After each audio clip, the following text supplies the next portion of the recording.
Good morning, good afternoon, good evening, and welcome. We're going to do some old time radio shows today, starting with Broadway Is My Beat. We're going to play these episodes in a random order. So we're going to be starting with episode 94. Then the next one will be episode 147. Then episode 95. Then 148. Then 96. And it'll be working all the way down until it gets to 97. And then it'll be episode 19. And working all the way up or down to exit to episode 1 and everything in between. So here we go. The first episode is John Dobson Murder Case, which aired on 1/5 or January 5th, 1952. This is episode 94. Have a great day and enjoy.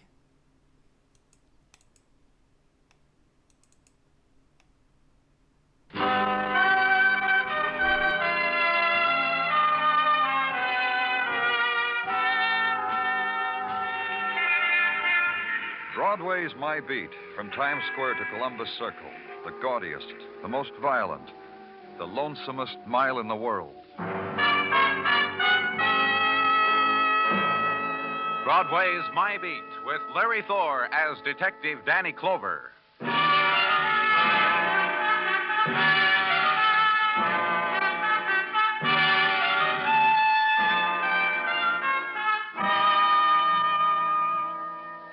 In the first week of the new year, Broadway is beside itself with promises. The new leaves have been turned over, the resolutions made, the wife has been kissed in the morning. It's the time of only one martini before dinner, the high-protein diet, and let the blonde stroll by without lifting your hat. Also, it's the week of the clearance sales, goods slightly handled and non-returnable, but at a bargain. So buy something, live it up. It's 1952, the year the boat will come in. It's got to be the year.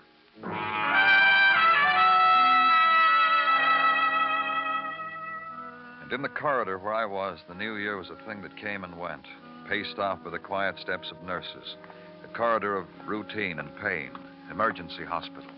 Danny? You got here fast, Danny. What's the trouble, Dr. Sinsky? Come on.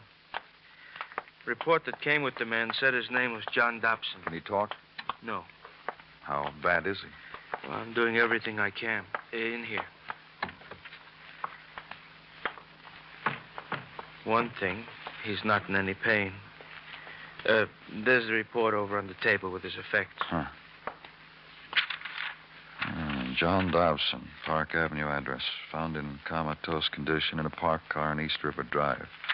Motor still running, 8:20 p.m. 40 minutes ago, Danny. What's the matter with him, Doctor? Poison. Uh-huh. Carrying a lot of money.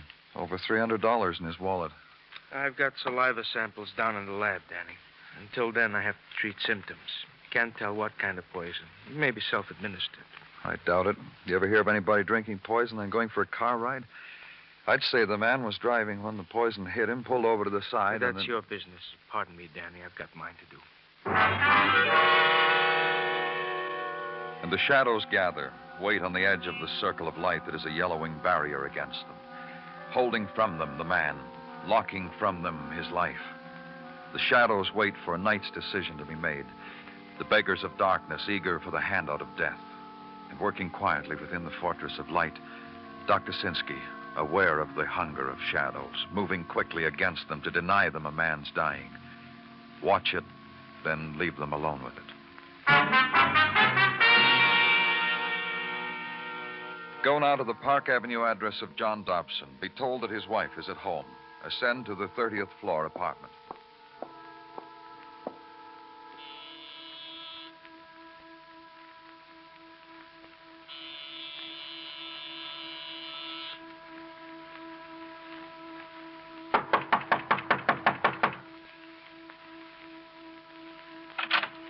How clear does it have to be before it penetrates? There's no one home. The woman's anger tears at her heavily creamed face, intensifies the smallness of her eyes. The only color, the pale, thin lips like an old scar. Get out before I have you thrown out. I'm from the police, Mrs. Dobson. I don't care who you are. You've no right to come here, to wake me, to make me show myself this way. Your husband's in the police emergency hospital. He's been poisoned. Come in. You could have phoned, you know. That's true, we could have. And you wouldn't have seen me like this. In a way, you're privileged. Few men have ever seen me in this. Even John. He has his own bedroom. Maybe it didn't register, Mrs. Dobson. I said your husband has been poisoned. He's in the police emergency hospital. Of course I'll go to him if that's what you're implying. If you'd only phoned, I could have worn a proper... Well, now I'll just have to throw on the first thing that... How bad is it? He's dying. The blow that crushes you save for a finish right between the eyes. Is that how it's done? It crushes you? I love him. That answer your foolish question? He was found in a parked car, alone. You know where he was before that, Mrs. Dobson? With me. We had a candlelight dinner here in the apartment. Over a dessert, he kissed me full on the lips. Said he had to go out for the evening. It was hours ago. Did he tell you where he was going? He whispered it against my ear. To his old friend, Floyd Gilmore. John and he exchanged old school ties for Christmas. Where do I find him? Floyd? He has a devastating little flat in Gramercy Park, done in bachelor's souvenirs. The longer you keep me, you know, the longer it'll take me to get to John's side. I'll drive you down, Miss Dobson. I want to be lovely for him. That'll take a while. So you won't bother waiting, will you? Of course you won't.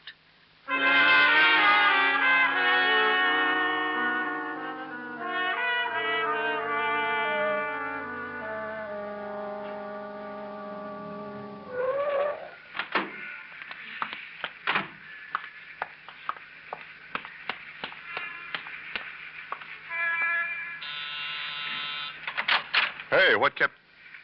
Oh. Yes, what is it? Your name Floyd Gilmore? Well, yes, what's... I'm Danny Clover, police. You mind if I come in? Well, what for? It's about John Dobson. I understand. What that about John? Something's happened to him. He might die. Yeah, you better come in. In here. He might die? He's been poisoned. He was found a while ago in his car. John? I just talked to his wife. She said he'd been with you. John never got here. Well, what's the matter? Don't you believe me? What was he coming to see you about? I ask you something. Don't you believe me? I told you John never got here. I asked you something, too. He was coming over to see me, that's all. What for? To borrow a book, play chess, what? You can take fingerprints, mister. I'm telling you, John wasn't here. That's going to be pretty tough to prove, Mr. Gilmore. John Dobson had plenty of time to be here, be poisoned, and leave. Be poisoned? You mean be murdered? If John Dobson dies, it'll be murder. I'll tell you why he came here. Came here? You said he didn't. All right, so I got mixed up. I got a quirk. I get my conjugations mixed when I'm under mental stress. Well, you want to listen to me, or you want to call me a liar and arrest me? Do what you want, mister. Go ahead. Tell me your story. I had a friend I wanted John to meet. Mind if I ask why? John doesn't get along with his wife. She didn't approve of his outside interest. You were going to introduce him to an outside interest. Well, this girl, this friend of mine, is a nice kid. Same kind of personality as John. Oh? That's right. Pretty? Well, sure. This friend of mine was, well, fetching's the word. Not as pretty as Edna. Not nearly as pretty as John's wife. What? I could never understand that about John. With a beautiful wife like Edna, all her dough. Why he had so many outside interests. Why he should... Where do I find this friend of yours? Oh, Isabel? At the New Howard Hotel. Ask for Isabel Martin, mister. Oh, and tell her I'm sorry. Tell her we couldn't make it tonight.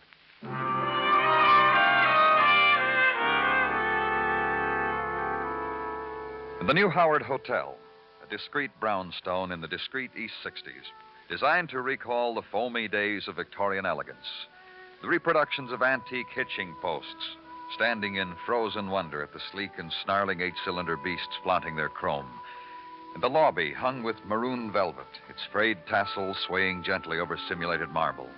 And presiding over it, a frocked man savoring a well-thumbed pocket edition of Charles Dickens. Take courage by the hand, break through the mists of old lavender, dare to ask him for Isabel Martin. The consequence is no more than a compassionate smile, a whispered room number, and a ride in a self-service elevator hung with the framed messages of beauty salons and credit dentistry. The elevator finally ascends to the height of the 5th floor.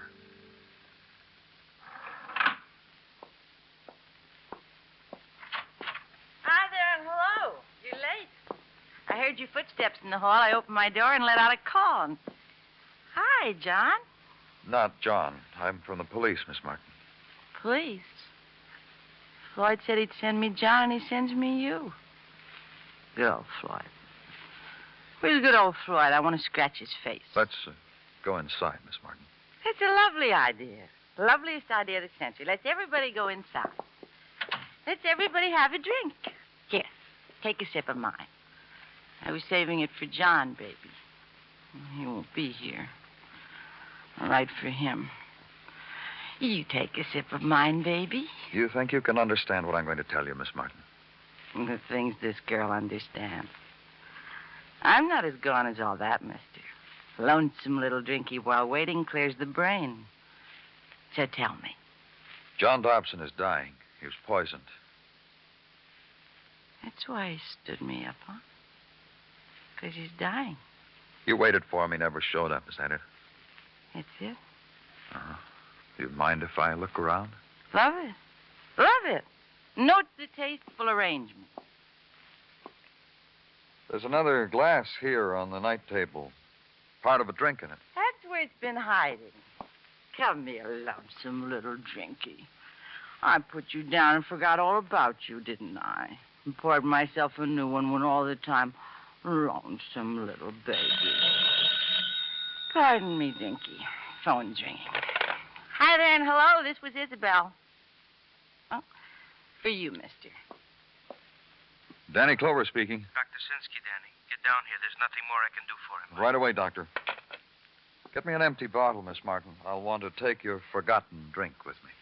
Empties? I got a life full of them, mister. Take your pick.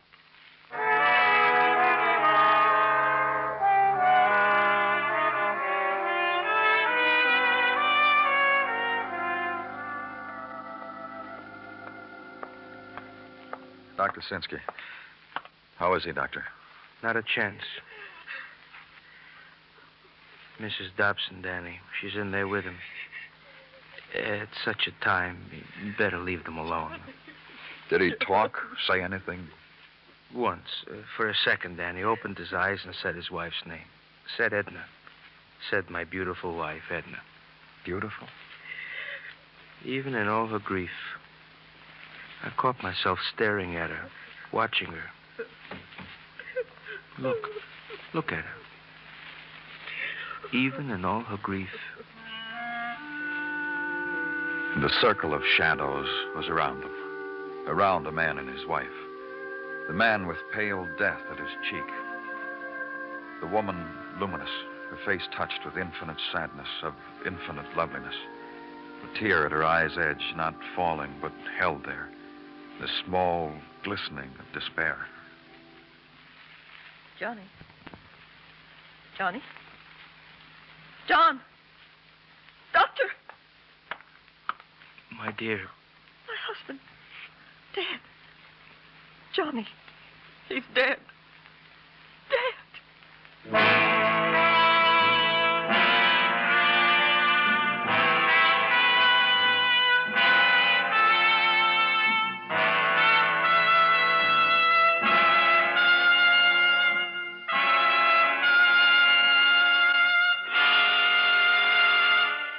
You are listening to Broadway's My Beat, written by Morton Fine and David Friedkin, and starring Larry Thor as Detective Danny Clover.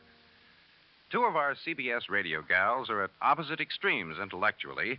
Marie Wilson is empty-headed my friend Irma, and Eve Arden is English teaching our Miss Brooks. But in spite of this difference, Irma Peterson and Connie Brooks have two things in common. They're both funny.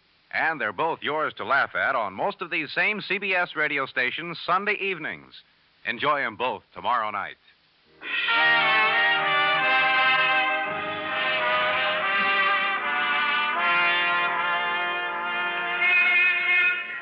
The new year has doled out only so many of its night times, and Broadway has already used them, drained them of their neon, their glitter, their anguish.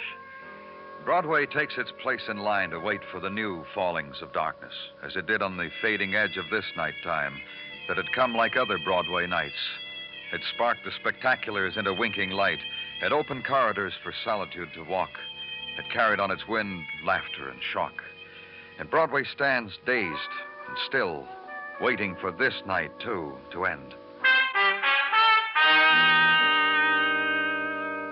Where I was, the night wouldn't depart, because it must linger on the face of a woman, on its beauty, on the tear that held the grief for her dead husband, and must listen close because her weeping is gentle, distant. Mrs. Dobson. Mrs. Dobson, you... Don't look at me. Don't dare look at me. I'll take you home. There's no need. I'll manage. If you want to lie down or need something, the matron will... You have a dressing room? What? A room. Something with a mirror in it. A brightly lit mirror. I suppose there's one somewhere in... I shock you, Mr. Clover? I shock you because I insist on being beautiful even while Johnny lies dead?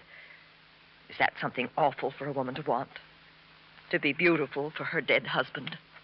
I don't know. You know it now, Mr. Clover. You've seen me ugly, and you've seen me like this. The lovely one is the woman Johnny knew. The woman Johnny saw when he died. There was never any other. You understand that, Mr. Clover? I think so. Good. Now leave me alone with him, will you, please? I mean alone. No gratuitous sympathizers. No one to see me with tears on my face. Alone.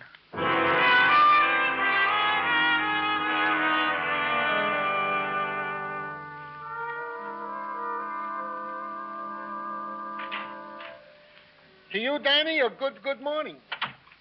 You slumbered well in the land of Nod, I hope? Oh, not so good, Gino.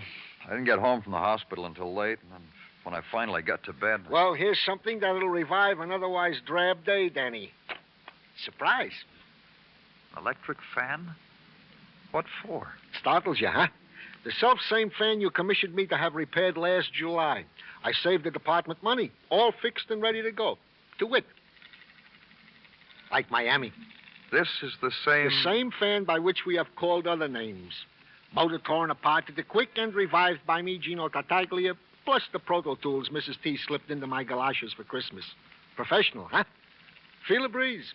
It's January, Gino. Turn it off. Gino? Yeah. Any other puttering you'd like to have done around here? Just putter the word about the medical examiner's report. Roger. John Dobson did indeed die from a poison which Dr. Sinsky did label as being of the alkaloid family. Specific poison and time taken will not be known until autopsy is performed on the vital organs. What else have you got? Some background material on Mr. and Mrs. John Dobson dug out by Obediently Yours and the good Detective Muggavan. If you please. Indeed. Mr. Dobson lived by no visible means of support. Nice house, nice clothes, no job. Prior to his exchanging marriage vows with Mrs. Dobson, he lived off handouts from friends. Go on. Mr. Dobson did attach himself and married Mrs. Dobson while she was still in widow's weeds. Oh, Edna Dobson was married before. To a Timothy French, deceased. What did Mr. French die of, Gino? Could you find that out? I did. From an accident. Mr. French was a wheelchair case from his youth. 3 years after his marriage to his wife, he had a misfortune, fell out of his chair down the steps. And Mrs. Dobson inherited his estate, is that it? Wait a minute, Danny. I'll look in these reports. Just take a second. Oh, never mind, Gino. Put them on my desk. You did real fine today. Just wait till July when you can enjoy that fan, Danny. The nice things you'll say about me. And study the reports the sergeant leaves on your desk.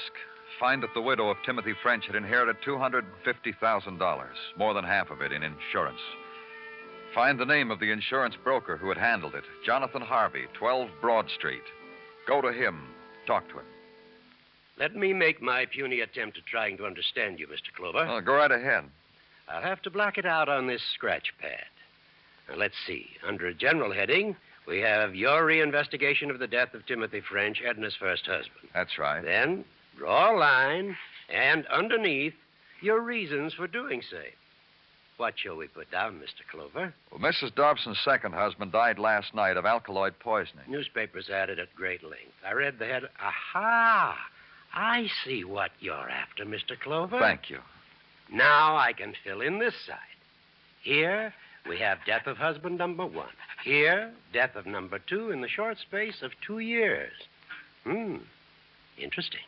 I'm glad you agree. However, I'm afraid that's as far as it goes, Mr. Clover.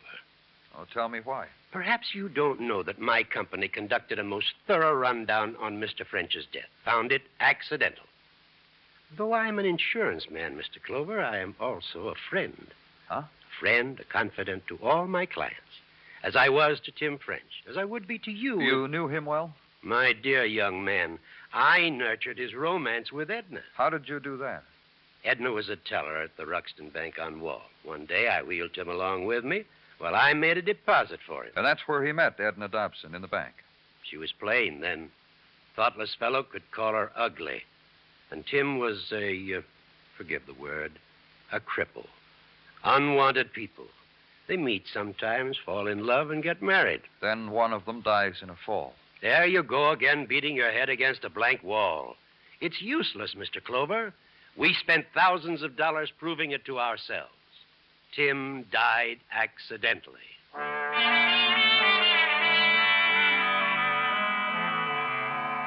So leave there and decide a thing.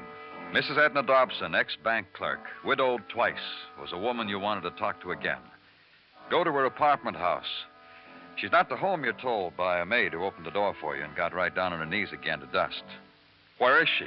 She's going to a funeral tomorrow, so she's gone to the beauty parlor, naturally. Which one? Lawson's, naturally. So thank the maid who waved her feather duster goodbye to you and go to Lawson's. And meet another woman, dressed fashionably clinical in a white jersey uniform, who sits behind a desk and asks questions. You a husband? No, I'm afraid not. I want to see... Oh, boyfriend, eh? Who have we got under the dryer belongs to you. I want to see Mrs. Dobson. What have you been doing all morning, man? Mrs. Dobson's been here since 9.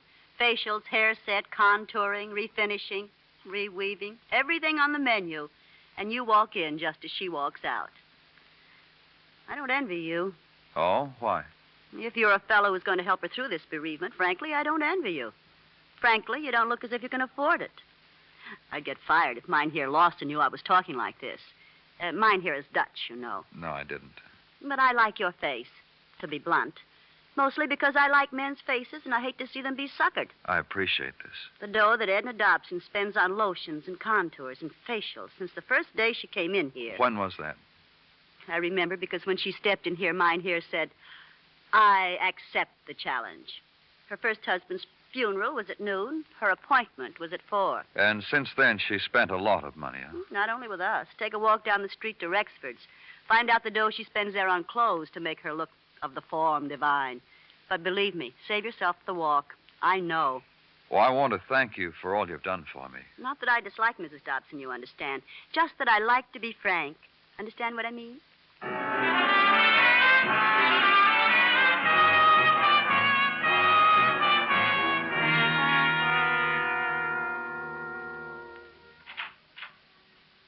Right in here, Mrs. Dobson. Oh, hello, Mrs. Dobson. Come in. Oh, sit down. Sit down. Here? Well, this is police headquarters, Mrs. Dobson. The taxpayers don't furnish us with upholstered furniture. Oh, it's so dusty. Oh, Detective Mugman. Uh-huh. Now you can sit down, Mrs. Dobson. Thank you. And I want to thank you for coming down here to see me. Did I have a choice? Well, I didn't want to barge in on you again. I know you like to ready yourself before you meet people. Thank you again. It was very considerate. I was telling Mrs. Dobson out in the hall how nice I thought she looked after all she's been through. He's right, Mrs. Dobson. You do look very lovely. Thank you. Why did you ask me to come here? Well, I have a few things I want to talk to you about. I see. We were surprised to hear you'd been married once before, Mrs. Dobson. What of it? I think it's important that we should know about your first husband. Know what about him? How he died. He died 4 years ago. He fell down the steps in his wheelchair. Did you push him? I'm sure there's nothing else you want to say to me. Did you push him, Mrs. Dobson? For your information, the insurance adjusters asked me the same thing. If they hadn't reached the conclusion that it was an accident, would I be here? Sit down, Mrs. Dobson. Look, close the door and sit down. This will only take a few moments. Thank you. Why did your Mr. Muggavan ask me that question? Well, you don't have to ask him, Mrs. Dobson. Ask me. I'll tell you why. Because his death left you a rich woman. Yeah. Then by your reasoning, every woman who inherits money is a murderer. You met your first husband while you were a teller in a bank, didn't you? How did you meet your second husband, John Dobson? Shall I tell you? Shall I really tell you? If you don't mind, Mrs. Dobson. I was eating salted peanuts in a bar. He sent over a note and a bottle of wine. Who paid for the wine? What? The lieutenant asked you who paid for the wine. Who do you think paid for it? I doubt whether Mr. Dobson did. He was pretty broke from what I could find out. That's right, he was broke. What of it? I fell in love with him. Not right away, but eventually I fell in love with him. Mr. Dobson was a good-looking man.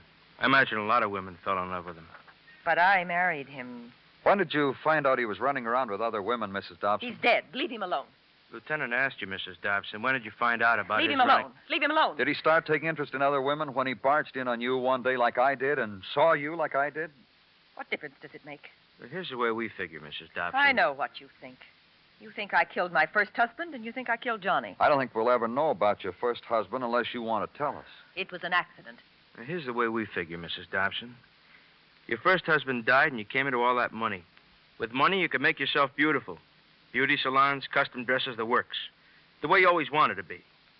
Isn't that right, Lieutenant? Then you met a handsome man, a man who believed you were beautiful, John Dobson. He married you. He had no job. He lived off you. You were satisfied with that as long as he believed you were lovely. She is lovely, Danny. I don't care what you say. Then he changed. He started to go around with other women. You couldn't tolerate that. You poisoned him. You ever see a woman who could wear clothes like her? No. No, I haven't. And the way she does her hair. Yeah. Beautiful. You think so? The reporters will think so, too. The photographers, too. There'll be pictures of you in all the papers. All your exclusive clothes. And every woman in the city will be jealous. Yes, when women look at me, I can tell what they're thinking. They are jealous. There'll be interviews. Understand. All the men, the women. The women crowding the courtroom to get one peek at you. I killed them. I killed both of them. Will the reporters be here soon?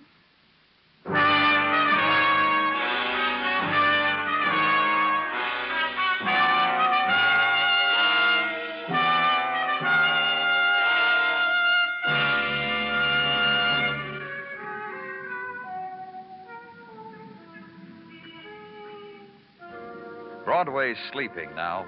The furious avenue of the night is still. It stretches out in front of you, without beginning, without end. The dumping ground of refuse and ashes and leftovers. The neon words are turned off. But look there, where the sidewalk meets the street. It's your name, written on water. It's Broadway, the gaudiest, the most violent, the lonesomest mile in the world. Broadway, my beat.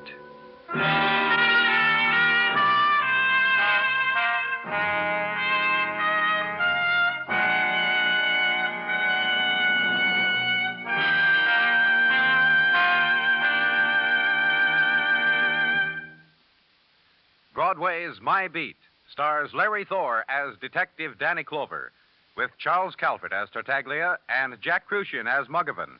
The program was produced and directed by Elliott Lewis, with musical score composed and conducted by Alexander Courage. In tonight's story, Idreen Tedrow was heard as Edna Dobson.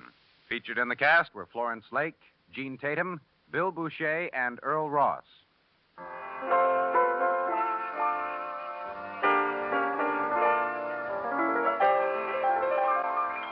Tomorrow night, the gal who made good Tuesday nights, Audrey Totter as Millie, joins the Sunday lineup on most of these same stations. Yes, from now on, you can meet Millie and all her hilarious friends, too, Sunday nights on CBS Radio. On the more serious side, tomorrow marks the debut of The People Act, CBS Radio's new series about community problems solved by American communities. You'll find The People Act a fascinating, rewarding experience every Sunday night on CBS Radio, starting tomorrow night. Bill Anders speaking. And remember, those lovable rascals, Amos and Andy, are here every Sunday on the CBS Radio Network.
Broadway's My Beat, from Times Square to Columbus Circle, the gaudiest, the most violent, the lonesomest mile in the world. Broadway's My Beat, with Larry Thor as Detective Danny Clover.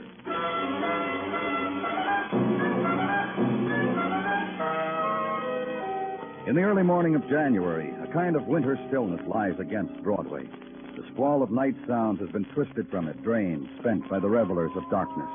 The grating of a million feet, drifting lament of clarinet, burst and shatter of trumpet, stilled now, and pavement frosted with mist, and walking it, the early trickle of time-card people, and the other ones, the searchers of the nighttime, mourning and still searching, and moving on to the prodding of wind, the same wind that purrs through winter ruins. Ride it now to ebb of Broadway, downtown and east, the village side street, chill and morning silent, the brownstone and the room in it, and the disorder of a night violence, chairs overturned, shatter and splinter of mirror underfoot, spill of things where fury had lurched, and on carpet still moist to the touch, the pattern of stains. They're blood, aren't they? Our men will be here in a little while, Miss Long. They'll check it until then. How much does it take for you Take people it to... easy, Miss Long. How much does it take? This room, the way it's been torn apart, if you know the way Lona keeps it. Every time I visit her, it's neat and pretty and shiny with her nice things. Just lovely. And now those stains. And you say take it easy. Something terrible's happened to her, something awful. To Lona, and you... You... Find her. Please find her. We'll find her. Just try to tell me about it. Well, Miss Long... She called me last night and said come to the fights with me. Lona likes those things, the prize fight. She's always going, Lona is. Go on. And last night she asked me. I don't like them, but Lona asked, begged me to go. Said she wouldn't go unless I did, so I went with her. Where? Where'd you go? On 37th Street someplace on the west side, I don't know. 37th Street Arena? I've never been, I guess so. Anyway, a boy there, one of the fighters, on the program it said Julio Rios. And Lona got very excited about him and screamed and laughed. I never saw her like that, never. Miss Long... And when this Julio knocked out the other fellow, Lona sat very still for a long time with her eyes closed. Then she said, I'm going backstage to meet that boy. You go home, Alice, she said. And I said, you've gone insane, Lona? And she said, go home, Alice. I went home. And this morning... This morning, I called and no answer. So I came by to ask about things on my way to work. And her door was open and her bed not slept in. And the room like this. He beat her and hurt her. Took her away. I'll need a description, Miss Long. Lona? Lona Hanson.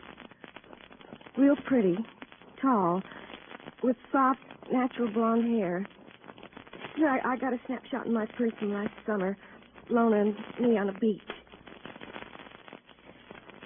Here. This is Lona. Lovely. I want to take it with me, just for a while. Until... Thanks. Danny, boys detective are waiting outside. Yeah, send them in, Mugman. The mechanics, then, of determining violence. The scraping and dilution. So many drops of the product in an enamel container. So many drops of reagent. Solution turns blue, as human blood will do under these conditions. Reaction time, immediate. Conclusion also immediate. Something had happened to Lona Hanson. Leave there, call headquarters, and put out on all points on Lona Hanson. Winter ride now, uptown, and turn off at 37th. And the 37th Street Arena is an old armory, converted. Stop clock hung on the wall over an old regimental insignia. Hamburger stand where once was a gun rack. Announcement of next week's fight pasted next to a bronze roll of honor. And the grandstands being adjusted from last night's card to tonight's basketball game. Across the floor and into an office. The man seated at the desk is very happy. Danny, boy. Have a seat, baby. Take off the shoes and pop up the feet. Boy, I'm glad to see you. Where you been? Working, Nick. So you work, so everybody works, so everybody else enjoys. Why can't you? Why don't you come around sometime? Say my name at the gate. Thanks. How you been, Nick? Lovely. Had some nice fight cards. Couple independent teams used me for home court. This basketball now. Let's talk about a fighter on last night's card, Nick. Julio Rios? Yeah, how'd you know? Who else is anyone else talking about? Last night the people watched 6 fights, 11 bums, and Julio Rios. Kid's good, huh? Real good, Denny. Flash and class, a boxer and a finisher. Gorgeous. But tell me I say gorgeous because, how does a guy say another guy's pretty? In the face, I mean, in the body. You should have heard the dames in the crowd when this kid took off his bathrobe. And when he cuts the bum, he fought to pieces. My sweeper must have swept up 3 pounds of enamel fingernail clippers. How'd you find him, Nick? A couple of weeks ago, his manager came to me. What's the manager's name? Ford, Bud Ford. A kind of nabbish kind of manager, but once in a while... Well, go on. Well, Bud comes to me and says he's got this boy. I can't use the boy first, but last night I need a substitute welder. I call Bud. He brings around this Julio Rios. That's it. Nothing else, huh? Except the dame screamed, and Bud was happy, and Julio was happy, and they said we're going to celebrate. Okay, Nick, give me this Bud Ford's address, huh? Sure, but you promised me you'll come around sometime, Danny. Just say my name at the gate.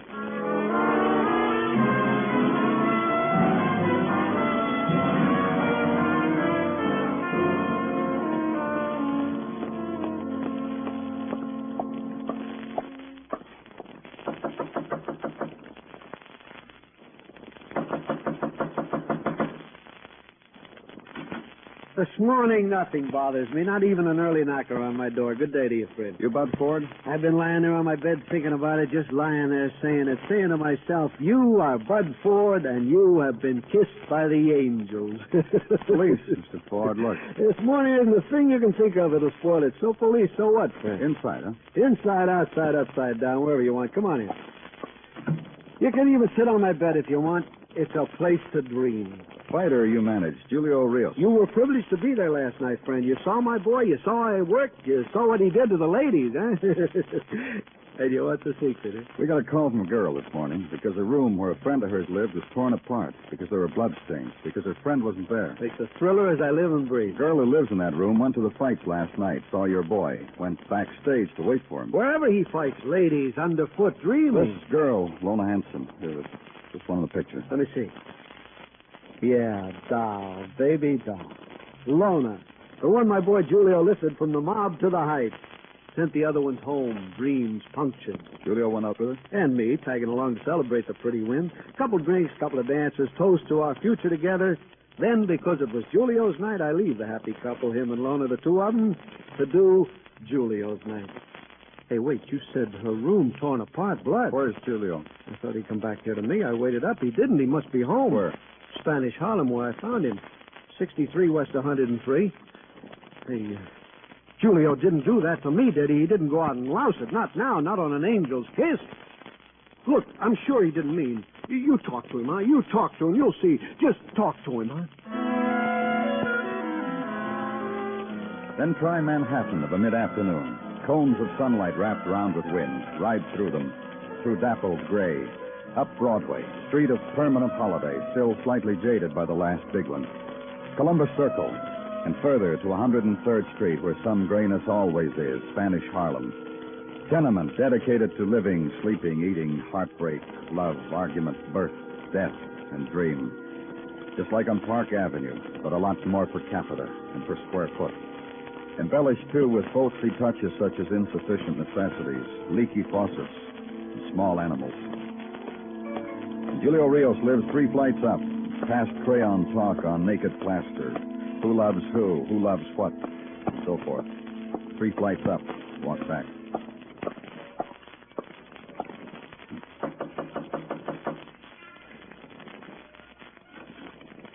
Yes? Does Julio Rios live here? Yes. ¿Por qué? I'm from the police. My name's Danny Clover. Come in, please. Why, Julio? I want to talk to him. Why, Julio? Well, there seems to be some trouble. Trouble? It seems to be. Is there trouble? Is there not trouble? I am sister to Julio. You have told me. It's about a girl. Which, of course, it is. Oh? Julio is young. Julio is handsome. Julio... Yeah, where is he? He's in there. Asleep. Get him.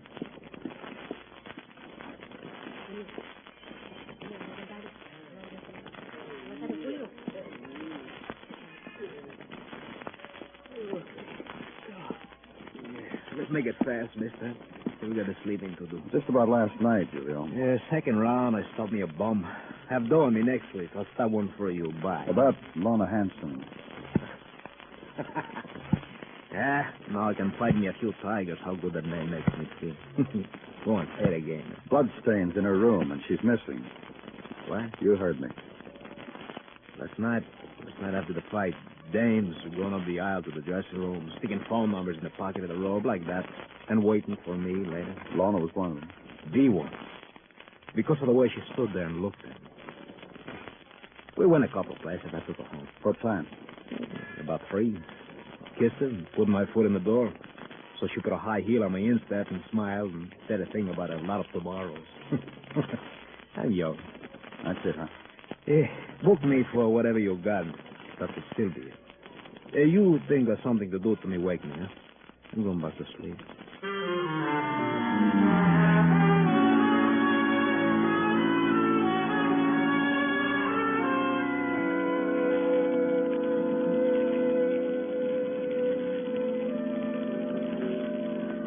You're not going to believe it, Danny. As sure as you're sitting here in your office, you are not going to believe it. Well, just tell me about it, Gino. Well, last night, just after Mrs. T tucked me in and climbed over to her side of the bed, we heard... Come on in, Muggerman. What's up? See that snapshot of Lona Hanson for a minute? Sure. Here. Yeah. Use your phone. Go ahead.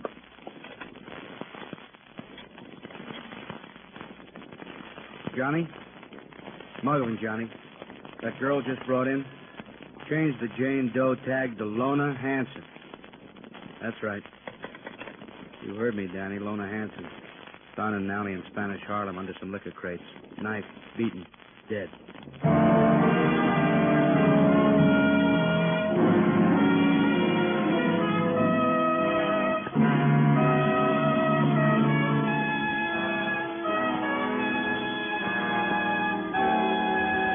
You are listening to Broadway Is My Beat, written by Morton Fine and David Friedkin, and starring Larry Thor as Detective Danny Clover. Edgar, Charles, Mortimer, Ray Noble. Wait, this name dropping has gone far enough. Yes, far enough to identify the chief laugh-makers on the Edgar Bergen Charlie McCarthy Show. Enjoy them all, Sunday evenings on most of these same CBS radio stations.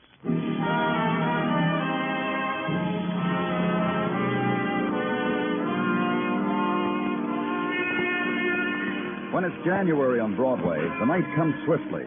And before, briefly, it hangs above the city, pushes down thumbs of black against corner places, takes hold, takes over. And night takes over everything, except where it's torn by the riot of light. And people walk it with upturned collars and dream the winter dream.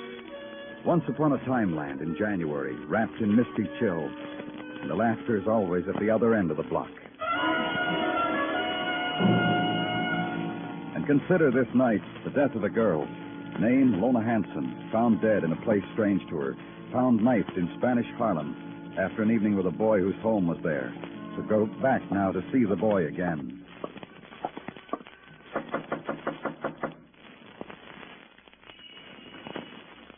You? Again, you? Your brother, Miss Riss. I'd like to see him. Why? Your brother went out with a girl last night. We found her near here, beaten, knifed, dead. Miss Rios. You think Julio did it? Julio the beauty, that he must beat a girl and put her to knife when where he walks they weak and sigh.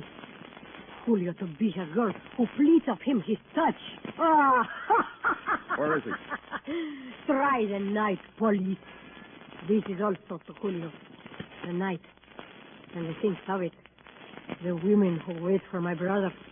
Try it, police. Where'd he go? Julio, brother to me? Where'd he go? No. I do not know where my brother goes. Only to me, to eat, to sleep, to say a little. Now, to bring me his death. I spoke not truth to you. It is in Julio, to tell. I have seen it. Is there a phone where I can... Miss Rios.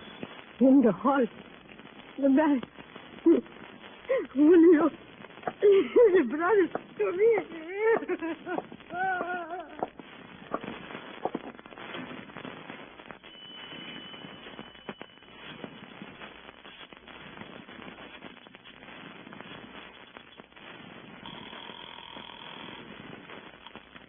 Muggavan speaking. Danny Muggavan. Put out on all points on Julio Rios. Suspicion of murder.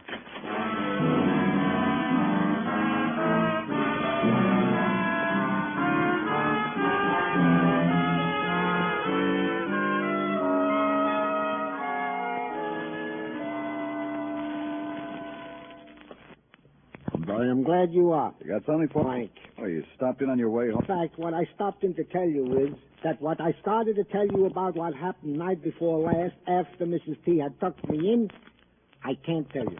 Oh? Indeed. I phoned Mrs. T just a few minutes ago to get what I should bring home tonight, and she warned me it was so unbelievable I shouldn't tell. Of course, if you insist. No, if your wife said don't, you better not. It's just that we were lying there, and all of a sudden, out of the night came the sound of a trumpet. I looked at Mrs. T, she at me, and we shook hands. Gino. But for the fact that the trumpet player was playing Tippy Tippy Tin, we thought for What sure... have you got for me, Gino? Very well, Danny. Reports on all points bulletin on Julio Rios. Nothing. Fellows picked up that answer his description turned out to be other fellows. Why don't you just listen to what happened to us, Danny? Danny Clover speaking. You're looking for me, aren't you, Mr. Clover? Julio? Julio, Mr. Clover. Julio Rios. Where are you? Corner of 112 in Lenox, the cathedral. The cathedral? Where I'm going to wait for you. I don't think I'll change my mind, Mr. Clover, but you never know. You better hurry.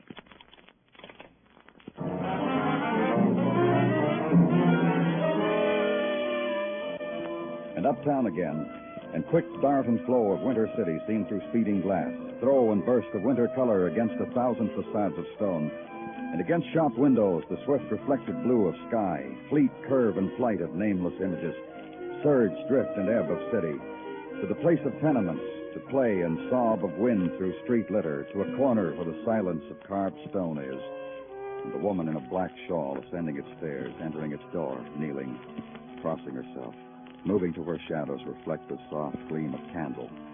Cathedral, and a part of it, the white-haired man in flow of black robe who rises from the altar, moves towards you.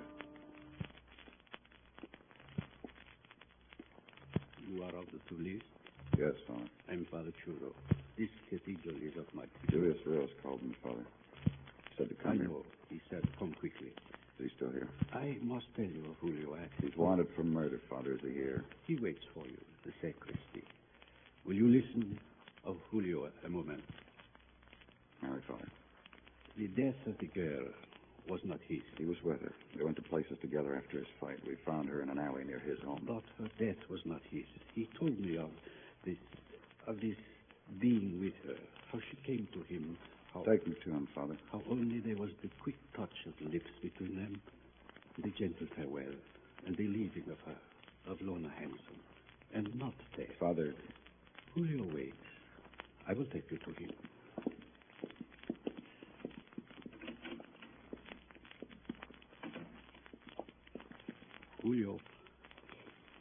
Julio, the police. Okay, Clover. Let's go. Julio. Yes, Father. I have told him that You just never learn, do you, Father? Thanks anyway. Come on, Clover. What are we waiting for? I called you. You come running. Now I say let's go, so do it. You eager for it, Julio? Look, cop. What you got to say, Melise, you say someplace else, not here. I asked you something, Julio. What makes you so eager? Cop, I spoke to you. I asked you real polite. Julio. Right, Father. Yes, cop. Why did you run, Julio? If you didn't kill, why did you run? Then call me and give yourself up. Why? Why did I... You must be kidding. Has to be. Tell me. Yeah, I do that. Word gets around fast here where I live. All kinds of word. This word said a girl dead in an alley. A boy they knew was with her. Kissed her goodnight. This word says run. Because in this world up here, it's never been any other way. No talk, no truth, just run. But me, I come here. To Father Churro. And I stop running. So what are you waiting for, cop? Let's go book this pigeon for murder.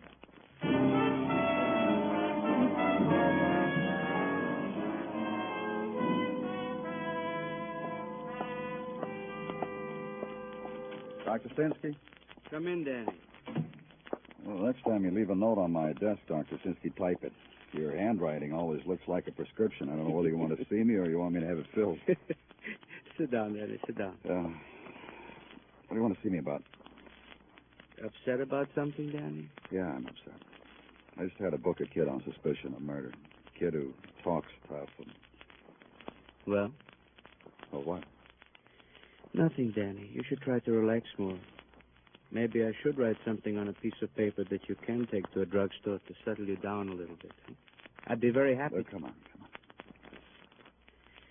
The reason why I wanted to see you is to tell you the blood found in the room of Miss Lona Hanson is not the blood of Miss Hanson. What? Different type, Danny. You're sure? Positive. Well, that's what I wanted you to know, Danny. Drop around sometime when blood isn't the topic of conversation. You'll see there are other things to talk about.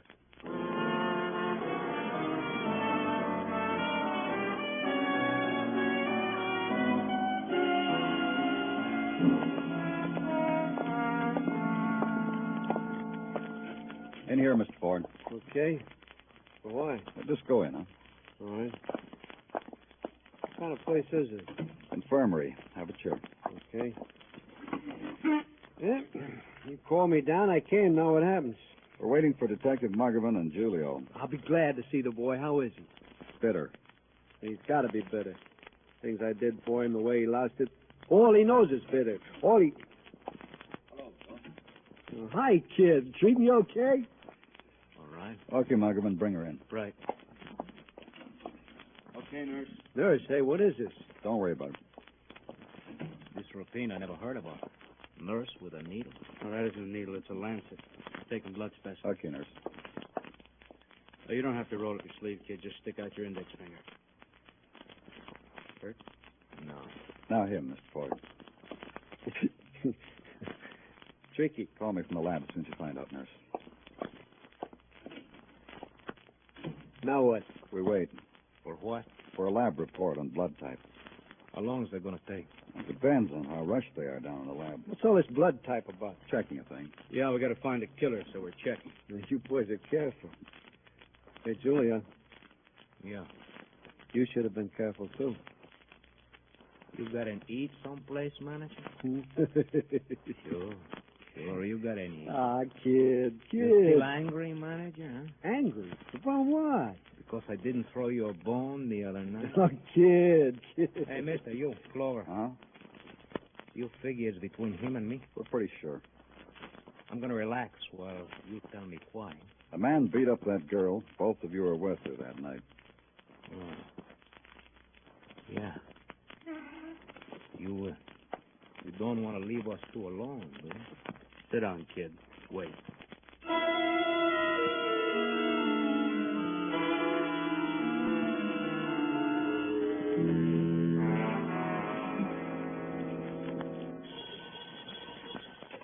Margovan? Yeah. Oh, thanks. They're running it through now, Danny. Almost done. Uh-huh. What's all this going to prove? I don't know what it's going to prove, but I ain't nervous. You look nervous, manager. Oh, kid. Killer boy. Margovan. Well, I get a pencil. I'll write it down. Yeah. Type 1? Yeah, got it. What's for it? Mm-hmm. Thanks a lot, Doc. Here you are, Danny. Here's what the lab's on. Yeah. Julio? Now, look, I don't care what you found. I didn't kill Lona. Take it easy, will you? She was a good kid. I didn't kill her. What do you got, things downstairs in the laboratory to make me a killer? Go home, Julio. Go home. That's what he said, manager. Fine, manager. Tricky, huh? You'll let him hang himself. Take off your shirt. What? All these buttons, unbutton them, then take it off. Well, what for? There were bloodstains in Lona Hanson's apartment. Match your type. So take off your shirt. Don't you understand what the lieutenant is saying? Somebody was scratched or cut or something in Miss Hanson's apartment. It wasn't Miss Hanson. We think it might be you. We just want to look you over to see whether you were scratched or cut or something. Not to me, you won't. Okay, Margovan, then get a couple of boys to take him to the shower room. No, wait a minute. Take off your shirt. All right, Clover. You having trouble with the shirt? Listen. Yeah. She cut me. I just told you Lona cut me, Clover. When you went back to the apartment? She told me to come up about 3 after Julio left. Why? Well, she liked me. So she cut you? When she told me to come back, well, there was a little fight. She grabbed the knife, she cut me. And I slugged her. Yeah. Quite a few times. Well, she cut me first. Then I slugged her. I dumped her where you found her. When we found her, she was stabbed. I had to make sure. She really asked you to come back to her apartment, Ford? No. No, she didn't. Well, listen, guys, haven't you ever seen a babe and you got to see her again? Sure you have. You know how it is. You'll do anything just to see her, talk to her. You know how it is. Sure you do, huh? Get him out of here, Muggavan.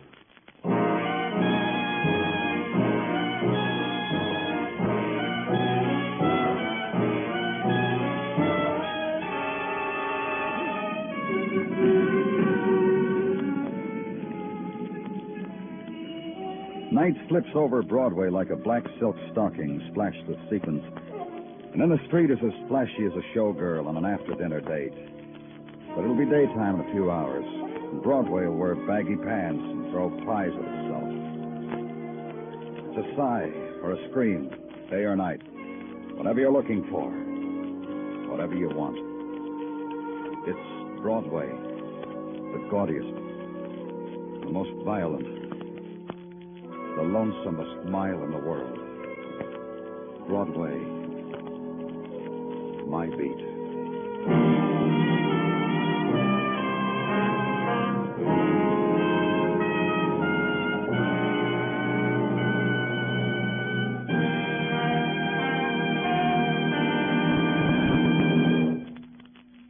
Broadway's My Beat stars Larry Thor as Detective Danny Clover, with Charles Calvert as Tartaglia and Jack Crucian as Muggavan. The program is produced and directed by Elliott Lewis, with musical score composed and conducted by Alexander Courage. In tonight's story, Tom Tully was heard as Bud, and Anthony Barrett as Julio. Featured in the cast were Charlotte Lawrence, Jeanette Nolan, and Herb Butterfield. Bill Anders speaking.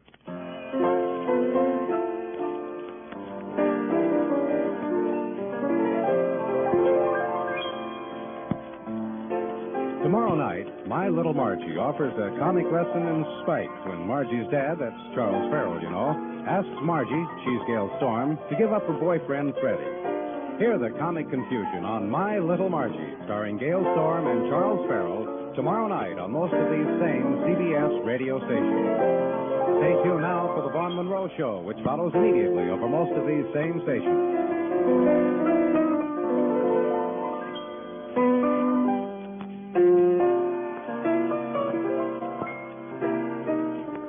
Remember, Lionel Barrymore is your host on the Sunday Night Playhouse on the CBS Radio Network.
Broadway's My Beat, from Times Square to Columbus Circle.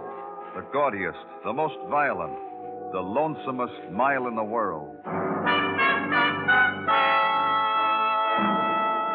Broadway's My Beat, with Larry Thor as Detective Danny Clover.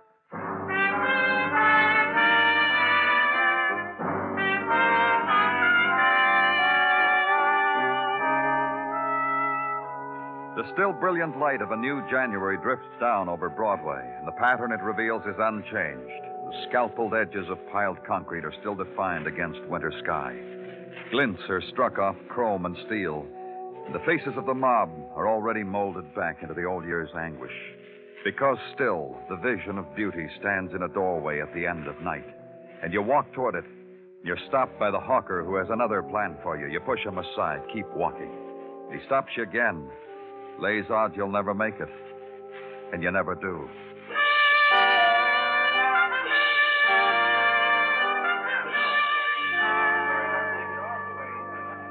And the light filters the corridor. You walk with a man who has just been acquitted of the murder of his wife. A man you arrested, testified against, watched as he was given the verdict of freedom. And in his face, no sign of release, of joy, only a newer pallor, sudden, intense. You tried, Danny.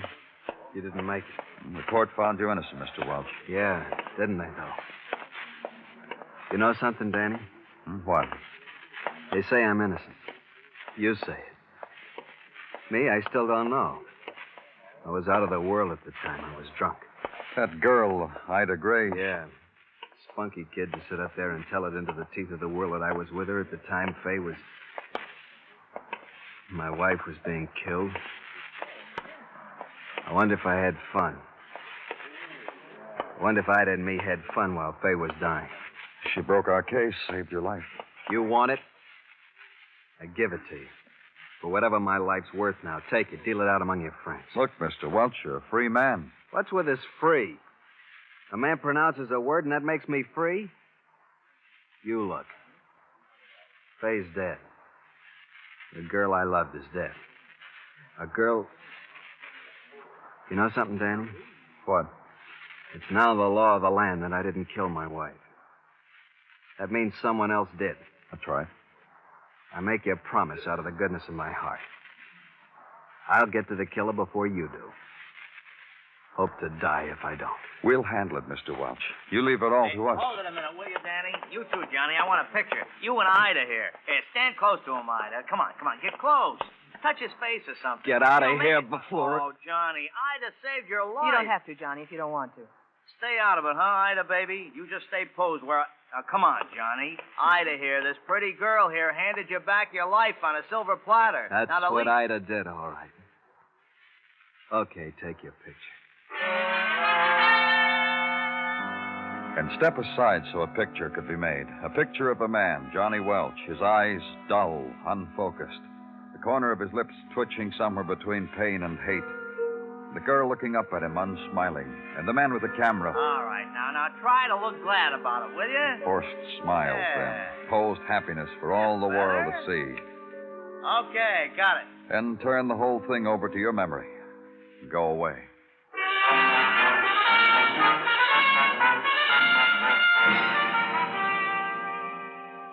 Spend the next 2 days for routine. Fill in spaces on report sheets. Catch up on the paperwork. Shake a finger at a schoolteacher from the Midwest who was clapping her blackboard erasers on the runway at Times Square. Speak at a boys' club. Lose 3 boxes of matches at the poker game in the squad room. Catch up on your reading at home. And then the call comes. Danny Clover speaking. Danny, guy named Larry Moore just got some lumps.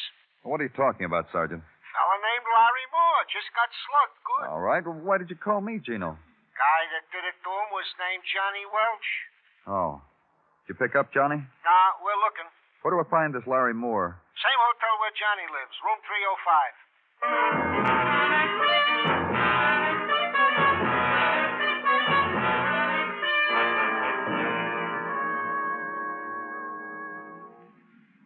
I don't see why you waste your time, Mr. Clover. I'm not going to bring charges against Johnny. Looks like he went over you pretty good, Mr. Moore. Can you see out of that left eye? What difference does it make? I'm not going to press charges. Why'd he beat you up?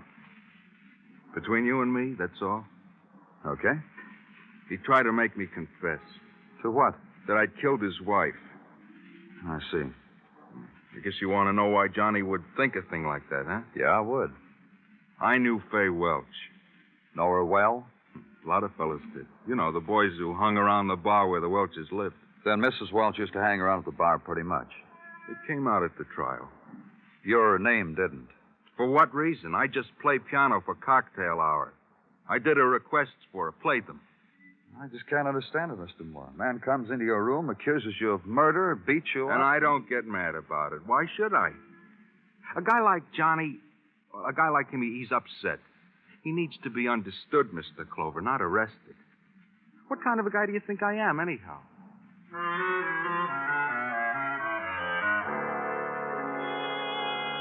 And for a moment, consider him. Consider the man whose reaction to the violence done him was compassion, understanding. To have come out of a beating from an embittered man, a man on the prowl, dedicated to the killing of his wife's murderer, and still Larry Moore makes no charge against him. Wonder about it. And note your own shock that you've stained Larry Moore's compassion with suspicion, and leave with no answer to Larry Moore's question as to what kind of a man he was, anyhow.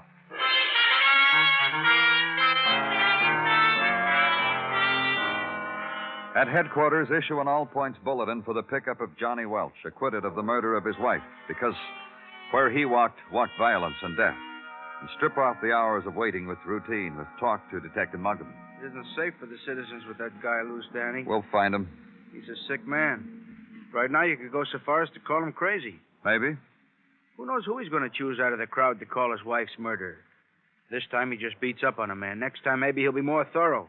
And a sick man turns into a killer. We'll find him. Sure we will. Mind if I open the window a little, Danny? It's stuffy. Go ahead. Lucky fella. Lucky fella. What do you say? Johnny Welch, lucky boy. Teaches to know how lucky. No. Sure no. You find him passed out on the floor, dead drunk, with a bottle in one hand, a gun in the other, and his wife, Fay, with a look on her face that comes from being shot to death. The real killer could... The real killer? Well, the real killer could have killed Fay Welch, planted the gun on Johnny because Johnny was too gone to know anything. It has to be like that. Because a jury of his peers said so? Well... Because a girl, a Miss Ida Gray, hops a boat from England, arrives just in time to tell a court Johnny was seeing her off to Europe from the hours of 11 to 2, the night his wife was killed? It's established Mrs. Welch was killed around 1 o'clock that night. Look, I'm not fighting it, then. Sure it was established. Goes back to what I was saying. Johnny Welch is a lucky boy. Comes home from a party, drunk. Staggers down a hotel hall, meets an old girlfriend, Ida Gray. She takes him with her to bid her a bon voyage. This takes till 2 in the morning, she says. Alibi. Freedom. And Johnny Welch walks the streets to... Just came in, Danny. Good day to you, Detective Muggham. What came in, Gino?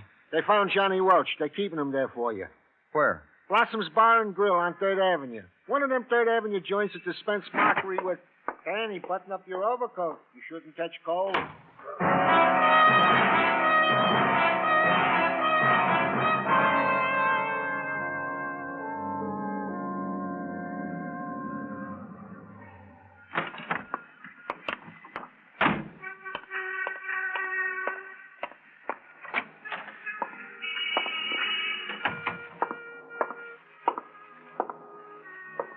Johnny? Hi, Johnny. Mind if I sit down? How do you feel? How do I feel? Let's get out of here, Johnny. Come on, I want to talk to you. I live here. Come on, you've a nice place back at the hotel. I live here.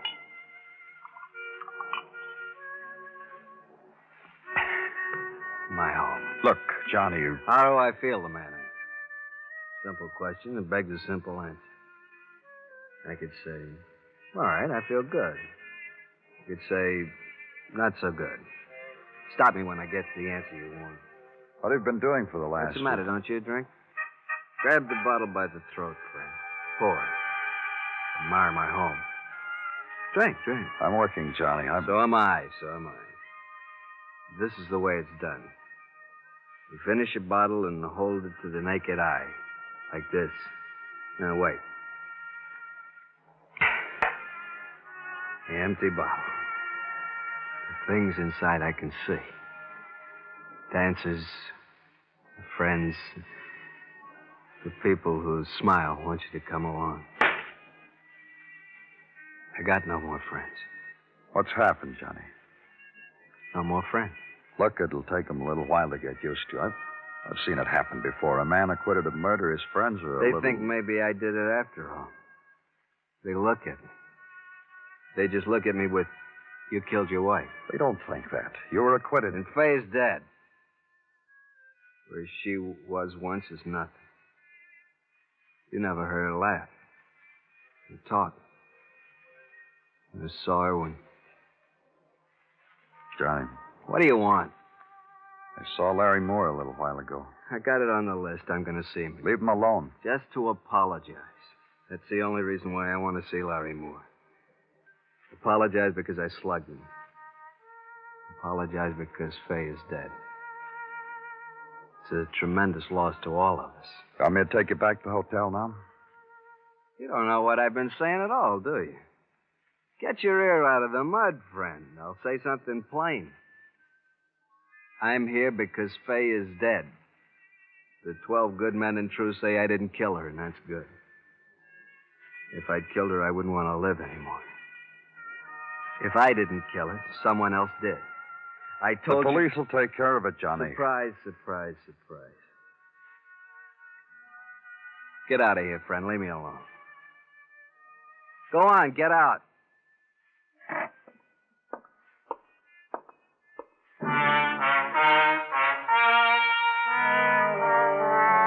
And leave him alone. Leave him to the life he wanted because you had no reason to intrude. Out on the street again and uptown. Stop off for a sandwich. Then back to work again, back to headquarters. Park the car on the lot across from emergency. Over here, Danny. And the voice that stops you belongs to Detective Muggerman, standing beside an ambulance. What's up, Muggerman? Where have you been? What's the difference where I've been? What's the matter? The call came as soon as you left. You didn't leave word where you'd be. I took it. Took what? Now, hold it a minute, fellas. Take a look. Oh, no. Larry Moore, Danny. In the morning, he's beat up. In the evening, he's dead. You see it, Danny? Yeah, I see it, Muggerman. Stabbed to death, Danny. Murdered.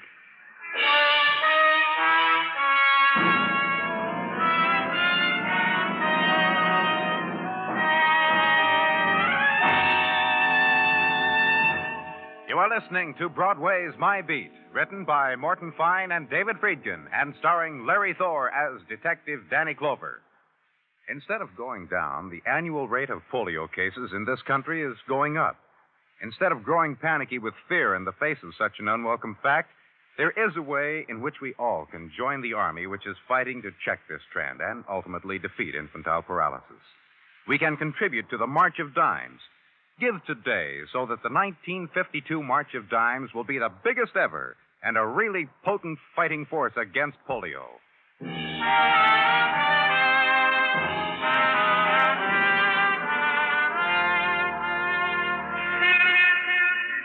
When it's January on Broadway, the darkness drains through the scarlet of neon before it's called night. And the dreams that are dreamed where a street corner touches the edge of evening drift away on the black wind. The whirlpool of color, flung skyward by the spectaculars, dips, becomes a riot of shadows when it touches the street. It's the once-upon-a-time land, wrapped in winter's mist, gray and cold. The laughter's always at the other end of the block. It's nighttime, crowd time, the lonely time.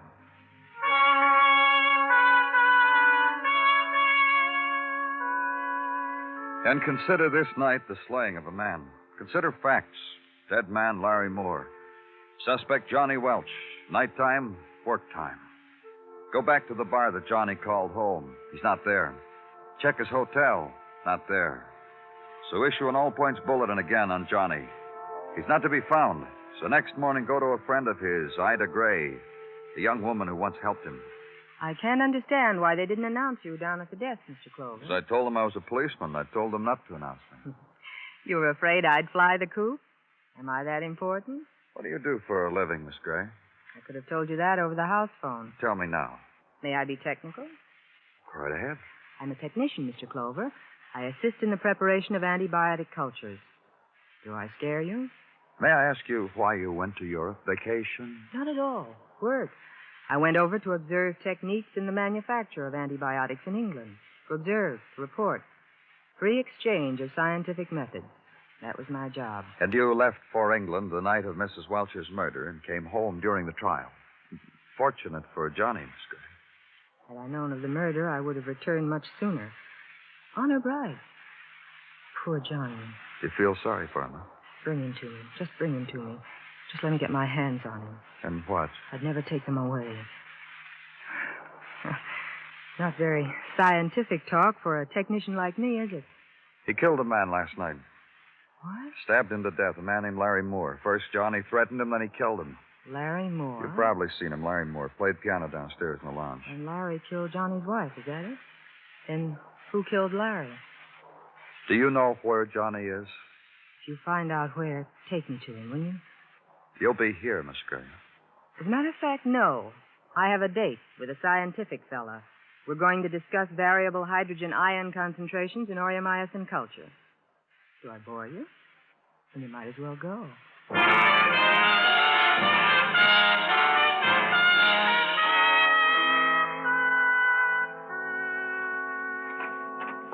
Good morning, Danny. And something else. Danny? Do you want something, Gino? It is not a question, do I want something? Let us say, rather, it is a question, do the gentle lady waiting outside your office want something? Hmm? They wish to see you and the late deceased Larry Moore. Oh, bring them in, Gino. They told me... who cares what people tell me? This way to see Danny Clover. If I am needed, Danny, you know where to reach me. The sergeant said you wanted to see me about Larry Moore. Yeah, I'm Chet Duggar from Trenton. Hmm? Her, Miss Hempstead of... Where are you from, honey? We never did get around to geography. Where you from? Tell us, honey. Oh, the kid's scared, Mr. Clover. That's why she's clammed up. If you knew what I went through to get her to come down here with... Oh, don't be scared, honey. Why did you come here, Mr. Duggar? Larry and Miss Hempstead and me, Chet Duggar, we were a happy threesome until comes a knock on Larry's hotel room. Larry gets up from the piano to answer it, so he says to someone, "Oh, what a pleasant surprise." Then he grunts, walks back into the room, can't play the piano anymore. The knife in his chest makes him all thumbs. And you want to tell me you saw who it was? All Miss Hempstead and me want to tell you is we were there in Larry's hotel room because it got gay in the cocktail lounge, didn't it, honey? And Larry invited us up to his cell for more of his piano. And we were getting around to the oldies. Why didn't you come here before? Oh, didn't I tell you? We're from out of town. The etiquette of what to do when a piano player dies is, well, unknown to us, isn't it, honey? Then comes the dawn, and the etiquette is... Oh, pardon me, your phone. Danny Clover speaking. Dr. Sinsky, Danny, downstairs in the infirmary. They just brought in Ida Gray. You were worried about etiquette, Mr. Duggar. Stick around. We'll try to clear it up for you.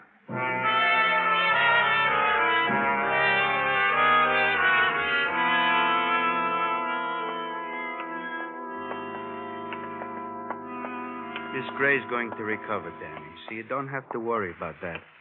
Probably concussion, bruises. Where was she found, Dr. Sinsky? In an alley, Danny, off West 16th. Here's the officer's report. No one tried to look at her assailant. What'd you say? Nothing. Just reading the report. That's her room, Danny. You want to see her? She conscious? No. She keeps saying something, though, over and over. Let's go in.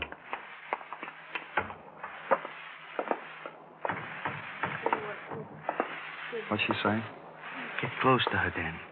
Put your ear close. You'll hear. No use. Oh, you. That's wrong. You understand her? Uh-huh. You said there wasn't any use. Did they bring this in here with her? With that purse? Yeah. Danny, what are you... Must be a doctor, huh, Doctor? This is the way a policeman works. Lipstick, dishes, keys, comb, wallet, bank book. I don't envy you one bit, Danny. To have to pick the little things. To have to pry like that. Sometimes little things, Doctor. Would you say this was a little thing? What? This entry in Miss Gray's bank book? So she made a withdrawal and closed her account. Maybe she needed the money. I found myself face to face with needing money. But you never had the reason Miss Gray did, Doctor. Take care of her. Don't let her out of your sight. Huh?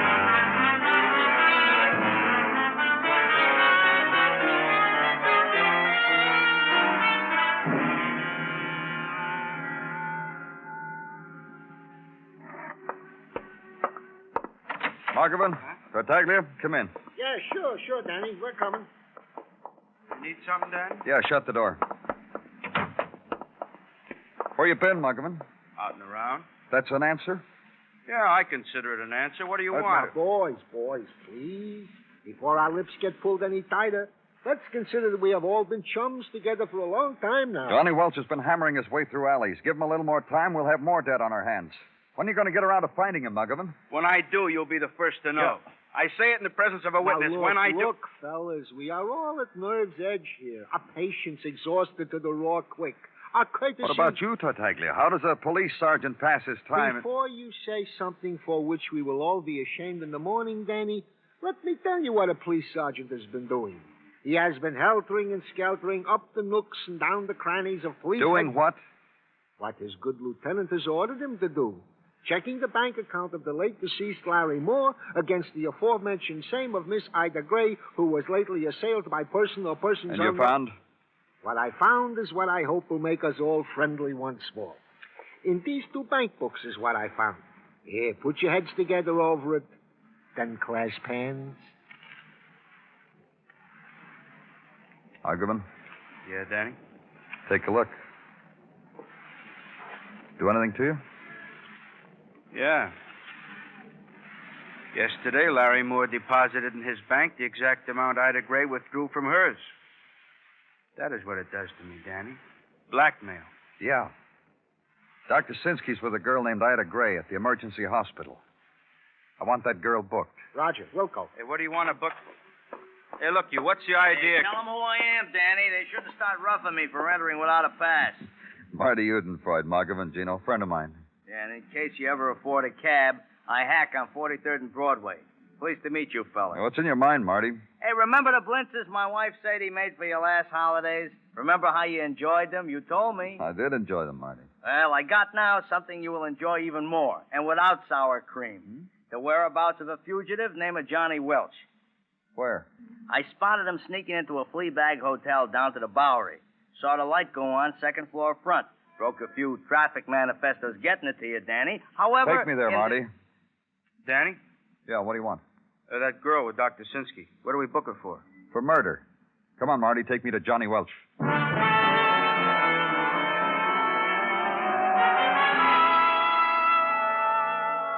So go now to a familiar place. Familiar because it's called the Bowery. Because it's the place where dreams are lost and violence is born. That one, Danny. That one right there. The air is chill with many things. The figure huddled against the night wind. Cold chalk scratched on a brick wall. Dampness on lips as a woman watches you walk by. And into the derelict hotel and up the steps. And think briefly this is the sound of a winter's grave. Danny, That's right, Johnny. come on in. And the face of Johnny Welch is the face of a grave. Without meaning, without expression. Lifeless. I've been waiting for you, Danny. Oh? I thought you were hiding. Hiding? After what you did, Johnny. No, you got it all wrong. Tell me about it. The reason why I'm here. That's right. I don't know any other place, Danny. There's no other place left for me. Even the people in the bottom of the bottle danced away. Larry Moore, Ida Gray, they're not in your life anymore? Larry? He's dead. I didn't know. How'd he make it? Ida? Ida. Always Ida. I saw her a while ago. She rubbed her cheek against me and said things you'd never believe. To me. She said she loved me. Did you find her? Uh-huh. So she killed Larry, huh? She didn't tell me. Maybe you didn't give her a chance. I gave her all the time she needed. She talked and talked. The things she told me... Did she tell you how she perjured herself for you? How you were never with her the night of your wife's murder? She told me. And you almost killed Ida for it. I told you something once, Danny. I told you if I killed my wife, I didn't want to live anymore. I meant it. Now you know you killed her, don't you? That. You can't touch me for it because I was acquitted. Double jeopardy. State can't try a man twice for the same crime. That's right, Johnny. We can't hold you for assault with intent to kill for a long time. Intent? Didn't I make it? No. What's going to happen to Ida? You know, she'll be tried for murder. Why'd she kill him? Larry Moore must have known she was lying on the stand at your trial. He worked at the hotel. He saw Ida leave for the boat by herself, not with you. So he was blackmailing her. Twist, huh? Yeah. And all she wanted was you. That's why she perjured herself, got you off. I asked you before, Johnny, why'd you beat her up? Saving my life. I told you I don't want to live now that I know what I did. You'll live. Prison, Johnny. Sure. You can stall it for a while, Danny. And then I'll come back here. Look at this place. Then go over to the window and look outside. Gutter from top to bottom, all of it. Hold me as long as you want. Then I'm coming back to it. Why? Why? What's being dead got that this hasn't got?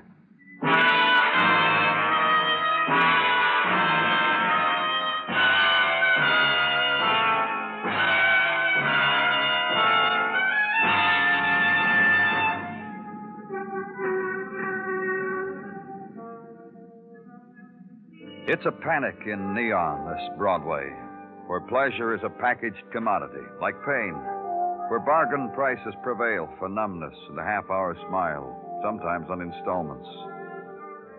It's the place that dares you, and one way or another it'll rock you to sleep. It's Broadway, the gaudiest, the most violent, the lonesomest mile in the world. Broadway, my beat.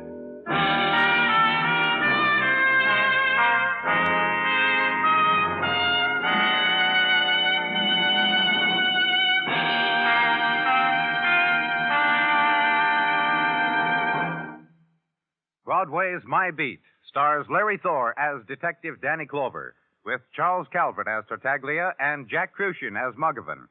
The program was produced and directed by Elliott Lewis, with musical score composed and conducted by Alexander Courage. In tonight's story, Harry Bartell was heard as Johnny Welch. Featured in the cast were Mary Shipp, Shepard Menken, Steve Roberts, and Jerry Hausner. Our Miss Brooks is your Miss Brooks every Sunday evening over most of these same CBS radio stations. CBS comedy fans know she's really the sparkling comedian Eve Arden. Folks who haven't met Mr. Boynton, education-slinging Eve's bashful boyfriend, and the rest of our Miss Brooks laugh mates shouldn't let another Sunday pass without enjoying this refreshing CBS laugh spreader. Bill Anders speaking. And remember, those lovable rascals Amos and Andy are here every Sunday on the CBS Radio Network.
Broadway Is My Beat, from Times Square to Columbus Circle, the gaudiest, the most violent, the lonesomest mile in the world. Broadway Is My Beat, with Larry Thor as Detective Danny Clover.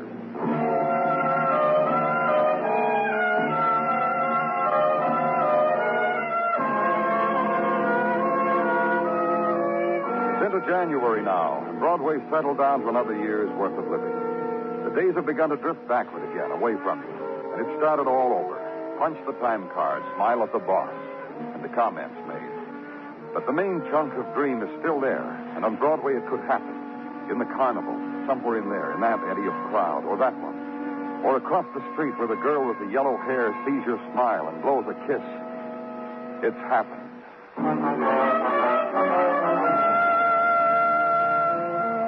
But no dreams where I was. Long ago dreams resolved into hands full of crumbling plaster and thrown away. This place, empty tenement, abandoned, seen now for two men at very early morning time. Me You're not going to take me, Copper? and murder suspect. I didn't do anything, Copper. Come on down from there, we'll talk it over. I'm coming up after you. I got a gun. I'm going to use it, Copper.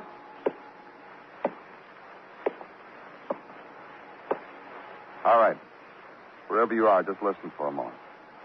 Slide your gun toward me on the floor. When you do that, I'll turn on this flash. Then walk toward me with your hands up. After that, I'll listen to what you... chance, Copper. You should have listened first.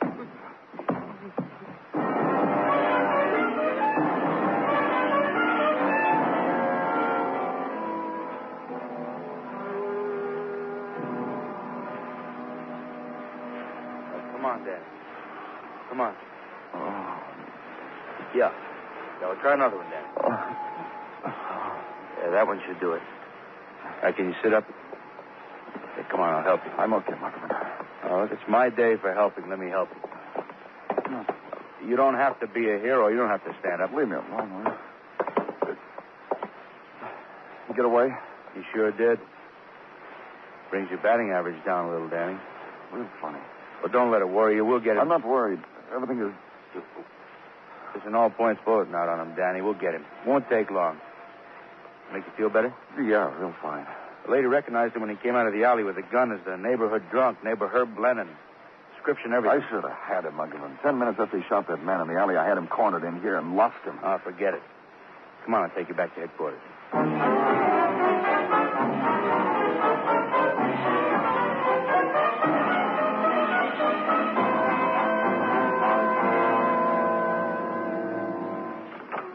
Danny? Come on in, Sergeant.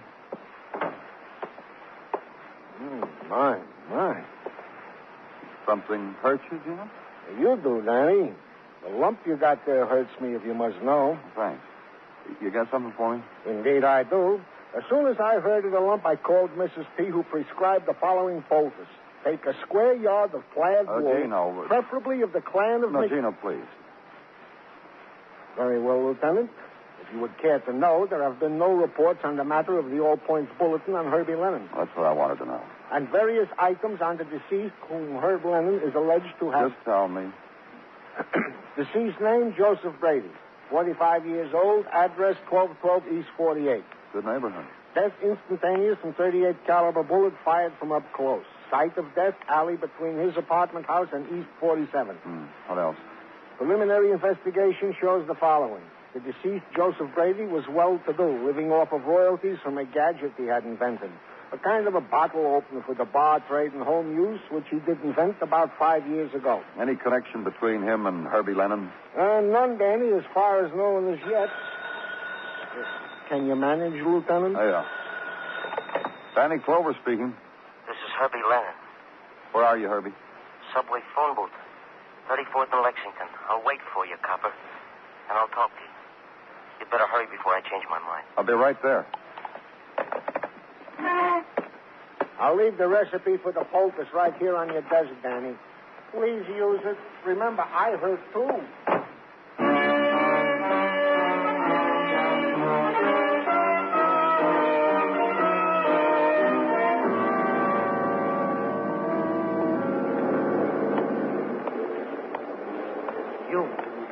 You missed it.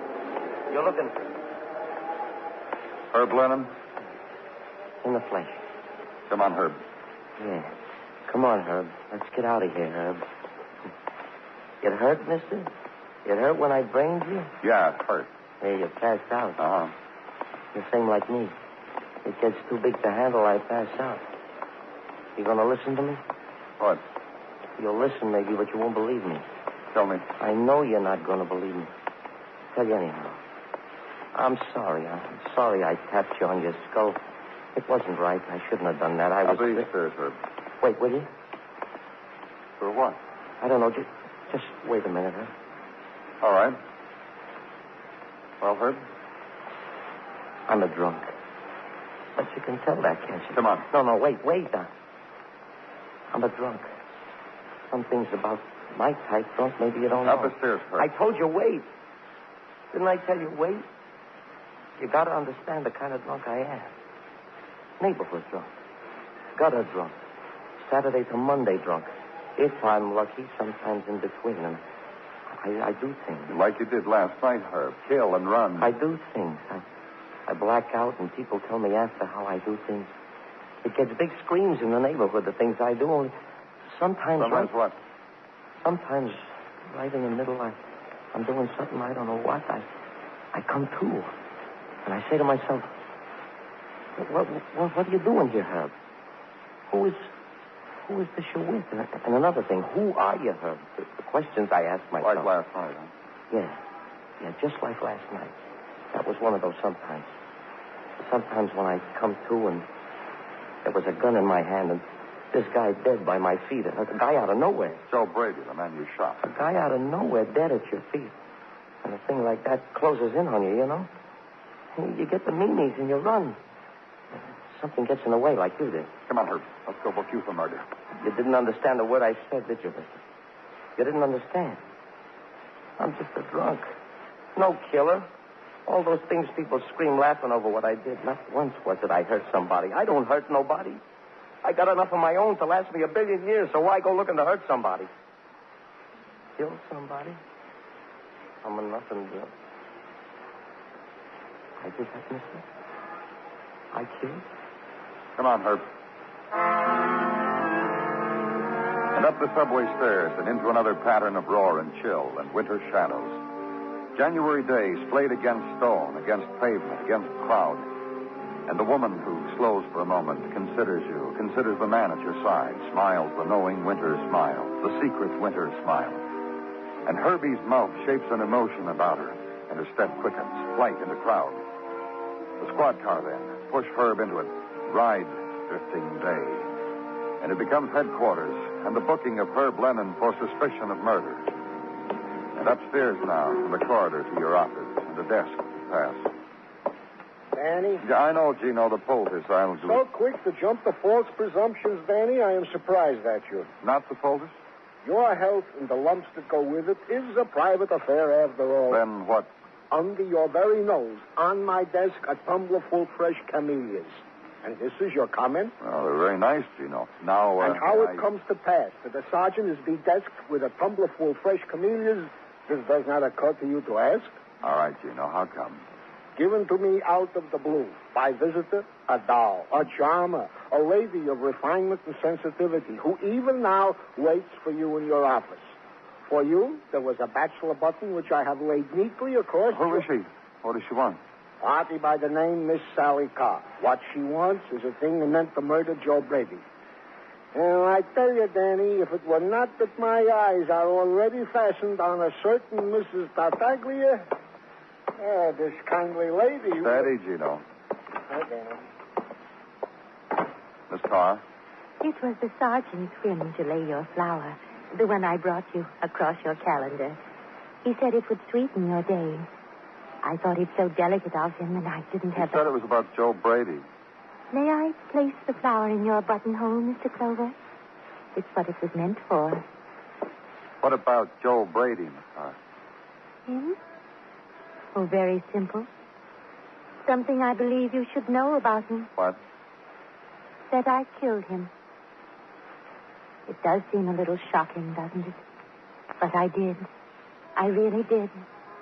I took a gun, and I shot him, and I killed him. There now, Mr. Clover. How nice you look.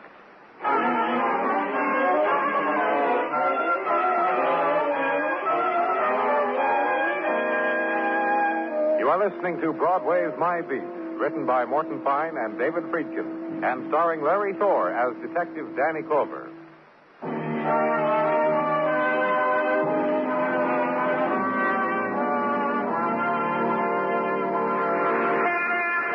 The new year has doled out only so many of its night times, and Broadway has already used them, drained their moonflow, their trumpeting, their whisper. The long night times, quick surge, quick ebb of night times. and a new one coming up. And take your place in line. Wait for the new falling of darkness. Beat the change of price. And it will come like other Broadway darknesses. Explosion, laughter, shock. In the corridor where now walks solitude, wait. At edge of neon dream, wait. Soon there is night. And in the office at headquarters, gray flow of winter twilight, and the twilight woman who had brought camellias for a sergeant's desk, who had placed a flower in your lapel, who had confessed to murder. Such a restful time. Such a lovely time. What? The close of day, Mr. Clover. When there's stillness and so much that's beautiful. And so many sweet thoughts crowding in to be heard. Miss Carr. And the planning of kindnesses. Such a delicious, wonderful time of day. Though I must confess... I know, but you killed. Oh, that... No, my other confession. That I hate darkness. I'm afraid of it. It's silly, I know, but I'm no longer a young girl, Mr. Clover. 45, to be precise. And darkness... Let's get back to the murder of Joe Brady, shall we, Miss Carr? If you wish. You've confessed to the murder of a man. Of course. Because I did it. Why did you kill Brady? Miss Carr. So much good left to be done, Mr. Clover.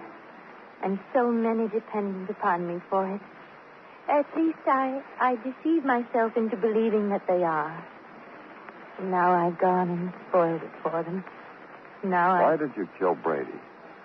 Please, Mr. Clover. It's her. I took a gun. I shot him in cold blood. Her. And so many other things to think about now. Where did you get the gun? Tell me, Miss Carr. I'm very tired, Mr. Clover. And he was a very evil man.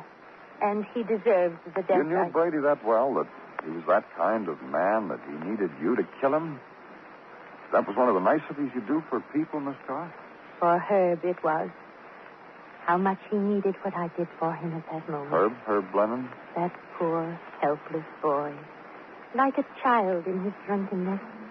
And that man beating him and cursing him and beating and Herbie crying. And I took a gun and killed that man and told Herbie it was all right.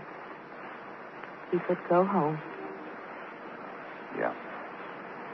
You understand, Miss Carr, we're going to book you for suspicion of murder. If you'd only listen to me. How simple I tried to make it for you. You could have done what was needed without all this. Where now, Mr. Clover? And Miss Carr straightens her knitted mittens, gets up from her chair and lays a hand on your arm. Mannerism of gentle lady being led away to jail, and remarks about it. After all, the day of the dungeon is past. And after all, I have committed a crime. So book her on suspicion, get a copy of her address from the desk sergeant, tip your hat to Miss Carr, and leave her. Out into the street, squad car ride to East 37th, tenement neighborhood in early January evening. Winter chill against built-in shadow. Yellow pools of light from windows as if spilled from a broken bottle and swept thin. The walkers are solitary and wear their loneliness as tightly around them as their zippered leather jackets. So punch doorbells and ask questions of Miss Carr's neighbors and get answers like the answers Mrs. Taylor gets you. I don't know what you're talking about. All I want to know is whether you think Miss Carr could have killed a man. You're crazy. Look, Mrs. Taylor, she confessed to doing it. You're out of your mind. Suppose you just tell me a little bit about Miss Carr. With the greatest of pleasure, mister. Because Sally Carr is a blessing to all of us.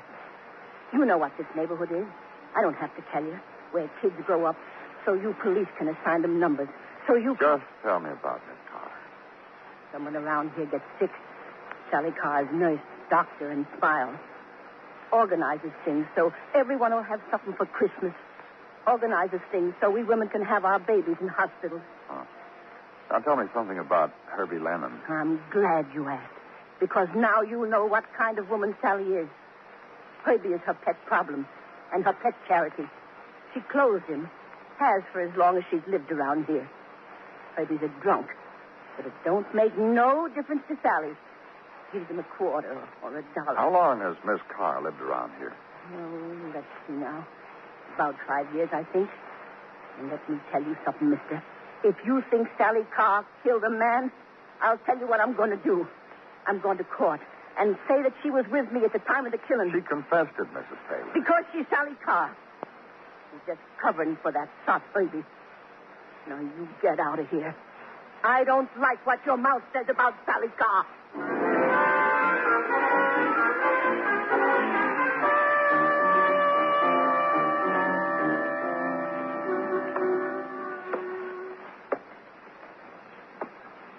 Danny? Hey, I'm talking to you, Danny. So what do you want, Muggavan? Why don't you take a rest, let me walk around the office for a while? Forget it. Forget it, he says. Look, I had as much grief as you did today. I talked to some of our neighbors, too. 37th Street formed a block committee and came down in protest. Oh? Yeah.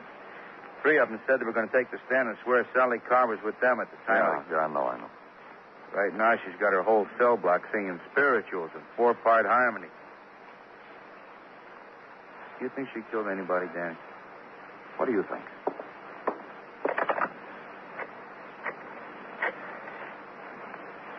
This Muggavan, Tim. I'm calling for Lieutenant Clover. Release Sally Carr. Right. Right, Danny. Yeah. I'll meet her downstairs with a squad car. Take her home. In full squall of winter night now, and lightning-like storm of winter lights, gleam, refraction, phosphorescence, ride it.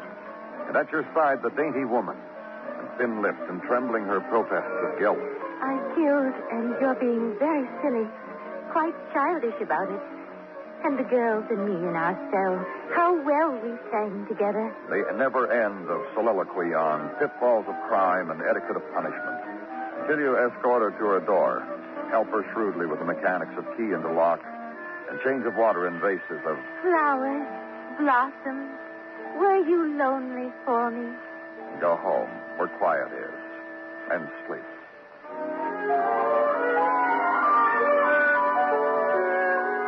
And morning at headquarters, morning in your office is a man from Brooklyn, man with identity. Stan Clamley. Clamley, got it, fella? What can I do for you, Mr. Clamley? A deal. You talk deal, mister? What deal, Mr. Clamley? Last night in the paper in front of the handicappers, I noticed picture. Certain lady you held for murder, then released. What about her? What about her is pleased to convey to me her home address. As, if she is whom I think she is, this lady owes me for a plate glass window to my restaurant, through which she threw my blue plate special of that year. What? Also for the fixtures, which she and her boyfriend broke in at toothpicks at the time. My counselor will be very obliged to you, and will extend to you the courtesy a percentage that it take from the lawsuit. My deal. The woman you're talking about, Sally Carr, is... Sally Carr, she said. 6 years to yesterday. The time of the broken glass, etc., in my restaurant. Known to me as Hazel Thomas, the lady boogeyman of the neighborhood. 6 years now, my lawyer and me... Hold it a minute, Mr. Clemens. Yes, that's the procedure. I want you to look at a photograph. Here, take a look. Don't mind. Hey, this is of a dead man. Hey. What, Mr. Clemens? This fella by the picture. The dead. Sure, that's Joe. Sure, Joe Brady, the boyfriend of Hazel I was telling you about. This is how he is now. You said this woman you've been looking for was known in your neighborhood. What neighborhood, Mr. Clanley? Down by Prospect Park, from 212 to 218th Street. Corner of Brighton and 215 is my restaurant. Down the street is a bar and grill where this Hazel was lapping it up before she... Hey.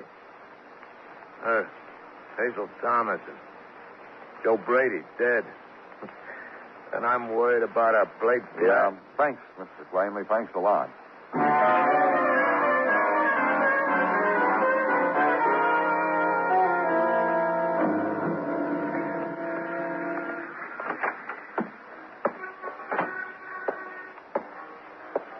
What are you drinking, friend? Police.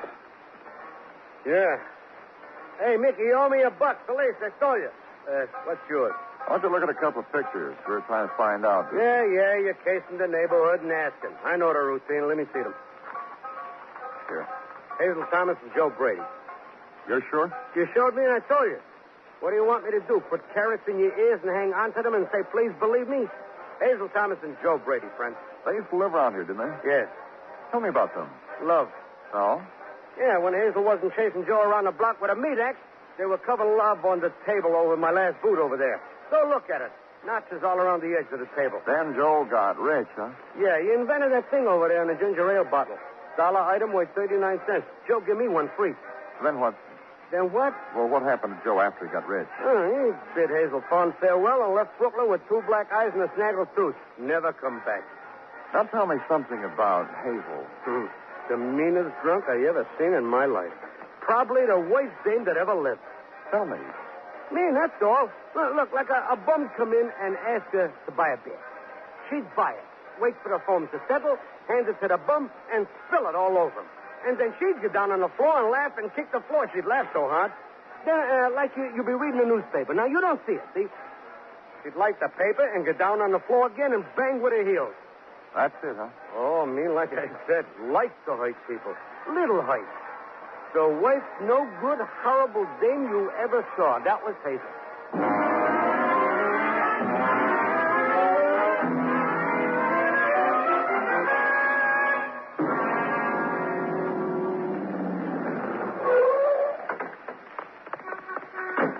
Danny? This time of day, she's probably having her tea. A nice, sweet lady like her. Find out.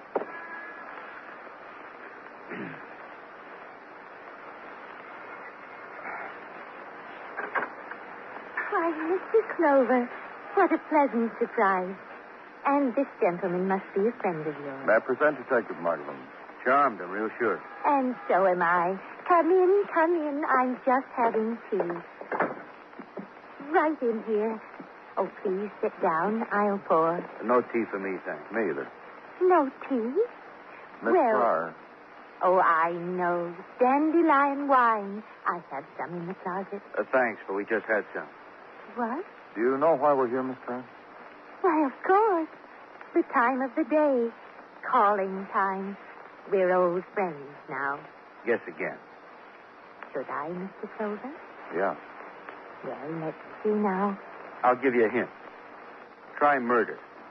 Oh, you've come to take me back. That's right. I told you all along. Well, you just wait and I'll pack a few things. Well, let's just talk for a little while. How nice. And what the lieutenant wants to tell you is that you're not going to stand trial on the basis of your confession. Why, whatever do you mean? Well, if you'd stand trial on that basis, you'd get off. First of all, no jury would believe a sweet lady like you could kill a man. No motive. Secondly, all your neighbors, character witnesses. Some of them will even furnish you with an alibi. If you love people, they'll love you back. Just pay attention. The jury would say Sally Carr was covering for Herbie. Acquit Sally Carr. Sally Carr could never stand trial again for the murder of Joe Brady. The way you planned it, Hazel. Hazel? That's right. There's no Sally Carr. Your confession wouldn't even be legal. Your name is Hazel Thomas.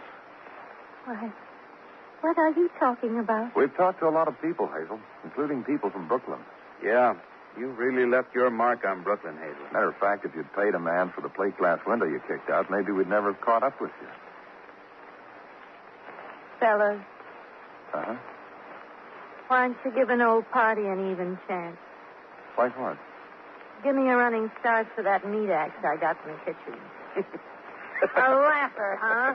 I'll show you. Let go of him. Let go. Take it easy here. You leave me alone with that slob for 2 more minutes. That scratch on his face will end at his toes. Give me a handkerchief, will you, Dan? Here. Hazel, Yeah, you killed Brady because he ran out on you, huh? sure. Makes a gadget. He goes crazy. After all the times we had together. You don't know the times we had together. I heard. You can believe it, too. So you tracked him down and moved close by. Changed your name and your personality, too. Nurtured a drunk named Herbie. A drunk who blacked out. So when you finally got your old boyfriend in an alley and shot him, you could stick the gun in Herbie's hand. It took 5 years. But I paid off Brady. Ready, Hazel? You aren't going to let me race you to the meat axe, huh?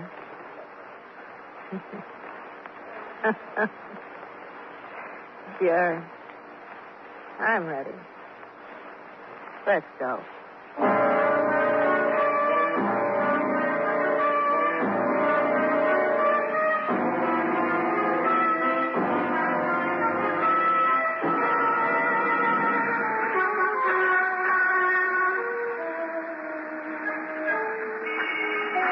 Broadway's sleeping now. The furious avenue of the night is still. Stretches out in front of you, without beginning, without end.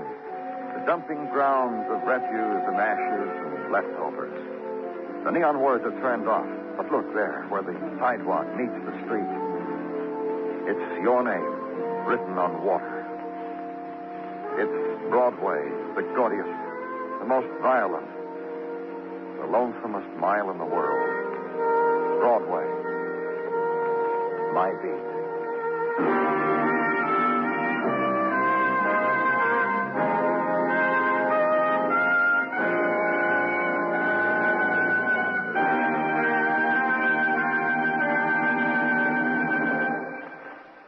Broadway's My Beat stars Larry Thor as Detective Danny Clover, with Charles Calvert as Tartaglia and Jack Crucian as Muggavan.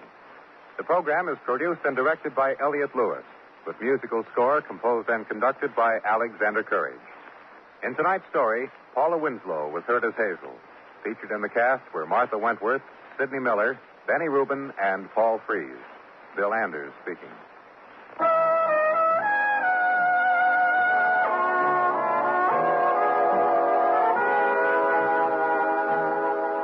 Broadway Is My Beat has come to you through the worldwide facilities of the United States Armed Forces Radio and Television Service.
For the past 55 minutes, you've been listening to the best in radio drama with Theater 5 and Broadway Is My Beat.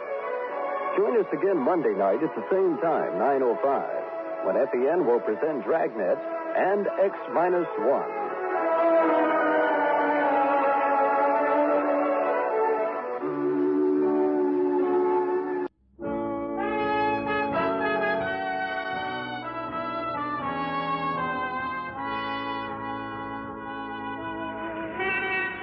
Broadway's My Beat, from Times Square to Columbus Circle, the gaudiest, the most violent, the lonesomest mile in the world. Broadway's My Beat, with Larry Thor as Detective Danny Clover.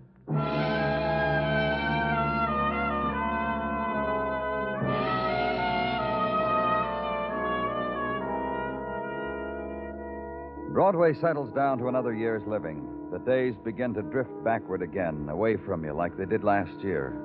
And it starts all over. Punch the time card, smile at the boss, and the income tax forms can be picked up at any bank or branch post office. But there's still the dream, and it could happen on Broadway. It's the corner of the world where 1 million performers do their bit just for you. It's carnival, and a clown and a girl with yellow hair blowing kisses. The end of a ride that costs you a dime. Maybe you'll get your money's worth.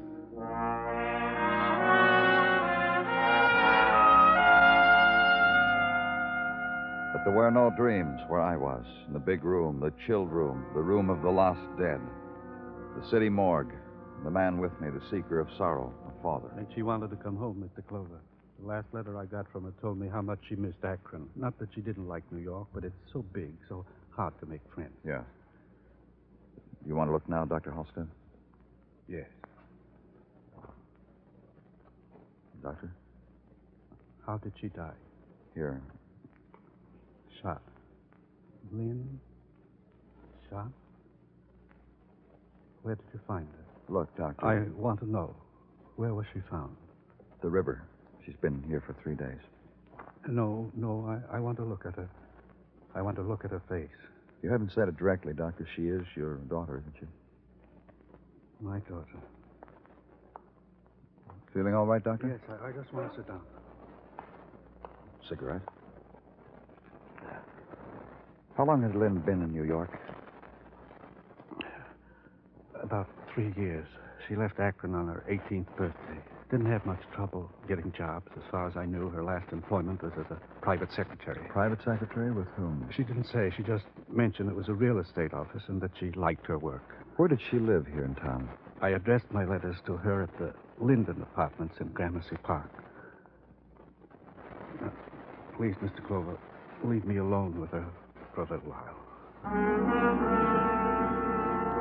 And know that outside, the light of the winter's morning is brilliant, dazzling, as it strikes the frost-veiled chrome of the city. But here it must filter through steel-webbed windows, reflect off the faces of the dead, grow dim. Here it lies against the closed eyes of a man who has made the journey, found at its end his child's death. Then his hand reaches out for the girl's forehead, draws aside a strand of hair, tries to smooth away the pain, the shock that had been frozen there, and walk away from it, because this is an image of anguish seen too many times. Go now to the Linden Apartments, yellow ivy clinging to old marble, facing the steel-fenced winter's garden, whose paths can be walked only by those privileged with a key to its gates.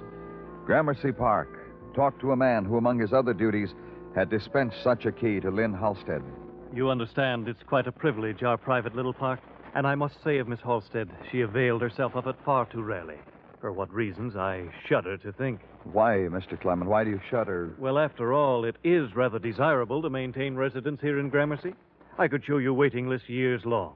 Miss Halstead lived here? I don't see her. Of course she lived here, but so sporadically. Weeks on weeks would go by with her apartment standing forlorn, empty, lonely. You're saying, Mr. Clement, that she lived here but didn't live here? Only used this as a mailing address, I fear, and a kind of phone service. For what reason? I know, you shudder. Quite. See, her mailbox is filled with uncalled-for letters. Here, from Dr. Halstead. A relative? Give them to me. From department stores, book clubs, and these phone messages. This man has been calling for 3 days now. I keep telling him Miss Lynn isn't in. Leaves his number, not his name. Give it to me, please. Why, of course. No one else to give it to now, is there? Show me her apartment, Mr. Clement. Oh, I'd be delighted to. It's one of our most desirable. Now, I'm free to inform the management that it's... Which one is it? Just down the hall. Here we are. Mm-hmm.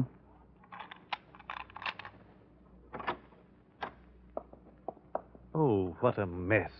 What a frightful mess. The disarray, the things left about. Why, these stains on our carpets. Blood stains, Mr. Clement. That kind of stain? But that means she must have been here when she... Here in Gramercy Park when she... Where's the phone? Why, there, under that French doll. Oh. You gonna call that number I gave you? That man?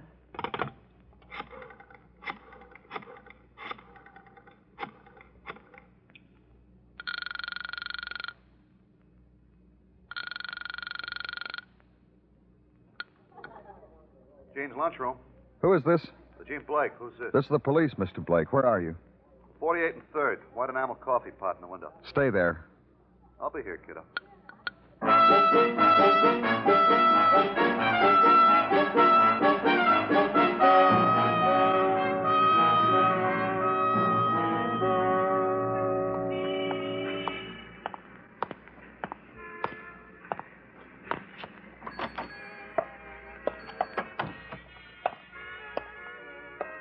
Something for you? Coffee'd be fine. Fresh donut? Just coffee, please. Sure.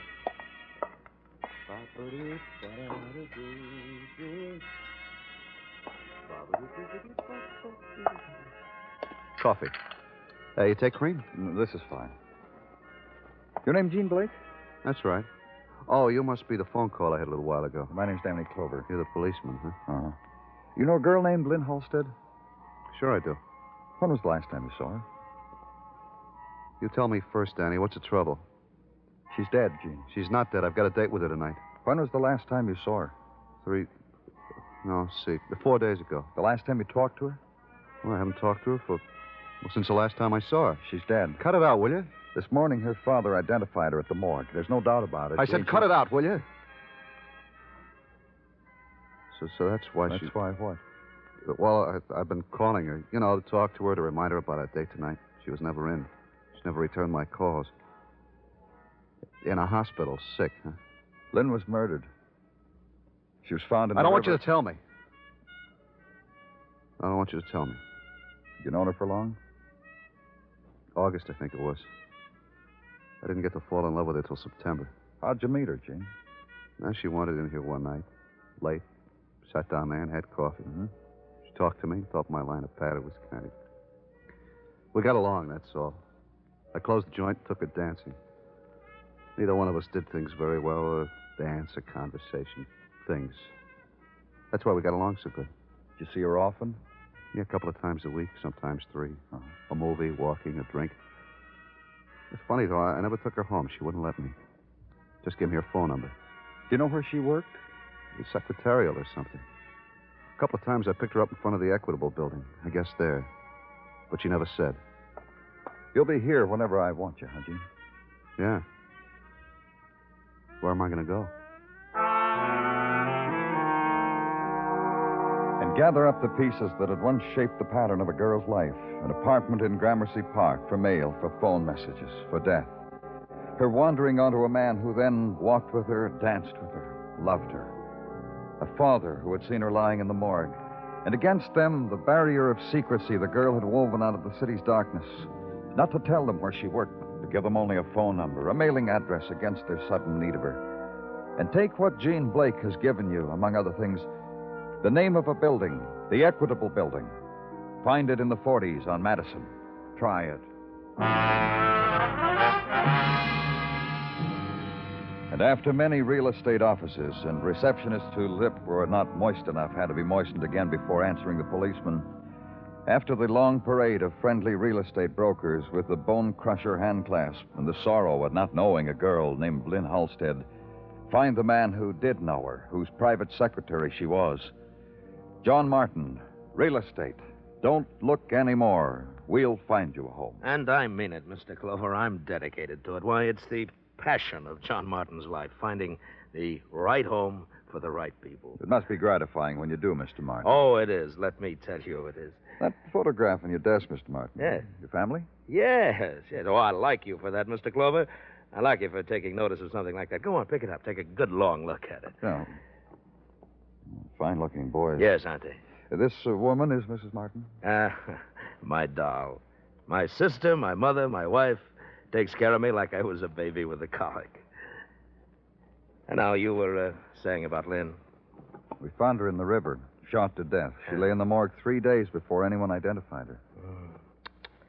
Someone finally did, huh? Yes, her father, Dr. Stephen Halstead. He came from Akron to take his daughter home. She'd written him she wanted to go home. Go know a girl.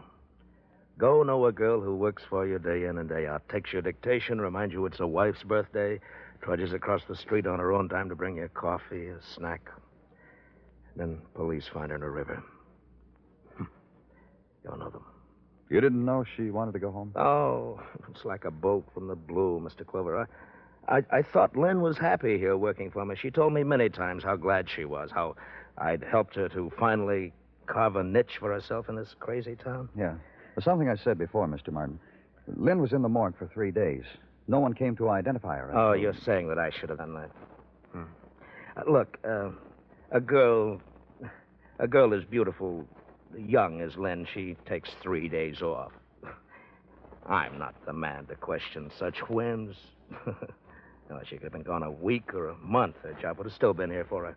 Well, there are other private secretaries. No, you're kidding. None like Lynn. Why, she... Oh, excuse me, please. John Martin, real estate. Oh, yes, he's here. Oh, you, Mr. Clover. Thanks. Yes?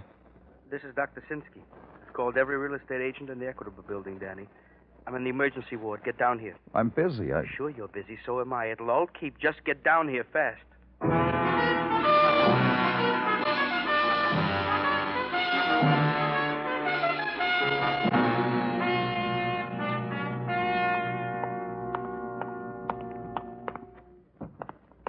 Drink it. Drink it all down and you'll sleep. The hurt will go away. Dr. Sinsky? Fine. Very good. Dr. Sinsky. Hello, Danny. It never stops, does it? All right, just tell me what happened. The fur coat over there on the chair she was wearing when she was brought in here at 10 o'clock. And under it, the nightgown she has on. Wandering around the street that way. What happens to people, Danny? Who is she? Who is she? Wait. Miss. Can you hear me, miss? I want you to tell me your name, miss. Name? I want you to tell me again, miss. Name? Lynn. Lynn Halstead.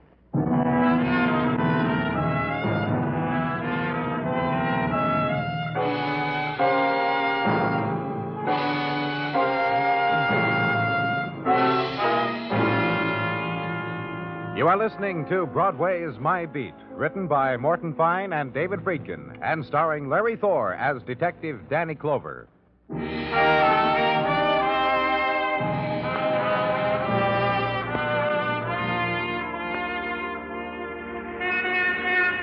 The new year has taken hold now, and already Broadway scurries to quicken its passing. There are ways to do that. Add more neon to burn away the night times, more Mazdas in the spectaculars to wink away the long darkness. And the illusions? No new ones, kid. Last year's models.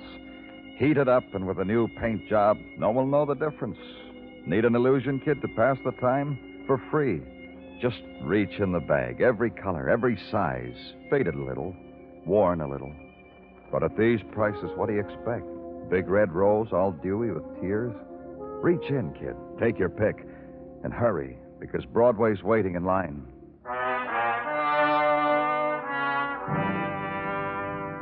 But the lost girl who had wandered a city, drifted on winter's wind, this was no illusion. Nor was her slow, still dying. I tell you this, Danny. This girl could have stayed alive, even with the bullet wound that is in her. You mean she wanted to die? No, I don't think so. I think what made her get out of whatever bed she was in, it made her walk in the cold only in a nightgown and a coat. What made her do that was something else. Huh? A shock, maybe, a hurt, maybe, a memory. You're saying that if she'd stayed where she was, she wouldn't have to die. What else am I saying? The wound had been tended to. The bullet removed 3-4 days ago, professionally. The healing had already begun to take hold. It was not the work of a clumsy man, Dan. It was the work of a professional, a doctor. You're sure of that? Some things I know, Dan. I'm saying to you, this girl undid what was done for her. Huh. Can she be moved? Yeah, it won't matter. Put her in a room upstairs. All right. We've been going all around it, Danny. We haven't let ourselves dwell on what she told us. Well, that she was Lynn Halstead? That she was Lynn Halstead. I'll make a call. Dr. Halstead? The man who called another dead girl his daughter? That's right. Tell him to get here quickly, Danny, and... And what? Nothing. Just tell him to get here quickly. One more thing, Doctor. What? Don't talk to any reporters. I don't want this to get out. Danny, please, get this girl's father here quickly.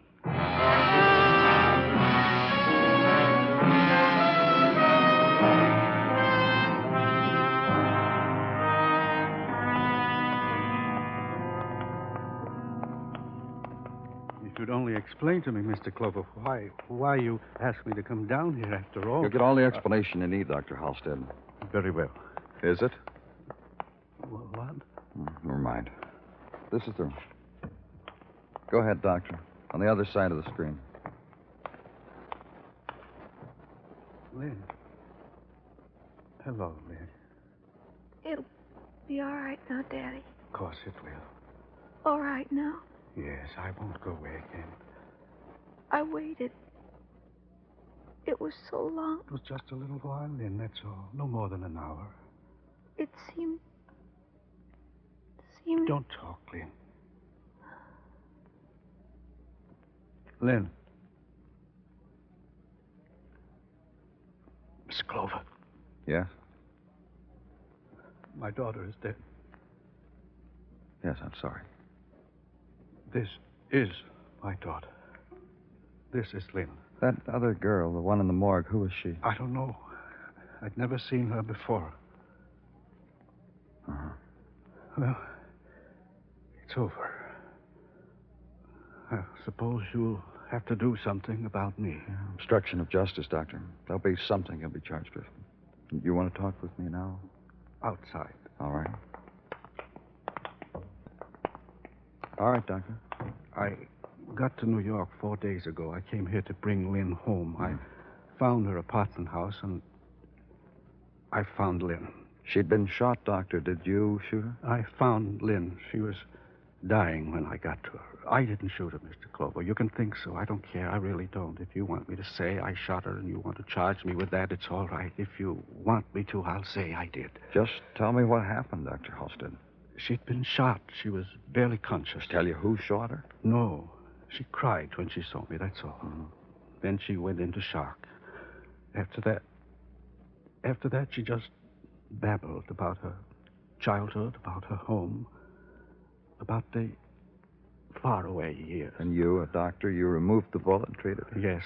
I didn't know whether she was going to live. I just sat beside her and waited for her to say the person's name who shot her. There were phone calls and people knocking on the door. I never moved from her side, but she never spoke the person's name who shot her. Well, how'd she get away from you? When I came to the morgue this morning, Lynn was gone when I got back. I guess she wandered around looking for me or looking for something, I don't know.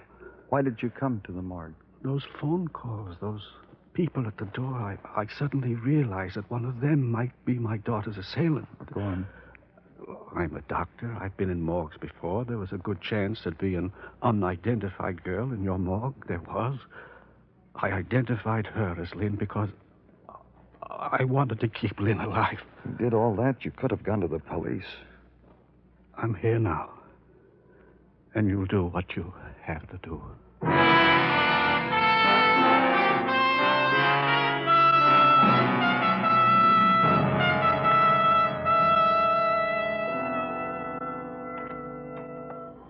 Danny? What do you want, Chino? Well, at least look at me when you ask me what do I want. The way you stand at the window staring out into the nowhere and the beyond gives a person chilblains. Sorry, Gino. My eldest Tina does the same thing. A starer from cold windows. What am I to do with you two? Now I'm looking at you, Sergeant. I ask you again, what do you want? To give you things. Like that Dr. Halstead is now being held by the DA for arraignment. Go ahead. Thank you. The girl in the morgue, whom Dr. Halstead called his daughter, has been identified. This time for sure. Oh? A Miss Lily Follett, a frequenter of bars where there was frequent mayhem. Uh-huh. The last one she so attended cost her life, our boys have ascertained. It was there she was shot, from there tossed into the river. Several characters are now being held on suspicion of her murder. Anything else? The rundown on the true Lynn Halstead, the girl who... Brief it, Gino. It goes without saying. Miss Halstead left Akron, arrived in our city 3 years ago. This checks with her father's testimony. While here, attempted all the things bright out-of-town girls attempt. Drama school, modeling. What else? What else is that our checkers have discovered where Miss Halstead was staying when she was not staying at the Linden Apartments. Oh? Indeed. Our checkers, having gone over Miss Halstead's place at the Linden with fine tooth and comb, came up with a commuter's ticket to Long Island in her effects. And to Long Island they went. You want to tell me what they found, Gino? A cottage small twixt Sound and Highway owned by Miss Halstead. Nice going for a secretary to maintain 2 residences. Yeah, nice going to you, too, Gino.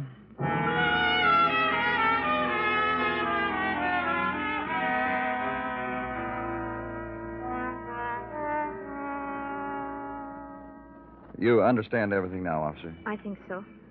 I can go over it for you again if you want. I'll be okay. Uh-huh. Use this phone. I'll listen in on the extension. Go ahead. Try to act hurt, officer. I'll try, Lieutenant, but I've never been shot.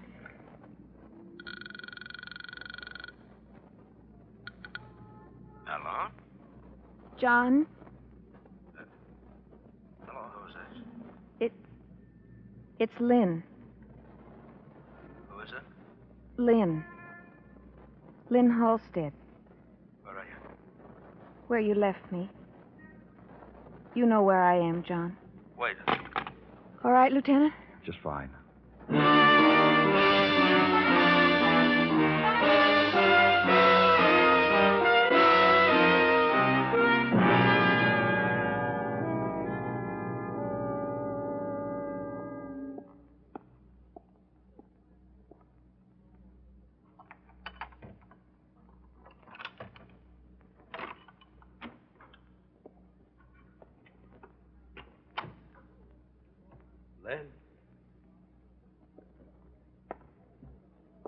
Lynn, Oh. Sit down, Mr. Martin. What? I said sit down. That's right. Where's Lynn? Dead? I don't believe you. That's up to you. Look, once before you told me Lynn was dead. I just talked to Lynn less than an hour ago. That's funny. She's dead. Where is she? In there in her bedroom? You want to see her? Died after she called me, huh? You want to see her, Mr. Martin? No. No, I never could stand the sight of death. Well, I guess I'll be going, Mr. Clover. I guess the papers will tell me the where and when about the funeral, huh? Don't go, Mr. Martin. Why not? Lynn's not in her bedroom. She died hours ago. I don't get you. Oh? What are you doing? Playing crazy games? You get your kicks playing with a dead girl's name? She is here, she isn't here, she's dead, she isn't dead? Who called me, anyhow? A policewoman. A policewoman? Well, be proud. Funny game you policemen play. Why'd you come here, Mr. Martin? I'm a sucker for phone calls. A girl calls and tells me she's alive. I get happy about it and I call a cab. That's not the reason. Well, read my mind for me. All right. You came here to finish what you started out to do, to kill Lynn Halstead. I gotta take this from you? No, you can just submit to arrest, come downtown, call a lawyer, and tell them you're being held for murder. We'll even let you call your family. Tell them the same thing. What's on your mind? You didn't know whether Lynn was dead or alive until just now, did you? You just knew the girl who was first identified as Lynn wasn't really her. You told me she was, and I believed you. Why shouldn't I believe you? You didn't believe me the first time I talked to you. You knew the girl dragged out of the river wasn't Lynn, because how could Lynn have gotten to the river? You must have gone out of your mind, Mr. Martin. Shoot a girl, and there's no news of the shooting. Just waiting. And a girl is identified as Lynn Halstead, and you knew it wasn't Lynn Halstead at all. All you could do was wait. What are you mixing me up in this for, anyhow? I got a family. You had a family when Lynn Halstead walked into your office. She was a beautiful girl, wasn't she? I told you that. How much were you paying her as a secretary? Well, she was a good secretary. I paid her $75 a week. I guess she could have afforded her place here at the Linen Apartments and that. She started at $50, but I raised her to $75. But how could she afford to buy that cottage in Long Island? Mr. Clover. I thought about that, Mr. Martin. I asked myself a question. If a real estate broker has a friend and he wants to keep the friendship quiet... All right, I gave her the house. But she gave it back to you, didn't she? Everything in it. Because she found a boy she fell in love with. Love? That's love?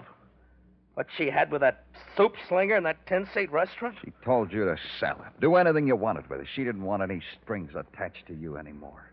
So you killed her. That's love? What she had with that soup slinger? Cheap movies? Walking in the park? That's love? Listen, I've been through it when I was a young punk. You think that kind of stuff was for Lynn? So you killed her. I thought I did. I sweated through it. For 4 days I did. Let's go. She walked out on me.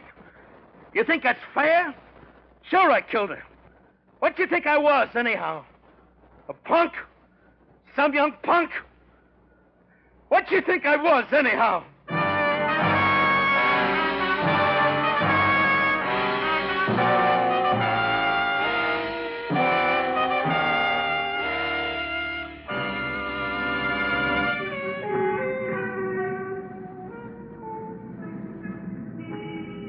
Broadway's quiet now.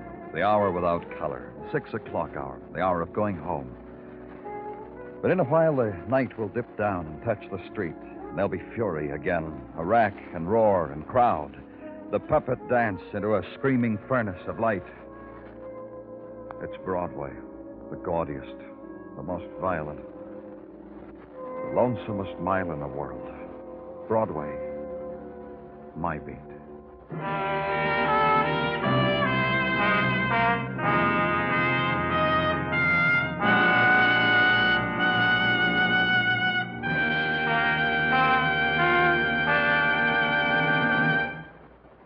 Broadway Is My Beat stars Larry Thor as Detective Danny Clover, with Charles Calvert as Tartaglia and Jack Crucian as Muggavan. The program was produced and directed by Elliott Lewis, with musical score composed and conducted by Alexander Courage. In tonight's story, William Conrad was heard as John Martin and Herb Butterfield as Dr. Halstead. Featured in the cast were Hy Averback, Joyce McCluskey, and Bob Bruce.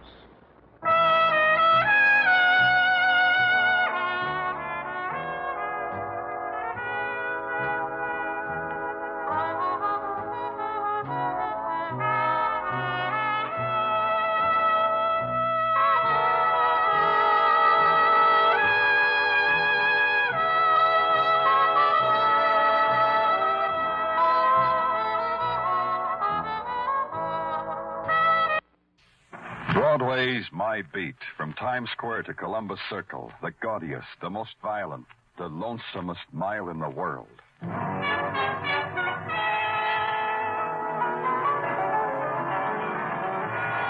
Broadway's My Beat, with Larry Thor as Detective Danny Clover.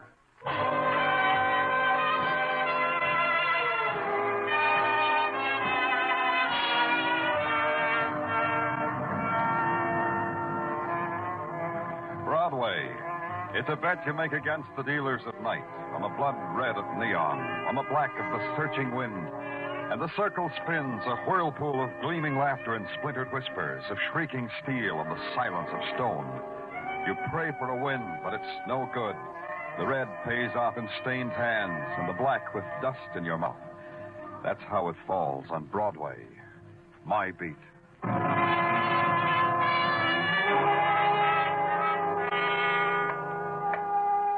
At 4 o'clock in the morning, Broadway is still. The spectaculars drowse and the neons yawn. The sounds of the city whisper into the darkness. And last night's headlines fight a losing battle with the wind. Then, it's a burglar alarm from the flower shop, and it's tearing its heart out.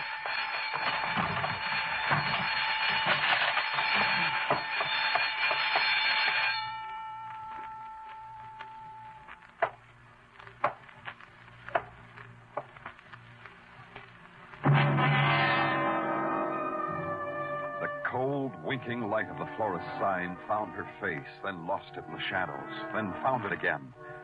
She sat primly in a wicker chair through which garlands of camellias and shining green leaves had been woven. Her hand had been pricked by the thorn of a rose she held. And when the light found her eyes again, they were mocking and sly. Hey, what goes on here, huh? Oh, hi, Danny. What makes? I heard a burglar alarm. Someone tripped it on their way out the back door.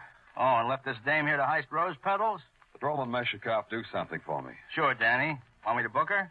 Call homicide. Tell them there's been a murder.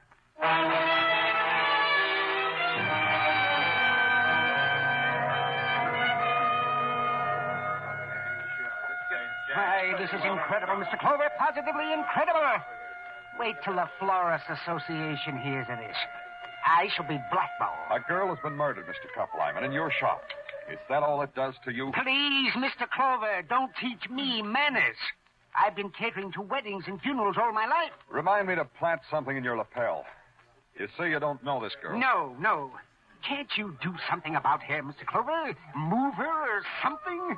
Oh, my beautiful blues. You take your filthy hands off those primroses. To me, Mr. Kuppelheim. Pay attention to me. The primroses will have to fend for themselves. This is an outrage. Making a shambles of my garden. All because you can't solve a stinking murder of some burglar of a girl. Don't press me, Kuppelheim. I could forget it says in the book I'm a gentleman. I know nothing about this, Mr. Clover. Why don't you inquisition my clerk? He closed the shop. He was here all evening. I've never trusted him, never. Nice boss you got, huh, Mr. Austin? The feeling mutual? There is mistrust and fright and kindness in all of us, Mr. Clover. Has it not been written in the book? Yeah. What time did you close the shop, Mr. Austin? At 11. I always close it for Mr. Kuppelheim at 11. And this girl, we've found her to be a Miss Joan Gale of the Dunhill Apartments. Does that mean anything to you? Nothing, I'm afraid. If she were a customer, I'd know it. I wait on people and deliver, and I have a good memory, Mr. Clover. This lady was never in our shop. Why should someone bring her here to kill her? Oh, that's a wonderful question, Mr. Clover. I wonder you hadn't thought of it before. May I go home now? It hurts me to say this, but no. Your primroses will need you. And so it began, the questions and answers that a cop scribbles into his little black book. Against such a time when he can set up a file at headquarters labeled Joan Gale, Death by Murder. The coroner said she was killed by a bullet in her heart. That made me, all of a sudden, a philosopher. I had to inquire into what set of circumstances put the bullet there at that time, in that place. The next morning, I went to the Dunhill Apartments because Joan Gale's purse said she lived there. And I talked to a man because the yawning young woman at the desk just yawned and shook her head. Then yawned some more and pointed at a potted palm on the man sitting beside it who I should talk to. Good morning. My name's Danny Clover. Oh, that's nice. You got some beef, maybe? See the girl at the desk. I did. She's sleepy. Ah, you're a real quick lad. So? So that makes me a servant cop. A cop, huh? Well, that makes my name Frank Shepard, houseman. Let's see your buzzer, friend, so I can have a genuine feeling about you. Yeah, here. Oh. I did something you don't like? Joan Gale, I want to look at her room. Okay, come on. She did something bad? Go ahead, shock me. What'd she do bad? She got murdered. Oh, as bad as that, huh? That's sad, real sad. And here. Joint screams at you, don't it? It's too dark to tell. Turn on the lights, Frank. Sure. Better? Oh, blue lights. What do you know? That means something? She have many friends, Frank? Callers? Tell you the truth about that, Clover. Joan Gale never made me look up from the racing form. Her friends neither. I wouldn't know. So, no gentleman callers. And I thought I was being clear as crystal. I wouldn't know. Who are you? All right, rummy outside. You want to give this policeman a bad impression of Dunhill Apartments?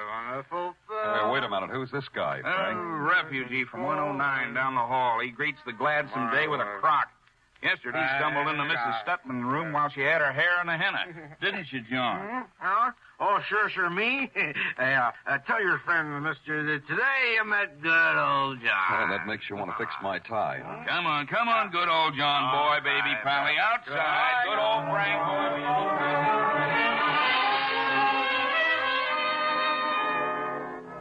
I watched old Frank Boy push his Pally on his face into Pally's home in 109. Then Frank Boy came back and was the model of a house dick with the economy-size helping hand. We searched Joan Gale's apartment, found a lot of things. Things that pieced together the life of Joan Gale by night and by day. Things that made Frank Boy all happy inside. But there was nothing that added up to her dying in a bed of cut flowers. Back at headquarters, there were more fragments, more scraps of a woman's life. Sergeant Tartaglia offered them to me. This Joan Gale, Danny. She had a slight record in Scranton, PA. For disturbances of the peace, for questioning, for, you know, Danny. Yeah, the alibis of Kuppelheim and his clerk, Roy Austin. You had them checked? Oh, yeah, Danny, sure. It's just like this Mr. Kuppelheim and Mr. Austin told you. Kuppelheim was in the sack. The clerk, Roy Austin, closed up Kuppelheim's flower shop at 11 o'clock. Went home. To the knowledge of his landlord, did not leave the premises till you rousted him out of bed to question him at said Kuppelheim's flower shop. How do you figure, Tartaglia? You know, I'm glad you asked me, Danny, because I got a theory. Now, the way I picture this whole crime... Oh, pardon me. Surely, Danny. Go right ahead. Thank you. Danny Clover speaking. They told me you were handling the Joan Gale murder, Mr. Clover. I believe I can help you with it. Who is this? Mrs. Amelia Ripley. 1219 Smedley Place in Forest Hills, Mr. Clover. I can expect you immediately? Yes. Thank you, Mr. Clover. Now, as I was saying, Danny, my theory... Keep it on ice, Tartaglia. I'll come back for it.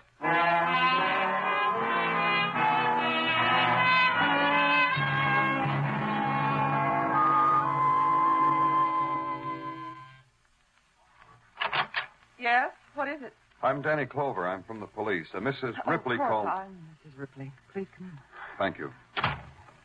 You won't mind.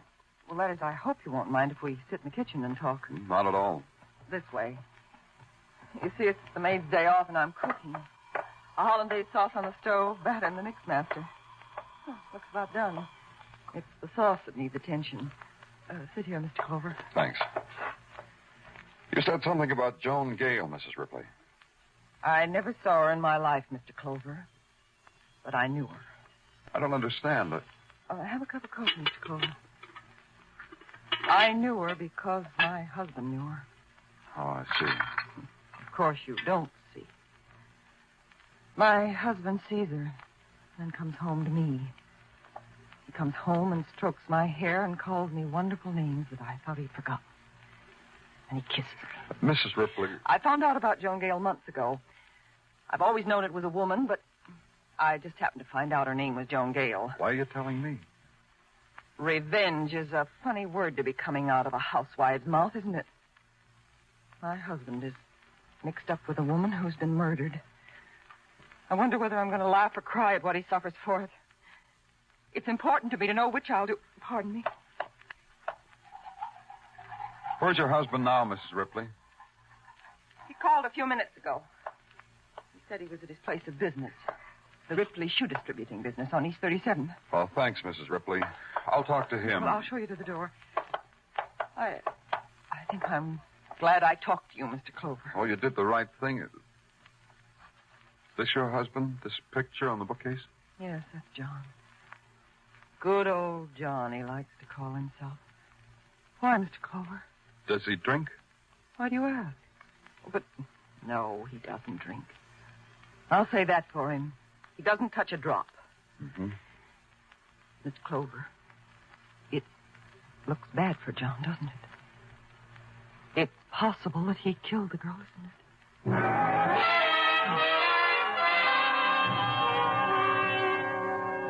It not only was possible, from where I stood, it looked like a sure thing. The picture of the John Ripley on the bookcase was the same good old drunken John who had tried to tie my tie in Joan Gale's apartment. The same drunken John who never drank, his wife said. I had to ask him about a little thing like that, about a lot of little things.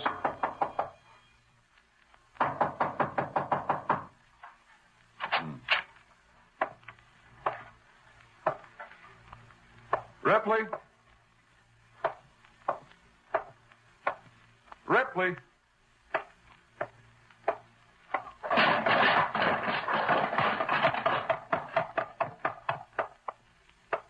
No. Oh, no. The shoeboxes of the Ripley shoe distributing business lay in a crazy, wanton pattern around the body of John Ripley. On his face was a loose, embarrassed grin, as if he were ashamed of his clumsiness, ashamed of not knowing how to handle shoeboxes, ashamed of his torn coat, his torn body, of the blood that crowded through the bullet hole in his chest. Now there was nothing to ask of good old John. Nothing. Nothing at all.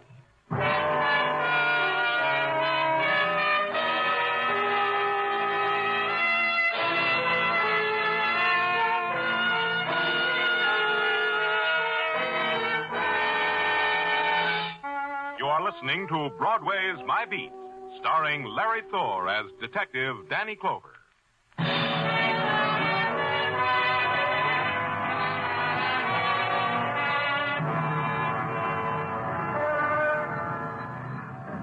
Broadway is a place that can get happy about a lot of things. A wrestler from Argentina who walks on his hands and wrestles with his feet. The honeymoon of Tess Trueheart.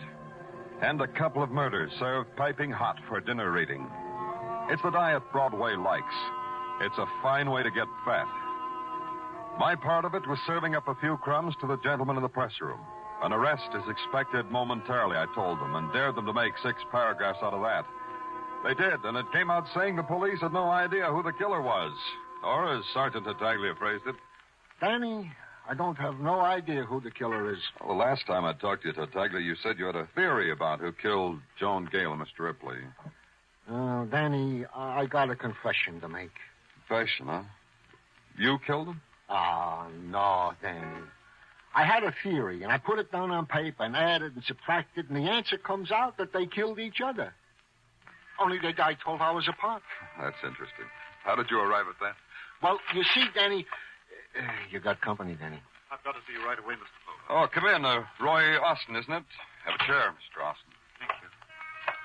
Thank you very much. Danny... don't go, Tartaglia. This is Mr. Austin. He's the clerk at Kappelheim's flower shop. Hi, Mr. Austin. How do you do? What can I do for you, Mr. Austin? I want you police to protect me. Yes, I demand it. Why, are you afraid of something? You would be, too. Here, read this. It was slipped under my door at my rooming house. Huh? Dear Roy Austin, make no plans, Mr. Austin, because you will die within a day. Who'd want to write you a note like this? You know? Of course I don't. That's your job, Mr. Clover.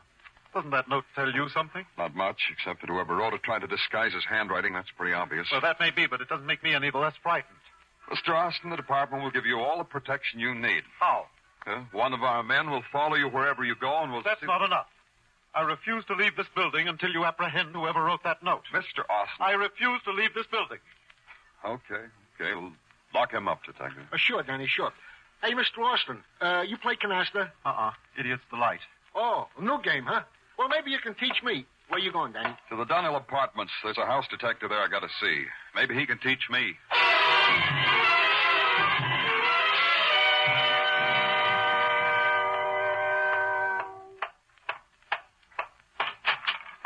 What's the idea of busting in, comrade? For this, you can get your face slapped, comrade. Turn around, Frank. I've got a complaint.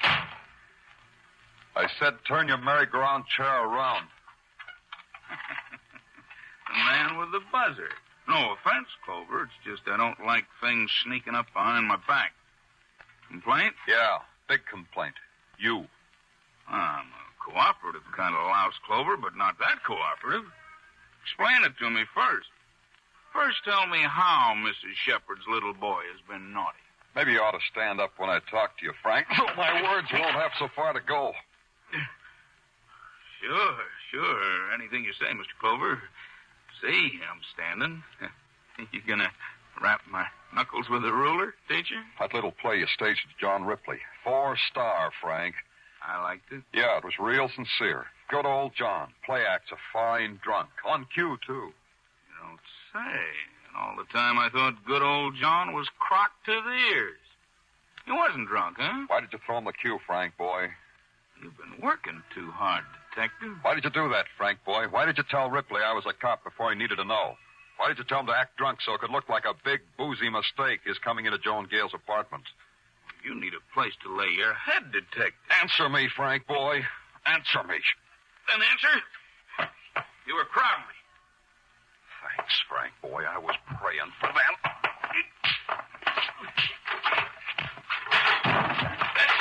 That's enough. You didn't ask me my question, Frank.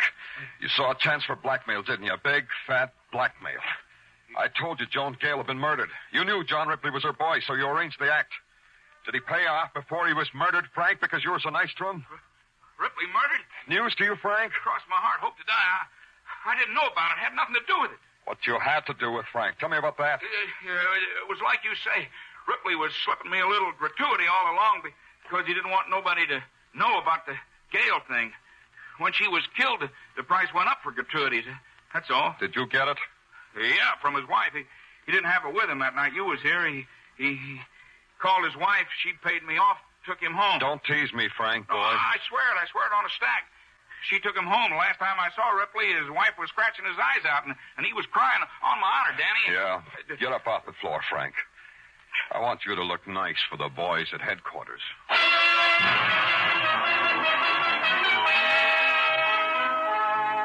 Frank didn't look nice for the boys at headquarters. A guy like that could spend 3 hours with a barber, then dress in custom-tailored clothes, and still he wouldn't look nice. Before I left headquarters, I looked in on the canasta game between Tartaglia and Roy Austin, then took a ride out to the housewife, Mrs. Ripley. I couldn't make up my mind whether to be sorry for her. I wasn't sure whether she had anything to be sorry about. I suppose you expected to see me in tears, Mr. Clover. I wasn't sure. Just how do you feel about your husband's death? Relieved, I think. Clean. If you've got any conscience about lying to policemen, you've got to feel some remorse, too. And you lied. You didn't tell me about paying blackmail and bringing your husband home. I didn't tell you, so I didn't lie. We can group it under the general heading. Maybe this will do something to you, Miss Ripley. You're in a lot of trouble. How? How am I in trouble? You're a murder suspect. Oh, you'd be surprised, Mrs. Ripley. We've had other coffee drinkers murder people. Even a file on murderers who made fine hollandaise sauces. Well, but why should I... Why do murderers kill? You had the motive. Joan Gale, because she got along so well with your husband. Your husband, because he got along so well with Joan Gale. Mr. Clover, listen to me. All right. Mr. Clover, I first suspected my husband when he made an unnecessary trip to Scranton. Scranton, huh? Yes. John's business interested me. I knew all about it, so I knew he didn't have to go to Scranton on business. Go on. When he came back, he suddenly started to send me flowers. Just like that, flowers. Several times a week. That way I knew exactly when he saw Joan, by the flowers. Flowers, huh? I suddenly make a stab in the dark. Flowers from Kuppelheim. Yes, that's right. Then, when my husband was in trouble at the hotel, I went there and did what you said I did. Simply because once I married John. You did that, then? I brought him home. He told me everything that happened between Joan Gale and himself. Everything. Uh-huh. Then he left. Then I called you. I called you because there was the matter of my self-respect. You're telling me you didn't shoot either one? I didn't. There's a grocery store on the corner, Mrs. Ripley. You can go that far so you can get your coffee. I'm going where there's flowers. There might be an unfilled order there. Maybe you'll get some.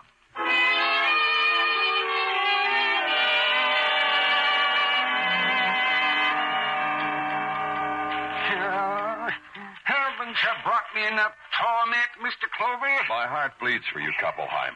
Put those prattles down and talk. Gosh, it's no good. You've upset me so. A coming out cassage. Just massacred. How long have you had John Ripley for a customer? John Ripley? The shoebox murder case? Oh, yes. See, that is a thrilling one. How long was he your customer? And he began coming in about the time that clerk of mine started working for me. Roy Austin? Yeah. Oh, they got along famously, those two, always whispering about something or other. Then Mr. Ripley would place a very big order. I didn't really mind their whispering behind my back. When did Roy Austin come to work for you? Why, Mr. Clover? Why do you ask? Is he in trouble? I told you I didn't trust him. Don't drool at the mouth, Kuppelheim. Just answer my question. When did Austin come to work? It was about 3 weeks ago. He came to me with a letter of recommendation from some queasy little shop in Scranton. I took the chance anyhow because I needed help so desperately. Scranton. Do you have the letter? Yes. Yes, of course I have. Wait a minute, I'll find it here. Let's see. Yes, you did. Here you are. I've seen this handwriting before. Where's your phone, Kuppelheim? It's right here in the counter. It's a business phone, Mr. Clover. Yeah, all right, I owe you a nickel. Yeah, what? All right. Not too long. Sergeant Tartaglia. Danny Clover. Keep Austin happy, Tartaglia. I'm coming up to talk to him. Oh, you can't do that, Danny. I'm not here. I finally persuaded him it was safe he should go home. What? Sure, Danny, sure. I talked him into he should go home. Took a lot of my most clever russes, but I finally convinced him.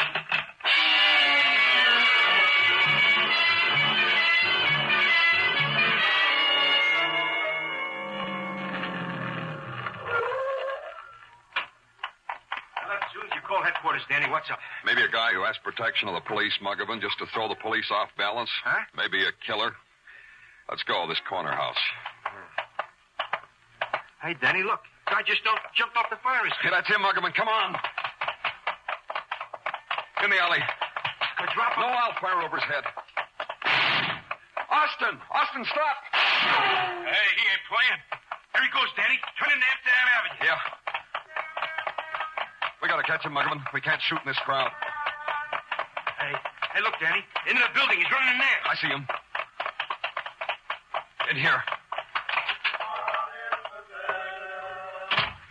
Bible me? Beg your pardon, lady. Did a man just come in here? A man in a gray sweater? In and through that door on the other side of the platform. Thanks. Stay here, Muggerman. Don't let him get out this way. Yeah, Danny, sure.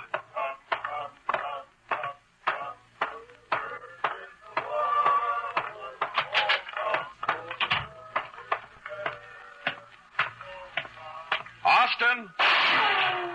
I'm up here, Mr. Clover. Somewhere here in the darkness. Think you can find me before I kill you?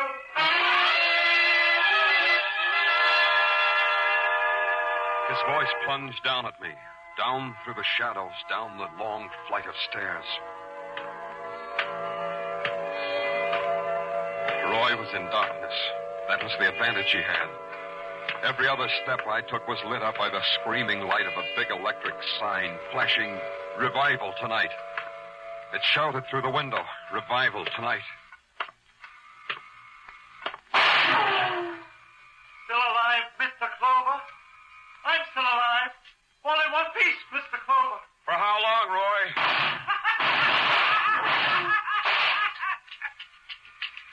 What's the matter, Mr. Clover? Out of bullet. Not a trick, is it? Because it'll do you no good. Come down, Roy. My gun's empty. Come to me, Mr. Clover. Up these stairs. Come to me. Pray, Mr. Clover. Pray for salvation. Because I'm going to hasten your death with this gun. Because you're a sinner. Joan Gale was a sinner, too, wasn't she, Roy? Yes, she was. She was my wife, Stratton. Did you know that? No. Yes, she was. She was good. Until Satan came for her. That would be John Ripley. Satan? He took her away from me. And then he came back. And he told me where she was. Because he knew I would kill her. Because I am just. And the wages of sin are death. And you killed Ripley. Satan. And now you, Mr. Clover. But you must accept death with innocence, like the lamb. Throw your gun on the floor, Mr. Clover. Yeah, I'll do that, Roy. Here. My leg!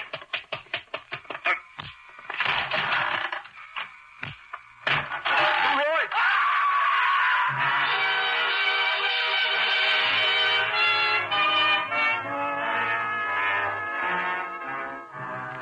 When I got to him, he was dead. His body lay crumpled and broken at the bottom of the stairwell. On his face, the last drop of ecstasy. The ecstasy he'd reserved for his own dying. When they came for him, it was still there. But frozen now, different now. Like some leering mask of evil.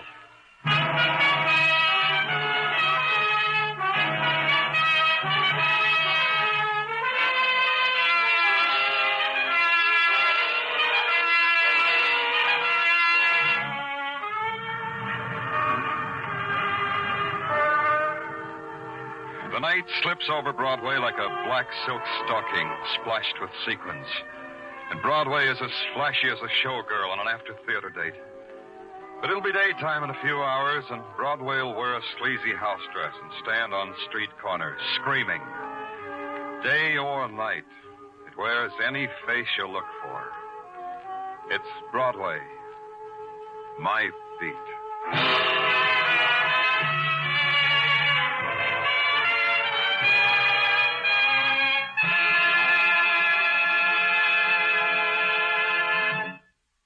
Broadway Is My Beat stars Larry Thor as Detective Danny Clover and is written by Morton Fine and David Friedkin.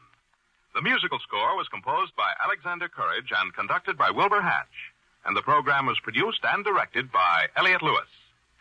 The cast tonight included Charles Calvert, Irene Tedrow, Jerry Hausner, Howard McNear, Edgar Barrier, Herb Vigran, and Jack Crucian.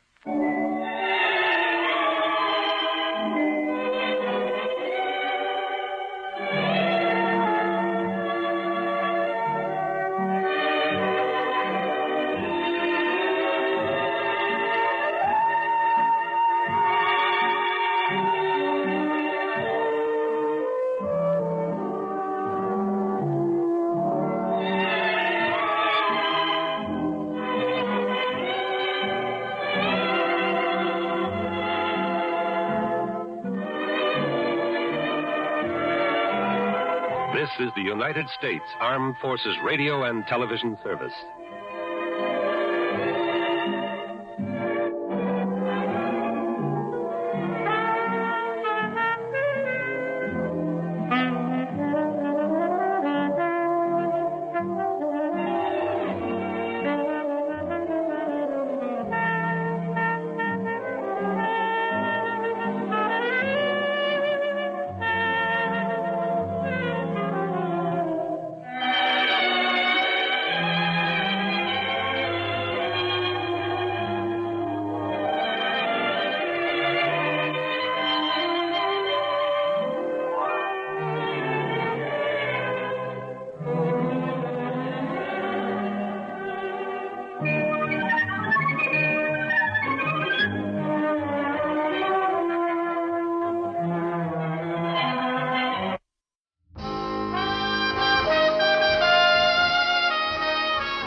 Broadway's My Beat, from Times Square to Columbus Circle, the gaudiest, the most violent, the lonesomest mile in the world. Broadway's My Beat, transcribed with Larry Thor as Detective Danny Clover.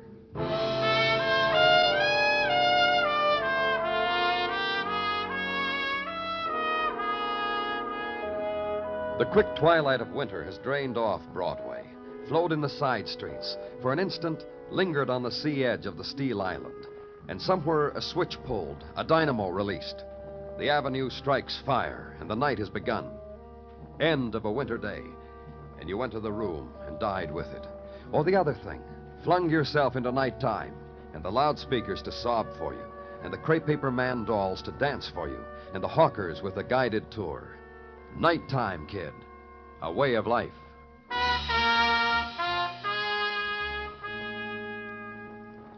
And at headquarters, the file on a day's violence. Close it. The desk, clear it of empty coffee container, tray of cigarette butts. The unfinished report dealing with alley assault. Staple it, put it in tomorrow's drawer. And the man who waits for you is a man of infinite patience. Take all the time you want, Danny. Thank you, Gino. Take the whole evening to close shop if you want. Well, I'll be ready in just Do not take into consideration for a minute that even now, Mrs. Tartaglia is biting her knuckles, tapping her left foot like this because the lasagna is sagging. Gino, I just want to... It goes without saying, Danny, how pleased we are to have you to a dinner at our house. After so many invitations extended, so many rejected for this and I'm that. ready, Gino. Get the lights, huh? And then we'll go, huh, Danny? And I will stop on the way for a bottle of wine. Danny, consider you worked hard today. Consider the lights are out. Consider... Danny Clover speaking. I'm dying, man. You want to come watch? Who is this? It's running away from me, man. You come watch how Joey Condon, me, Joey, Where? West 49, 2312. Hurry, man, or you'll never make it. A man, Gino, hurt, dying. I'm sorry, Gino. What? Danny.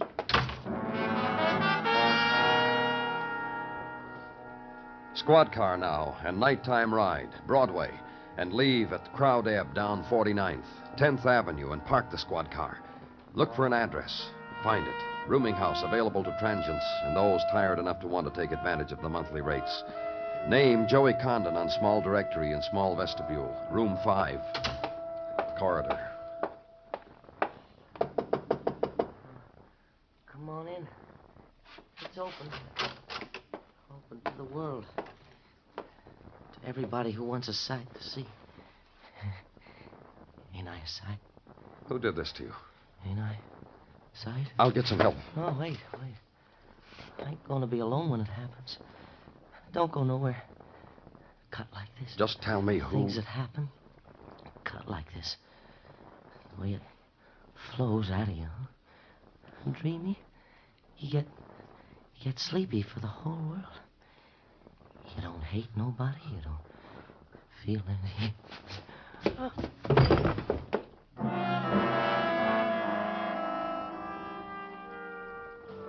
Furnished room on West 49th. Cubicle of limbo. And decor to match. Wall where phone was. Pencil scrawled with the lonely names. First names of women, some underlined. and end table, cigarette charred where solitude had been ground and blistered into veneer. Other things. And this, the man who had lived it. A man named Joey Condon, dead of a knife wound. And due now the things of death, the call to headquarters to report it, to say, come for it. And search of a dead man. Wallet and loose cigarettes and separate card and cellophane. Joey Condon, member of the Musicians' Union. And another call, and a voice that says, Joey worked the Pinwheel Club on West 5-2. Joey was the trumpet man there. Joey's had it, fella? And hang up. And in corridor, the familiar sound. Foot scrapings of the violence collectors. Meet them. Tell them about it. Leave them with it.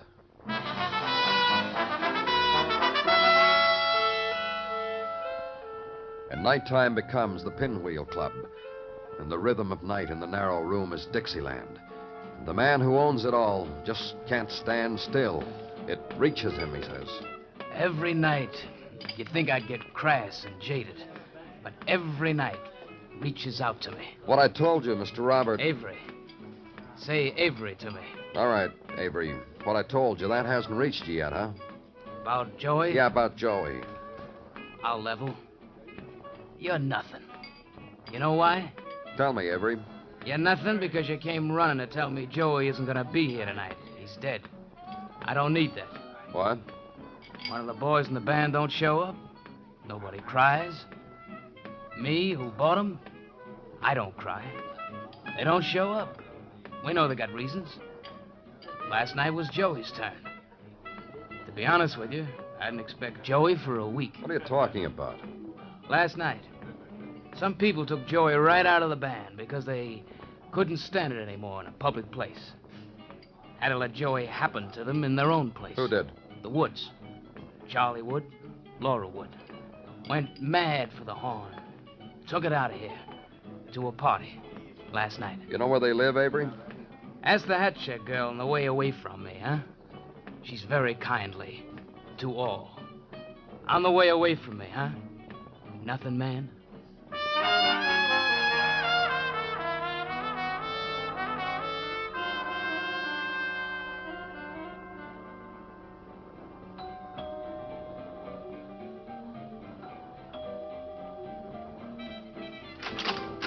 Hi. Take a drink. Bottle's inside. What'd you go away for in the first place? Come on. What am I doing holding your drink? Take it. No, thanks. Where's your lady? Huh? You went out to get a lady, didn't you? This afternoon with the rest of everybody? All the ladies went out to get lads, and all the lads to get ladies. Routine to keep the party going, right? Got 3 days worth of bottles. Started last night. Let's see, we can hold out till, Hey, don't you remember anything? Your name's Wood, isn't it? See, you remember. Your wife's, Laura. See how good you remember. The party started at the Pinwheel. See? That's where you met Joey Condon. Where's Joey? You know where Joey is? I haven't seen him since... Since when? Hey, I haven't seen you either. You know something? What? You weren't at the party last night, today either. You didn't go out of here looking... Police. Oh. What for? Nobody's making a disturbance here, sir. Even Joey put a mute on his horn. When's the last time you saw Joey? I'm going to think about it. I'm thinking about it. Go right ahead. He didn't have fun, I guess. He left. About 4 o'clock this morning. Was here maybe 3 hours, and then he left. Where's your wife, Mr. Wood? You think I'd send Laura out? Well, then she's home, huh? Sleeping. Laura's sleeping and waiting for the fun to happen again. Go wake her. She's tired. This party's been going on. Yeah, I know, for nearly 24 hours. Go wake her. What for? I want to talk to her. You going to wake her, or do I just barge right in? You don't believe me, huh? I'll show you. Laura? Cut it out. That bed's not been slept in, Mr. Wood. You know where she is? You tell me. Laura's not here. Hasn't been for a long time. For how long? Long. For how long? Well, she'll come back. She left with Joey. You made me tell you. You made me say what my wife did. Went out. Where did they go? I don't know. Find her for me, will you? Find her. Please, find her. Laura.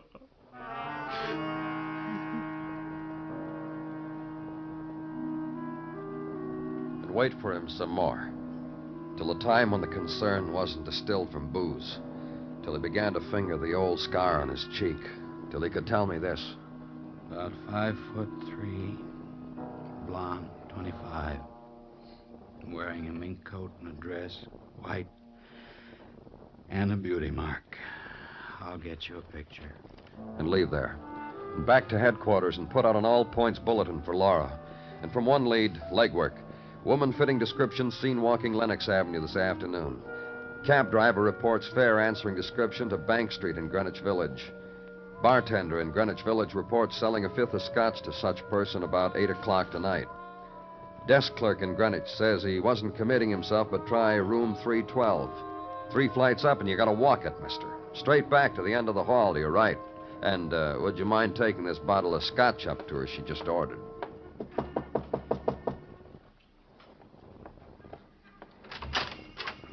Give the bottle and hold out your hat for a tip. All right, don't take off your hat. Here's $1 for you anyhow to show you how You're much. Laura Wood, aren't you? Yeah, here's some more money. Buy yourself a trumpet. Come back and play Like tonight. Joey? Nobody can play like Joey. He's dead. You sure? Sure. I wanted you to be sure before I gave you an impression. Now I'll give it to you. Joey's dead.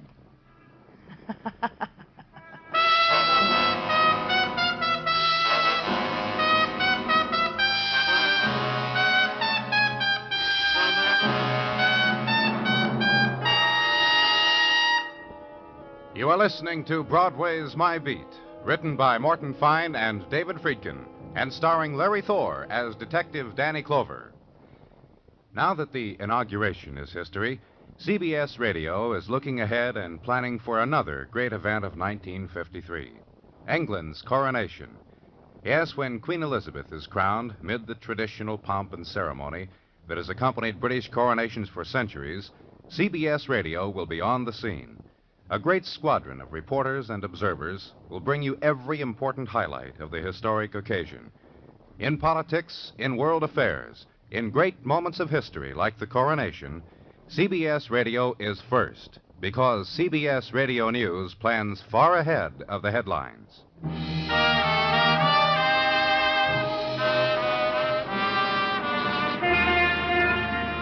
The chill wind puffs down from the river, and Broadway is a place of regret. The new dreams made for the new year show their first fraying, and the golden girls are wrapped in fur coats someone else could afford. It's the time of the galoche, the noisy radiator, and the cold linoleum on the bare feet. And the mornings are filled with the numbing hours and dead cigarettes in bottoms of coffee cups. It's January's end. Snow time, muffler time. The time to get an invitation from your sister-in-law Bernice in sunny California instead of just snapshots.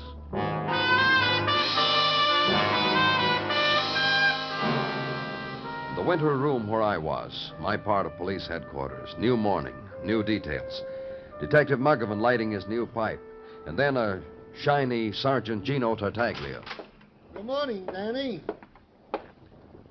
How are you this morning? Hi, Gino. Did you give my apologies to your wife?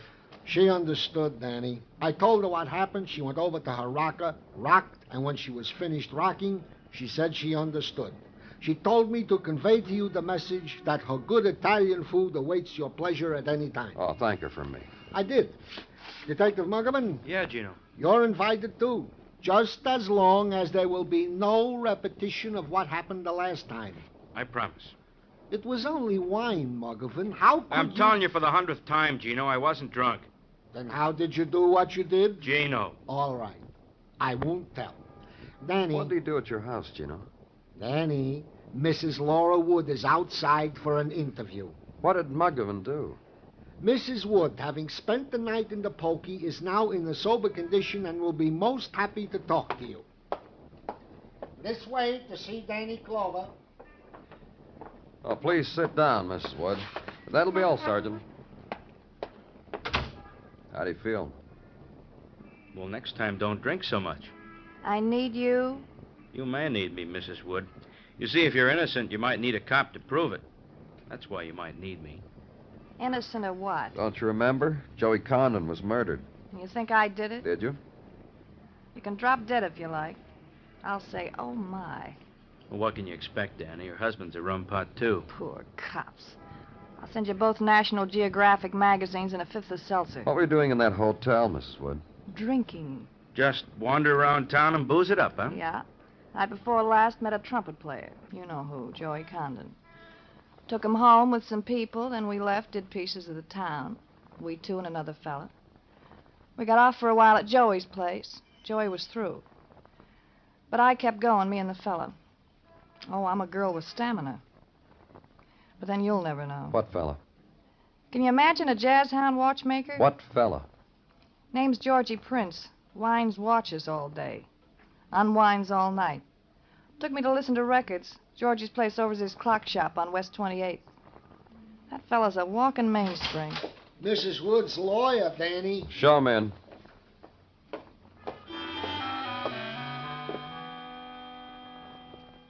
And counselor to Laura Wood is a glistening man. Curve of sun on gold rim of glasses. A newly shaven and powdered cheek. On freshly pink fingernails flying open the zipper of the briefcase. The yellowed smile. The brief legal type curtsy. The ritual of the writ and sign on the dotted line for girl. Receiver, offer an arm, and when girl murder suspect like Laura pats tenderly a counselor's cheek. Duh, baby, baby. No gleam and glisten like it anywhere in the world. And they leave.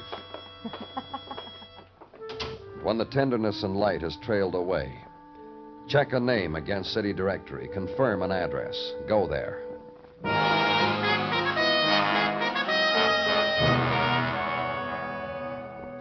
And on a shop window slapped against basement brownstone, the name George Prince and a function, watch repairs.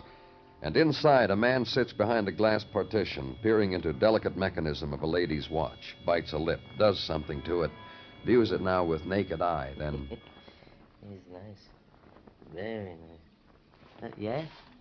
Anything I can do for you, sir? You, Georgie Prince?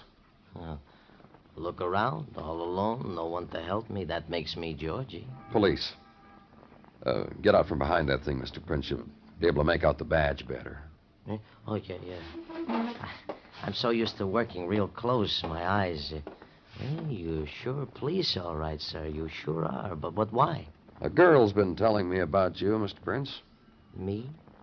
A girl told you about me? I did a watch for her? Who? What? Laura Wood. You know Laura Wood, don't you, Mr. Prince? I don't think so. She told you about me? You were with her last night. What do you... Yes, I was with her last night. For a while, that don't make me know her. That kind of girl, you don't know her just from one part of the night. It'll take a long time. Impressed you, huh? Very, very much. And Joey Condon. Joey Condon, Mr. Prince. He was a part of last night, too. You, Laura, Joey. A very fine jazz musician. I read in the paper he was killed last night. I want to go to his funeral. It should be very big. You kill him? No, I'm a watch repairer. Nights I go places where I can go crazy, forget what I am, be somebody else. I don't kill. I've thought about it, but I couldn't kill. Last night you went to a place like that, Mr. Prince? Oh, lots of them. Lots. With Joey and with Laura. She was his.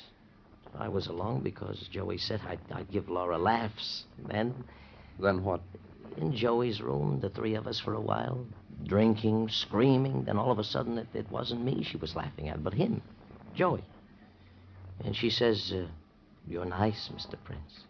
You and me, huh? That's what she said. And you left Joey's place with her?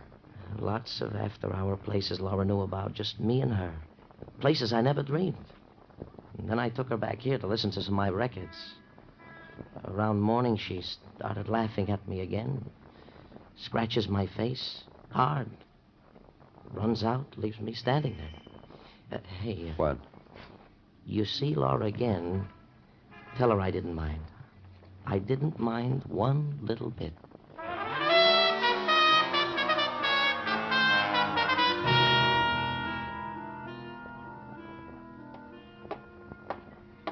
Danny? Hey, wait up, Danny. I'm just on my way to your office. What do you got? Some rundown on that sweet character, Mrs. Wood. Oh. Very sweet character. I said, oh, Muggerman. That's not the secret word, huh? Okay, rundown on Mrs. Wood, nee Laura Brennan. Married Charles Wood 3 years ago. That's fine. You stop me again when... Sometimes I get you in a bad humor, don't I?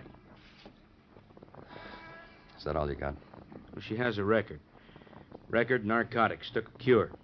Oh, and something else. A man once signed a complaint against her for cutting him all up. Cutting him? Yeah, with a bottle. Man signed the complaint.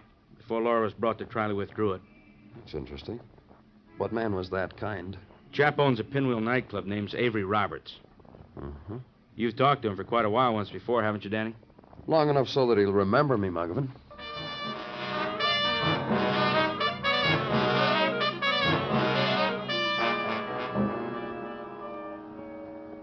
It hits you how different this joint is when it's empty, Mr. Clover.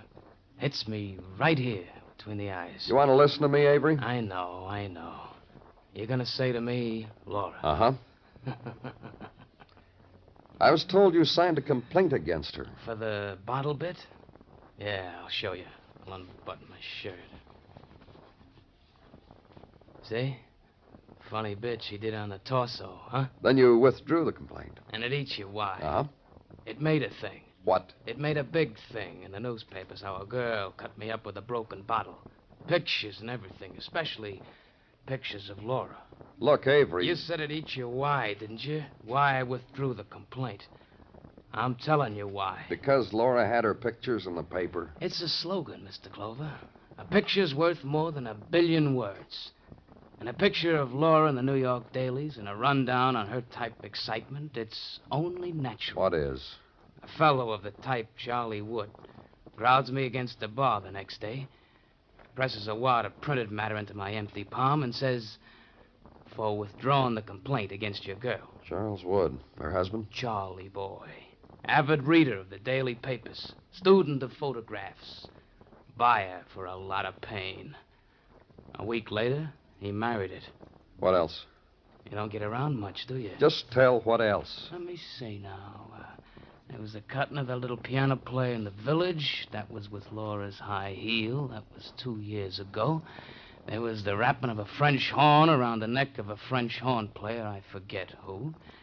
And there was a scar on Charlie's face, just for Charlie alone. Solid year ago. That's what else about Charlie. Yeah. You're not coming back here anymore, huh, Mr. Clover? That's good. That's real good.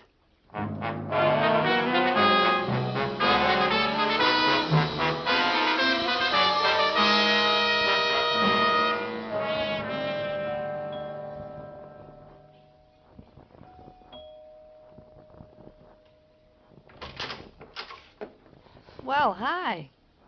You didn't drop dead. You want to try for it inside? Come on in. You come for the fifth of seltzer.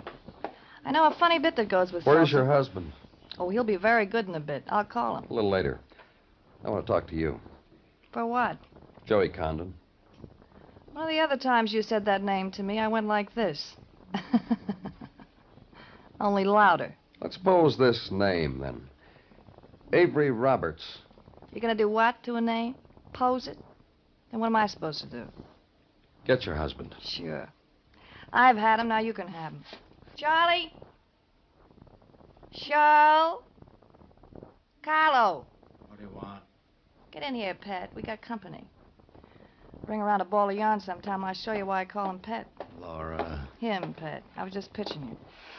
What do you want here, Clover? I just want you to join this discussion we're having. Oh, Pet here's a real big joiner. What were you talking about, Clover? A man named Avery Roberts. What about him? I'm trying to figure out why you paid him off to drop his complaint against your wife. Tell me, Mr. Wood. That badge you carry makes you have a big mouth spread, huh, Clover? Tell him, Pet. Tell him why you settled with Avery. Ah. He saw my picture in the paper, Mr. Clover. He read about me. Now you know, Clover. Now you can be on your way. And Laura appealed to you, huh? I married her, didn't I? Sure, my pet got me out of hock, and I'm a grateful girl. Mrs. Wood, you've got quite a record. Leave her alone. Man wants to talk about me, Pet. I don't mind. Shut up, Laura. How'd you get that scar on your face, Mr. Wood? What difference does Your that... wife, huh? We were drinking. There was an accident. I'm sorry, Pet.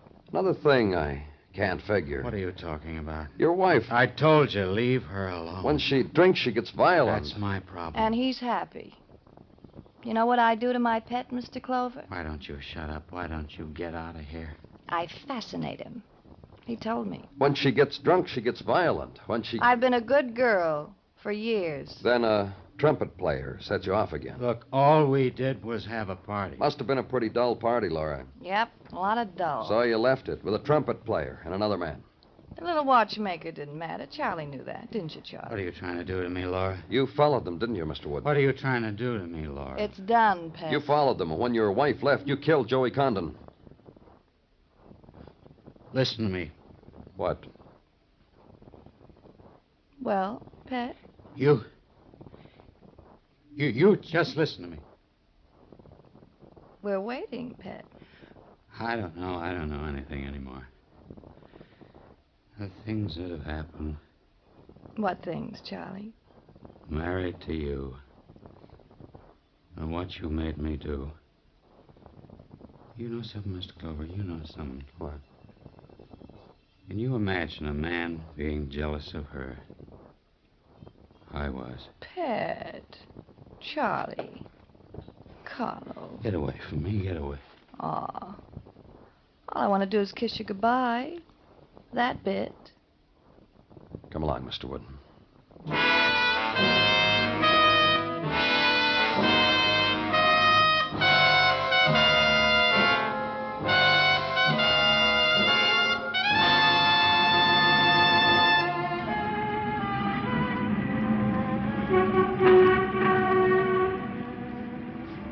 The other streets never paid off, so you walked Broadway. And Broadway is different. It twists you into the nighttime and whirls you in your puppet dance with the spinning lights, rocks you and tosses you up in the air and bangs you against the gutter. You can't quit, because this is the street that never does.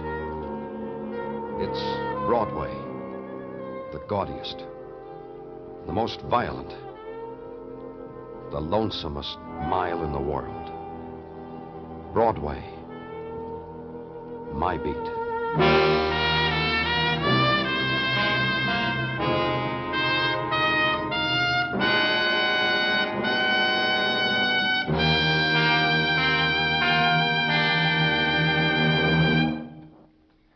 Broadway's My Beat stars Larry Thor as Detective Danny Clover, with Charles Calvert as Tartaglia and Jack Crucian as Muggavan. The program is transcribed and directed by Elliott Lewis, with musical score composed and conducted by Alexander Courage. In tonight's story, Mary Jane Croft was heard as Laura and Whitfield Connor as Charles Wood. Featured in the cast were Sidney Miller and James McCallion. Bill Anders speaking.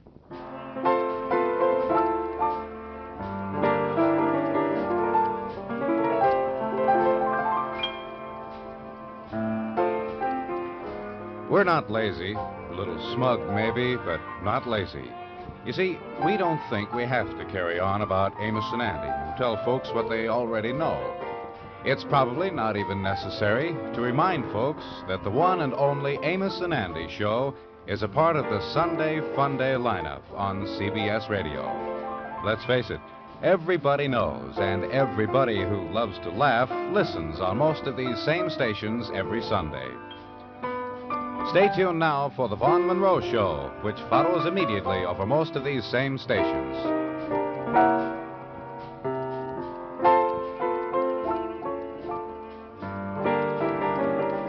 And remember, Lionel Barrymore is your host on the Sunday Night Playhouse on the CBS Radio Network.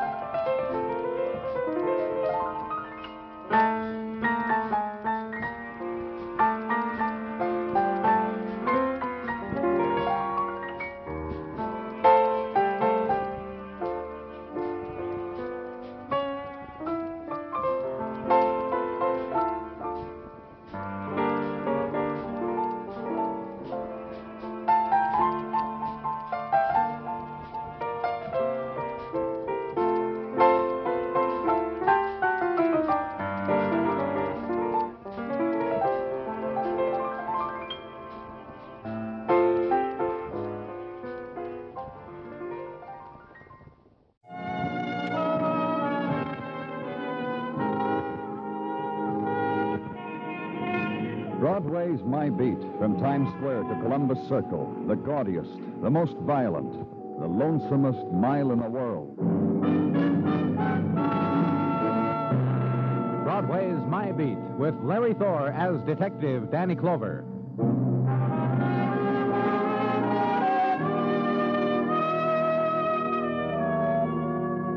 The winds of January begin their unraveling, and Broadway shivers in doorways, submits to the lingering cold touch of their passing without regret, huddling against it, turning her back to it. But the wilderness of steel and stone, draped with glitter, whispers on the darkness. And Broadway tries again, ventures out, digs down, finds the currency of nighttime, once more lays its bets against the dealers of night. Neon is the red, and black is the shadows, and the numbers of rooms. 3 flights up, into the hall, where a smile waits, where a tear. It's spinning, kid. Make your play. This could be it.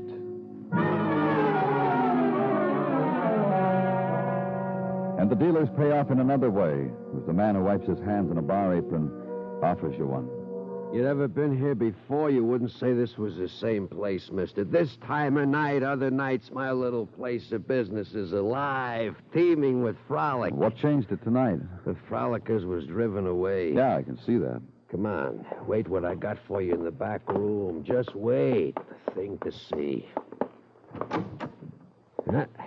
My back room, my cribbage room. Ain't it a shambles, mister? Who is this man?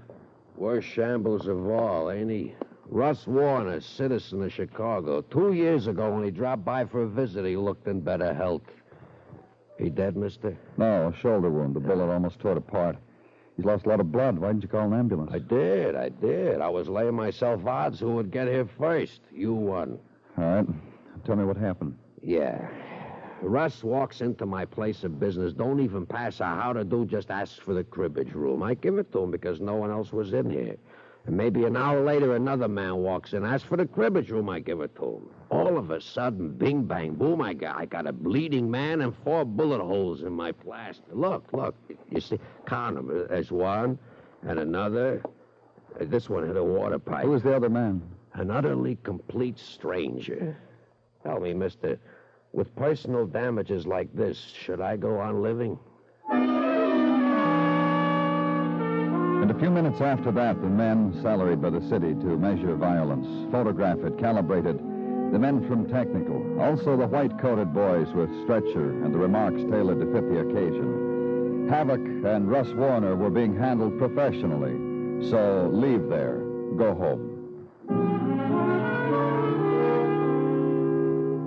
And the next morning, back to headquarters, down the hall and into the office. And 2 men are waiting for you. Morning, Danny. Margman. This is Lieutenant Clover, Russ. I apologize for shaking with the left hand. Sling on the right, courtesy of your medical department. How you feeling, Russ? Fit.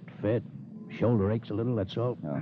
Russ says he hardly knows what happened last night, Danny. Oh? Emotions. Like I told Detective Muggavan here. Since I was a lad, a bundle of nerves. You know what a doc once told me I did? I reject. Every time something large happens to me, I reject. My mind refuses to remember. Imagine. Isn't that interesting, Danny? However did I get here in this condition? That's what I'd like to know. I want you to think about it, Russ. I want you to think hard. Try to remember. Don't talk, Russ. Just think. Who could have done it? What happened? Maybe I can help you, Russ. Oh, gee, I need it. And we can book you on about 8 counts, the way I figure. Because I was shot? Oh, how do you like this memory of mine? It's suddenly like a What happened last night, Russ? As clear as anything. I can tell you to the detail. I walked into this back room, saw a gun on the table. I picked it up, and being cleanly by nature, I started to clean it. It went off. Fired 4 shots into the wall before it got to you? I couldn't control it. It was alive in my hand. There wasn't any gun in that room, Russ. Wonder where it is. Wonder what Danny? What do you want, Sergeant? On searching our records, I have come up some news about this Russ Warner. Good morning, Mr. Warner. I have some news about you. Last week, you were in a fight with one Joe Hayden, a street brawl. What about it, Russ? But Joe's a friend of mine. We were just seeing who was stronger. You got this Joe Hayden's address, Gino? Indeed I do. Here. Thanks. Lock this man up, Gino. Come along, Mr. Warner, unless you can afford not to do so. What do you mean, Sergeant?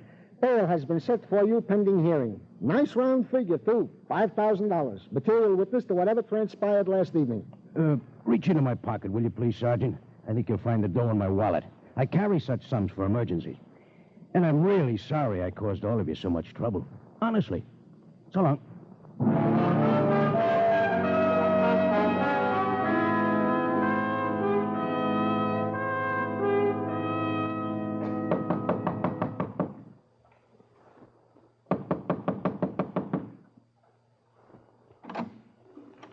Only certain kinds of people knock like that.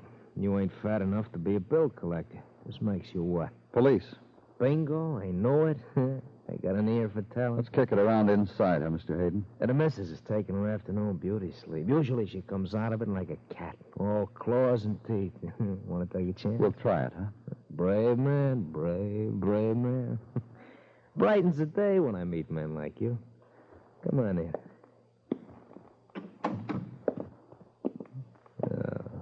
Look at her. Oh, she makes a sofa a dream boat. Wake her. Would never miss this for the world. Honey, baby. Come on, Laurie, wake up. Come on, hit the deck, honey. We got a police. Police? The magic word, like a kiss. Yeah, Laurie, police, come on. Well, find him a piece of fruit and send him away. Mm-hmm. Can't do that, honey. I got a feeling police want something else. What? My Laurie asked it for me. My baby Laurie. What do you want? You know Russ Warner? A chap named Warner? Let me freshen it up for you. You were in a fight with him last week. Oh, that Russ. What didn't he say, Laurie? What was the fight about? Tell him, Laurie. Yeah, sure, honey. Well, it's this way, man, from the police. Two old Chicago friends like Joe and Russ. Two old friends like that meet after 2 years being apart from each other. What do? Beat each other up. It's common courtesy. And Russ with a bullet hole in his shoulder, what's that called? This good thing happened to Russ and nobody tells till now? Happened last night, Henry's Bar, 3rd Avenue and 12th. Oh, what do you know? Where was I last night, honey, to miss a thing like that, huh? Don't you remember, Joe? With me? You're Laurie. All day. Never left my side. Sure. How could I forget a thing like that? Oh, Laurie, baby. Laurie's your alibi, huh? Was there ever a prettier one? Honest. You sounded real happy Russ was hurt. You don't see it eye to eye? You hate him? I'm full awake now, so I'll tell you. Russ and my Joe were hoods together once in Chicago. Closest 2 years ago. Joe met me, gave it up, because I was better. Tell him, honey. Yeah, wait, Joe. A week ago, Russ was standing against a lamppost, waved Joe over to him, invited him back into the old days. They messed with it a while. Joe wanted no part of it. Joe was the one who walked away. Strong Joe. Because he had you? Mm-hmm. Because he had me. You know what I did to keep it that way? No, tell me. I long-distanced the call to chums in Chicago. Thought they'd care to know Russ Warner was loose here. Looks like they brought along a bullet. Found Russ. Honey? Gotta be, Laurie. Go back to sleep, baby. The police is leaving.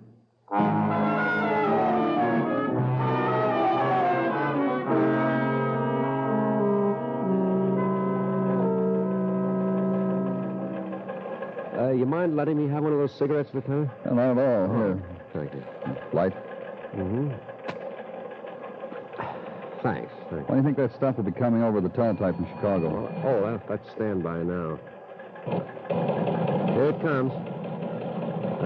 Russ Warner arrested for assault, 1935. Assault with deadly weapon, 1937. Assault with deadly weapon, 1940. Released all 3 counts for lack of evidence. Known associated with Martin... What's the trouble? I don't know what the trouble is, Lieutenant. They just stopped sending. You fellas play games with each other like this? That's probably Officer Westfall in Chicago. He gets in front of a teletype machine, tries to make a drama out of it. Here it goes. Known associated with Martin Cato, suspected policy rackets. Well, that isn't a whole lot. Oh, wait a minute. No arrests listed for Joe Hayden of Chicago. You know, Martin Cato left Chicago 4 days ago for New York City via 1952 red convertible, Illinois license number Y1647. Suggest you check whereabouts in your city. That's Westfall, all right. He suggests we check. Someday when you have time, Lieutenant, I'll show you some of the things he sent over the telephone. Thanks, officer. I don't have the time. So another name had intruded itself, Martin Cato. A name with a familiar sound, a name bandied about at crime investigations, on reform platforms, and smilingly on the lips of citizens who like to bet a buck against destiny. Martin Cato was in New York. Find him. Find out why. Find out why he was suddenly no longer in Chicago, but in the rough vicinity of a shooting the night before. He was easy to find. A red convertible, a big grinning man whose face had been in the newspapers often enough to be recognized anywhere. And a policeman spots him going into the Heath Hotel on Madison. Go there. Be told Mr. Cato has taken a suite on the 9th floor, so ride 9 flights up for a visit.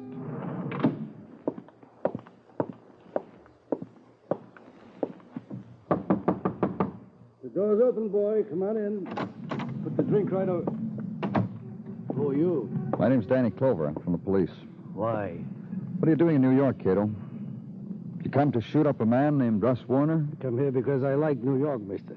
Don't you try to arrange to do things you like, mister? You're just here on a visit, huh? Yeah, that's right, a visit. It's been 3 years I haven't ice skated in Rockefeller Center. I'm going shopping for blades today. Where's a nice place to shop, huh? Ross, don't be crazy. Cato.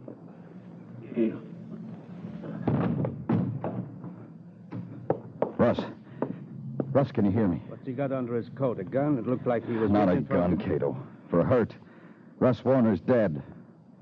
Murdered.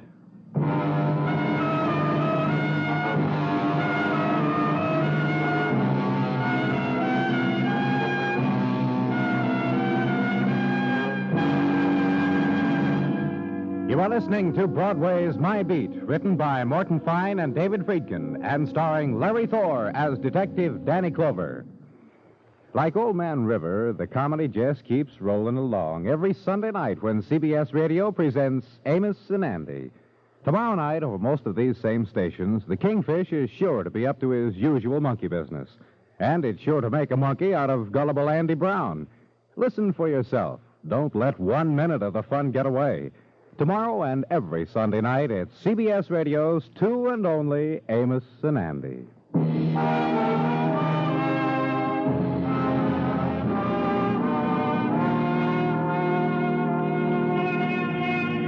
When it's winter and the chill wind puffs down from the river, Broadway is a place of regret. The new dreams made for the new year show their first fraying. The golden girls are wrapped in fur coats somebody else could afford. It's the time of the galosh, the noisy radiator, and the cold linoleum on the bare feet. The mornings are filled with the numbing hours and dead cigarettes in the bottom of paper cups. It's January, snow time, wool muffler time, the time to be on speaking terms with relatives in Miami Beach. And it was a winter's room where I was, chilled by the touch of a man newly dead, a man named Russ Warner. And standing over him, another, a resident of Chicago, newly arrived, the big man in the handsome clothes, the hoodlum, called Cato, called Martin Cato. One thing you had to be sure of, mister. Twist it any way you like. I didn't kill Russ. Oh? You were right here when he walked in. You know as much about it as I do. No, I don't. What have you been doing all day, Cato?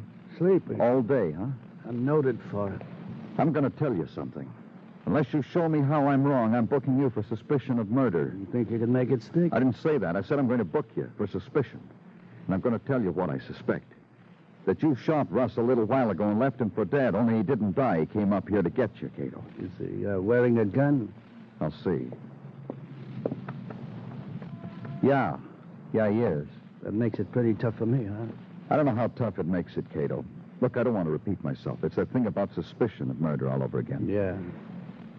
You want to hear a story? That's up to you. Russ worked for me in Chicago. Ran errands for me. That's a pretty thrilling story. Wait a minute, will you? Let me tell you about it. Hurry up. I sent Russ on an errand for me to buy something worth $100,000. To buy what? A yacht, maybe. I don't remember. He had $100,000 of mine, and he ran. And you chased him, caught up with him. I caught him in the back room of that bar, mister, and teased him. All right, I put a slug in his shoulder just to tell him the reason I came to New York. To let him know I want my dough. I didn't kill him. I'm glad you told me all that, Cato. You can't book me on suspicion of murder, mister. Assault with a deadly weapon. Let's try that one, huh? You won't argue that one, will you? Thanks, Cato.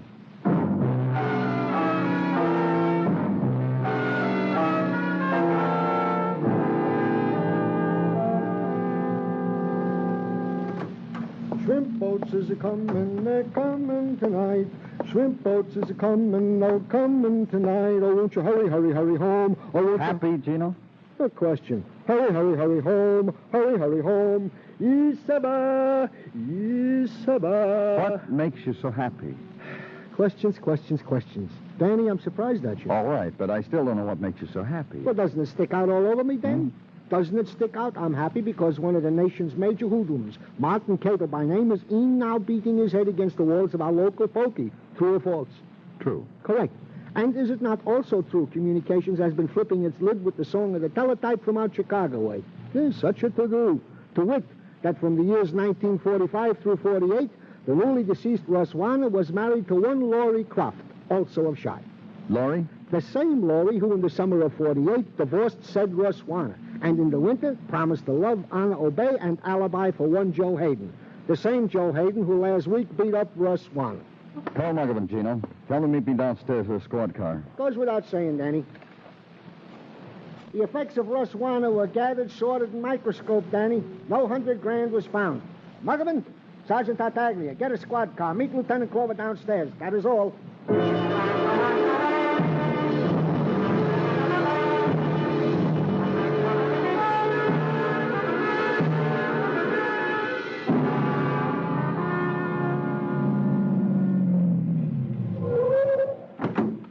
Wait here, Muggavan.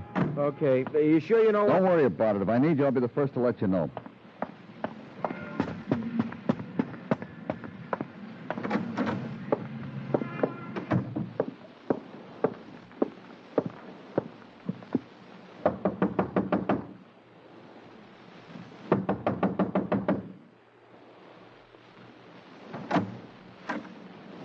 Oh. Don't I remember you from out of some deep sleep? Sure you do. I want Joe, Mrs. Hayden. Doesn't everybody? Is he in there? If he was, I'd go to a head shrinker, have my head bumps examined for recurrent dreams about a man who isn't there. I'll take a look. I'll let you do that even if you don't tickle my nose with a warrant. I'll make myself thin so you can pass through the door without us touching. Thanks. Oh, you did. Am I surprised? 2 rooms. Make it 2.5. Help yourself.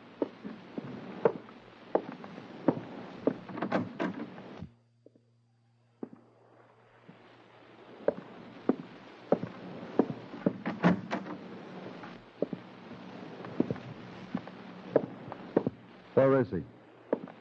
What he told me, while running his hand through my hair, pulling it back from my face, was he was all of a sudden called out of town.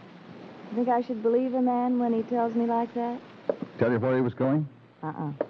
He had me enchanted. So when he says, pack me a bag, I pack it for him. Oh? Yeah, I take out the cardboard suitcase, toss in his shirts, a few outer garments, a few under. Dr. West's medium, so his teeth will shine bright and pretty at whoever he went to smile at, wherever they are. Like that, huh? You packed his bag, kissed him goodbye, and never asked where a husband was going.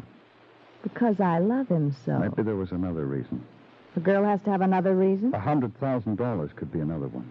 100,000. Has a sweet sound. Tell how come I never heard it before. The $100,000 Joe killed Russ Warner for. Russ? That tired boy Russ had money like that? Took it away from Martin Cato, carried it around New York, lost it to Joe Hayden. That and his life. You think... No. Oh, you think... What? Joe made me pack some bundles wrapped in old newspapers under the shoes. When I asked him what they were, he kissed my mouth shut. Said, don't worry about it, baby. You think my lover boy Joe did that to me? You know where he is, Laurie. Tell me. It'll be easier for you. The boy rented a car from the U-Drive down the street. That's all I know. All he told me. Sick 'em, police. Chain 'em to a wall. I'll walk back and forth in front of him. Just to tease. Sick 'em, police. So go down to the corner and question the man who runs the You Drive It garage. Sure, you're told. The man you're looking for rented a car a few hours ago. Here's the make, car, and license number. So thank him and leave. The All Points Bulletin, find Joe Hayden. And wait. And get lucky. Picked him up at the airport, Danny. An off-duty officer was waiting to meet a friend on an incoming plane. Spotted him. He's being held there. So get a squad car and ride across the face of a city. The sound you make is like broken glass slashing against its heart. You see the terror, silent and quick, in the blur of crowd making way for you. And finally you get there, the airport. There they are, Danny. Over there. Officer Candles is with him. Yeah, I see them. Okay, officer, we'll take it from here. You almost made it, Joe. Yeah, almost. It's a story of my life. Put them on, Muggavan. Right. Come on. Don't be bashful, Hayden. Just slip these on your wrist. What happened to your car, Joe? Ditched it. You almost threw us off at that, kid. You see? Almost again. Okay, Muggavan, open his bag. Sure. Now what, Danny? Just make sure the money's in it, then we can get out of here. Don't bother messing up the shirts. The dough is there. Wrap newspaper. Yeah, you find it, Danny. What? Nothing in here but shirts, socks, and underwear. You're crazy. The dough, the 100,000, it's got to be there. Turn that suitcase upside down, Muggavan. Empty it. Shirts, socks, and underwear. That dough, I don't know what goes on here, but... You know what goes on here, Joe. Now you do. Come on, let's go.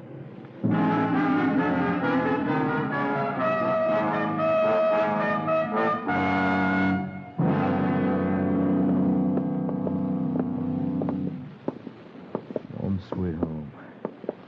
Let's make a big surprise. The keys in my coat pocket. Now I'll get it.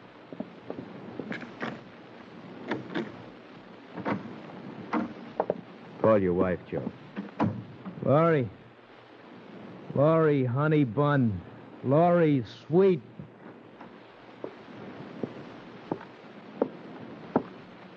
Hi, Laurie.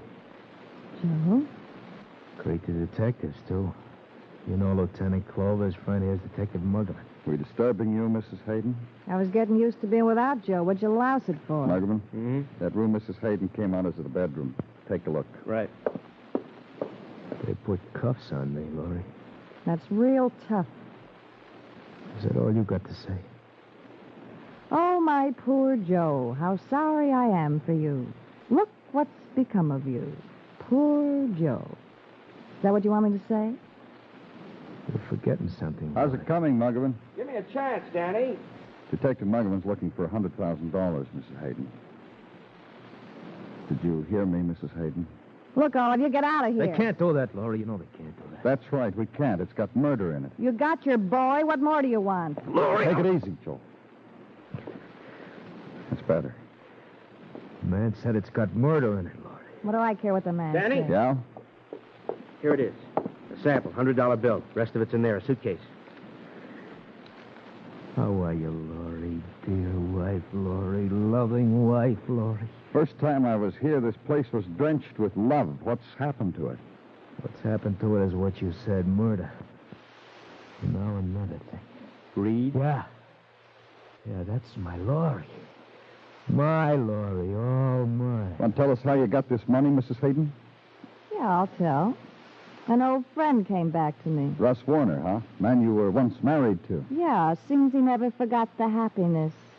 He remembered how he missed a few allowances when we were man and wife, and he thought he'd make it up. The consideration of the man. So you knew all about the $100,000. The last time I was here, you were surprised when I mentioned it. All that money makes me coy with strangers. Cut it out, Laurie. Listen to him. They know what happened. They figured what happened. All the way here, they've been telling me. What do you want to lie for? It's not going to do you any good. What'd you tell him, Joe? What'd you tell him, Joe? He didn't tell us anything. He didn't have to tell us anything. They know, Laurie. They know. How Russ showed you the money he'd stolen from Cato. How he wanted you to run away with him. How you... Laurie... How you shot Russ, Mrs. Hayden. That's what your husband's trying to say. Then you showed the money to your husband, Mrs. Hayden. Told him to take the money and go away. You'd meet him later. You packed his suitcase for him, but somehow it slipped your mind to put the money in it. Russ knew where the money was. That's why he went to Cato to tell him. Laurie, you just wanted me to go away, didn't you? Then you would go someplace with the money without me. Laurie, why? Laurie, if you'd have trusted me with the money, I'd have done anything for you. I would have said I killed Russ. Listen to anything you him. wanted, I gave it to you. I tried to do it. Like Russ? What happened to us, Laurie? What did I do? Tell me where I was wrong. Listen to him crying. Just like Russ, he cried too. Before I shot him, big tears in his eyes. That big. A crybaby. Did you ever have a woman that had two husbands like that?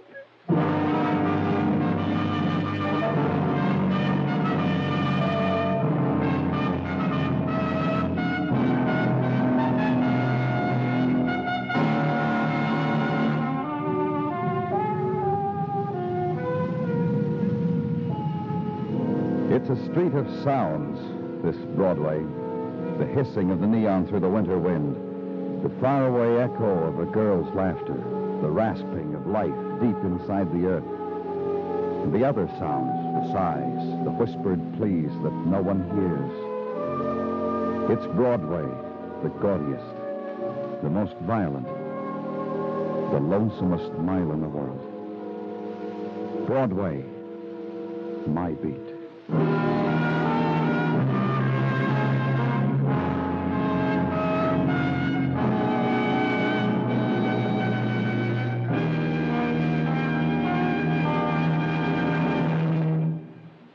Broadway's My Beat stars Larry Thor as Detective Danny Clover, with Charles Calvert as Tartaglia and Jack Crucian as Muggavan.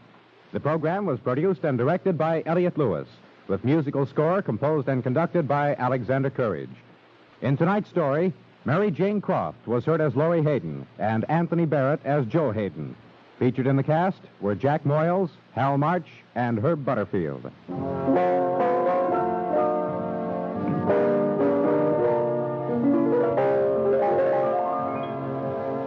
Every Sunday night on most of these same stations, Broadway Playhouse brings you exciting dramatic entertainment. This is the program on which an established star with national fame lends a hand to a newcomer on his or her way up the ladder towards stardom. Don't miss Broadway Playhouse Sunday nights on CBS Radio for a great story and for a personal success story as well. Bill Anders speaking. And remember, the comedy treat that can't be beat is Jack Benny Time, Sunday nights on the CBS Radio Network.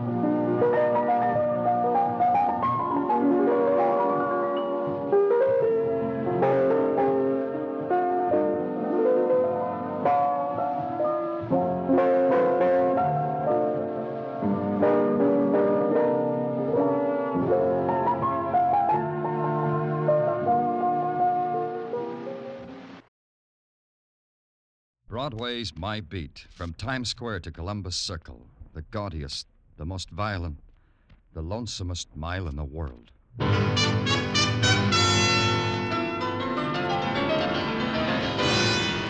Broadway's My Beat, with Larry Thor as Detective Danny Clover.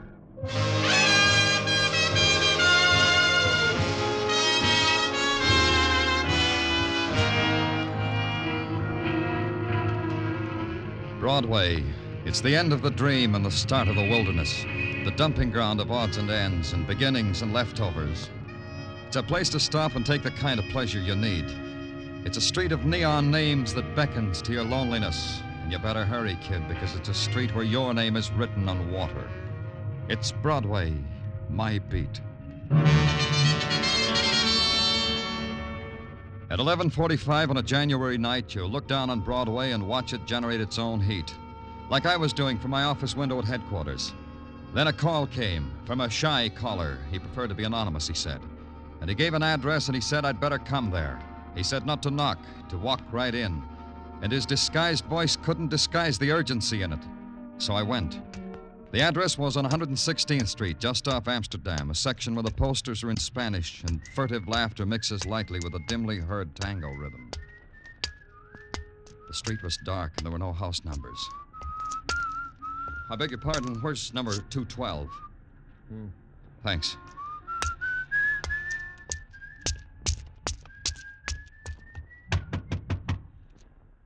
Open up, it's the police. Okay, I'm coming in.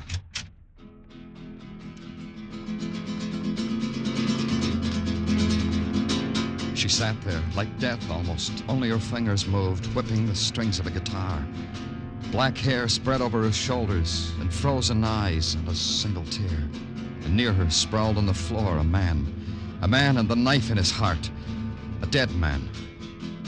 What happened here? Who are you? Who is this man?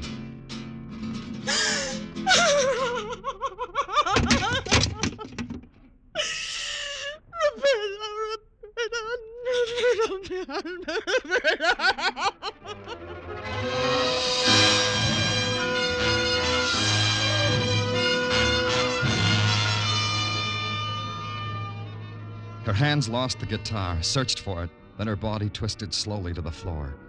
Even in the moment of her final embrace of shock and nothingness, the movement was somehow exquisite and dance-like. And the pattern they made, the girl and the boy, was a pattern of torment and death.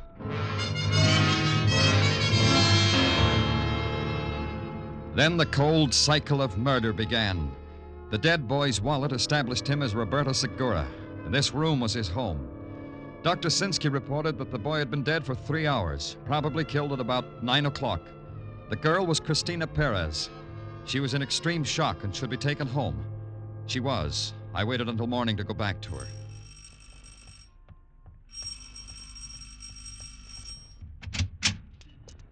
Do you desire something, senor? I'm Danny Clover of the police. I want to talk to Cristina Perez. Please, come in, senor. Thank you. It's necessary first to be granted the permission of Don Eduardo. Oh? The father of Cristina. I see. And you're... Cristina is the child of my body also. I am the mother of Cristina. Wait here for a moment, please, senor. Of course. Don Eduardo. Sí, señora. Una persona del policía, señor Clover. Él quiere hablar con Cristina. Ah, sí. I am Don Eduardo Perez, senor. The heritage of my forefathers demands I say you are welcome in my house, but I will not say it for the reason that I abhor your presence. I was told I needed your permission to talk to Cristina. See, I'm asking you for it. Have you observed, senor, that your feet are standing on the tiles of the immortal artist Goya? Everything else in my house is at least of equal value. Some possessions are even more extraordinary. I'm happy for you, Eduardo. Cristina, where is she? Even more extraordinary, more delicate, more fragile. Cristina is such. You mean I can't see her? I think I have made it plain. No, Eduardo, it's all cluttered up.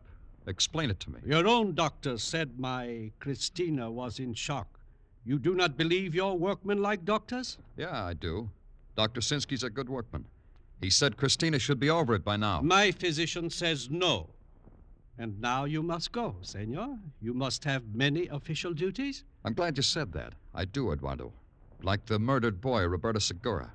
Did you know him? He was not permitted in my house. Still, Cristina was in love with him. She was not with that. But she was with him when he was dying and dead. Maybe she was with him when someone put a knife into him. This you will have to wait to find out, senor. Only until my Cristina is well. Until you are permitted to see her. I'll wait. Keep watching over Cristina. Don't want her to get lost, Eduardo. She's in your custody. Is that plain, Eduardo?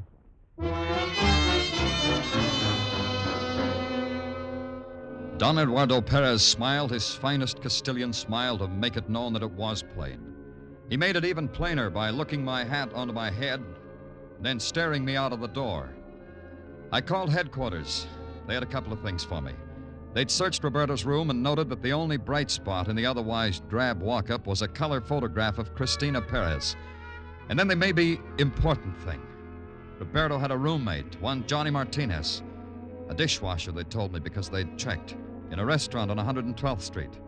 That's where I went to see Johnny Martinez.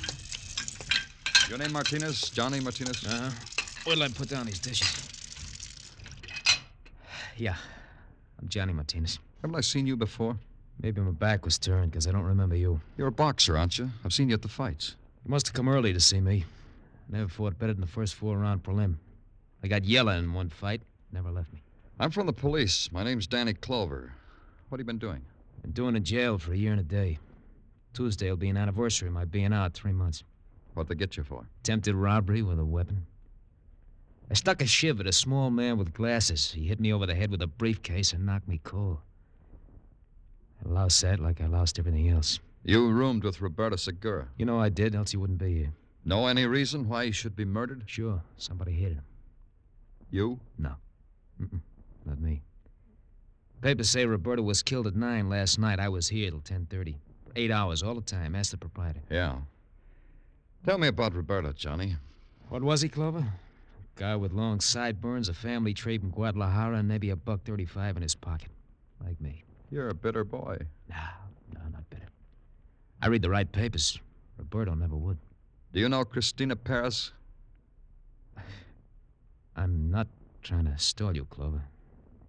Takes a second to gather up all the nice things about her and turn them into a smile. That way, huh? Do you know her, Clover? Have you talked to her? Have you looked at her? Only she loved Roberto. I know. Now what? Roberto is dead. Now I can try my best. Now I'll get haircuts and be a gentleman. And in a week or so, Christina will smile. Because I'll say something that'll amuse her. Anything else, Clover? Yeah. What did Roberto do last night? What were his plans? Same as always.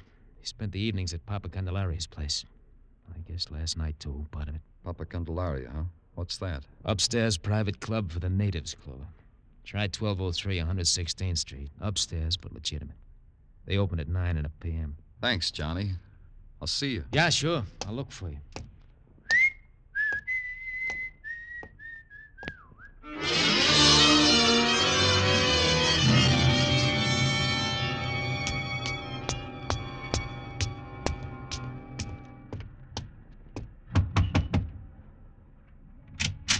Hello, kid. Who sent you?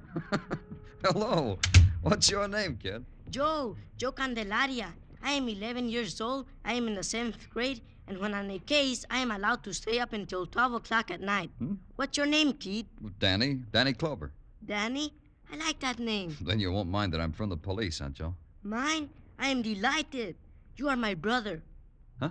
Positively my brother. I myself am a private ojo. What? Private ojo. Is Spanish for private eye. Oh, I'll bet you're good, Joe. The best, sweethearts. Nothing escapes from my keen eye, my keen intelligence. Only last night, I saw a big black car with 2 hoodlums sitting in it with dangerous machine guns. Joe, The other day, I found a lady's glove. One glove. And I knew she was in desperate trouble because she left behind one glove. And this to Joe Candelaria was a clue. I hate to break it up, Joe, but I got to get in there into the club. Is it all right? Oh, you are on a case, too? Yeah, Joe, that's the way it is. A case. You understand, as a fellow professional. Don't speak further. I understand. It's a room at the end of the hall, brother. Thanks, pal. Good luck, sweethearts. I'll go back to my post. The room at the end of the hall was without windows. Its walls whitewashed to better display the posters of gypsy dancers in scarlet, of bullfighters in gold, and of wounded bulls on yellow sand. The shadows of the men that filled the room were black and of great depth. Over it all hung a veil of cigar smoke and the odor of licorice. And in the center, in a cleared space, dancing to savage music, was Christina Perez, like some animal in fury. Watching her at a little marble-topped table was her father, Don Eduardo. Your physician, Eduardo, he prescribed this for Christina? Quiet, fool. Christina is dancing. Flame. Tiger. Look at her.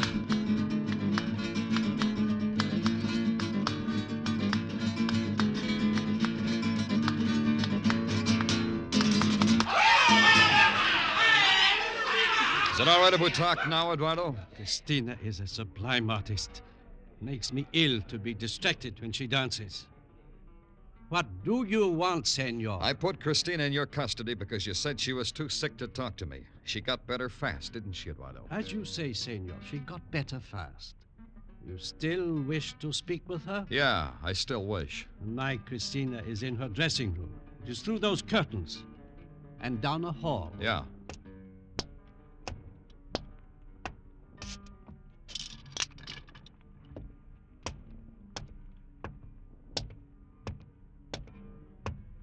Hey, what? Whoever it was didn't answer me.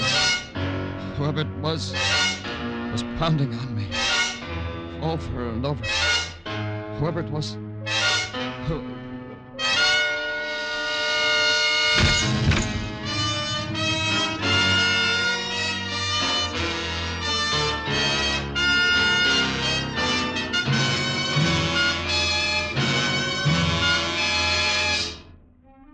You are listening to Broadway's My Beat, written by Morton Fine and David Friedkin, and starring Larry Thor as Detective Danny Clover.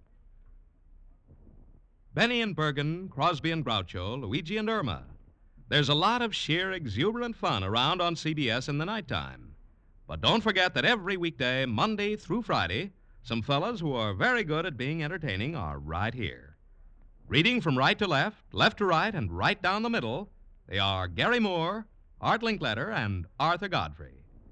Yes, every day, Monday through Friday, over most of these CBS stations.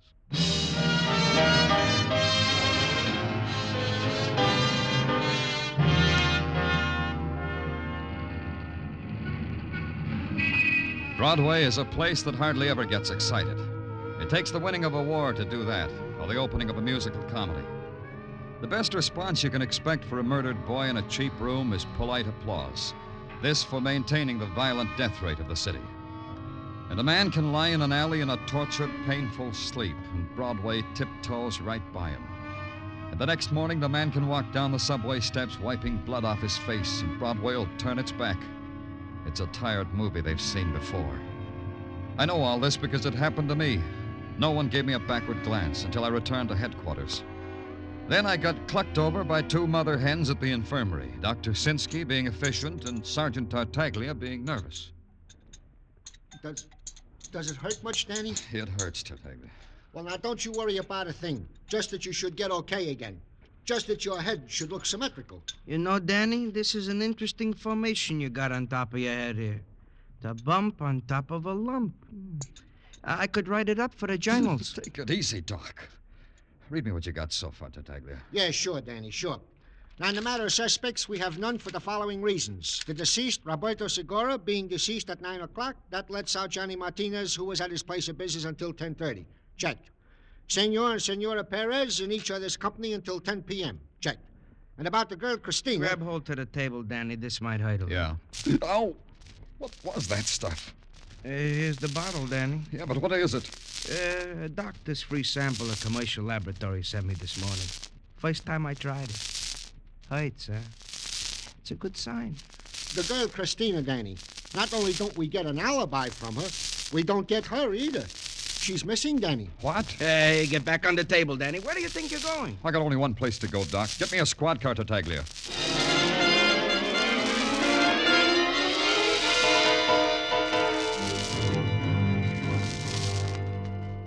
Papa Candelario? Sí, señor. ¿Qué quiere? I was here last night. You must have seen me. You know who I am. No entiendo, señor. You mean you don't understand English? No inglés. No entiendo. Try hard, Papa. I'm of the police. Police, understand? No entiendo, señor. Try this. I was beaten up here last night. This could make trouble for Papa Candelaria. Big trouble. Papa Candelaria. Yo soy Papa Candelario. ¿Qué quiere, señor? Christina Perez, Papa. What does that do to you? Christina Perez. Muy linda mujer. Yeah, Papa, yeah. Christina Perez, that's right. Where is she? She was here last night. She's disappeared. Oh, look, who is here? My brother, Danny Clover. Joe, am I glad to see you. And I am glad to see you, sweetheart. You know that big case I was working on? That big black car with the gun souls? I think it is all solved. Joe, listen. I want you to do something for me. Anything, Danny. You are my brother. I want you to translate for me. Huh? I have to ask your father some questions. He doesn't understand English, so I want you to translate for me. Papa, please. Danny is my brother. Please speak to him. All right, Jose. I will tell him. Oh, then you do. Si, senor. I do speak English. I only tell you this because it is the wish of my son, whom I love. You will find Cristina Perez with her mother at the convent of Santa Cecilia. That is all I can tell you. Oh, Papa, you are my brother. Papa is now a brother to both of us. Huh, Danny? Yeah, Joe. Thank Papa for me, and you too, kid. Thanks, brother.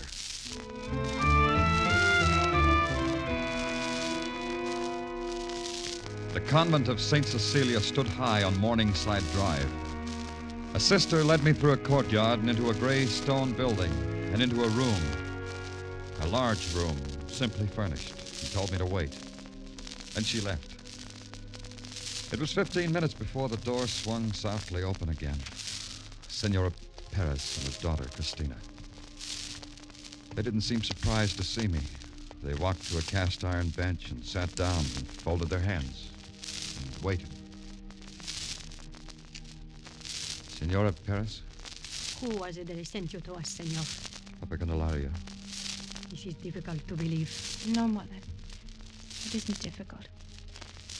You must realize, like I do, that it's useless to hide from the police. Why are you hiding, Cristina? My mother thought it was the best way. Now it doesn't matter. Well, that still doesn't explain very much. You were in Roberta's apartment when I found him dead. You were dancing when you should have been sick. You ran away when you should have been available. Let's start up top and see why. I was supposed to meet Roberto. A rendezvous, Mr. Clover. On the night he died. He was late. I went to his place to look for him. I found him dead. Go on. I danced because my father wished to look at me dancing. I do not disobey my father. Under any circumstances, never. Cristina. Mr. Clover isn't a fool. He'll find out anyway. Cristina, enough. You have said already too much. And I ran away because my mother wished me to run away. I do not disobey my mother either. Tell me something, Cristina. Tell me about Roberto. I loved him. Your father. What was his reaction to Roberto? My father hated him. Roberto had a roommate, Johnny Martinez. What about him? My father hated him. I'm getting the impression that your father hated anyone who had an emotion about you. Senor Perez, he is evil. I tell you this because you should know it. I tell you he is evil. He will never return to Senor Perez. You understand why, senor? I'm beginning to. What now, Cristina? What are you going to do now? That depends on you, Mr. Clover. Am I arrested? Not if you stay right here, you're not. It will be like that then. Good. Don't worry about anything, Senora Perez. If what you say is true, your husband had his own type motive for killing Roberto. Except for one thing. And that is what, senor? He just couldn't have done it. You're his alibi for 9 o'clock. He was with you when the murder was done.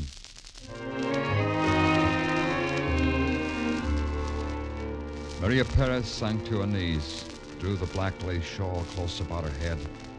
With the fingers of her clasped hands moving endlessly in a kind of torn pleading, began a voiceless prayer. Cristina looked at me for a long time, her eyes empty and staring. At the door, I turned back for a moment, and Cristina had not moved, had not changed. It was hard to believe that this was the girl who danced with fury and like flame.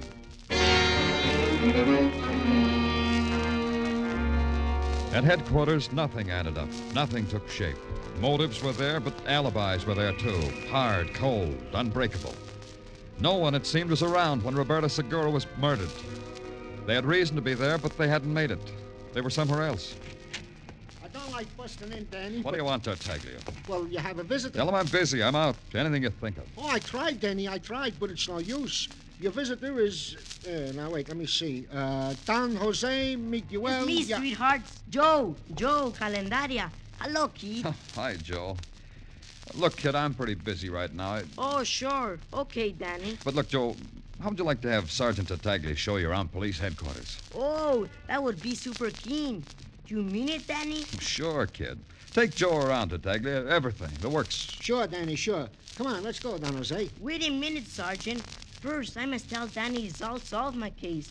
The black car, the glove, it's all solved. Let's go, Sergeant. Hey, wait a minute. What's this about the black car, Joe? You're always talking about it. Very mysterious, Danny. This black car was standing there for a long time with all its windows open. That's bad, huh? I don't know about that, but it is very mysterious because it was so cold that night. So cold I wore my hoppy shirt and my hoppy jacket and my hoppy hat. Where was this car, Joe? In front of the house of Don Eduardo Perez. Oh? When was it, Joe? Night before last? That's right. Night before last. 11 o'clock by my Mickey Mouse watch. Who was in the car, Joe? You said there were two men. Did you recognize them? See. Who were they, Joe? Who were they? Do not ask me, Danny, because I cannot tell you. Why? A good detective should tell other detectives, Joe, when he has something important. I cannot tell you, Danny, because I am not a good detective. I am only an afraid detective. I cannot tell you. Now I cannot see police headquarters? Sure, Joe. Sure you can see it. Go on, Tartaglia. Take my brother Joe around.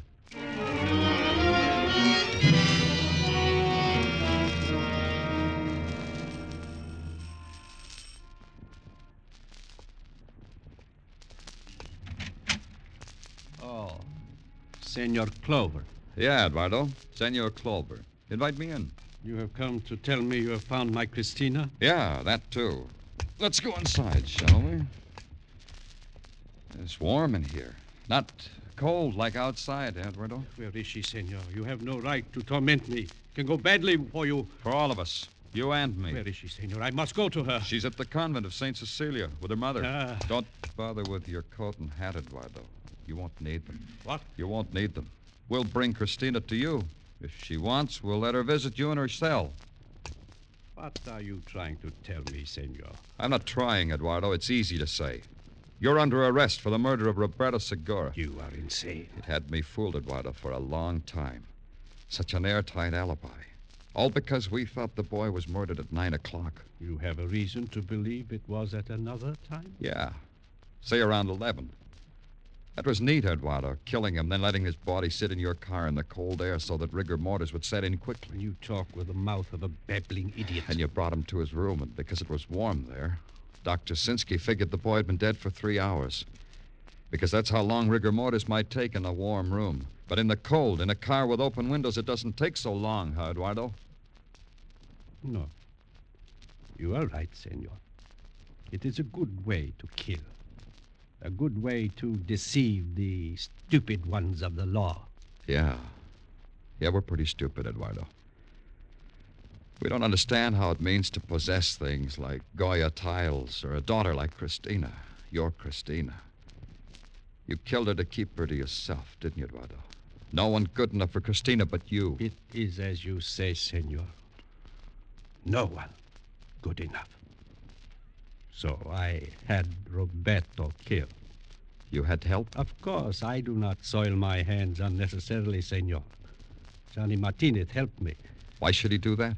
Because I promised him Christina. But you, senor, for you, I need no help. I will kill you with my own hands. Give me the gun, Eduardo. It frightens you, brave, senor. Yeah, it does that. Give it to me. Drop it. Now I've got the gun, Eduardo. What does it do to you? Frighten you, huh? You will not kill me. You will not. Let's go, Eduardo. You got to be booked for murder. I can get to Johnny Martinez later. You got to him already, Clover. Well, Johnny. Welcome. Eavesdropping, huh? No. Don't turn around, Clover. Now that you've peeped at my gun, just keep it in mind. Sure, I've been eavesdropping.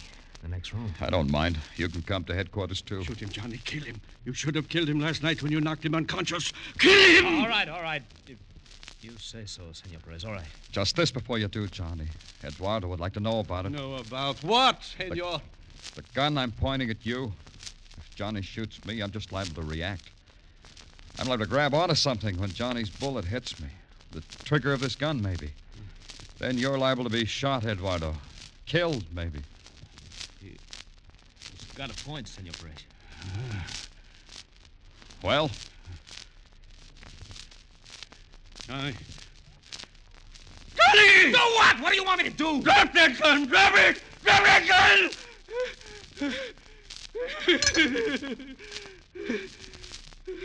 Like I was saying, let's go get booked for murder, huh?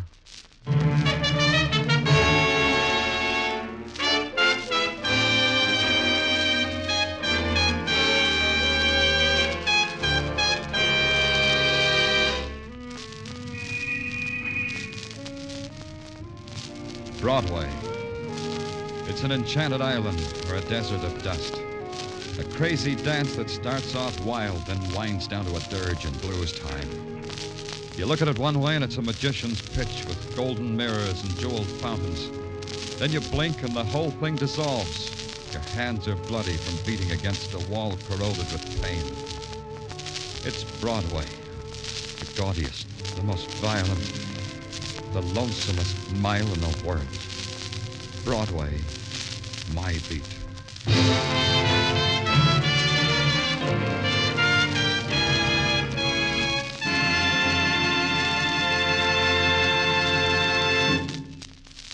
Broadway's My Beat stars Larry Thor as Detective Danny Clover with Charles Calvert as Tartaglia. The musical score was composed by Alexander Courage and conducted by Wilbur Hatch, and the program was produced and directed by Elliott Lewis. The cast tonight included Tony Barrett, Jeanette Nolan, Herb Butterfield, Jack Crucian, Michael Ann Barrett, and Armando Corral.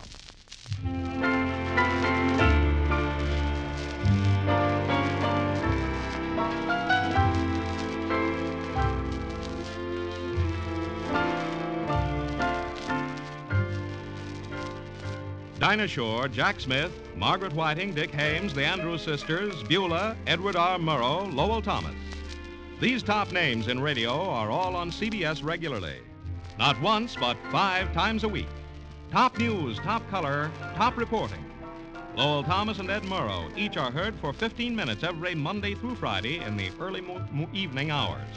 And then there's the wonderful comedy of Beulah, the Tops and Pops with the Jack Smith, Dinah Shore, Margaret Whiting Show, the grand singing of Club 15's Dick Hames, the Andrews Sisters, and Evelyn Knight.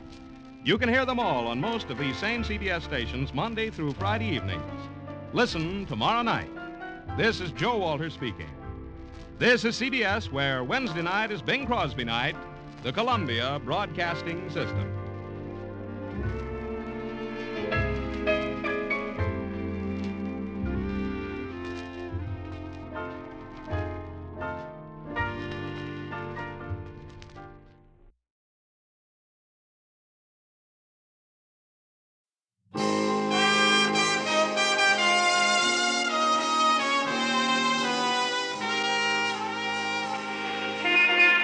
Broadway's My Beat, from Times Square to Columbus Circle, the gaudiest, the most violent, the lonesomest mile in the world.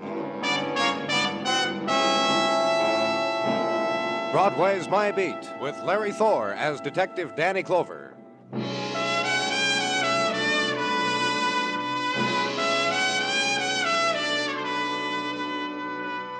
In the cold of winter, Broadway is seen through a misty chill, and it's that time again.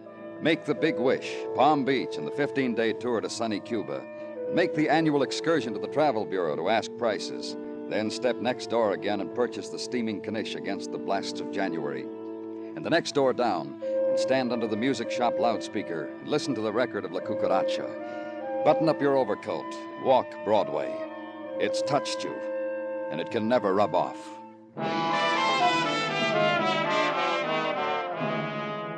Just off Broadway, 11 o'clock in the morning time on West 39th, apartment house, and this. Languid attitude of hand against the floor, trail of blood upward to girl on bed. Shot and dying. And this, the doctor bending over her.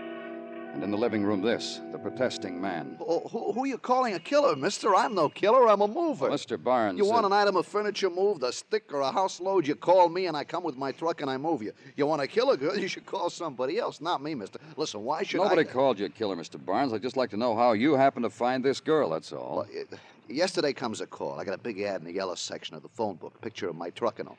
Well, yesterday comes a call. Oh. Take your time. I've stumbled on some strange things in my line of work, mister. Like the time I was moving some wax... Well, just tell me about this morning. You got a call. Yesterday. All here on the order sheet. Pick up apartment full of furniture, this address. Take it to this address. Here, right here on the paper. It's written down, so how could it not be so?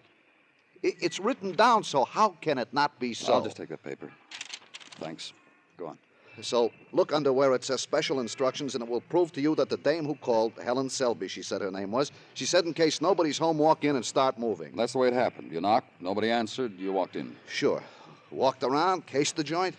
The trunks were already packed. They're right over there. Walked into the bedroom, looked again, called the police. Look on the paper, will you? It's written down. I can't be lying to you. The time then for waiting, measured like this. Brief span of morning sun to lie against the face of a wounded girl. Gold drift of January light on throat of dying girl. Till ambulance came, and the young men of the stretcher to lift her, carry her to another place, another room, suitably darkened. And time now for you to leave.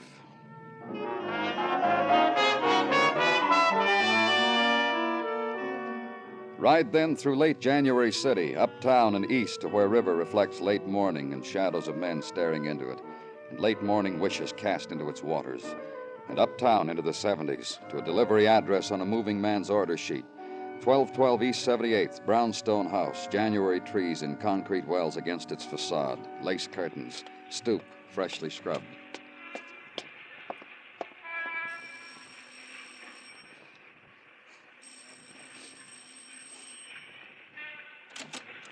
Yes, what is it? I'm from the police, Danny Clover. So? I'd like to talk to you. May I come in? Well, I don't know. You see, this is... Can't you tell me about it inside? Yes, I think I can. I think it'll be all right. Now, please come in. The living room there. But please be careful of things and... And what? What I've been trying to tell you. This isn't really my house, and it's a very nice house. I just live here with a friend. It's his house. Whose? Leo's. Leo Pearson. Oh, I'm sure your friend won't mind, Mr. Alex Ewing. And I'm not sure that Leo won't mind. He's very careful about his nice things, and so am I, and we get along real fine together. You see, Leo is a very lonely man. Oh? Oh, yes. You see, his wife and child were killed in an automobile accident. It's almost a year ago. A year. And Leo was very lonely, and he asked me to come live with him, and, well, I did, and it's worked out just fine. Police? Why have you come here? A girl, a young woman, was having her things moved into this house this morning. A young woman? Helen Selby. The moving man found her in her bedroom. She'd been shot. She's dying. Oh. Yes, Mr. Ewing? Nothing, just that it's such a terrible thing. To be wounded, to die. A young girl, such a terrible thing. Yes. Helen Selby, you know her? No, I've never heard of the young woman until now. And your friend, Mr. Ewing? Oh, I'm sorry. I wandered for an instant. The young woman, perhaps Leo knows her, but he hasn't said anything to me about it. She was going to move in here? Yes. Where's Leo? Well, I don't know. He went out early this morning. Didn't say where. He said to take care of things, Alex, and I scrubbed the stoop and did other little things around, and I made lunch in case. Shall I tell him you want to talk to him when he comes home? Yes. I'll do that. I'll tell him first thing. Well, let me show you to the door, Mr. Clover.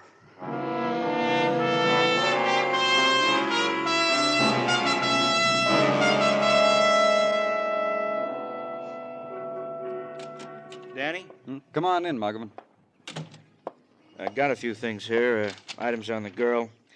Here. The name's Helen Selby, all right. Went through her packed stuff, found this driver's license from California, thumbprint on it, checks with the girl's okay. What else? 23 years old. Let's see. Yeah. Yeah, what? Oh, take it easy for a minute, will you? I'm trying to figure out my own notes. Yeah, she's employed as a secretary at the Sun Up to Sundown Trucking Company. Sun Up to Sundown. Great, huh? Where's it located? Downtown, Danny. Perry Street. I got the address here somewhere. Do me a favor, Muggan. Sure. Give me the address. Thanks. Thanks a lot. And the Sun Up to Sundown Trucking Company is easily found. It stands out from the rest of Perry Street because the grime of its brick facades is emblazoned with yellow painted suns. Sun ascending, sun descending. And the entire miracle powered by great stake trucks. And the demigod at the reins of the cab wearing the billboard grin and a winged helmet. And inside, the golden girl, marked receptionist. Sunflower behind beat-up desk, who slides out from behind it, the better for you to receive the impact of her slim stalks. Also happens to handle office personnel. Can tell you all about Helen Selby. Hired in December for the winter rush. Clerk typist, $57.50 per. Here a week and a half when glommed onto a driver, Chris Miller. Other personnel, it has taken as long as 5 weeks to glom onto Chris Boy. And if you're fast on your stems, boy chick, you might catch Chris by the loading platform, truck number 367. Right through there. And if it's no burden, mention to Chris, reception was inquiring after his health. And slim finger on a buzzer, and a door is released. A corridor, then loading platform, and truck 367, and the man standing beside it. You Chris Miller? Some other time. I felt I got a schedule eating on me here. Police, Chris, look. You'll explain up front after how you file the schedule up, huh? I was told you know Helen Selby. You got all sizes blabbermouths here on you. You know her? Oh, you want to know her, too? I'll give you a knockdown. State your qualifications. Your girlfriend's been shot. She's dying. Someone opens her mouth and spills out my name and Helen's, and right away you figure I did that to her. To Helen, with gun and pistol. Did you? I don't know her long enough to get that excited about her. That kind of emotion in me, she hasn't had a chance to store up yet. You'll tell me about it, Chris, about the emotions between you and Helen, I mean. Helen, dying? Yeah. Where? Police Emergency Hospital. I get a chance from the schedule. I'll check her there. Right now, I got no way to make it work out. Here or downtown, Chris? From New Year's, she came out here for something, the platform. Happened to let a remark drop. There was a whole new year ahead of her with nothing in it but her so far. I happened to remark how come tan on her face, on her arms. She said from California. I heard from California could be a blast, so I invite her. That was New Year's. After that, a few bars and a few movies, a couple of dances, records in her apartment, that's all. Helen and me and Helen, our romance. Look. Yeah, I know. Schedule.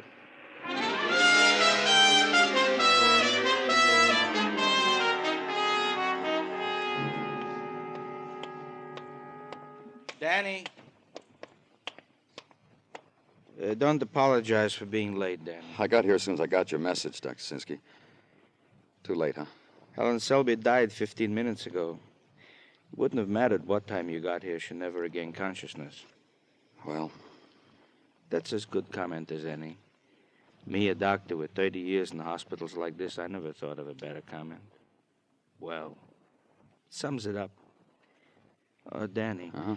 A man came into her room a few minutes ago. He said his name was Leo Pearson. Said he was a relative. I let him stay. Leo Pearson? That's right. I've been at his house. I've been looking for him. Thanks, Doctor.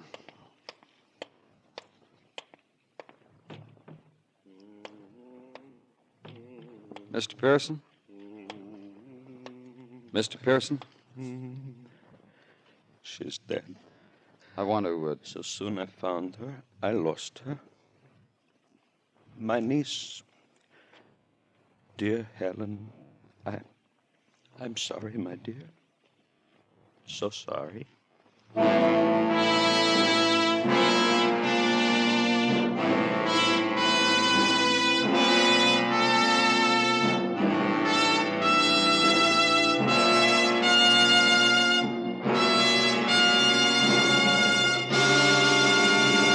You are listening to Broadway's My Beat, written by Morton Fine and David Friedkin, and starring Larry Thor as Detective Danny Clover. Truly a leader in its field, your Sunday night playhouse has for years made a specialty of historical dramas and literary adaptations.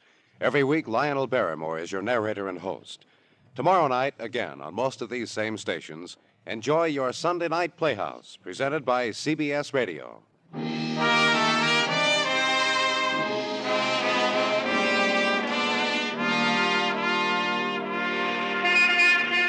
Morning sunlight strays through January wind, and Broadway robs minutes from the time clock to stop running, to stand still for the splatter of warmth, crowd clusters in sun pools, and for the latecomers, room only on the fringes of warmth, the chill place, the shadow place where a vendor stood last night and hawked his night merchandise, and sold out before you got there. Late for that, too. So move on. Smile the secret smile. Nibble on the bone. At office, on worksheet, there will be a demerit for the sunbathers. And for you, a pat on the cold cheek for promptness. In my office at headquarters, a man who last night had stood at the side of a dead girl, a murdered girl, who had not wept, who had sung some tuneless thing, a man of regret.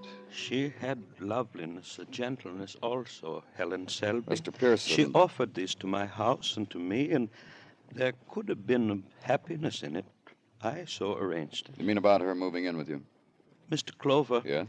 You were in my house. That's right. Then you saw how I live. It's a nice house. Your friend? My friend Alex. He told me of you. You know of Alex? Well, that he's your friend, that he lives with you. That he said he knew nothing about Helen Selby. Alex, to me, was once a partner in coin collector business many years ago. Alex was a man without poise, without serenity, and because he was so, he sold to me his share of the business and squandered the money, became a man of pity. I arranged for him a place in a home for the old and the helpless. Home for the men of pity. Then you took him out of there and brought him to your house. You know of my wife, my son, you know of this? Well, Alex told me they were killed, struck down in an accident, taken from me, and I was alone. And one day I thought, Alex, of course, Alex, and I brought him to my house. About Helen Selby, tell me about her. Of Helen? Well, how you met her, how you got to know a young woman well enough to ask her to come live in your house. Helen is kin of my wife's blood, and I am an old gentleman. What was she to your wife? Niece to my wife. Child of my wife's sister, who was in California many years. Then you knew her before she came to New York? No, I did not know of Helen. Her mother, my wife's sister, is dead now many years. Of the child, we had known nothing until Helen came to me, to my house. When? Maybe a month. Helen came, say to me she is of my wife's sister, show me old letters such as between sisters, show me an album of pictures when she is baby. And the thing came quickly in my thoughts. What thing, Mr. Pearson? Mr. Pearson? And the laughter of youth and the touch of youth. Helen said to me once, how lonely you must be, old gentleman. How quick are the eyes of youth. And you asked her to come live with you? Yes, I asked her, and I said to her, with your husband, too. Stay with me, Helen, this big house. For you, for... Husband? She'd tell me a boy she loved, a boy who wished to marry her. I have a big house, many empty rooms, and nice things for a girl. And now it's again death, and only death, and rooms of He's not gentleman to cry before. He's not.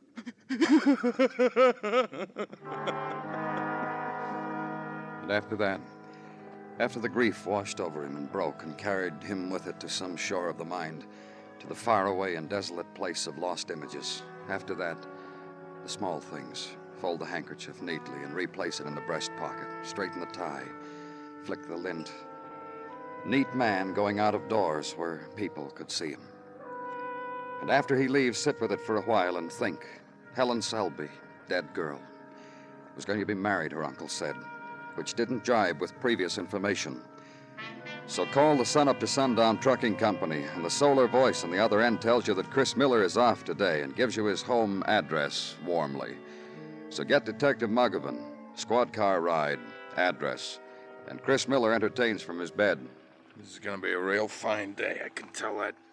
Not enough we got a coal radiator, I got to have you. Get out of the bed, Chris. We want to talk to you. Show me where it says I can't roll over on my side and tuck the chin on the elbow and converse. Somehow you're going to get different answers from me in a bathrobe? You know about Helen? Hey, how's Helen? Dead. Oh. Helen. Look, Sonny, I got a confession to make. It's about the beds in the pokey. There's been some complaint Leave about... him alone, Mark. He crying? Just leave him alone. I'm okay. Just give me a second to get into my robe. Yeah. Okay. You shoot Helen, Chris? No. We found out Helen was going to get married. To you? Yeah, to me. You know a man named Leo Pearson? He killed Helen? You know him? No. Helen was going to live with him. Yeah, I know about that. And then you were going to move in. Yeah, later, after we got married. What were you waiting for, Sonny? I wanted to get married right away, set up housekeeping here. Not for Helen, no, not good enough. She used to like fancy. She's a good kid, but like fancy, you know. Sure. You know? Not quite. You tell us. Well, move in with Uncle and get to, I don't know how she put it, get the feel of the place. And then we get married, and I'd move in too. Makes sense, doesn't it? I used to tell Helen it made sense. I don't know.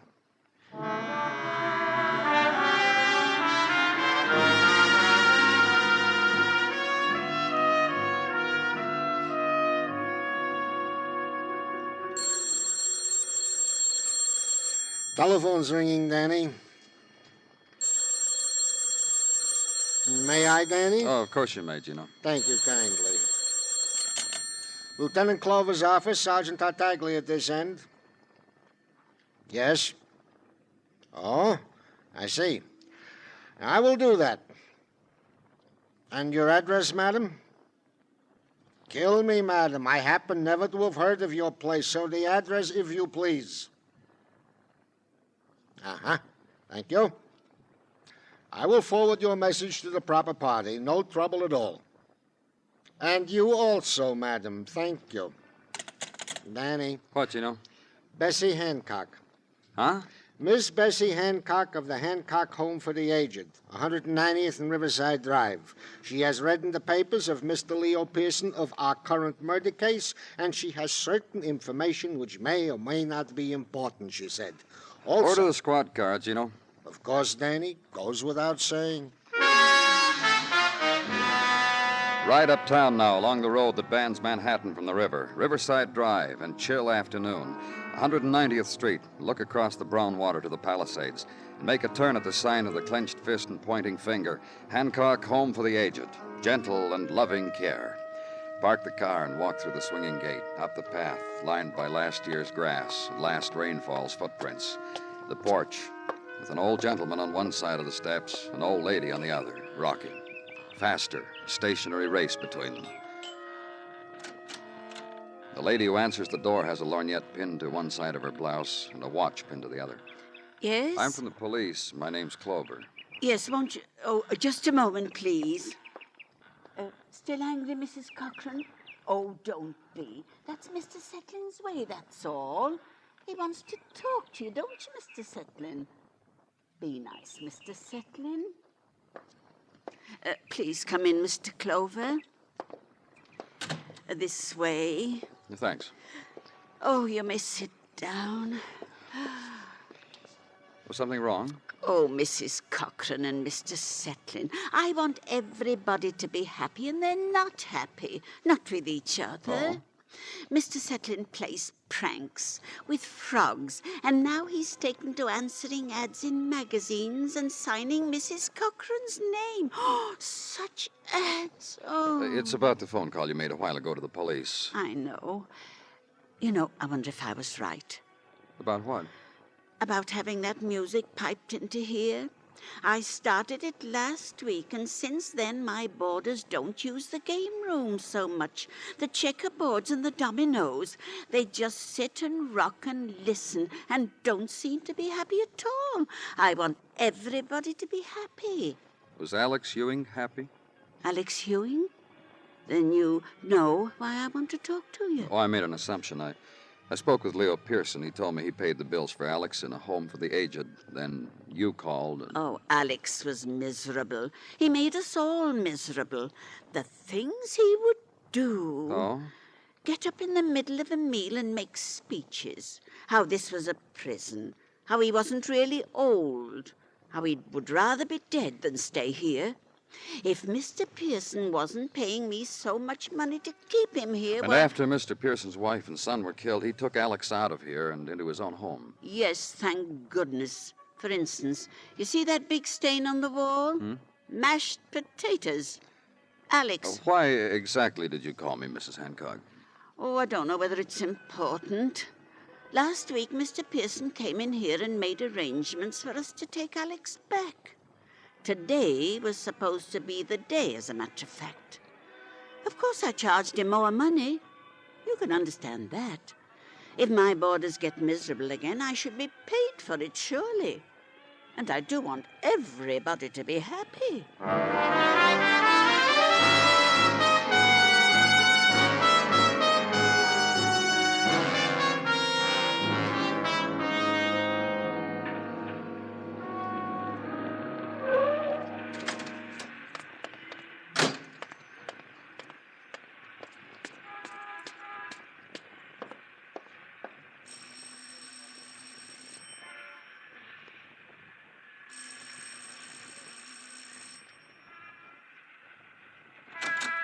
Mr. Clover.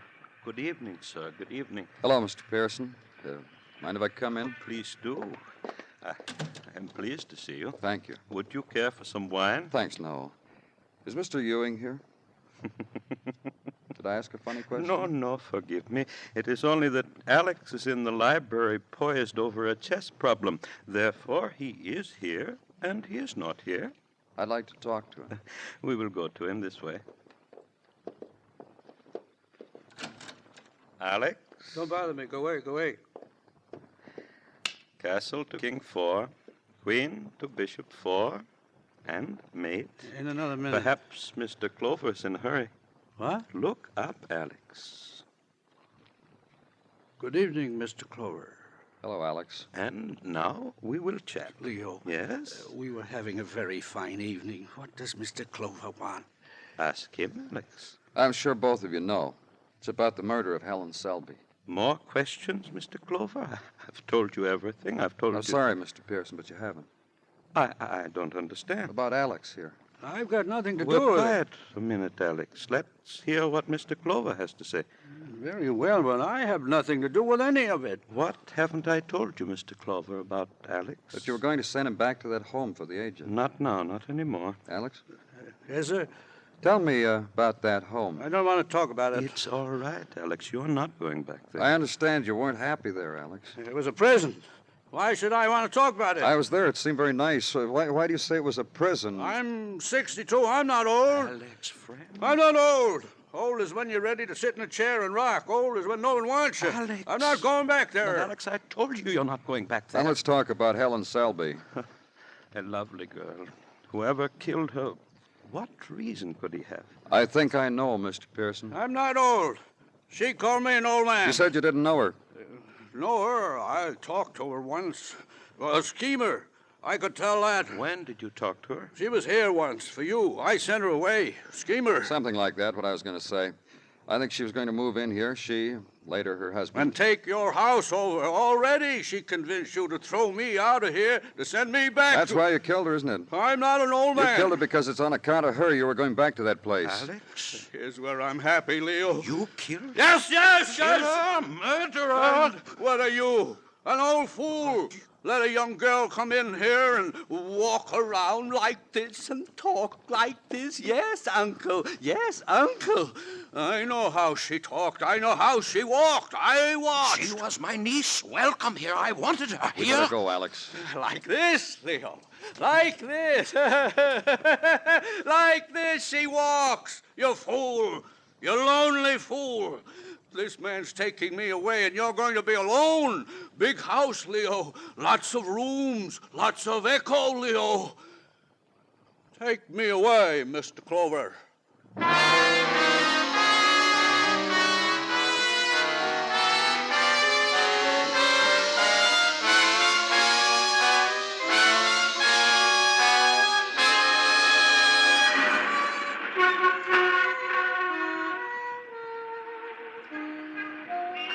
It's a panic in neon, this Broadway, where pleasure is a packaged commodity and pain, where bargains prevail for numbness and the fleeting smile, sometimes on installments.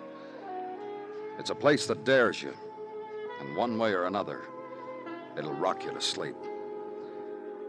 It's Broadway, the gaudiest, the most violent, the lonesomest mile in the world. Broadway, my beat.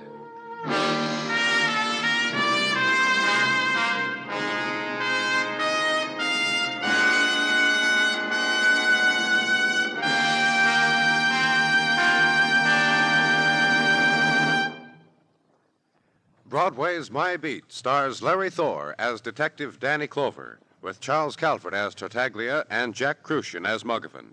The program is produced and directed by Elliott Lewis, with musical score composed and conducted by Alexander Courage. In tonight's story, Herb Butterfield was heard as Alex, and Lou Merrill as Leo. Featured in the cast were Gloria Gordon, Hy Averback, and Lamont Johnson. Bill Anders speaking.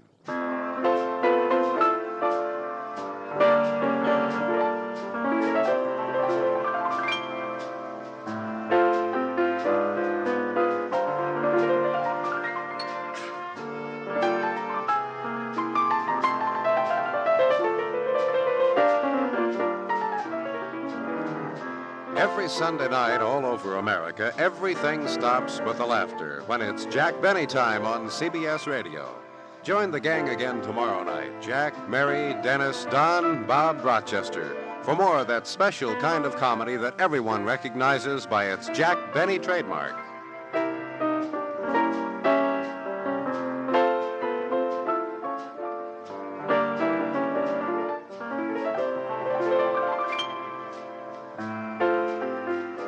America now listens to 105 million radio sets and listens most to the CBS Radio Network.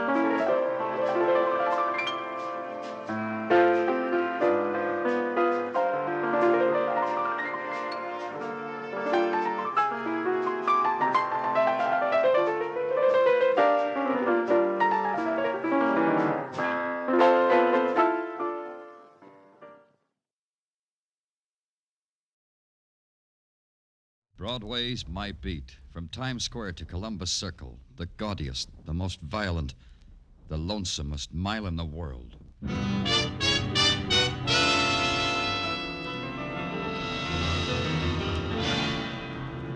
Broadway's My Beat, with Larry Thor as Detective Danny Clover.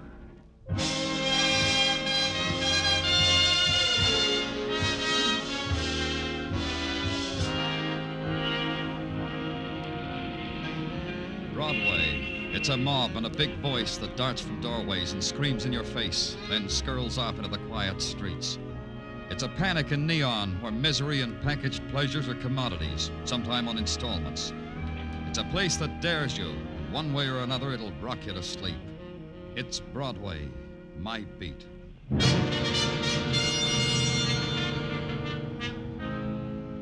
Early on a January morning, you get up and turn on the heat against the cold of the day. Then there's coffee and the newspaper, the warming things to buffer your shivering at the thought of going out into your own world. I didn't have it that good. I didn't have time for the coffee and newspaper. A call came. It said, get down to St. Anthony's Hospital. I did, and the nun at the information desk said Sister Angela was waiting for me right over there. Sister Angela? Yes, you're from the police. I'm Danny Clover. Headquarters said there was some trouble about a man dying. About Jimmy's dying. Jimmy Hunt. Please, this way. Jimmy was a patient here at the hospital? Yes. And he died. Then I don't see... The police, I mean. The manner in which he died, Mr. Clover. Father Flaherty said it must be reported to the police. Jimmy committed suicide with a steak knife off his food tray. I see. He was that sick. No. No, he wasn't, Mr. Clover. Jimmy had been a soldier. He fought in a war, and he was having trouble forgetting about it. That's all that was wrong with Jimmy. This is the room. Oh, Father Flaherty. This is Mr. Clover, Father, from the police. Mr. Clover. Suicide is always deplorable, Mr. Clover, and to attend death with the police even more so. However, I understand, Father. This is Jimmy. He was found like this? Yes. The attendant found him. Fred Owen, the attendant's name. Owen found him and called me. I'd like to talk with Fred Owen, Father. Of course. Sister. I'm afraid that's impossible, Father. Fred must have gone home for the day. This finding Jimmy dead by a knife, it undoubtedly made him ill. Fred is a very sensitive boy. Surely. Did Jimmy have any visitors? Why, yes, I have them here, Mr. Clover, a list. I called to tell them of Jimmy. If you don't mind, sister. Yes, here. I don't understand. Routine, sister, simply to complete a file. Is that all, Mr. Clover? A few more things. I'll want the attendant's address. Of course. And a question. Could anyone at all, attendant, visitors, anybody, could someone have come in here and murdered Jimmy? What do you say? Please. Yes. It could have been done, Mr. Clover. What are you getting at? Jimmy was stabbed in the side too close to his back to make him a suicide. Jimmy was murdered. You can say rights now, Father. A man who has slept on the beaches of death so many times is struck down finally in the ultimate screeching brutality of violence. And a nun's silent, gentle hands, the whispered chant of a priest, try to ease the pain of his journey into the shocking chasms of darkness. All a cop can do for the man is to find out why he had to die in this way. So the cop calls at the address of one named Fred Owen, finds him not at home, hasn't been home, don't know when he'll come home. Then the cop sends out an all-points bulletin on one named Fred Owen. Then the cop calls on the first of a murdered man's visitors list. Who is it? It's Danny Clover of the police. You're here about Jimmy? Please come in. The girl was slender, her face delicate with an almost wistful expression. But it was her eyes, gray and soft, as if the color had been strained through gauze. Please sit here. Thank you. They called me from St. Anthony's. They told me about Jimmy, Mr. Clover. They told me. Then you're Virginia Scott. Yes. I'm glad you came to me, Mr. Clover, because I can tell you things about him no one else knew, not even the doctors. I understand why he killed himself. Shall I tell you why? Jimmy didn't commit suicide, Miss Scott. He was murdered. Who would do that to my poor lost Jimmy? Jimmy! Miss Scott. Jimmy was brave. He was kind and innocent. He was my child and my love. All he ever did wrong was to get lost. Will you help me find his murderer, Miss Scott? Yes. Yes. Who would kill him? Who kills Mr. Clover? Who searches out a wounded boy and kills him? Are there such people? How long have you known him?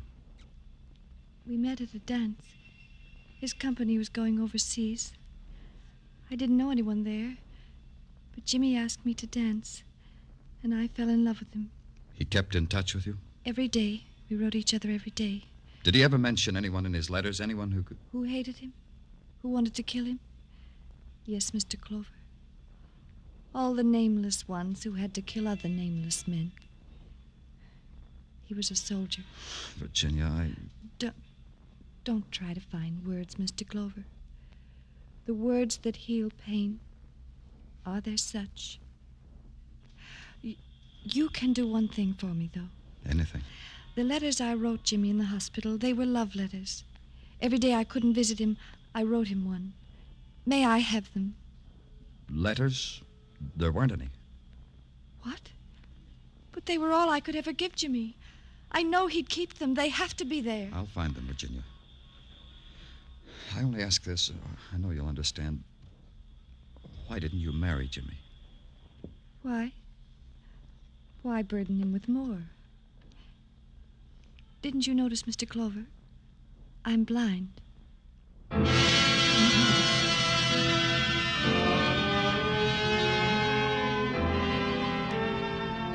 She said it gently and smiled and offered me her hand. Then I left. Then I found a crowd and walked into it and stuck with it. That way I could clutter my mind up with other faces. After a while, I put my hand in my pocket and took out a piece of paper. It had names on it and addresses. Under Virginia Scott's was a man's name, Mickey Bianco. The address was a pool room on 16th Street off 8th Avenue. Where do I find Mickey Bianco? You're in my way. Yeah, oh, sorry. Hey, nice shot. You should play for money. I'm Mickey Bianco, mister. You know Jimmy Hunt? You like that shot? I'm quivering with excitement. Where'd you know him from? The Army? Yeah, the Army. Where I picked up an 8-ball and parlayed it into a 2-table pool room. About Jimmy Hunt. I'm from the police. Huh? What about Jimmy Hunt? What do you want about him? Did you kill him? Oh, he dead? Dead, huh? Jimmy Hunt, dead. Lieutenant James Hunt, a civilian casualty. Hip, hip, hooray. Makes you patriotic. Yeah, like the Lieutenant Hunt taught me. Be patriotic. Point yourself forward at the enemy when you die, men, he said to us. And he meant it. You were in his outfit? Sure, his platoon. We were murdered being patriotic at Enowetok, but not the lieutenant. And not me either. Everybody else, but not us. Fortunes of war. Did you visit him at the hospital? It was my pleasure, believe me.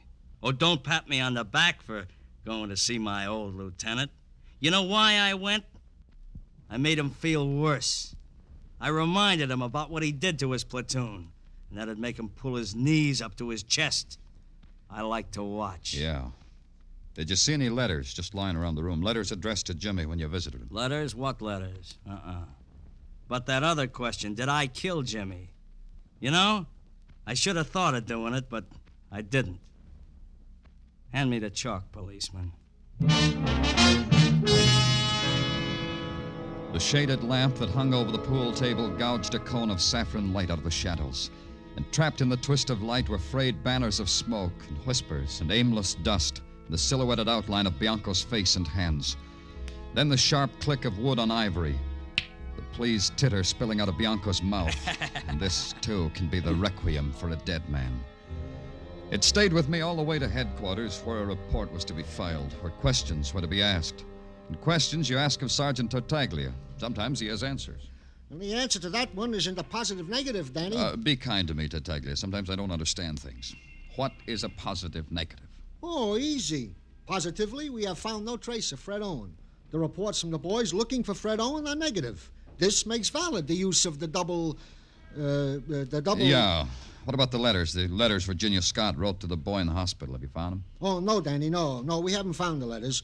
We searched the effects of the deceased. We checked with Sister Angela and with Father Flaherty. No letters. Does it make a difference, Danny? Danny Clover speaking. Mr. Clover, I'm sorry to bother you. Oh, I told you any time, Virginia. Something strange has happened. A phone call just came, and a voice said I would die. What? It said if I didn't want to die, I'd better get some protection. What does it mean, Mr. Clover? It means lock the door and bolt the windows. I'm coming right down. Danny? Get a squad car, Tartaglia. Don't stand there. Get it.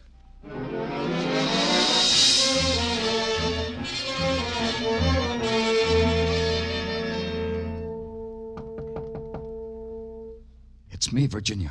Open the door. You came so quickly, Mr. Clover. Has anyone... No, there's been no one. I've just been sitting here listening to the sounds of the street. You know, Mr. Clover, when night falls, it has a sound. Shall I turn on the light? No. Is there any other entrance to this apartment? Yes, the kitchen. It has a door opens onto the hallway. Is it locked? Yes, you told me, Mr. Clover. I'll unlock it. What? It'll be all right, Virginia.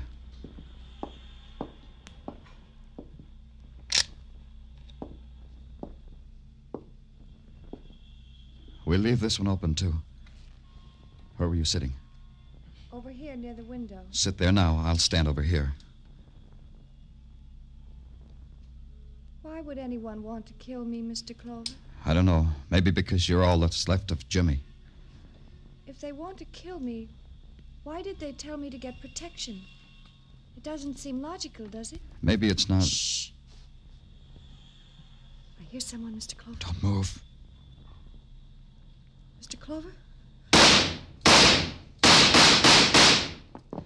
He's heading for the fire escape at the back, Mr. Clover. I can tell by the sound. You'll have to come with me, Virginia. I can't leave you here. Just hold my hand. There he is, down at the bottom of the fire escape.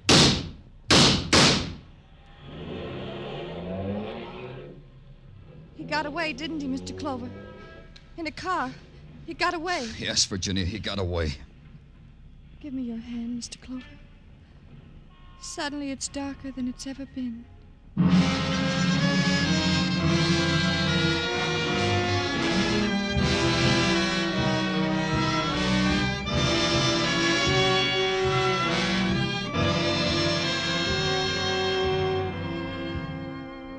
You are listening to Broadway's My Beat, written by Morton Fine and David Friedkin, and starring Larry Thor as Detective Danny Clover.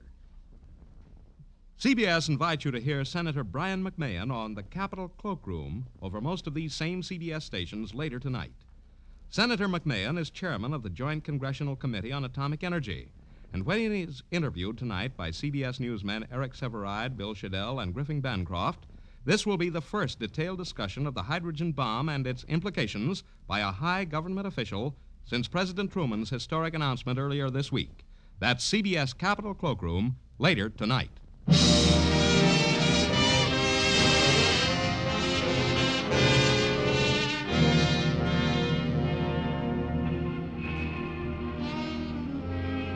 There's this about Broadway. It has a bag full of free illusions. In every color, every size. Guaranteed against fading, warranted against shrinkage. Want an illusion, kid? Just reach in the bag. There's more where that one came from. There's the illusion that Broadway can break its heart. And here's one in the classy, all-plastic 1950 model, laboratory tested. The illusion that Broadway can shed a tear. That's the one you'll want for the murder of a sick soldier boy. For the girl of his heart and his dreams. The song of a girl with sightless eyes. Hug it close to you, kid, because it's fragile. Danny! Danny, what's the matter? Danny, you look sick. No.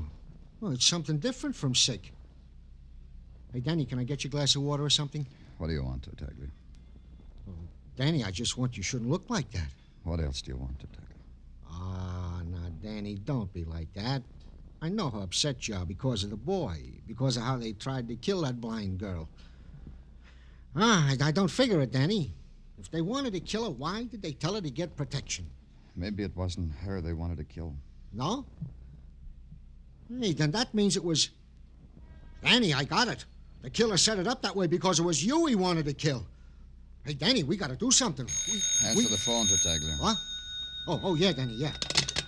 Danny Clover's office, Sergeant Tartaglia speaking. What? Yeah, right away. Danny. What was it? That was Dan Tobin, desk sergeant, the 29th Precinct. They got Fred Owen. He gave himself up. He's confessed to the murder of Jimmy Hunt. Hey, Danny, take your overcoat. You catch you got the cold.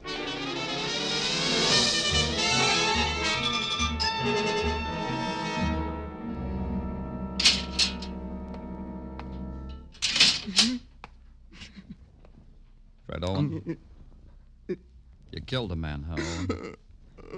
You killed Jimmy Hunt. Why? Killed him. Tell me about it. That's why you came here, wasn't it? You want to tell someone about it? Tell me. I'm Danny Clover. I'm a policeman. I'll tell you. You're a policeman. You'll make me suffer for what I did to Jimmy. I killed him, and I've got to suffer for it.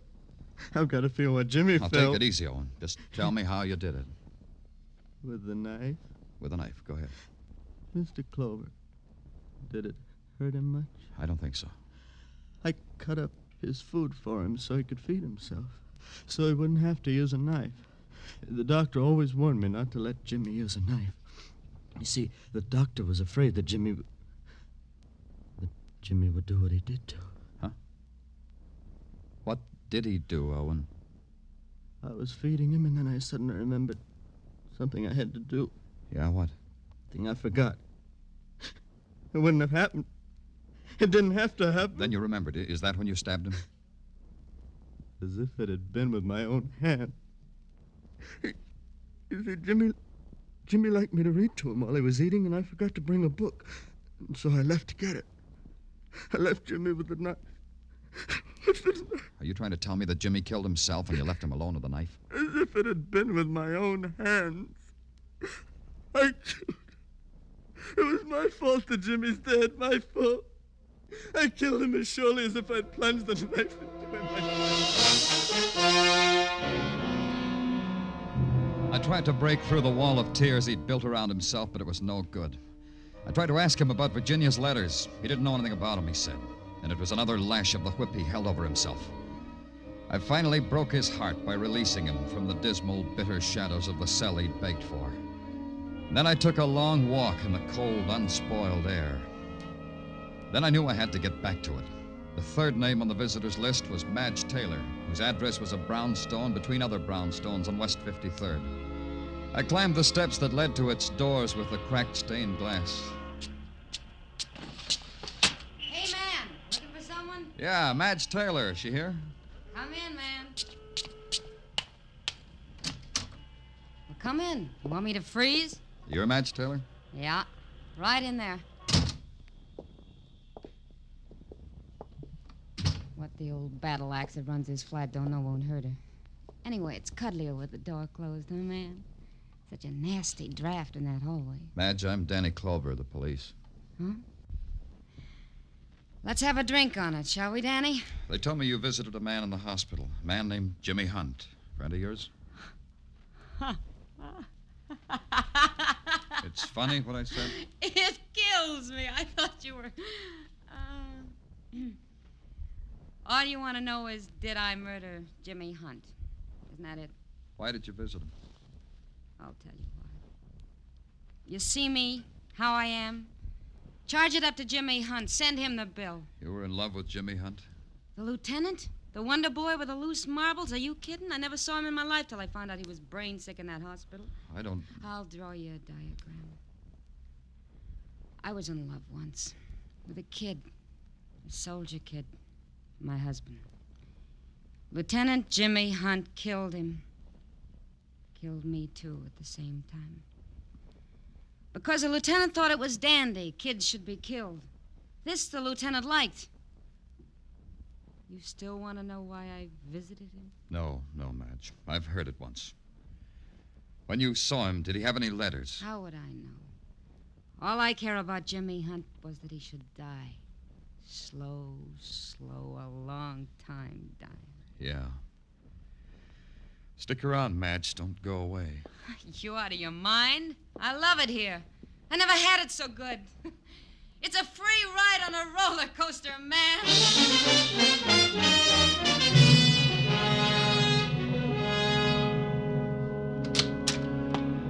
Hi, Danny. Hey, I got news for you. Yeah, what is it? There's a guy in your office waiting for you. Who is he? Name's Scott.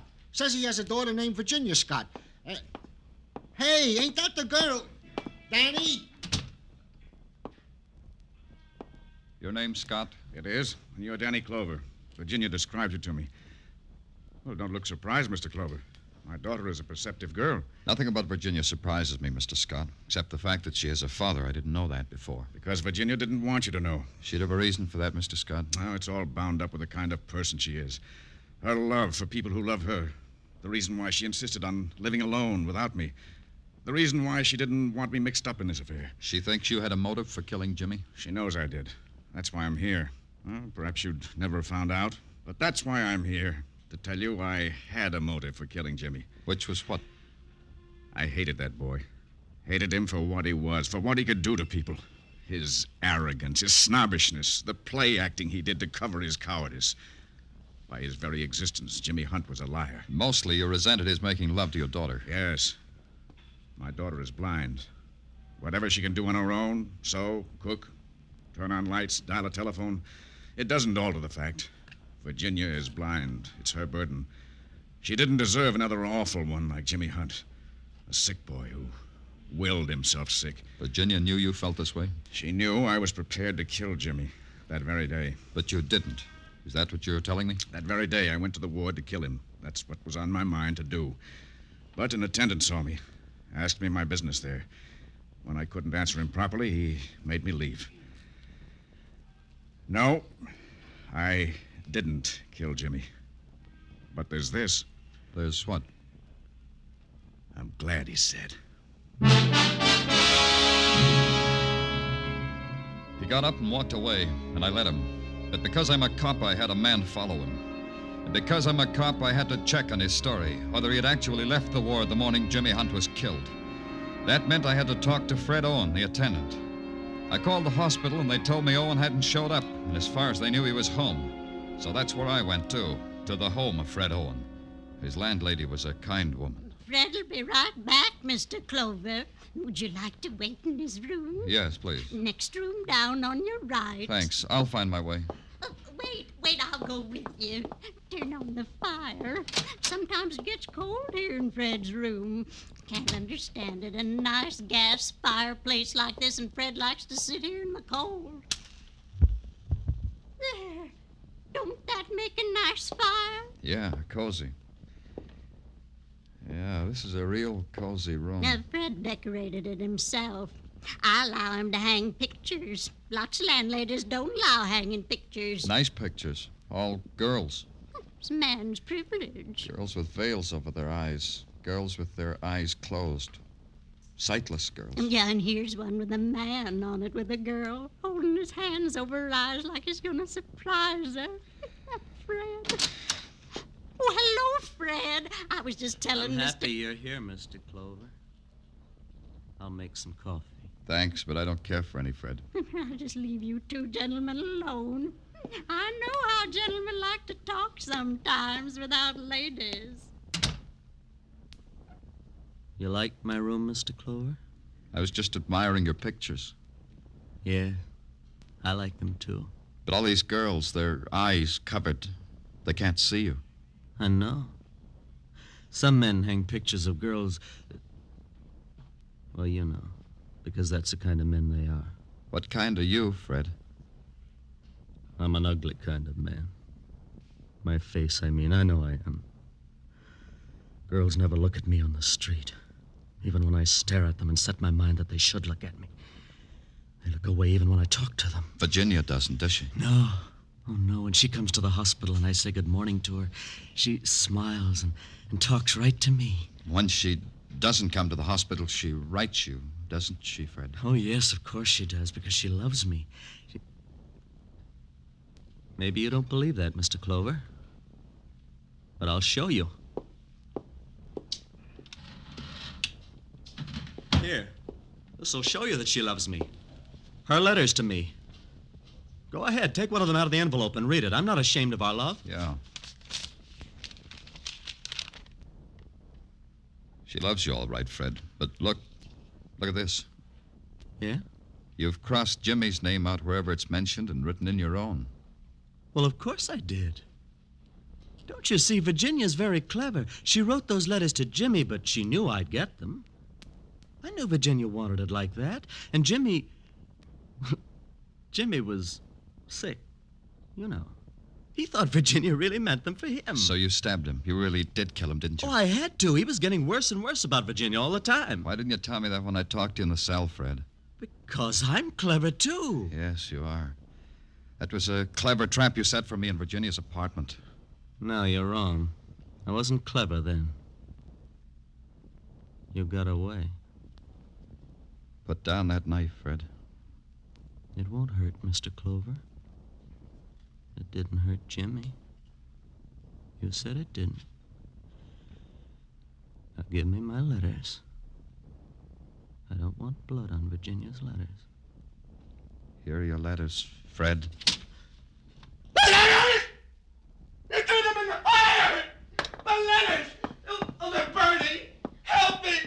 Help me get my letters, will you? I can't touch them. Help me, please! Help me, will you? Help me, and I'll kill you! You need help, Fred. Only you need this first.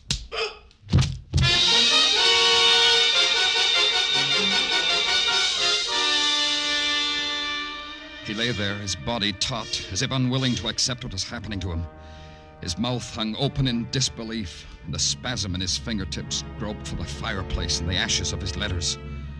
But the complete rejection was in his eyes, open and staring at me, empty of passion, of insanity even, cold and empty, his eyes staring and sightless.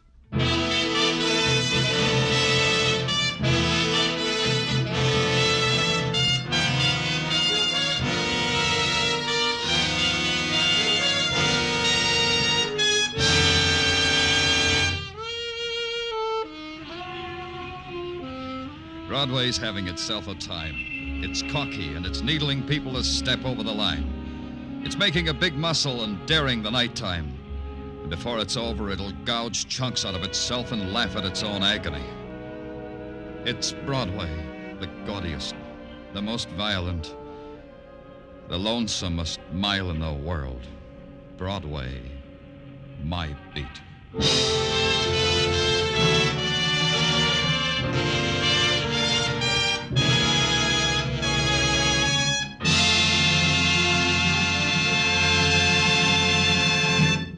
Broadway Is My Beat stars Larry Thor as Detective Danny Clover with Charles Calvert as Tartaglia. The musical score was composed and conducted by Alexander Courage, and the program was produced by Elliott Lewis and directed by Gordon T. Hughes. The cast tonight included Peggy Weber, Ted Von Eltz, Mary Jane Croft, Georgia Ellis, Jerry Hausner, and Jack Edwards. He's a jack. He's a knave when it comes to spending a nickel. He's an ace in the business of making America laugh. And now, he's a king of hearts. Yes, the name is Benny. And this Sunday night, Jack Benny will formally be named America's King of Hearts for 1950. Mary, Dennis, Phil, Don, and Rochester will be on hand. And no king ever had such a group of jokers. Join us on all of these CBS stations this Sunday for The Jack Benny Show. Joe Walters speaking. This is CBS, where the Goldbergs are every Saturday night. The Columbia Broadcasting System.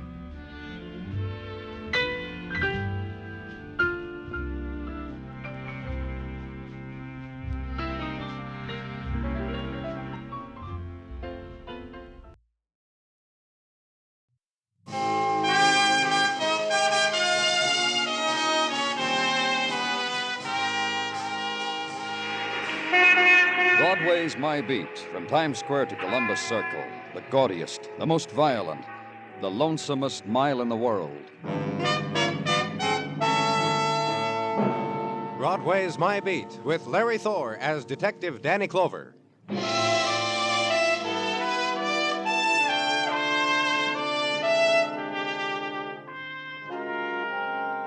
The February winds spin, dance, race in the morning avenue, and Broadway lurches in their wake, and hands are frozen to early editions of newspaper, and winter lies against cheek and mouth, and search the headlines for what the winds are taking to die with them, and search memory, too, for January images sworn to remembrance, ice on masts of freighter bound for the tropics, and further back, deeper in memory, the holiday time and the holiday women, and they dance by now in chill embrace of winter wind. And solace is the corner coffee stand and the donut, and waiting a little way up the street, the time clock.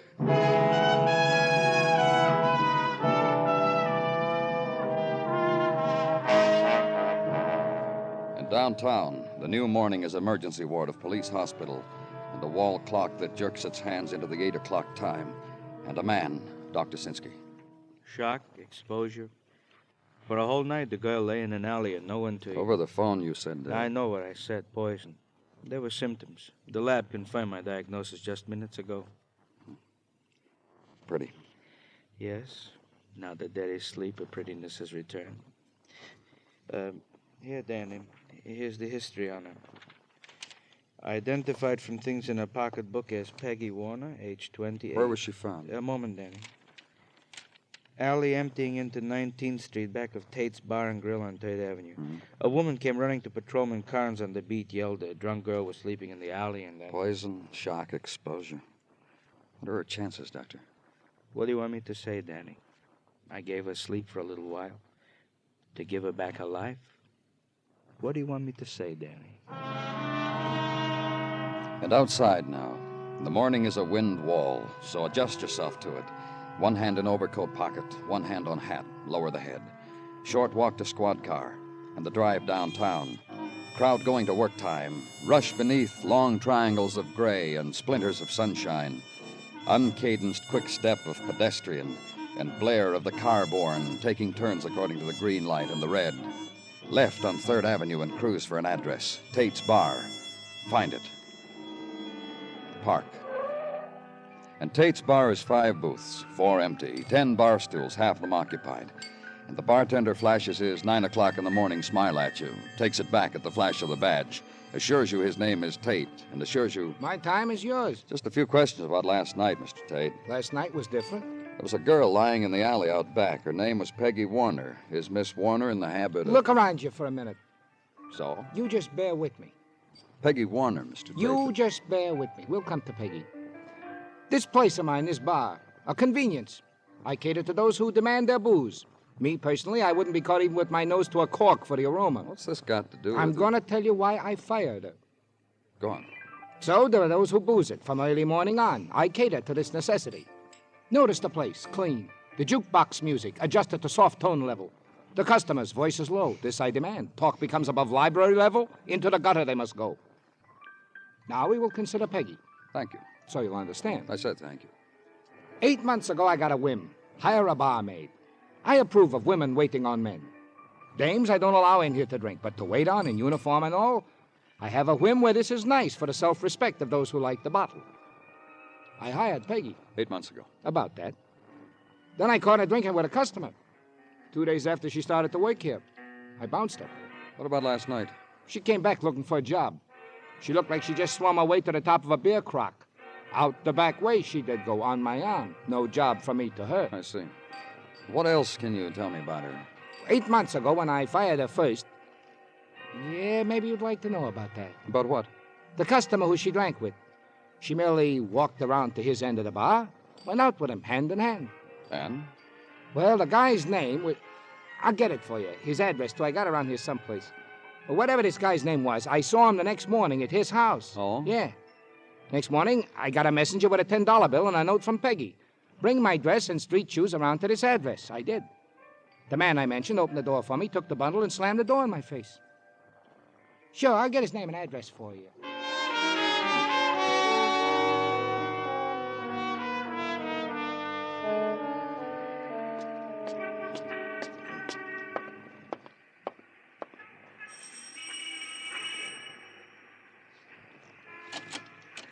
Yes?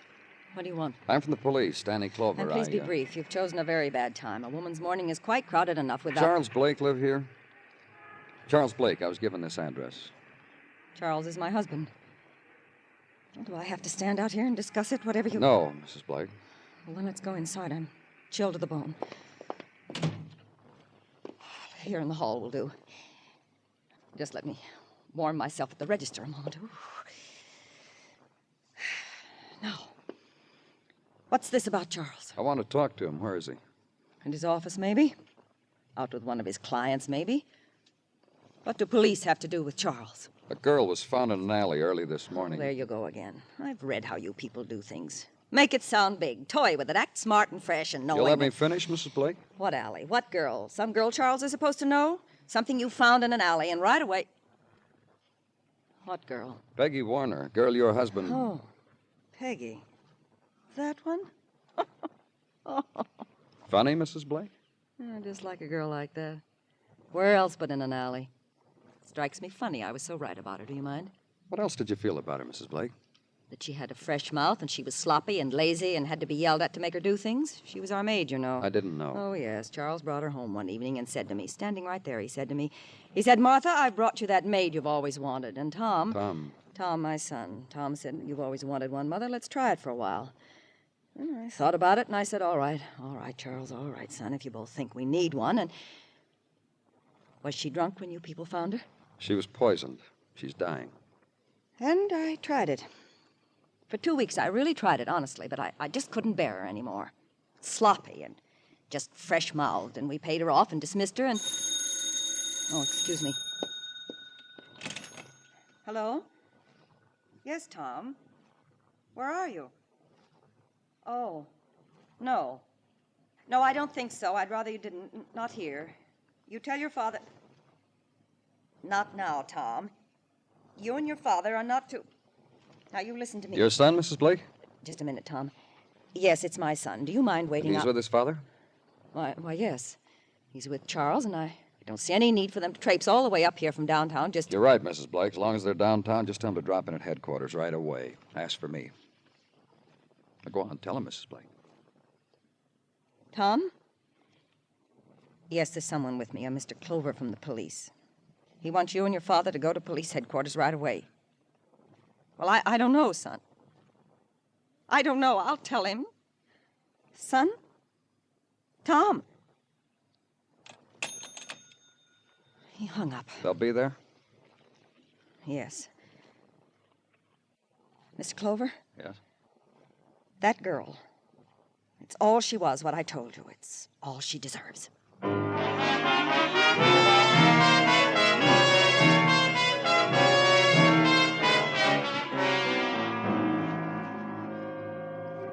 Just sit down, gentlemen. What's this all about? What are my father and I doing in a police station? Pop, I told you... Take it easy, son. Mr. Clover must have a reason. What do you do for a living, Mr. Blake? I'm a tax consultant. What about you? I used to help out my father. I'm on my own now. And he's very good, Mr. Clover. Look, Mr. Clover, my father and I were on our way home. Either one of you know a girl named Peggy Warner?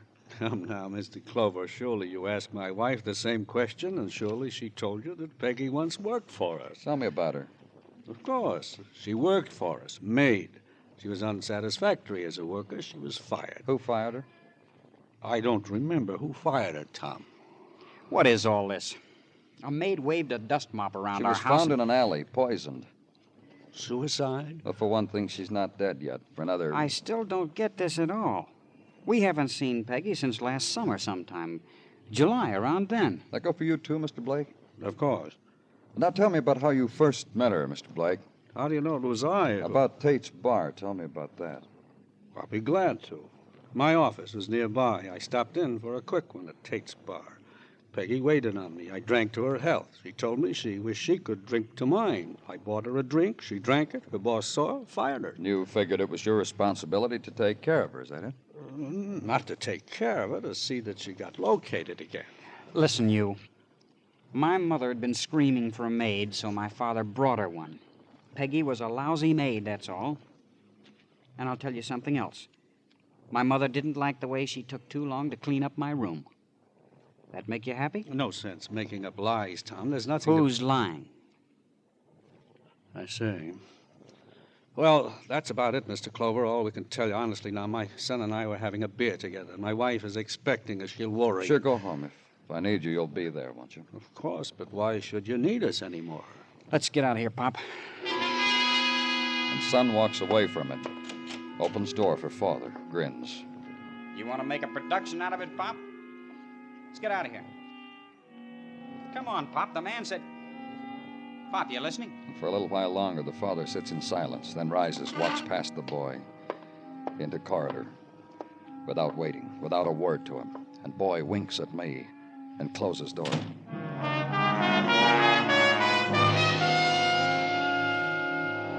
And through window, morning drifts the streets, and chill is grayer now. And over a doorway, neon sparks, sputters, flows in twisted tube.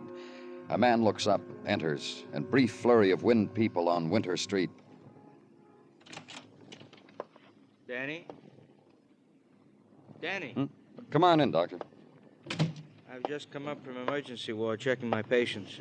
That girl this morning. Peggy Warner? Yeah, her too. Well, what about her, Doctor?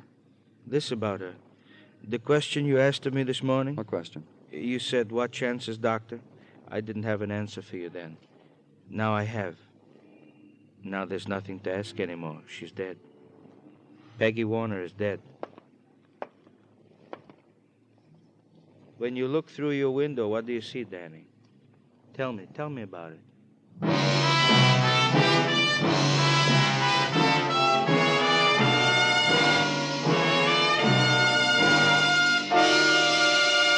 You are listening to Broadway Is My Beat, written by Morton Fine and David Friedkin, and starring Larry Thor as Detective Danny Clover. You've heard about the devastation spread in Holland by the hurricane. No doubt it touched your heart, in common with all Americans. And if you've been wondering what you can do to help these brave people in their hour of desperate need, please listen.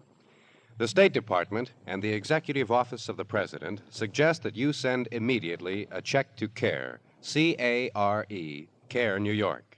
Holland's greatest need is for blankets.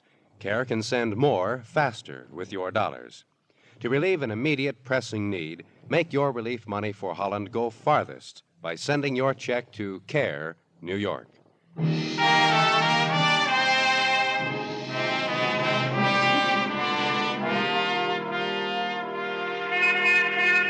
When it begins, when the February part of winter comes around, there's a kind of joy on Broadway. The time is starting to end. Peek under the calendar page and know that spring will come again, and the smile you make makes a little warm inside. But there'll be the winter things to remember. The evenings just as nighttime drifted in, when lights danced their patterns just for you, and later when you made the stars do things just for her. And Winter Park, snow in black tumbled hair, and Hudson dawn, fingers against cool curve of cheek and laughter. It's starting to end, but there's still time. Run after it.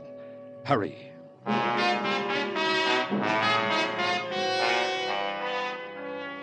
And the rush of new morning at police headquarters, the way it happens always, but with minor variations according to the vagaries of Sergeant Gino Tartaglia.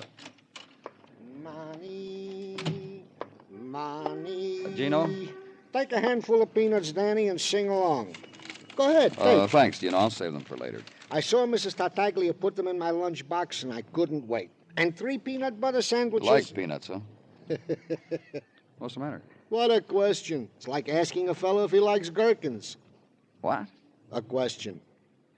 Gino, do you have anything for me? Indeed I do. Will you let me have it, please? Some questions. Like asking a fellow... So help me, Gino. Very well, Danny. A check into the background of Miss Peggy Warner, deceased. Nothing on the blotter at records. So far as we can tell, Miss Warner was a law-abiding citizen. However... However what? A hurry-up wire to Baltimore, to the Social Security office, and a relay to the folk down there of Miss Warner's Social Security number taken from her effects revealed the following. Go on. Miss Warner was a bad employment risk for some reason or another. A list of places where she worked for the last 8 months is this long. Here, Danny, you can see for yourself. After the bar job, she was employed as a waitress in the village tea shop. Then as an elevator operator at a fancy dress shop on Park. And Gino. Then... yes, Danny? I can read. Oh. Yeah, thank you very much, Gino. You were good today. Very good. Tell Mrs. Tartaglia.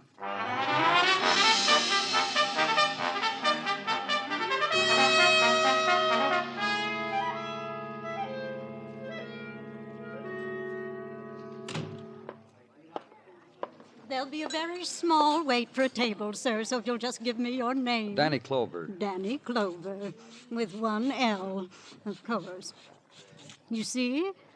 There you are, in big block letters on my pad, right under Mrs. Trafer and party of 3. And if you'll nuzzle among those others on the bench, we'll have you teed and fed in just the smallest time. I'm not eating. And then we'll put you with someone who is.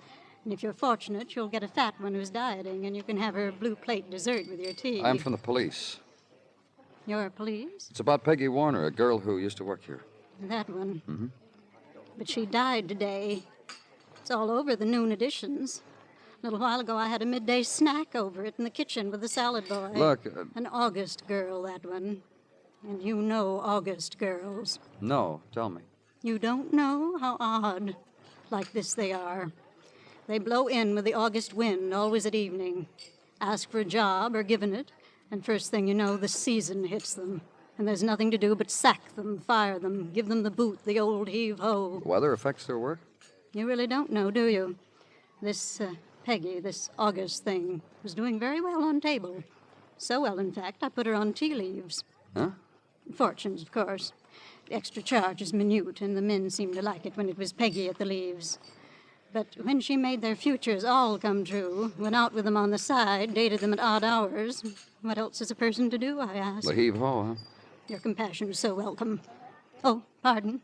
Mrs. Trafer, we're ready for you. That table near the fireplace.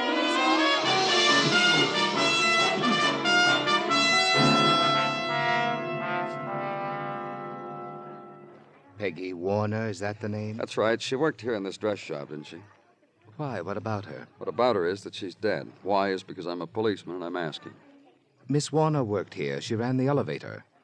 I was floor manager in the college shop at the time. I remember her. I'm glad you do, because I want you to tell me about her. There are only 3 floors here. There's not much to tell. She lasted 3 weeks here, Mr. Austin. How come such a short time? She's dead? That's right. And there's an investigation? That's right. Murder? We're pretty sure of it. I see. She nearly cost me my job. That's why I signed the complaint slip against her for personnel. It was on my account she was discharged. I know. That's why the manager of this place sent me to you for a fuller explanation. Sometimes cheapness attracts a man, I'm sorry to say. You? I took her out a few times, 3 beers and a second-run movie each time. And goodbyes each time, not good night. I didn't like myself. So you had her fired? I couldn't stand her around. I'm thinking of marrying a lovely girl who... Well, I had to get rid of Peggy. I did. Now she's dead. Now I can stop looking for her. And leave him. And 2 other places where a girl, now dead, had worked, had been fired, had made other brief impressions. Usherette in a theater on West 125th Street. Handled uniform and flashlight real clever until one day showed an early matinee movie lover to a loge seat. Sat down in the empty one next to him right through second feature, newsreel, animated cartoon. Candy intermission also while the lights were up. Also laughed loud through very sad passages. Fired. Turned in flashlight and uniform. And a 5 and dime on East 26th Street. Lon changed several men customers till one day she did it to lady store detective. Laughed right in her face. Fired. And the home insulating firm where Peggy Warner had been hired as house-to-house canvasser had made a house call. After an hour, phoned the home office, said she thought she needed a vacation. Our canvassers work on a volume basis. Fired. The life work, the employment rundown on Peggy Warner. And forget the rest of the list. Go back to headquarters. And a man in your office waiting for you. You been hustling, Danny? Gino said you've been waiting. He said Detective Muggavan had something for me. You got something, Muggavan? I've been making a routine rundown on Charles Blake. Figure maybe I could save you some legwork. Oh, tell me. Charles Blake, you remember, the big-hearted fellow meets a girl, buys her a drink, gives her a job in his own home, a maid for the wife and kid. I remember. What about him? Well, Charles has been separated from his wife 6 months now. A stunner, huh? Go on. He hasn't lived in his home. Kindly folk, neighbors, clients, very glad to cooperate with you boys of the police department, that type. They told me. Told me other things. And you'll tell me, huh? It's what I knew you'd ask, Danny. Yeah. They told me how Charlie Blake didn't deserve a nice home like this, a nice wife, how Charlie was a chaser, also a hunter. All right, he hasn't been in his home for 6 months. You find out where he has been? You got that list Tartaglia gave you? Places where Peggy Warner worked? Yeah? Give it to me. Oh, look, Muggavan, I've been through the list. Just give it to me, huh? Thanks. Now, come over here to the wall map, Danny, a map of the city. I'm encircling some spots on it while I waited. Here. Oh, what about it? Places where Charles Blake has opened a tax consultant office in the last 6 months. Sometimes with living quarters, sometimes a rented room right in the neighborhood. A wanderer, huh, Danny? Yeah. Now check these against the addresses of places where Peggy Warner worked.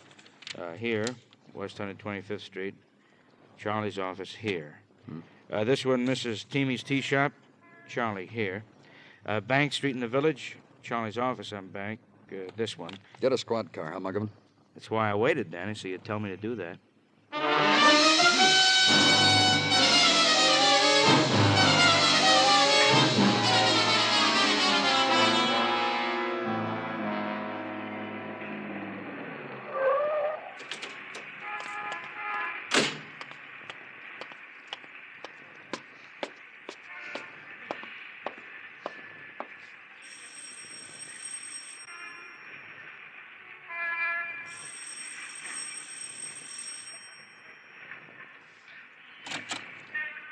What do you want here, Clover? Talk. Let's go inside.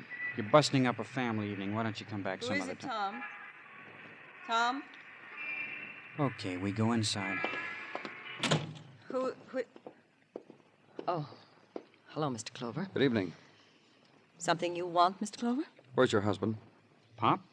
What do you want with Pop? Where is he? Mother. Get him. He's upstairs. Still about that girl, Mr. Clover? That's right. I don't understand what gives you the right to come here, into our home, order people to do things that Mrs. Blake, you're an intelligent woman. This has got murder in it. It's not a matter of ordering people. It's a matter of getting things done. Right now, all that has to be done is to talk to you and your husband and your son. And then what? We'll know who killed Peggy Warner. I'll tell you something, Mr. Clover. I'm beginning to get the impression that you're a ridiculous man. What do you want, Clover? I'm sure your son just told you. It's still about Peggy. Oh, he's hinting, Charles. Hinting around that you, me, Tom, one of us had something to do with that girl's death. How does it feel to be back home, Mr. Blake? Tell him. It feels... I'll tell you how it feels. Look, Pop, Leave your father alone. I just want him to watch out what he's saying, that's all. I'm glad I'm home, Clover, that's all. And I'm glad he's home. What about you, Tom? You kidding? He's my father. Is it just a coincidence that your father came home after the paper screamed a girl named Peggy Warner was found dying in an alley? You've been nosing around, haven't you? Which one of you poisoned her? All right, then we'll go on. You brought Peggy into your house, Mr. Blake. Then she was discharged. Then you kept following. Set up your place of business close by her. Wherever she went, you... All right. Listen. What? It happens, that's all. So it happened to my father. But you threw him out of the house when it happened, didn't you, Mrs. Blake? He's back now. It's over. The girl is dead. My husband suffered. I suffered, and my son. We'll be a stronger family for it. Did you kill her, Mrs. Blake? Tom? Mr. Blake? What makes you so sure one of us killed her? You, because you couldn't get her out of your blood. She wrecked your family. She was wrecking your life. Tom? All right. She was... You know what kind of a girl she was. I knew. I knew the second day she was in. Shut up! Oh, sure, Pop. Go get angry. That's an emotion, too. You can have it. Sure, I had a motive for killing Peggy. What she was doing to you. Your motive, too, Mrs. Blake. Yes. Tom. Yeah? Whose idea was it for your father to come home? What difference does it make? It's important Tom, you killed her, Tom. Listen, Pop. What'd you have to kill her for? All right, she was what you said she was. But you don't know. You don't know. Let me tell you something, father of mine. I know plenty. I know when a man makes a fool out of himself. I've seen fools, but you... Oh! My two men. Father, son. Charles. I'm sorry I hit you, son. It's okay. Charles, I'm trying to tell you something. Sorry about everything, Martha. I know. I'm sorry, too. Now, pay attention to me, both of you. I killed that girl. Martha. I followed you and found out where she lived. Then I went there night before last, and I brought a bottle with me. Heart-to-heart talk with whiskey. And it was poisoned whiskey. I killed her. Then I told Tom it was all right to bring you home. Why don't you slap him again, Charles? Hit your son, or me, for what you've done to us. We'd better go, Mrs. Blake. One more minute, Mr. Clover. I deserve that. I'm a woman who's kept a family together. Charles. What? I spoke with her first. She laughed at you. Live with that, Charles.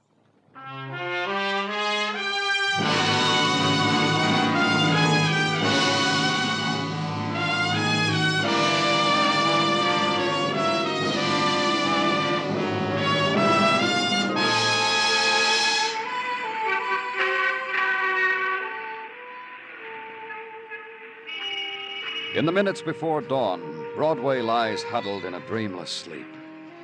It's the time of no stars and the silent wind. But walk the streets, take the slow walk, and listen. It's there. It's always there. The sound of weeping. And you know that nighttime will never leave. It's Broadway, the gaudiest, the most violent, the lonesomest mile in the world. Broadway, my beat.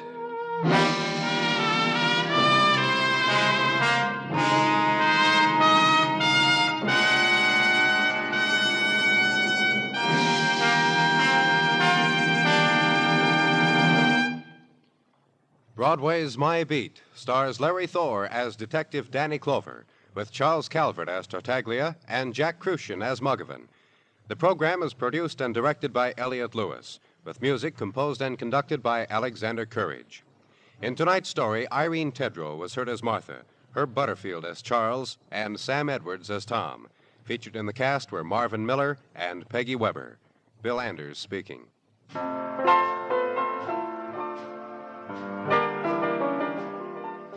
A tiny island paradise off the African coast, covered with colored tropical fruit and vegetation, inhabited by brilliantly plumed tropical birds, becomes a scene of fear and violence in tonight's episode of Tarzan, Lord of the Jungle. A man, his wife, and the son they dote on are enveloped by strange events indeed, until Tarzan decides to investigate. Don't miss Tarzan on most of these same CBS radio stations. Stay tuned now for the Vaughn Monroe Show, which follows immediately over most of these same stations.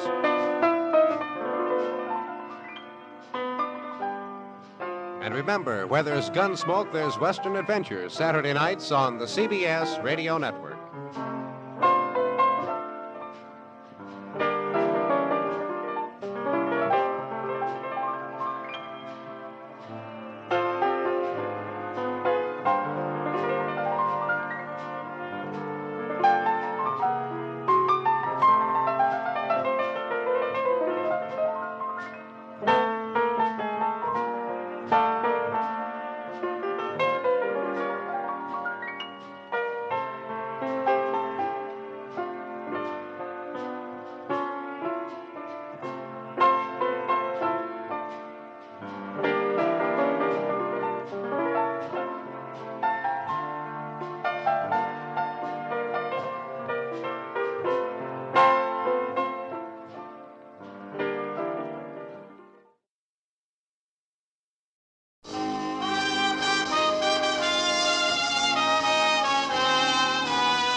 Broadway Is My Beat, from Times Square to Columbus Circle, the gaudiest, the most violent, the lonesomest mile in the world.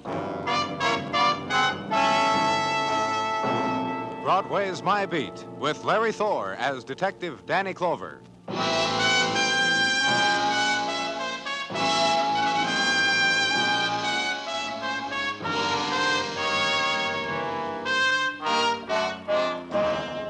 Into February on Broadway now, near the tail end of the winter wind, the frantic wind that drifts, that whips around corners, that gathers itself into squalls out of the secret hiding places it knows, then rushes down alleys, searching for what the world has left behind. And things happen. Earmuffs bloom under turned-down hats. Discarded newspapers wing low, then scurry over pavements and wrap themselves around hurrying feet. And home suddenly becomes where the coffee is. Wind of February. Beauty and nylon on a street corner. And above it, where I was, where Detective Dennison was, on top of Hotel Marquis. Platform over the street ringed by neon advertising rates and a Roomba band. Platform also serving the purpose of catching the body of a man who jumped or was pushed. Hold the light over here a minute, Danny. I want to take a look at his wallet. Thanks. Name's Artie Blanchard. Home address upstate, Utica. Money in his wallet, too? Let's see.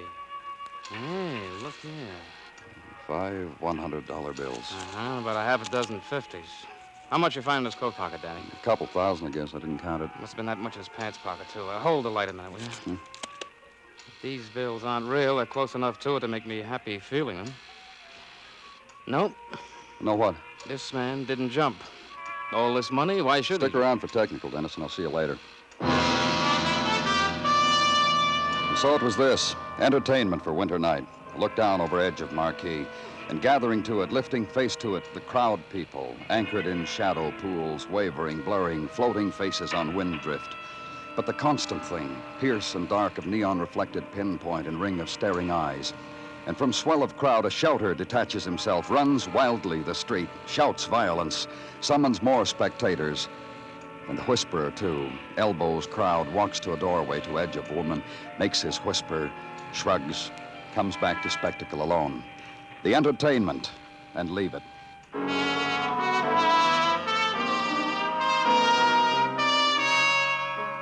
Back into hotel now, and to hotel manager who offers his services freely. The use of himself, his master key, his shock. I can't get used to it. Happens on and off in this hotel. Last time, 6 years ago, a young girl. I took a whole month off. I just can't get used to it. Blanchard's room on this corridor? Yes. He seemed a very usual kind of man, Mr. Blanchard, especially out of the ordinary. For this kind of a hotel, I mean. This was his room, Mr. Hochstetter? Yes. Will you open it, please? Yes, I'll open it. I'll get it open for you. Yes, very usual kind of man. And his friend, too, the man who shared this room with... Oh, how unusual. How very... And all that money. All that money just tossed around like across the bed on the dresser.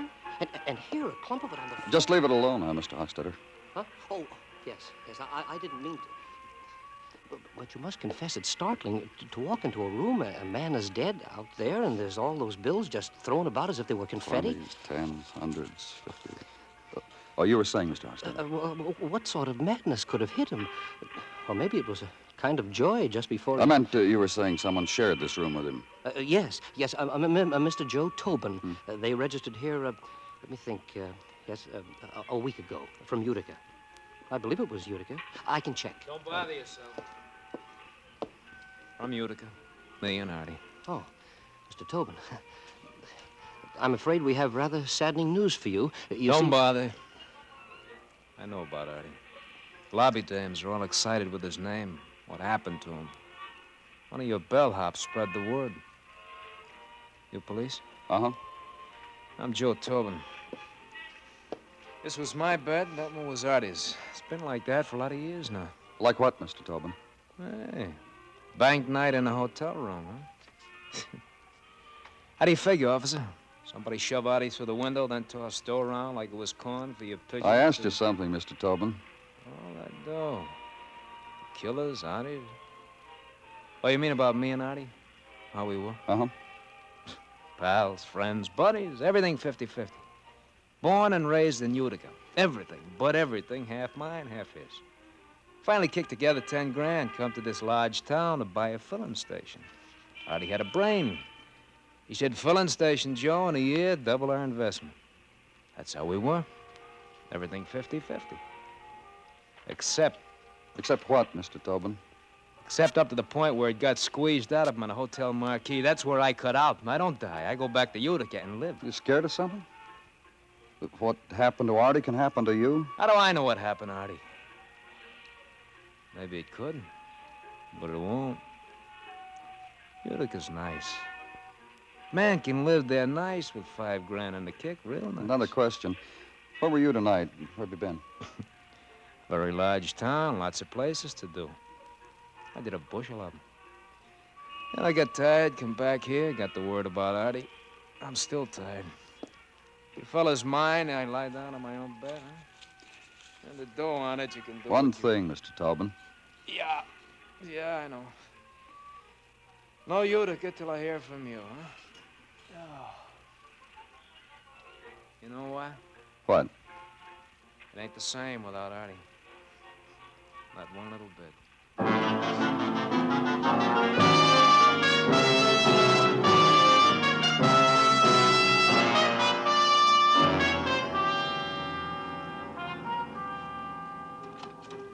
Danny? Good morning, Gino. Yeah, what's the good word? Danny, if I am green this morning, blame it on my chlorophyll. That's a good word? On my soap, Danny, for I am not a greedy man. What are you talking about? This morning, before you came in, I counted $25,000, of which not a cent belonged to me. So if green is the color of Tartaglia, blame it on... That's how much money Blanchard had with him, at $25,000. On his person, plus what was found in his room. $25,212, of which not a sou is counterfeit. You know the last time I saw that much money, Danny? Well, please tell me. When I visited my cousin Kendall. The one from Baltimore? That's right. The one with the bad table manners. The wealthy Tartaglia. He opened his safe for me once for my birthday and showed me. Can you imagine a man who can't even write his name Gino. and ask him for the time of day? You think he'll give it to you? Gino, please. With him, it's always just before 3 o'clock so we can go to the bank and cash another check. With him, it's all... Danny Clover speaking. This is Mrs. Miller. Yeah? Mrs. Dorothy Miller, 1612 East 27th. Yes, Mrs. Miller. What can I do for you? I read this morning that Mr. Blanchard is dead, that you found him on his hotel marquee. Well, that's right. What about it? I was with him last night. My address is 16... I have it. I'll be right there. Of course you will. Bye.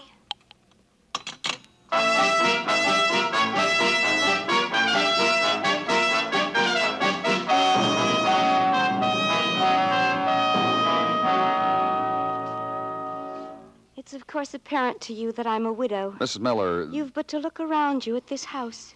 Its femininity, its graciousness. The fact that there is nothing, no trace of a man in it. You notice? Not for many months now. On the phone, you said you were with Mr. Blanchard last night. I'm coming to that. Do you mind? All right, go on. My husband, Les his name was, Les Miller, he died a year ago.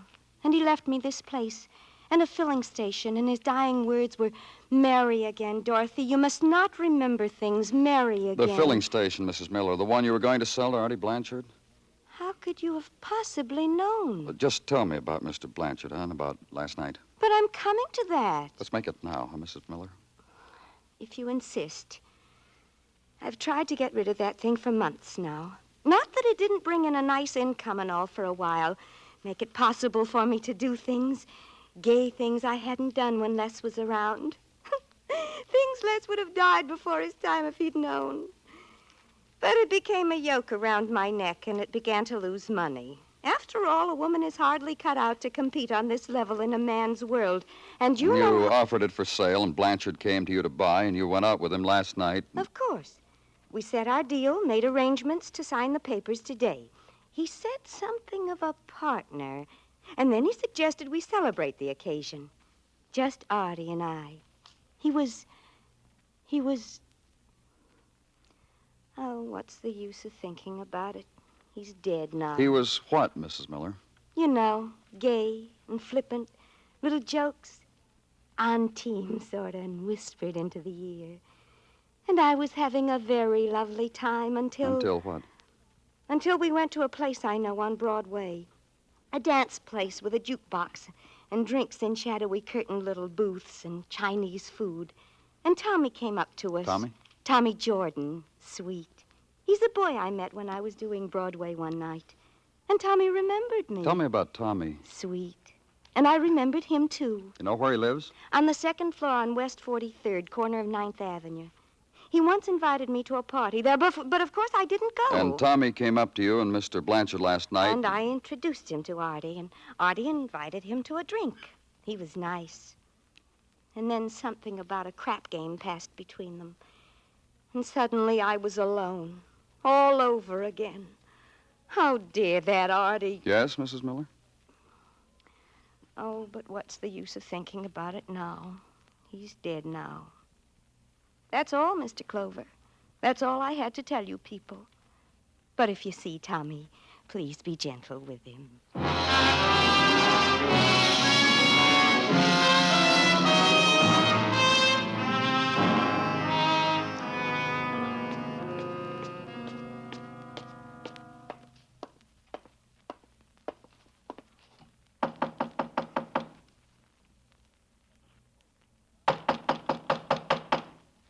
Who is it? Tommy? Open up, Tommy. Who is it? Police, open the door. I don't need any. Go away. Come on, Tommy. Okay.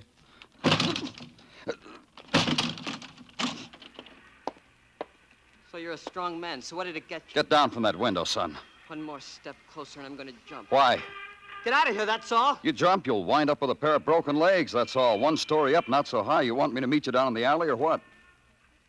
Which is it gonna be?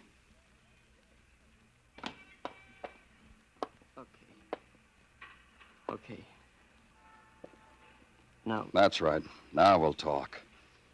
Don't hurt me. Nobody's gonna hurt you. Don't touch me. All right. Artie Blanchard? That's right. That's who I want to talk about. I'll tell you everything. I started it. I'm just a punk, and I started it. I talked to a man, and he's dead. A punk, me. Started it. Just a punk. And he's dead.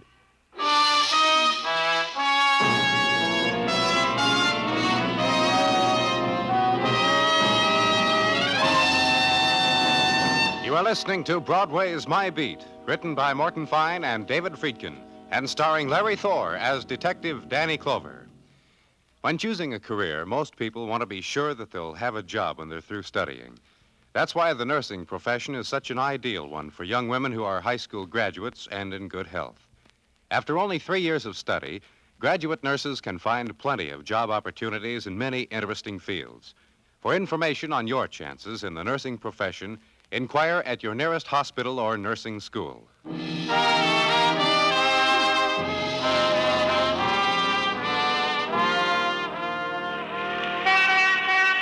A finger of February sun traces the scars of a doorway, stains them gold, and Broadway listens and walks carefully the winter of a room, opens softly to whispering of sun. This could be what was waited for, longed for, held in wind-driven solitude. When delight will be measured once more in heat shimmer and slow drift of white cloud. When a million suns will fling gold against pavement and lie on the cheeks of summer women. So throw wide the door, and you were mistaken. And mid-afternoon of February is the pallor of a Broadway boy named Tommy Jordan. And the room of Tommy Jordan, room of peeling wallpaper and light bulbs shaded with photo from movie magazine and grimy souvenirs of his street, leather pillow, stack of magazines. Room where I was, and Tommy, and in a little while, Detective Dennison. You want something, Sonny? Cigarette? Glass of water? Name it, Sonny. It's yours. Go somewhere and die, huh? Oh, just worried about you, kid. The way you look. Last time I saw you, you were fancier. Younger, too. How old are you, Tommy? Older, like he said. I'm 19 since the last time he picked me up. You're gonna let me talk? Sure, Tommy. You said you wanted to talk about Artie Blanchard. I didn't kill him. It's like I told you. Maybe I pointed a man on the way, but I didn't kill him. All right, kid. No argument. You're a punk, and you did something that got a man tossed out of a hotel window. That's a place for a man to die, on a hotel marquee. So we're agreed on everything. Take now. it easy, Dennison.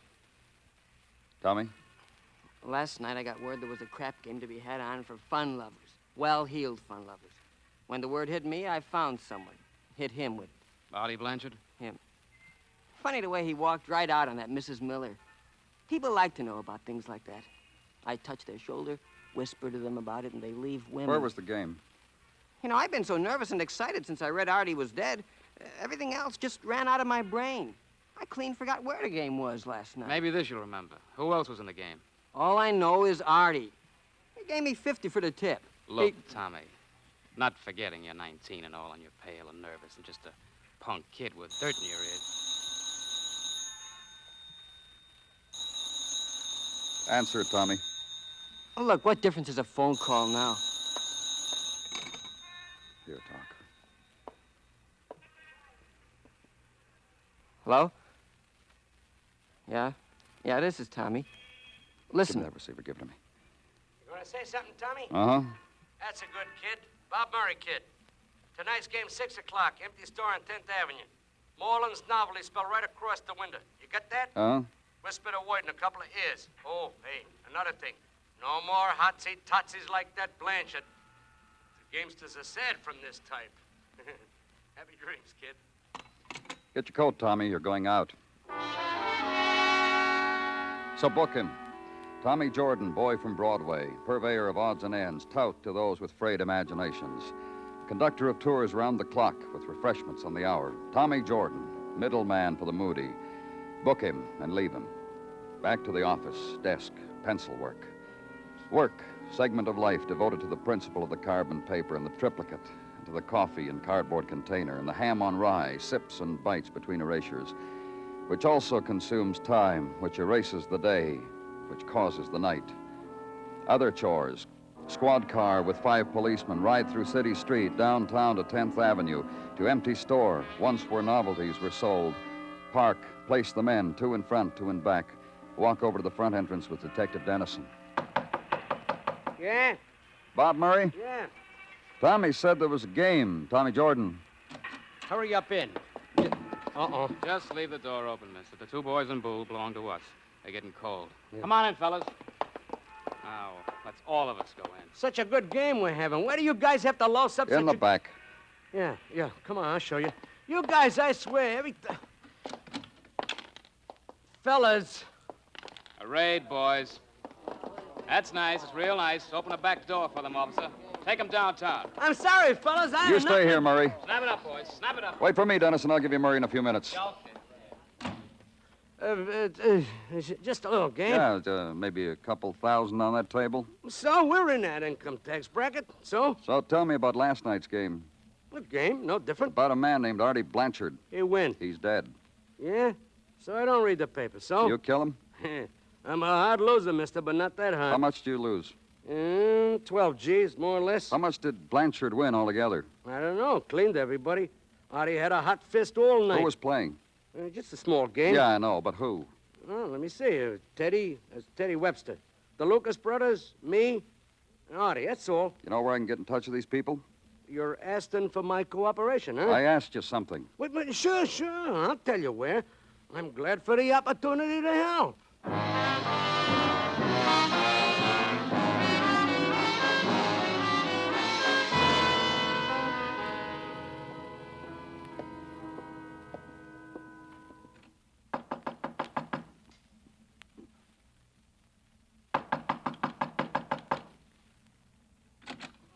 Hello. Police. I'm looking for Teddy Webster. But I'm Teddy, for Theodora. Surprised? Yes. Delighted? Look, Miss Webster. Inside there is a spring. You hear it? You hear the music? Come close to it. Come inside. Oh, this day I've played it over and over and over. And there's the feeling I will burst. I'll explode. I'll find green grass somewhere. Miss Webster? Yes. How old are you? Put your hand here to my throat and you'd know. 18, I've been told. Only at 18 is it like... Sounds crazy to say this. Then you must say it. Were you at a crap game last night? Exciting. The shadows and the green table. Very, very exciting. A man named Artie Blanchard. I lost to him. And I think I kissed him on the cheek for it. Which does he remember, I wonder? How much do you lose? $10,000, but I'm still ahead. Last week I won. Last night, 10,000. But I'm very rich. My father sees to that. And he lets me have this place alone, and he understands the things I want. Miss Webster. Yes. Artie Blanchard was murdered last night. Dead? But when I left him at the game... Which did he remember, I wonder? My kiss? I'm sure of it, the kiss. Let's go, Miss Webster. I'm under arrest for gambling? That'll be exciting, too. Very, very, very.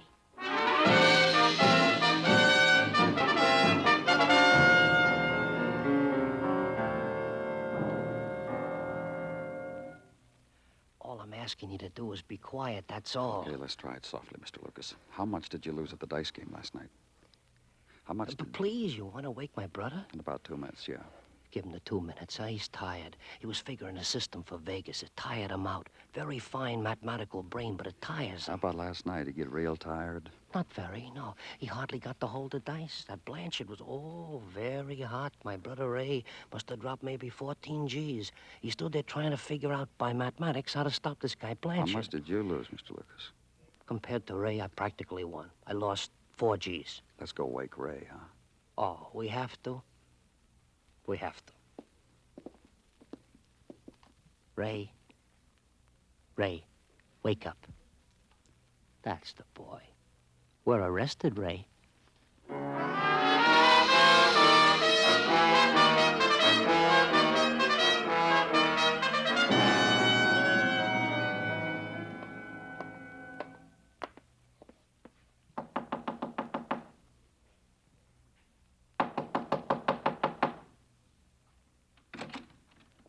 Oh, hi, boys. Good evening, Mr. Tobin.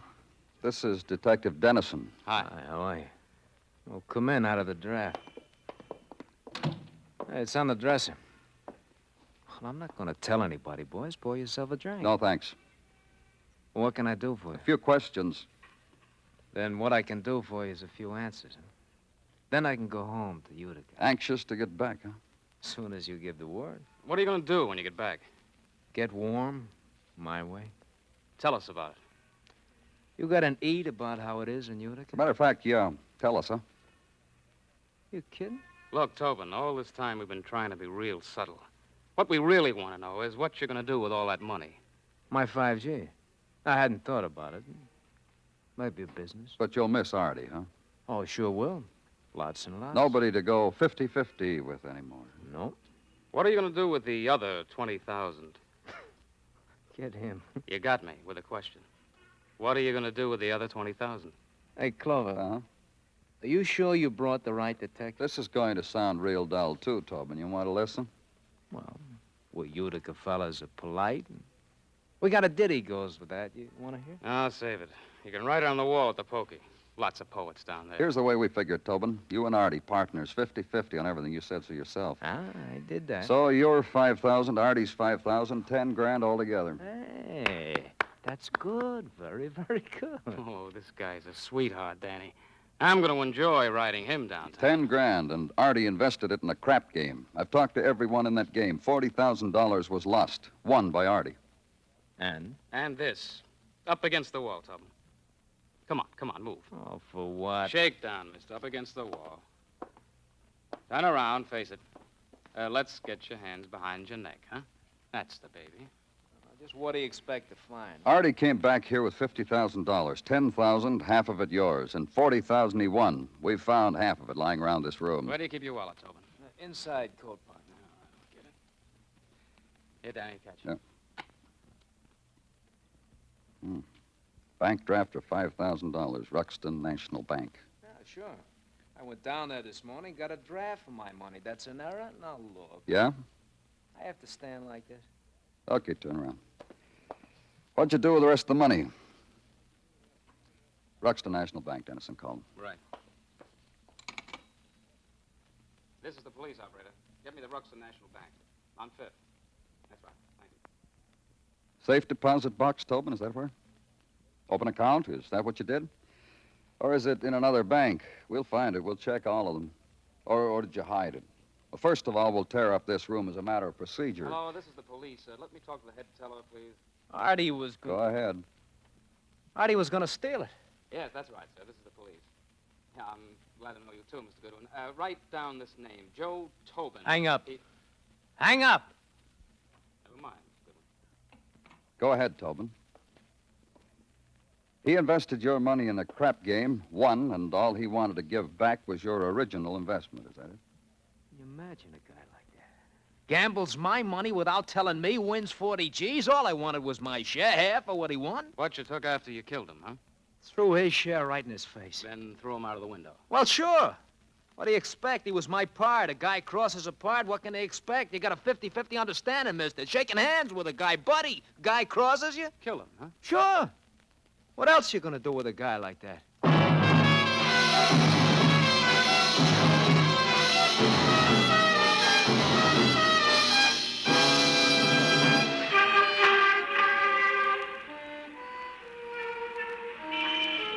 Broadway's given up now. The night is dying, and it's becoming another day. And for an hour, the Fury lies sleeping. Then an engine will start, and a horn will blow, and people will run out from under the earth and beckon over their shoulders and start the Fury all over again. It's Broadway, the gaudiest, the most violent, the lonesomest mile in the world. Broadway, my beat.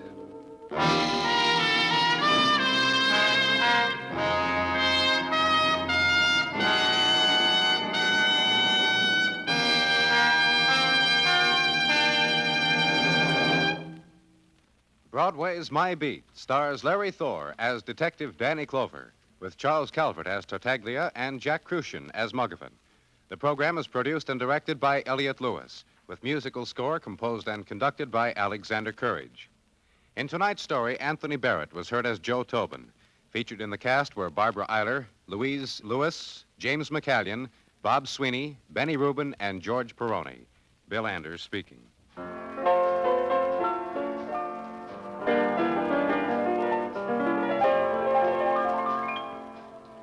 Every Monday at the Star's Address, CBS Radio presents the Dean of the Drama programs, Lux Radio Theater, over most of these same stations. This Monday night is no exception. For Screenland personalities and another full adaptation of an outstanding motion picture, be sure to be listening. Monday nights, it's Lux Radio Theater on CBS Radio. Stay tuned now for the Vaughn Monroe Show, which follows immediately over most of these same stations.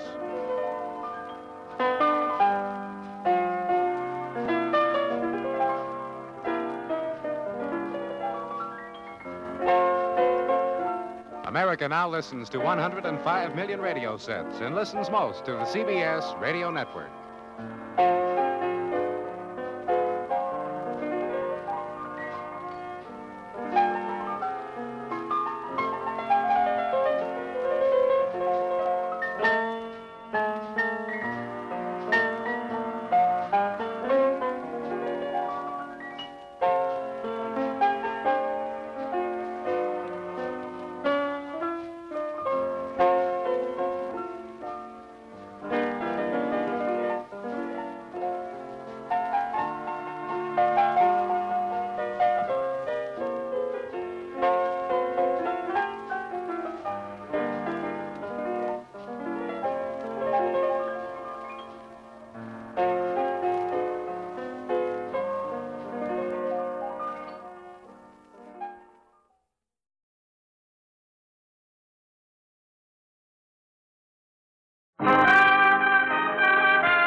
Broadway's My Beat, from Times Square to Columbus Circle, the gaudiest, the most violent, the lonesomest mile in the world. Broadway Is My Beat, with Larry Thor as Detective Danny Clover.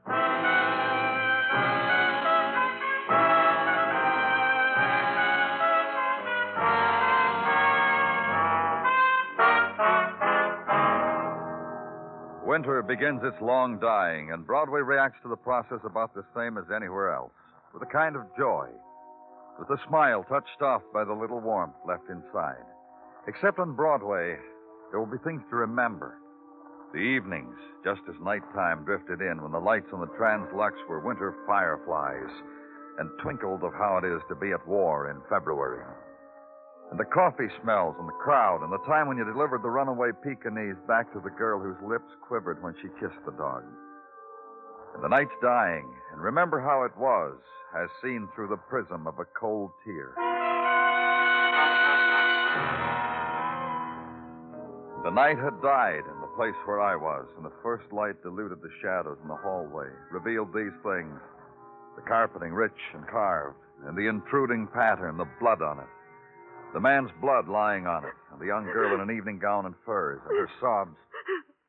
I'm trying to find out from you, Miss Daly, is whether you knew this man, whether you've ever talked to him. Whether there's a reason why he should be dead in front of my door. That's right. From what I can tell, this man was beaten to death. From the way he's lying, he probably struck his head against this wall here where there's blood. Well, I told you all I know about it. Tell me again. Like, I was on the town, nightclubs, parties, you know. Go on. Like, I came home. I saw this man who delivers milk. His identification says his name is Raymond Grant. Do you know him? Did you have talked to him? You keep asking me that. I told you that. I came home and You I came saw... home alone? Yes. I always come home alone, Mr. Clover. It's a good deed I do myself whenever I go out. I came home alone and I found this man. He was lying just as he is now. You went into your apartment, called the police. Yes. What do you do, Miss Daly? I study history, Mr. Clover. I'm a graduate student at the university. How long ago did you come home, Miss Daly? I don't know. Half hour, 20 minutes or more. I don't know. About that, though. I'd say this man was killed just a little while before you got here. I'd say that... Oh, please. And finally, shock that has drifted on the flow of dawn ends its searching, touches the bare shoulders of the girl. She draws the fur close about her throat, and it ripples with her trembling. And death lies still across her threshold, barring the way to her darkened room where sleep is, where there's an end to shock, where night's gaiety can be dreamed again.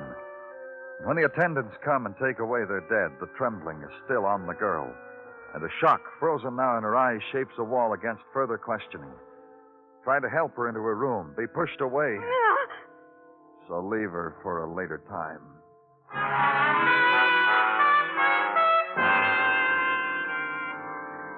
And at Crane Dairies, take a man away from the roar of incoming, outgoing milk trucks, from the clatter of crates loaded, unloaded. Take him to a wallboard office slammed against the edge of the loading platform. Question him. Raymond was quite a boy, Mr. Clover. Maybe that's why he had to die like that. You have theories about the way people should die, Mr. Perry? Look, will you? Don't try to make me out I'm being a sharpie with you. When you asked me about him, it just spilled out, that's all. Maybe it wasn't the thing to say. But you knew him well, huh?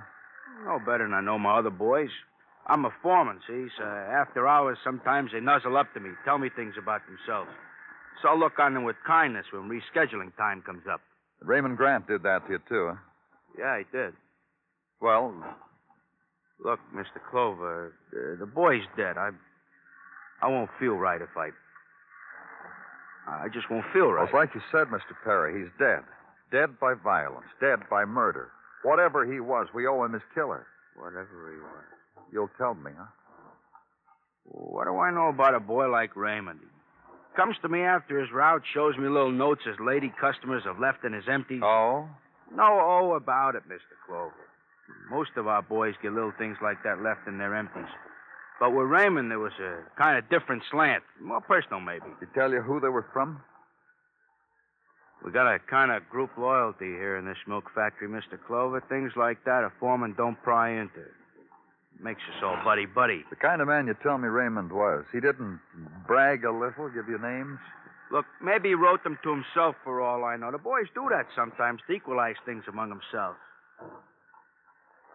Hey, look, he has a wife, a little house on Staten Island, with a lawn. What could a man ever want with... Okay with you if I go back to work now? The Staten Island address, then you can go back to work. And leave there, drive now to Lower Manhattan, Staten Island Ferry. The day is marked by a boat ride. Get out of your car to enjoy it. Watch the squat bow cut through the mid-morning mists. And near the other side, not be able to resist the hand wave to the sailor lounging against the rail of the tramp steamer and get a grin in return. The ocean voyage is over. So drive to the address on Staten. Find it, park the car, walk up the short path to the white frame house. Yes? The woman who opens the door is small and pale. The expression she wears had been locked there a long time ago, a face to go with the house. Only time would change it, and one day it'd fall apart. Yes? What can I do for you? Are you Mrs. Grant? Yes. Come in, please. Oh, thank you. I'm from the police, Mrs. Grant. I know. Mr. Perry called from the plant. I've been waiting for you. In here, please. You may sit down if you like. Thank you. It's about your husband. I know. Mr. Perry told you? Yes. I'm trying to find out why he was killed. Yes? So we want your cooperation. Anything you can tell us. Tell you? Yes, about your husband. Why somebody would want to kill him.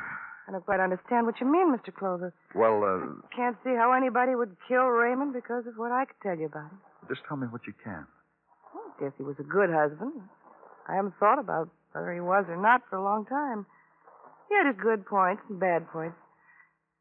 I didn't like him very much. Why? Well, you know. No, I don't. I didn't like him, that's all. One day, a long time ago, we'd been married about 8 years then, I got a feeling about him that's never left me. I thought to myself one morning, here I am, a woman, and the life I lead is because of this man, this husband of mine, Raymond. Did you know anything about his friends? Guess he had some. I guess outside there, the people he came in contact with, maybe they liked him. They probably did. He used to come home sometime with more money than he made.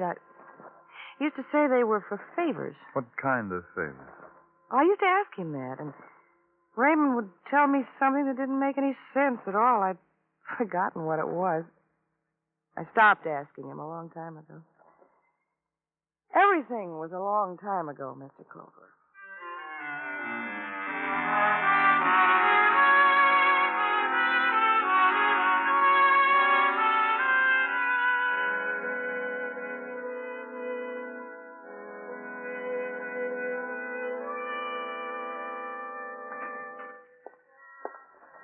I brought you some tea and bagels, Danny, for your 4:10 dunking.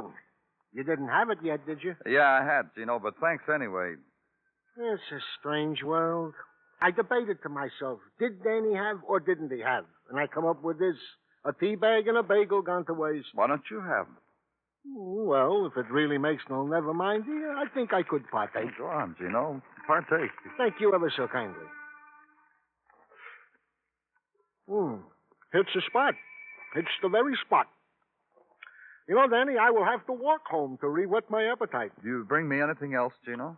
Goes without saying. Well, whenever you think it's the proper time. Refreshed. And to work. The boys you assigned made a run down on that apartment house where the milkman was killed, Danny. What'd they get? Doors slammed in their faces by the elite. Bawling kids thrust into their arms while governesses and maids racked their brains for a memory of said milkman. Ergo. Same as nothing. Oh. All that was known about Raymond Grant is that sometimes the milkman forgot to leave double-rich vitamin-fortified whipped cream. They check the girl who found him, Carol Daly? Oh, she was out at the time, but we have heard from her from another source. You let me in on it, too, huh? No question. The other source being herself. While you were out, she phoned in. Said she was taking a walk for herself. That's very interesting, Gino. It promises, Danny. Has all the earmarks. Her apartment being so near to headquarters, Miss Daly did inform me she was taking a walk the same. To talk to you and then some new information re a murdered milkman. She then... Danny! An accident, Gino. Someone's been hit down on the street. The coat, Danny! Don't go out without the overcoat!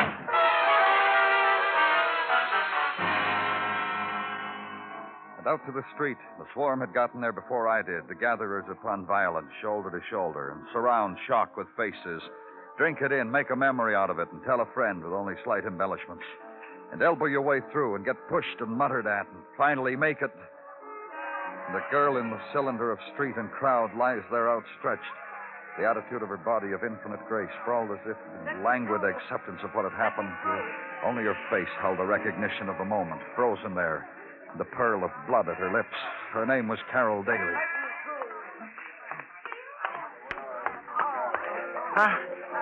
I did it. You were driving the car that hit her? Yes, I don't know what happened. I just felt the car hit something. Oh, do something for her. Help her. She's dead.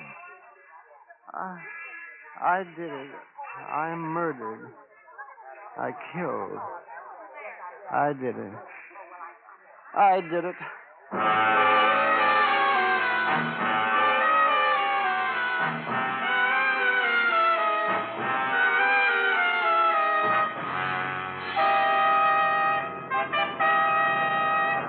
You are listening to Broadway Is My Beat, written by Morton Fine and David Friedkin, and starring Larry Thor as Detective Danny Clover. Starting tomorrow, listen for World News with Robert Trout, something new in CBS Radio Newsroom coverage. World News with Robert Trout presents as a special weekly feature an interview with the crack CBS Radio News correspondent. This correspondent flies in from his post overseas to give you his authoritative eyewitness viewpoint on latest developments. Starting tomorrow on most of these same stations, World News with Robert Trout.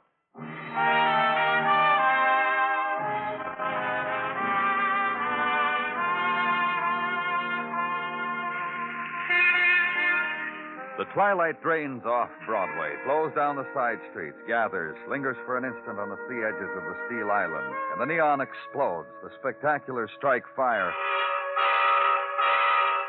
The mists are threaded now with scarlet, and the beckoning to night has begun. It's the end of a February day, and you can go home and die with it, or you can fling yourself into the nighttime, let neon stun you, let the loudspeaker music sob for you.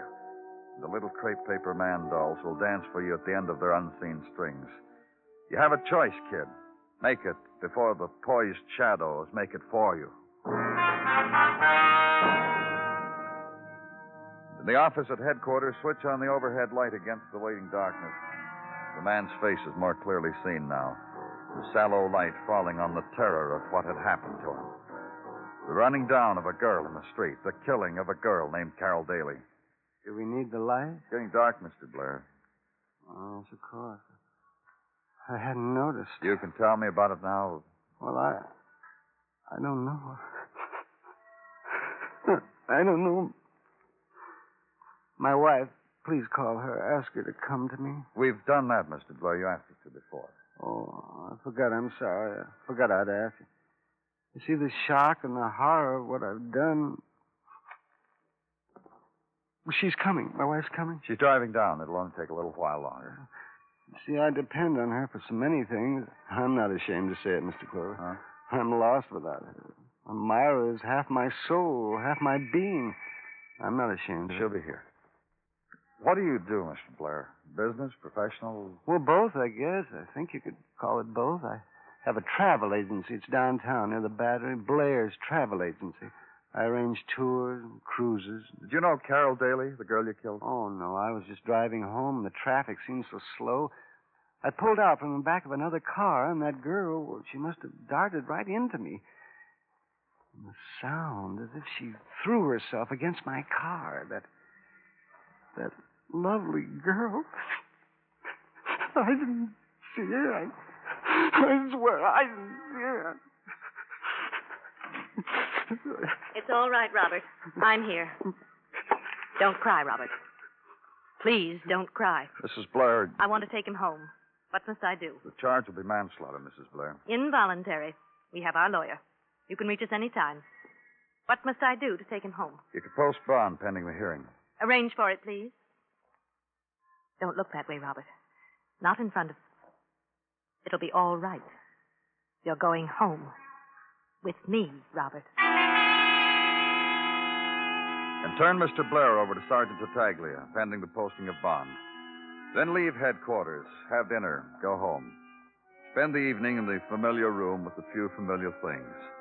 Pick up a novel you've been promising yourself to read, and not read it because of the fleeting thoughts that intrude themselves. The image of a man dead in a hallway, of a young woman broken and huddled in the street, and in the morning the novel still lies on the arm of the chair where you slept.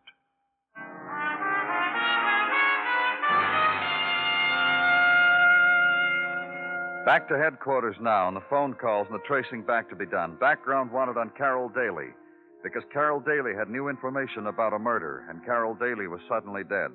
In 3 hours, get enough to satisfy you for now. Carol Daly, no parents, 22 years of age. Carol Daly, student, graduate student of history at the university. Go there, see a student assistant, see a registrar, see a dean. Be told finally that as a graduate student, Miss Daly spent most of her time in the Hayward Memorial Library working on a thesis with a Mr. Pierce, aisle 16, chair 12. Mr. Pierce, maybe you ought to know something. Hayward Memorial Library frowns on this sort of thing. Only last week... I'm from the police. The stacks on criminology are down that aisle. You know that one. You have trouble, ask the librarian. She was born to suffer being helpful. We could talk here quietly among scholars or at headquarters where they... What's the cut?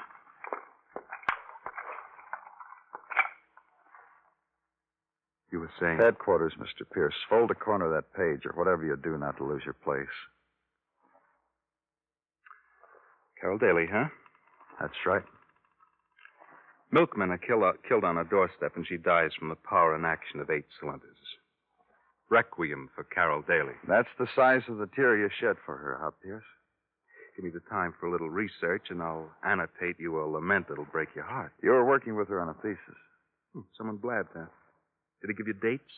Anti-Carol, post-Carol? No, so you do it, huh? Anti-Carol was all raccoon and hip flasks. Post-Carol was what you said. The platonic mating of scholars, postgraduate type. She worked with you, did research with you, wrote with you. That's all? You say the thing with such regret.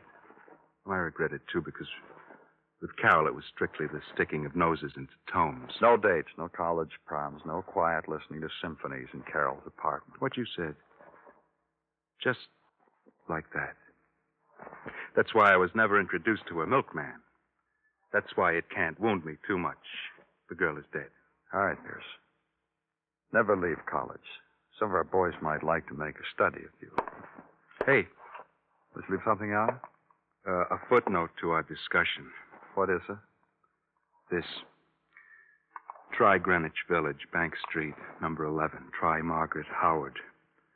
With her, Carol listened to Bob. Her and the Howard group. Haywood Memorial is sure going to miss you. Bye.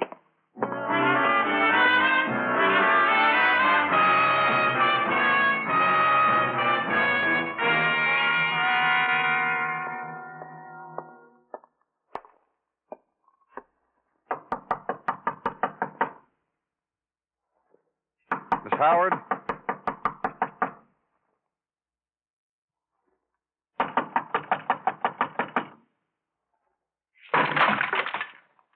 Come on, open the door. This is the police.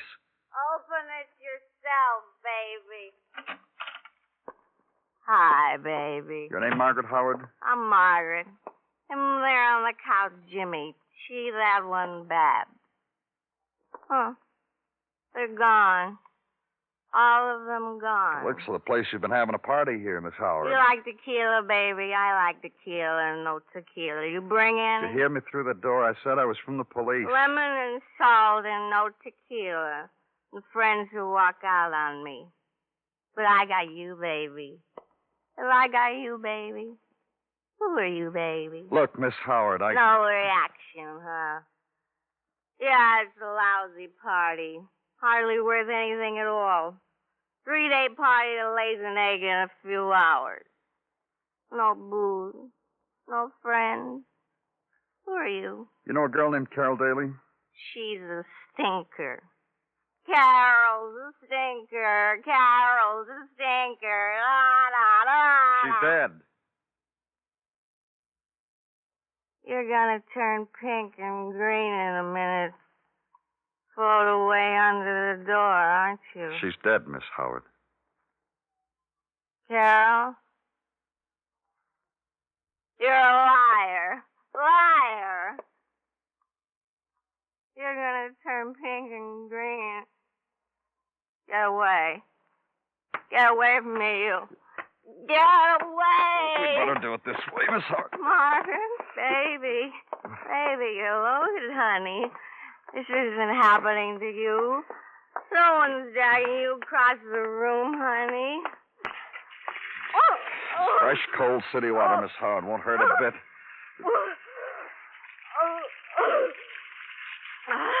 Feel better? Sorry, I had to do that. I apologize, Miss Howard, but it's important. Is Carol dead? Yes. Oh.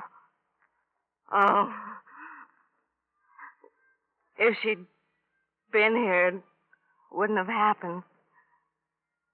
I pleaded with her to come all night long. I pleaded with her. All night? What do you mean? I kept calling her at her apartment last night. All night long, I kept calling her and talking to her, giving her a blow-by-blow description of the mess we were making. Yeah. She should have come. It was really her party, and she didn't show up. Her party? How? Everybody was waiting to see her again, all of us who all took that tour last summer. Tour? Mr. Blair's tour to England, the student tour, one he conducted. It was a kind of a get-together. Isn't that right, mister? She would have come here, she'd be all right now. Wouldn't have happened to her.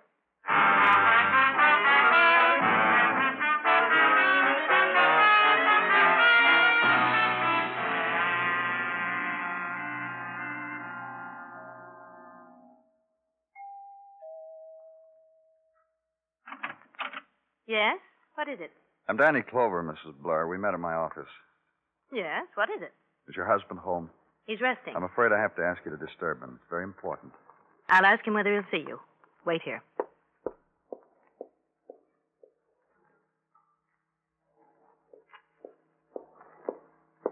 This way, please.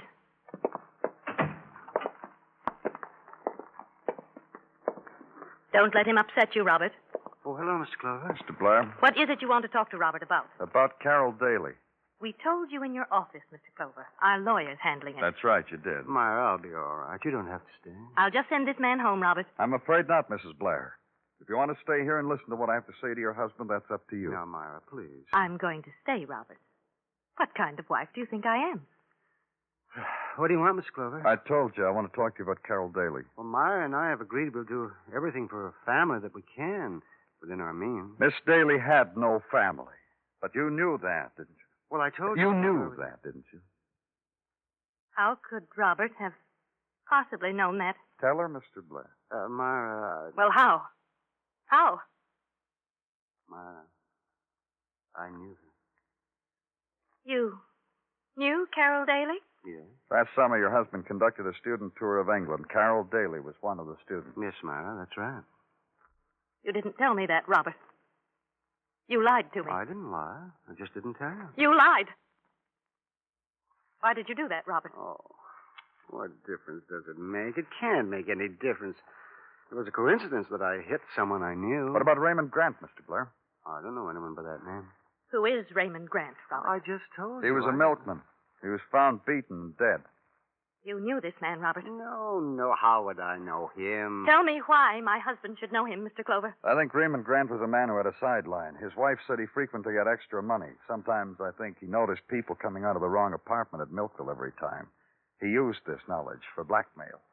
And Robert knew such a man? Myra, do you want to listen to me or do you want to listen to him? You lied to me once, Robert. How do I know what you're going to say? Just listen. He was found dead in front of Carol Daly's apartment, murdered. Robert. I'm talking to you, Robert. What, Myra? What? What do you want? He saw you come out of her apartment. Yes. How many times? I don't know. 1 time? Yes. 10 times? Yes. 20 times? Yes. Oh. Oh, Robert. Robert. He found out who you were, that you were married. He blackmailed you. Yes! That girl must have loved you very much, Mr. Blair, to have lied to me, not to have told me that you were the killer. She wanted to tell you then, but I was standing in back of that door when you were talking to her. If you had walked into her room, I would have killed you, too. I see. After you killed the man, you made her get into her evening clothes and say she just returned from a party. She never left the apartment. I found that out a little while ago. She wanted to tell you then, but I wouldn't let her. She didn't love me.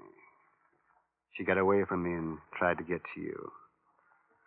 That's why I ran her down. Oh, Robert. Robert.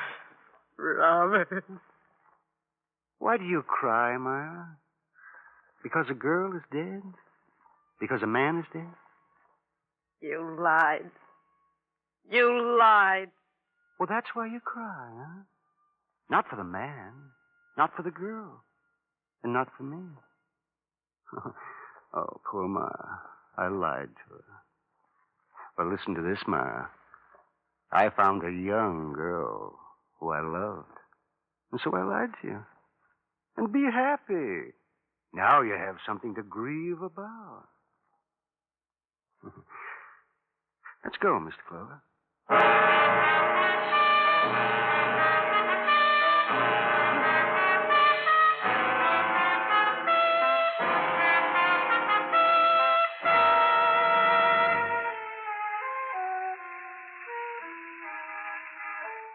Broadway plumes its lights upward into the sky, and the night bursts open. The swarm starts its dance down the canyon streets, and the little man stalks the heels of a drunkard. The place of darting eyes and crowd and mob and people with empty hands. It's Broadway, the gaudiest, the most violent, the lonesomest mile in the world. Broadway, my beat.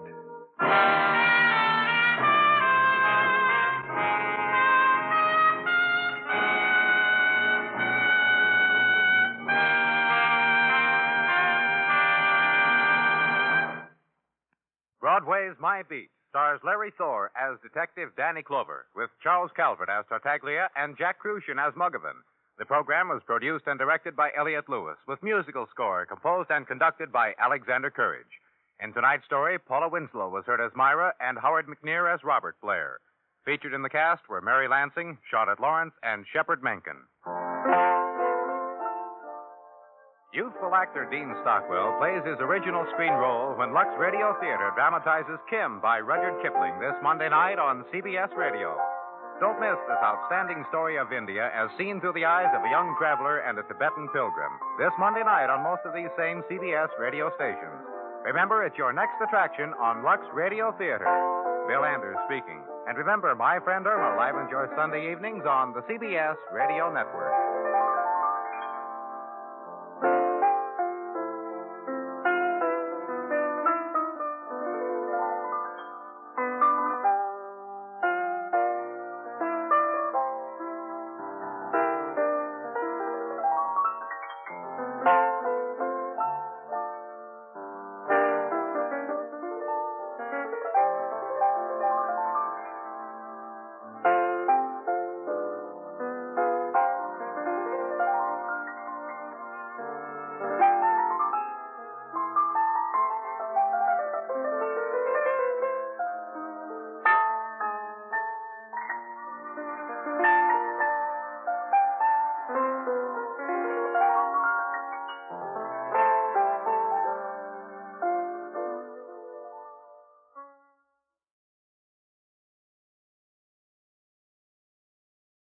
Broadway's My Beat. From Times Square to Columbus Circle, the gaudiest, the most violent, the lonesomest mile in the world.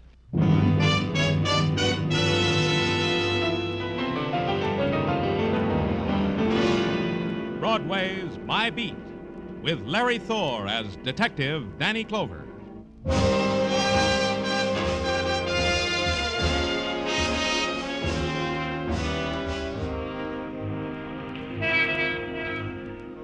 Broadway, where the measured screaming of the spectaculars echoes into the wilderness of the night, and their cadence is the beat of a metallic and mechanical heart. This is the rhythm of the life you're assigned to on Broadway. There's nothing you can do about it. You challenge it with a whisper or a plea or a cry, and there's no one to hear it, because Broadway's ears are tuned only to the throb of the mechanical heart. It's Broadway, My Beat.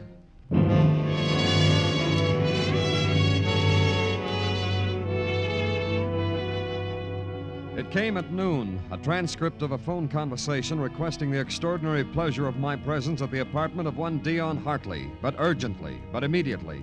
So I put my presence in a squad car, brought it to the apartment of Dion Hartley, and placed it therein.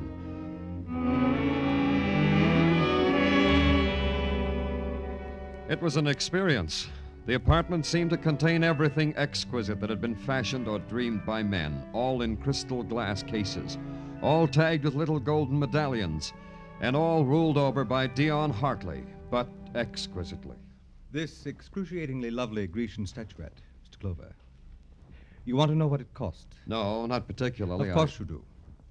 It cost me my most precious emotions, even a few pennies of my soul, if I had one. A devastating price to pay, Mr. Clover, for a lousy statue. If you say so. You're delightful, Mr. Clover. You want to know why I sent for you? Fatally, inevitably, you. Now I'm here, I might as well know. For a very simple reason. I am going to be murdered. Don't look at me that way, Mr. Clover. I'm quite serious. Tell me about it. Look about you, Mr. Clover. My apartment, my possessions. All these reveal a man. Me. Dion Hartley. Satirist for the magazine Satire. Revealing, no? Up to a point. Exactly. Only to a point. You would not know, for example, that I am abysmally weary of all this, that all these are only toys, that I have played with them, caressed them, and quite had my fill of them. Up to here. So? So I have gone on to playing with other things, more variable, more thrilling, more impassioned. You're out of my depth, Mr. Hartley. Like what things? Like human emotions, to be exact. An exquisite hobby, Mr. Clover. Humans and their emotions. I get my kicks that way. That's the kind of man Dion Hartley is, huh? That he has become. Mr. Clover, I have tuned a certain group of people up to such an emotional pitch that they have no recourse but to murder me, either individually or collectively. These lucky people, who are they? That's for you to discover, Mr. Clover. Wait a minute. You tell me you're going to be murdered. You know the people who might murder you. Still, you won't tell me who they are. I'm suddenly part of the hobby, huh, Mr. Hartley? Exactly. How discerning of you. But you'd better explain it to me anyway. It gives me profound pleasure. This is an exquisite game I have created, Mr. Clover. You are now a part of it. I have made these certain people want desperately to kill me. I shall now make you want to stop them from killing me. And what do you do during all this? Nothing. Precisely nothing. I have set marvelous passions in motion. It's like a play. And I'm dying to know what happens at the final curtain. Does it interest you, policeman? No? I shall make it more interesting. A proposal, my policeman. If I am not murdered and lying in the blood of my death at the end of this week, say, I shall pay off with $50,000 to your favorite charity. Will you save my life, Mr. Clover? His fingers reached out and lingered on my lapel long enough to capture a piece of lint. Then they fell away. From him, it was a gesture, a smirk. But it was something else. It was his way of making terror and pride a single emotion. Dion Hartley wasn't kidding. So it began, the inquiry as to why a man had to die violently. A man who dared me to stop his dying. Dion Hartley. Broadway knew him as a brittle sophisticate who wrote brittle bits for a 6-bit magazine called Satire. I went there to the magazine's offices. They opened doors for me and supplied long cigarettes and short coffees until the editor could see me. Then the editor could see me. Sit down, please. Thanks. I'm Danny Clover. Shake, Danny Clover. I'm Sybil Raynard. I was just wondering that suit you're wearing. I like the way that fits across the shoulders. Who's your tailor? I bought it off the rack. Well, that's a twist I never thought of. Now tell me why we're chatting. Because of Dion Hartley. You're his friend, I suppose. Then we shouldn't be chatting at all. We should be screaming at each other. You hate him, huh? How pulpy. I love him. It's just extraordinary what Dion can do to a person. Now tell me why I'm answering you. I've got an interest in Hartley. He's afraid he might die. That would make you a doctor who I wouldn't talk to. An insurance agent who I'd have thrown out of here. A policeman who I wouldn't talk to, or... A friend of Dion's. A good friend. Oh. You too? Well, you never know. Welcome, Danny Clover. People want to kill him. What people? Me. I'd want to kill him. I said I loved him. On odd days of the week, starting with Tuesday, I hate him. You can follow me around and see if I'd kill him. I could do that. However, there's Camden. Yes, there is. The one in New Jersey, you mean? How pulpy can you get? I mean Camden Drake. Camden the writer. The Greenwich Village Camden. Camden Drake will kill Dion someday. You want to make a wager? I could make you a fine, interesting wager, Danny Clover.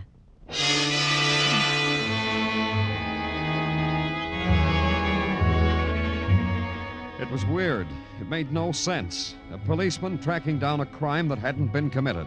A crime wanted and willed by a man who knew its shape was his own death by murder, and who had called in a policeman to prevent it, if the policeman could. Any setup as insane as that takes special handling. So I handled it in a special way. Sybil Raynard had given me the cue. She wouldn't talk to a policeman, she said. So I stopped being a policeman. I became just the good friend of the good Dion Hartley, and then Dion's other good friends talked to me. Camden Drake was no exception. Dion sent you to me? Yes, Camden. Dion said you and I'd have a lot to talk about. Dion is never wrong. You're a writer, he said. I write. That must be very interesting, to write. Most of the time, it stinks. Huh. Dion said you have great talent. He said you were... Promising? Promising. That's funny. He never told me that. Oh?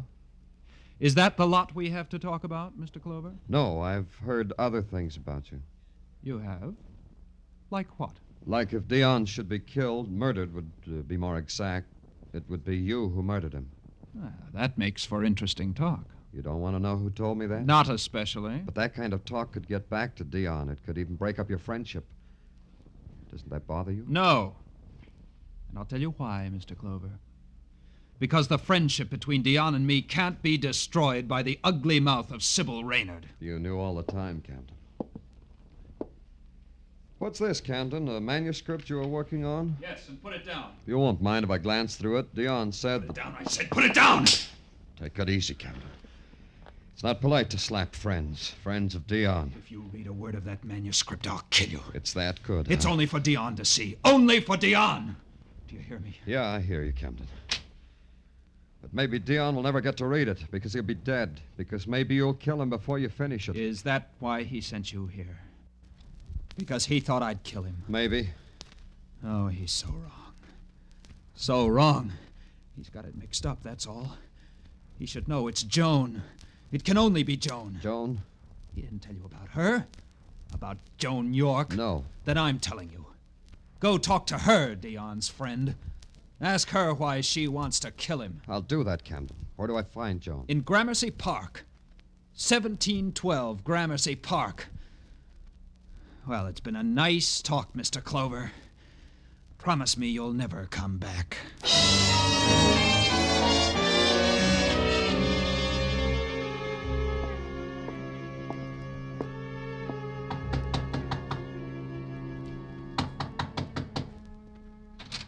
Yes, who is it? There was something about her, something like the promise a man makes to himself in some dark part of his life. The promise had the name Joan York. Her dark hair clouded to her shoulders, and her eyes were soft. The planes of her face, her mouth. The promise had the name Joan York. Who is it, please? I'm Danny Clover, a friend of yours. Camden Drake said I might speak with you. Camden? Of course, Mr. Clover. Come in. Sit down, please. How is Camden? Why are you staring, Mr. Clover? Huh? Oh, he's all right. Why are you staring? Was I? I'm sorry. I don't want to be rude. I was busy. You were busy. At what? Illustrating, Mr. Clover. I do that for the magazine, for satire. You wanted to speak with me? Yes. We were talking, Camden and I, about a man, about Dion Hartley, about Dion's manner of living, his manner of dying. That's when your name was mentioned. Who are you, Mr. Clover? Another of the charmed circle? A worshipper at the shrine of Hartley? Another of Dion's errand boys? It's a way of stating it. Go back to the great Dion, Mr. Clover. Go back and tell him you had your fingertips on my brain and you beguiled me with your charm. Miss York. Tell him you did all that and you finally learned that I wished that Dion Hartley were dead. I wished him dead, Mr. Clover. Tell him that. Why do you hate him so much? That's a searching question. I hate him because of what he does to people. To Camden Drake? To him. To others. But to him. I don't want Camden to disintegrate. To be a friend to Dion Hartley is to sow the seed of your own destruction. But you know that already. I know. Then you know the disenchantment that Hartley causes. Hartley sneers at the world and passes it on to all who touch him. That's death to a talent like Camden's. And you'd wish Hartley dead for that? I've already told you that, Mr. Clover. Take it back to your Mr. Hartley. Sit by his feet and look up at him, adoring, and tell him I said so. You'd better go now, Mr. Clover.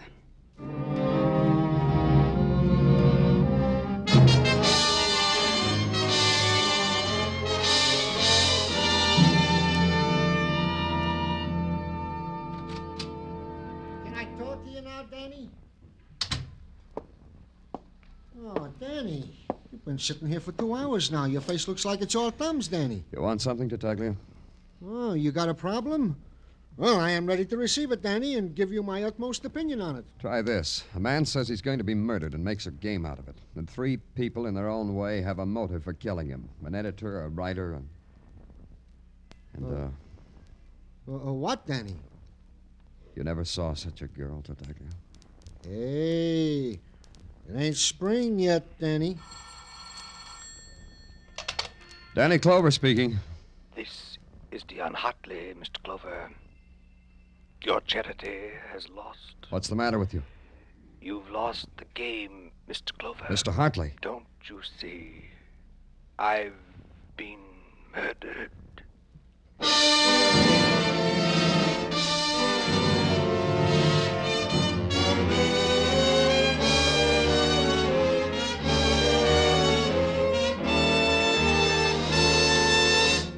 You are listening to Broadway Is My Beat, written by Morton Fine and David Friedkin, and starring Larry Thor as Detective Danny Clover. Money, music, fun, and action. Whatever you want, CBS has it for you this Saturday night. Money, $53,000 in cash and prizes in Sing It Again's Phantom Voice Jackpot. Fun, a full measure with the Goldbergs, with Arthur Godfrey's Digest, with the campus kids of Young Love. Music, how can you beat that hour with Vaughn Monroe and Gene Autry? And action, you'll get it with Gangbusters. They're all heard every Saturday on most of these same CBS stations. So be listening.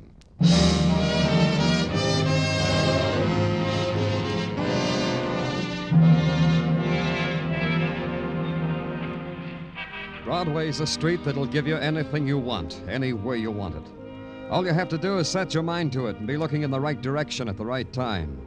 If you look one way, Broadway's liable to wink at you and nod its head. But look another way, you're liable to get a newspaper shoved in your face. That's so you'll see the headline up close. Dion Hartley shot to death. Then you keep on investing in later editions to find out what juicy set of circumstances made Dion Hartley a murder victim. It was my job to gouge out the facts. At headquarters, Sergeant Gino Tartaglia summed it up tersely.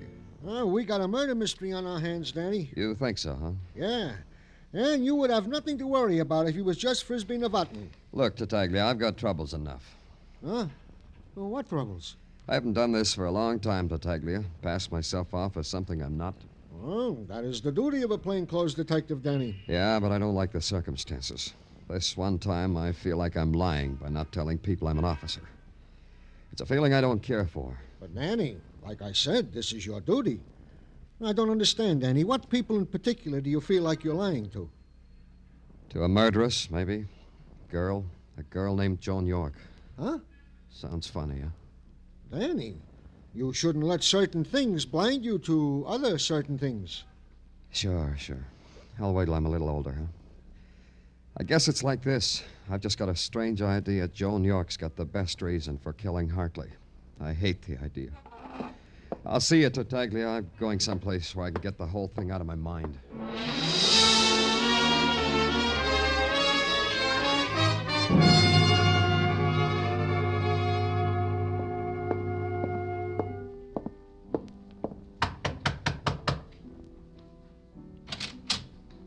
Joan.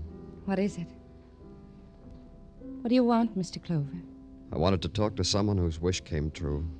Mine came true. Dion is dead. Is that what you mean? That's part of it. And the rest? Tell me the rest, Mr. Clover. May I come in, Joan? I want you to. That music, it's... Lovely. Haunting. For you. Is it like that for you, Mr. Clover? Like that. But more like... Where's it coming from?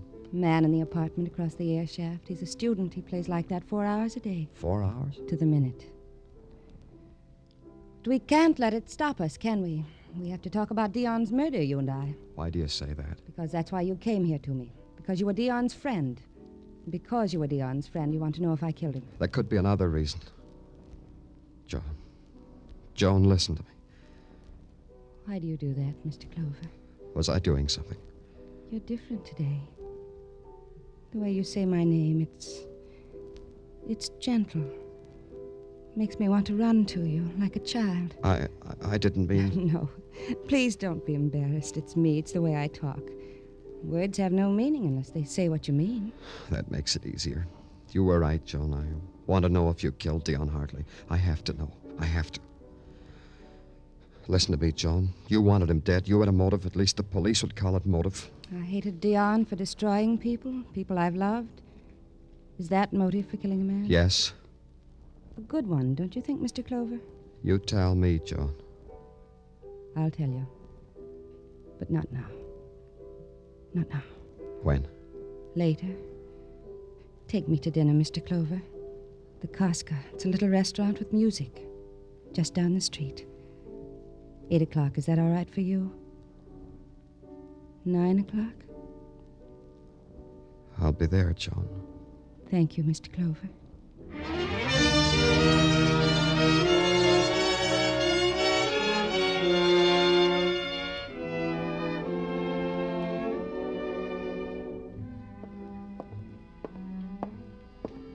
You're late, Mr. Clover. I was beginning to be afraid you wouldn't come. I'm sorry. I had some things to take Well, care it of. doesn't matter. You're here.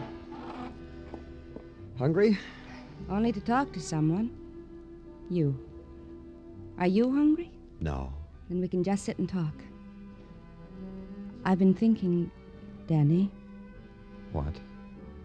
What were you thinking? that we're very much alike, you and I. How, Joan? There's a kind of terrible loneliness in you. I know it. I... No, don't stop me. I know it's a loneliness. Because you couldn't understand so well all that's empty and lost and frightened in other people.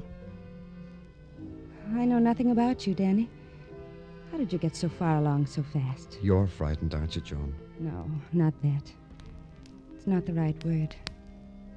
Released, free, lonely. Are those the words? It depends.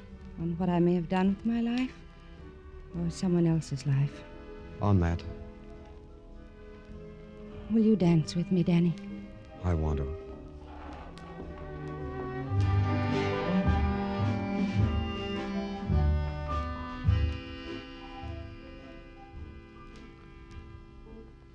Could you kill Danny? What? A man like Dion Hartley. Could you have killed him? I don't know. I think you could have. A man like that. Did you? Somewhere, somehow, he must have given you motive, too. No, I didn't kill him, Joan. I know you didn't. I just wanted you to consider it for a moment. The thought of killing Dion. It didn't revolt you, did it? Did it, Danny? Dance with me, Danny. Dance with me. Well, if it isn't Joan Girl, complete with nothing. Hello, Camden. Goodbye, Camden. Camden, please. Please. I like that when you say please to me, Joan. It's like the old golden days before Dion Hartley. Whatever it is, take it somewhere else, Camden. That cut it, didn't it, Joan? That shining thing we had, you and I. Dion loused it, didn't he? Didn't he, Joan? Yes. He made it rotten. He made it filthy. He made me want no part of you or of him. So you killed him, huh? You killed him! You killed the best thing that ever happened to me! You killed him! Take it easy, Camden. Take it easy. The people are... Take your hands off me! Take them off! Easy, kid, easy. I told you! Maybe now you'll believe me. Yeah, that's twice now, Camden. I owe you something. Here, you two, break it up, break it up. What do you two bums want, all right? Hey, What's the matter, officer? You want something, officer? Keep away from me. But I said keep away. Okay, but it shall be as you wish. Are you coming quiet, or do I use this stick on you? All right, that's better. Come on.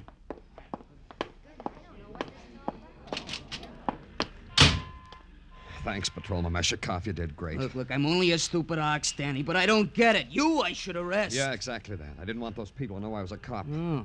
I want this to look legitimate. Call me a paddy wagon officer. I want to go to jail.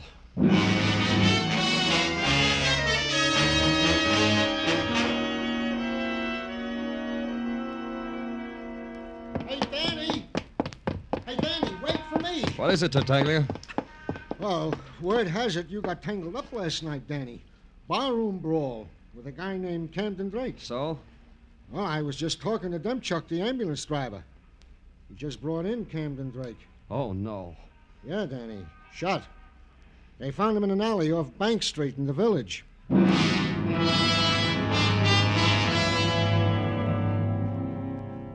I only kidded myself for a couple of hours longer. I told myself maybe Sybil Raynard, the editor of Satire. I told myself that and had her checked and found out she'd flown to Florida immediately after my interview with her and had been confined to her room with the flu since she got off the plane. Airtight. Then I stopped kidding myself. I set everything up with headquarters and walked to where I had to go. And all the way there, the streets were gutters. And where I walked, people looked away.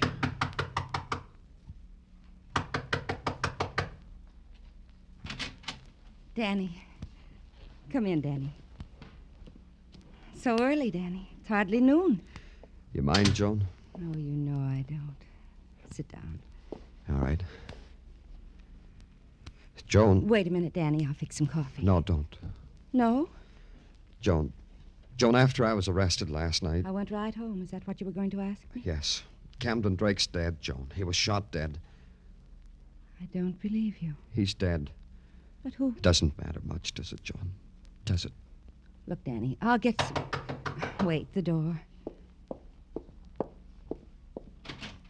Hiya, baby. Hiya, Johnny. Johnny, baby. Say hello, Johnny, baby. Come here. Danny. Take your hand off him. Hey, who you shot? Who is this guy, Johnny? Outside. I said outside. Danny, he's got a gun. Yeah.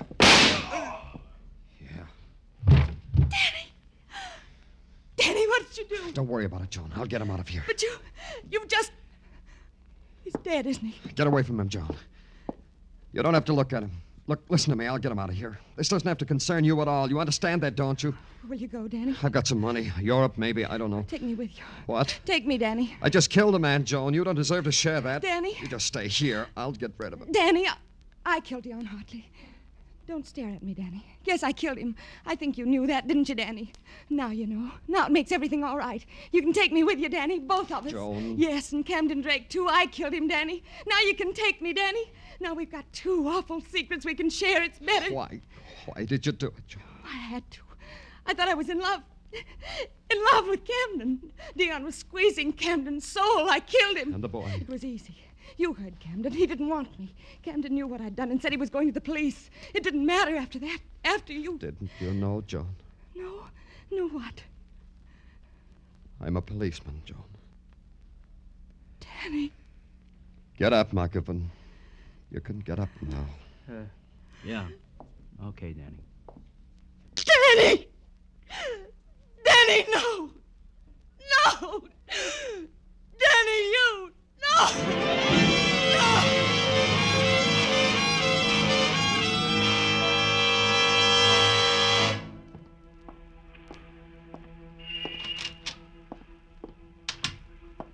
Hi, Danny. Nice morning, huh, Danny? I'd glad to run out and get you some coffee, if you'd like some coffee. Oh, Danny. Danny? These things. I'm sorry, Danny.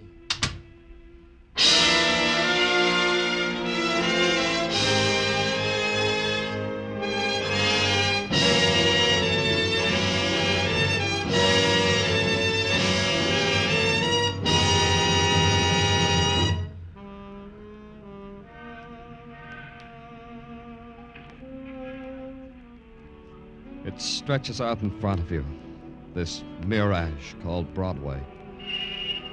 This street that offers you dreams, then laughs in your face. It's crowd and cruelty. It's sound and sorrow. It's fury and a teardrop. It's Broadway, the gaudiest, the most violent, the lonesomest mile in the world. Broadway, my beat.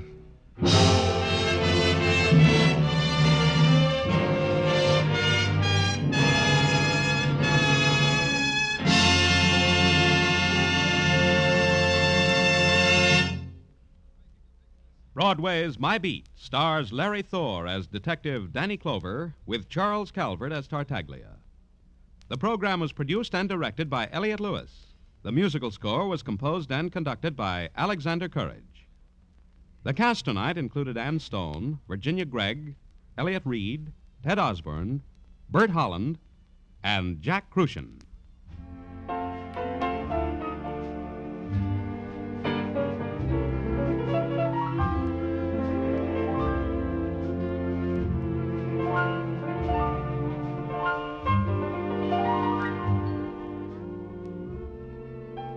America has always been known as the melting pot of the world.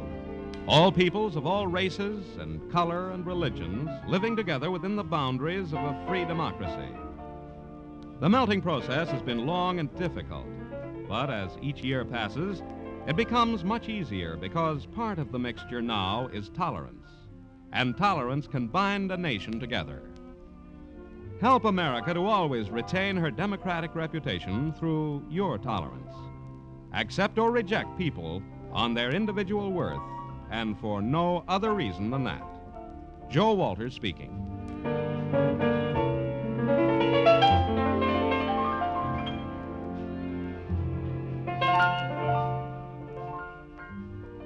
This is CBS, where you'll find Broadway Is My Beat every Friday night, the Columbia Broadcasting System.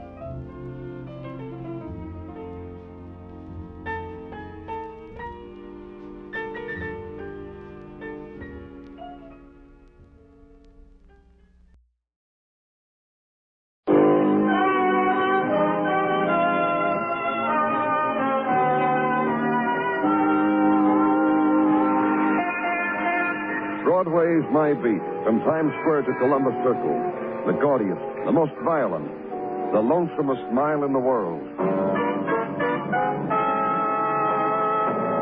Broadway Is My Beat, with Larry Thor as Detective Danny Clover.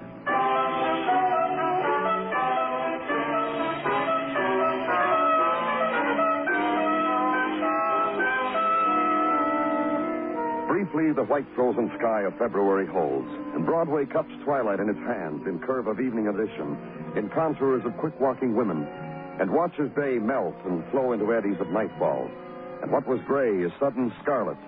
Where chill was and surfaces and facades drained of color, the night glitter dances now, silvery and darted through with piercings of splintered light.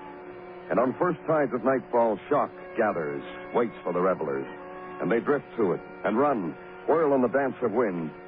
Night waits, and shock opens its arms.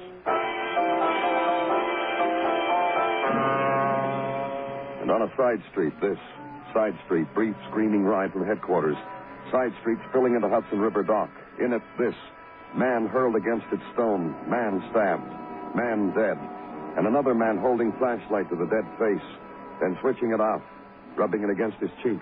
Recognize him, Danny? Yeah, that's who. Joe Turner, rookie policeman, not 3 months out of the academy. He made the brass scroll in a hurry. It's an honor what's happened to him. You knew him, Muggavan? A little bit. A couple weeks ago, the boy came to me, said he didn't want to take up too much of my time, but he sure respected us fellas in homicide. Hoped it wouldn't be too long before he could make it himself. Hoped. Said he's going to try his darndest to be as fine as you fellas. Meaning us, Danny, meaning... Yeah, me too. Took me to dinner with his wife. That's when he told me. This is Pete Muggavan? I'll check. The way he's dressed, civvies. Must have been off duty. Anyway... You noticed anything? Yeah, felt it. Gun and shoulder holster under his coat. A rookie, Danny. You know how they are. His wife. Someone at headquarters must have called her, told her. Where is he? What's happened to him? Wait a minute, Betty. Let go of me. Let go. Joe, honey. It's Betty. You hurt, honey? You hurt bad? Baby. Baby, it's me. They called me. They said something. They said don't come, but I made them tell me where, and I got here as soon as the traffic. Baby.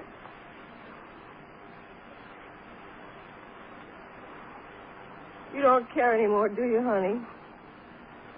You don't have to care about anything anymore. Joe, what happens to me? Listen to me. What happens to me? Betty. You shut up. I'm asking him something. Come on, Betty. I'll take you home. Quiet ride. Beginning night and crowd shakes that scud swiftly away, regroup again, waver and dissolve again. And the woman beside you, movement of lip, to mouth the lost and bitter and silent words. The sudden gesture, leans away from you and quickly draws a ring against the car door window. Leans back, closes her eyes against the instant, to let the memories tangle themselves with knowledge that her husband is dead now. Forever gone now. Utters it, huddles herself against it, is still.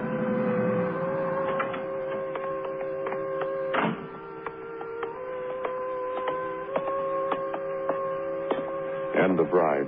She's home now. End of something.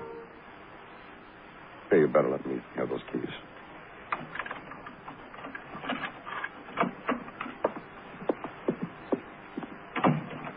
Close the lights, Betty. I'll do it.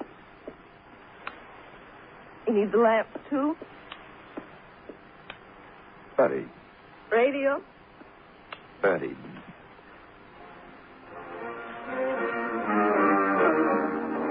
The sun is shining. Oh, happy day. No more.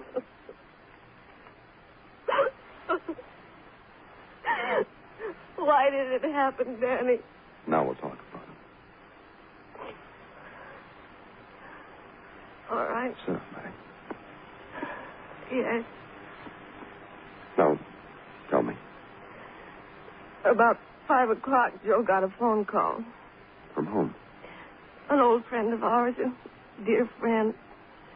We hadn't seen him for over 3 years.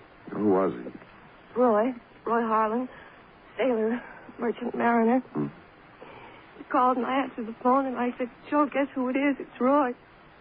Joe laughed and said, give me the phone. And he said, Roy, you old son of a gun.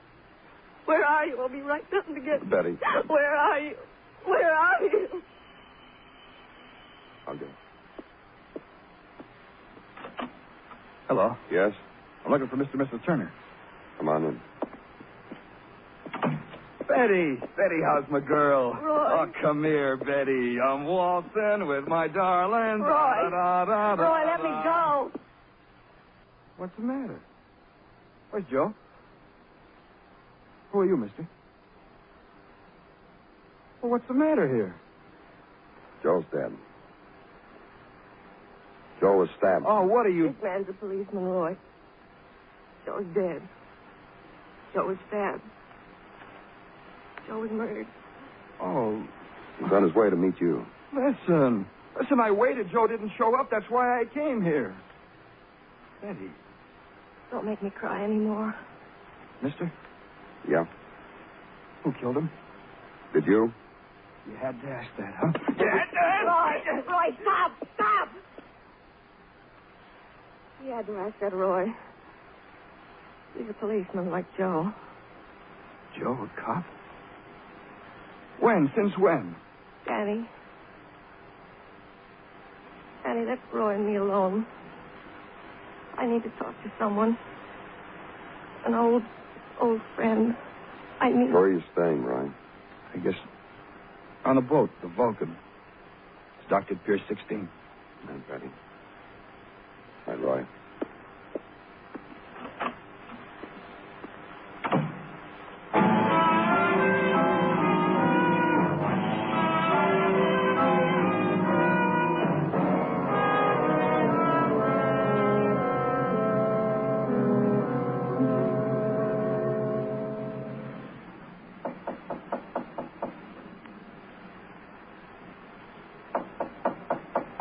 Come in. Come in.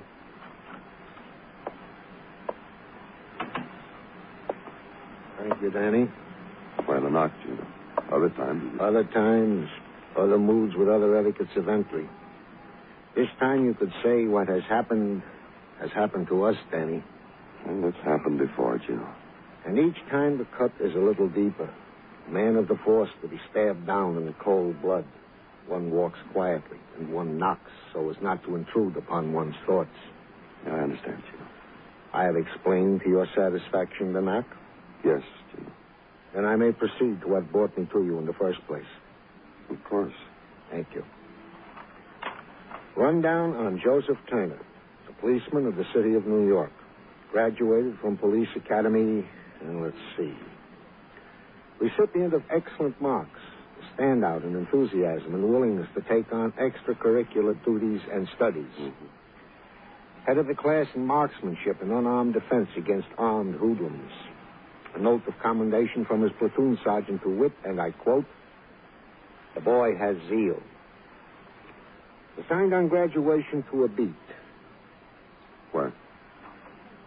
The assigned area, a section of uptown Manhattan, bounded by 116th Street on the north, by Morningside Drive on the east. A section noted by us only for the frolics and funnies of college boys. A section... Long way away from where he was killed. I myself would have pointed this out to you if I... Danny. Catch. Brought your overcoat from the squad room. You intend to take the lieutenant from under my nose, Detective Muggerman? Just Yeah, Gino, I'm sorry, Gino, because it was just phoned in a riot call. A guy screamed somebody will die if you don't get here fast. Somebody will... Where, Muggerman? 1946 West 23 downstairs apartment where Betty Turner lives. That's where. Now, here, I'll help you with the coat, Danny.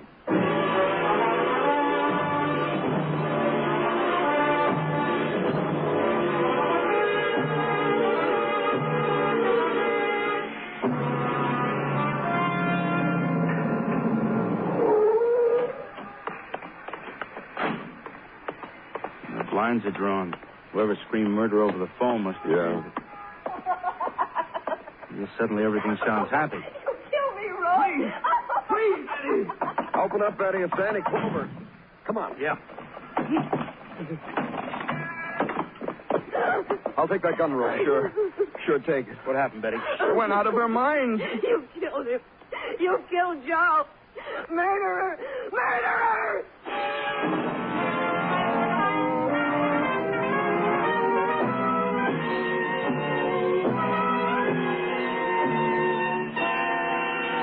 You are listening to Broadway's My Beat, written by Morton Fine and David Friedkin, and starring Larry Thor as Detective Danny Clover.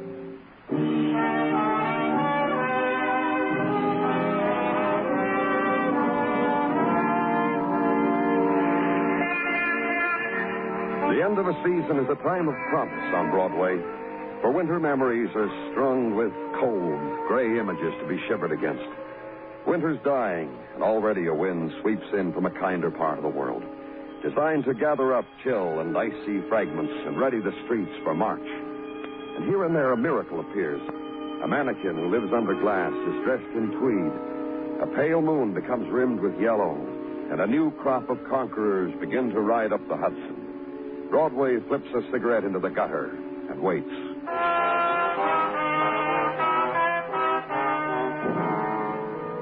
The night was hours old where I was, West 49th, the Detective Muggerman. And chill was this, new widow, new frightened man, and words. She just went right out of her mind, that's all. I should have killed you. I should have. You see what I mean? Okay, what happened? You left. We talked. About the old times. About Joe. About my husband Joe. And me. And him. The hellos, the beer beside the fireplace, the old times. The wonderful times, yes. How come you're talking like this now, and 2 minutes ago you're going to shoot my head off?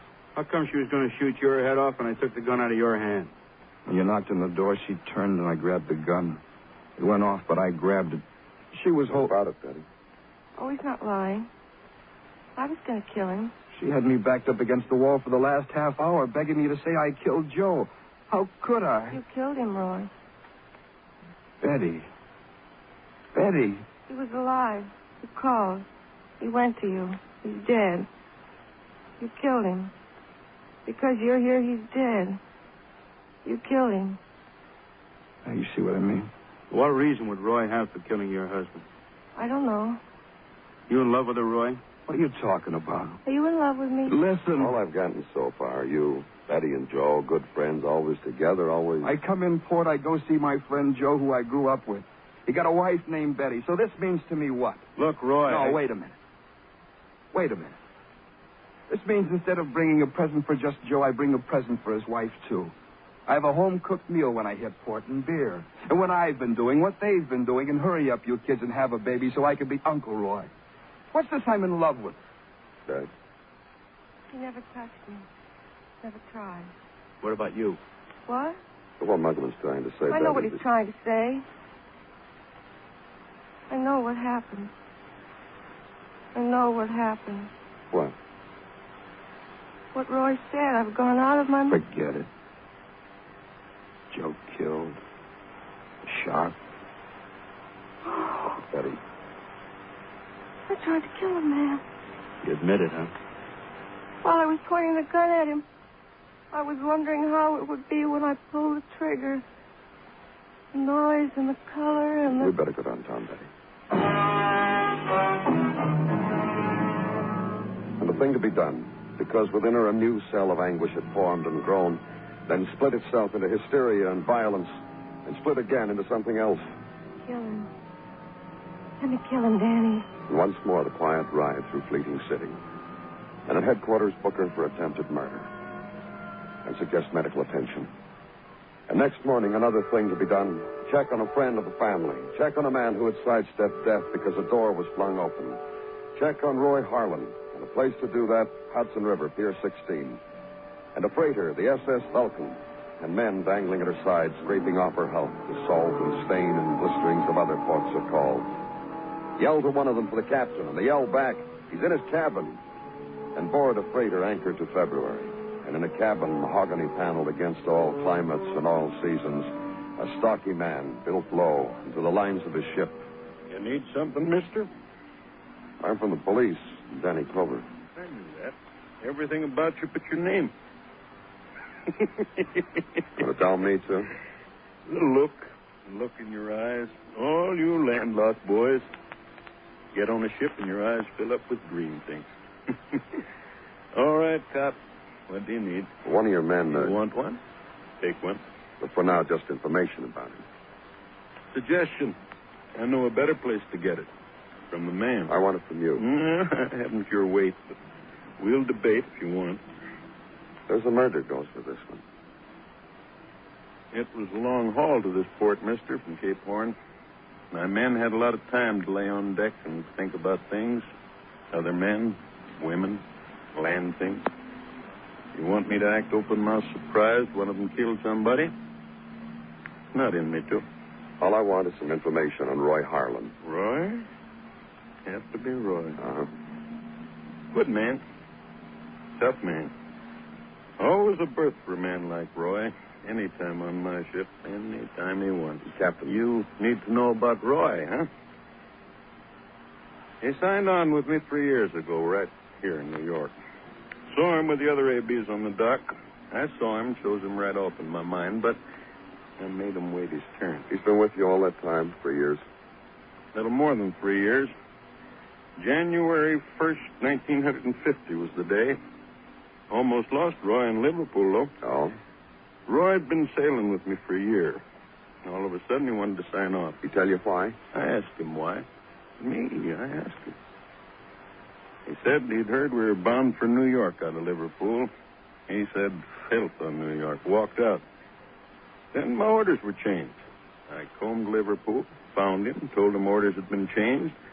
We were going to hit the Mediterranean, Genoa, Cairo, ports. He came back with me. Before he signed on with you, you know where he... Worked a coast freighter out of New York to Miami, then back years before. Roy liked my ship better. He told me. And this is the first time in New York since 3 years. This time, Roy was crazy for it. Just had to be him, huh? Tell him. Tell Roy... What? Nothing. Don't tell him a thing.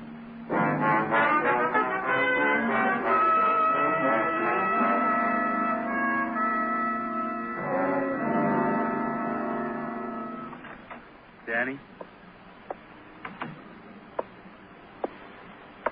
Yeah, I know, Danny. It happens. I never get used to it. You almost ready? Yeah, I'll be with you in a second. You want to get this stuff out of the way? Captain Gunther told Betty about the money the fellas anteed up on account of Joe. Betty stared at him, wanted to know whether she'd have to use it on a lawyer. Better step on it, Danny. Yeah, sure. Oh, every time I go to a wake... Here's your coat. Thanks. I've been down to records, Danny. That Roy Harlan. Well? Come on, I'll tell you while I was walking down the hall. Adler and Gino are out in the car waiting for us. What about Roy Harlan? Clean, no record. Check the neighborhood, too, same thing. Mm-hmm. He and Joe, best of friends, before Joe was married and after. Well? Well, what? There's still the question, Danny. Who killed a cop named Joe Turner?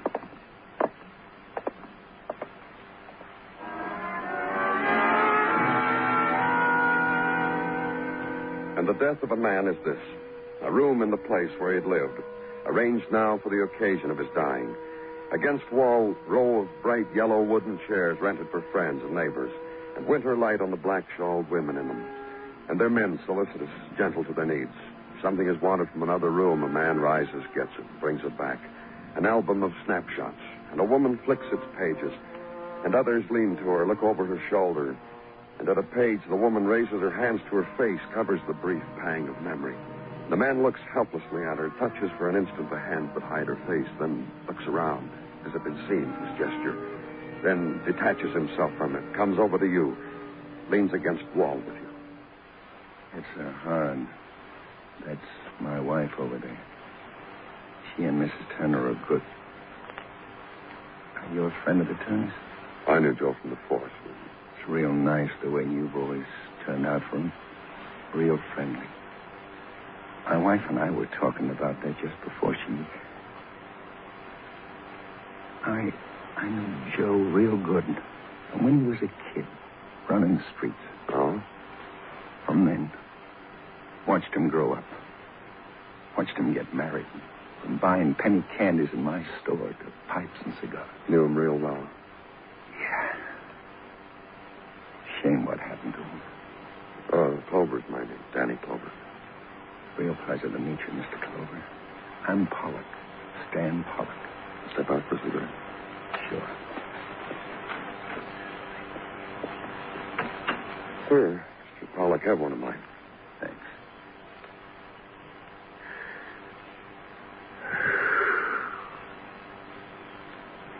Sure needed that. You say you knew Joe, too, huh? Not very well, just a Prince. That's what he was, a prince. Him and his wife, both. You say you didn't get to know them too well, huh? No. You're lost. Joe was a fine boy. If there's one person in the world who didn't deserve what happened to him, it was Joe. Weight brings out things in a woman, don't it? You noticed my wife a minute ago? You notice how it hit her? It's me she was remembering, not Joe. Not really Joe. Oh? Yeah. Because a while back, it was me that was hurt real bad. I guess the missus was remembering how if it hadn't been for Joe, I might never have woke up out of my hurt. I might never... An accident? Accident? Assault and robbery. That's what it was. Assault and robbery. I was coming home from work late. Something clunked me real hard on my skull. Next thing I knew, I was in an alley and Joe Turner was over me. He telling me I'd been robbed and beaten. And he'd already called an ambulance. And him not even a cop then. And you know what? No. Next morning in the hospital, in the mail, I get back in an envelope all the money that was robbed from me. That's what Joe did for me. That's what the missus was remembering. Me. When did this happen, Mr. Pollock? Mrs. and I were talking about it a little while ago. See, 3 years ago. New Year's Eve. And now, Joe Turner dead.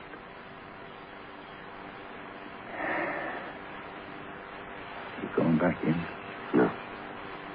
No? You don't have to explain. I know how it is. Been real nice talking to you, Mr. Clover. Thanks.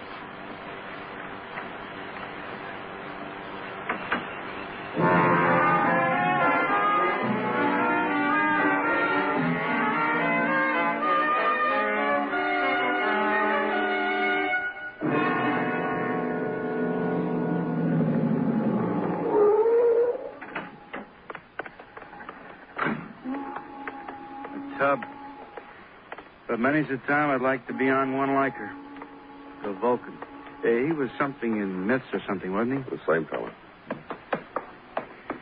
Muggavan finally makes it up a gangplank, and he's going nowhere at all. Yeah, if you were going someplace, you'd scream because you get homesick. Looking for me, boys? Oh, hello, Captain. Who's your friend? Detective Martin. This is... Hi, Skipper. You guys. Is Roy Harlan aboard? Below. I'll get him for you. Hey, Roy, get up here. Skipper. Trouble with you is you don't read. Yeah. Let me ask you, fella, something. Uh-huh. Roy going to ship out with me again? He coming up? I called him. He's coming. How about it? Roy shipping out with me? He ever tell you why he didn't want to go back to New York? You know why? I'm going to stick around and listen. I've been wondering about that myself. Tough boy like... Hi, Roy. I was just saying you're a tough boy. Why? Is this the time I have to be? I don't know. Here he is, boy. Captain, Skipper, I think we can handle this by ourselves. Go right ahead. You mind if I just lean over this railing and cock an ear? My boat, this piece of railing included. What do you boys want? Didn't see you at the wake, Roy. I was here on the boat by myself. Breathing I had to do got done. What'd you do, take a stance on the gunnels or whatever you call them and look out to sea and be brave about it all? What do you want with me, Clover?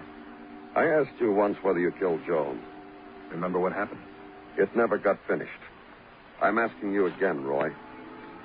Ask. You killed Joe? Well?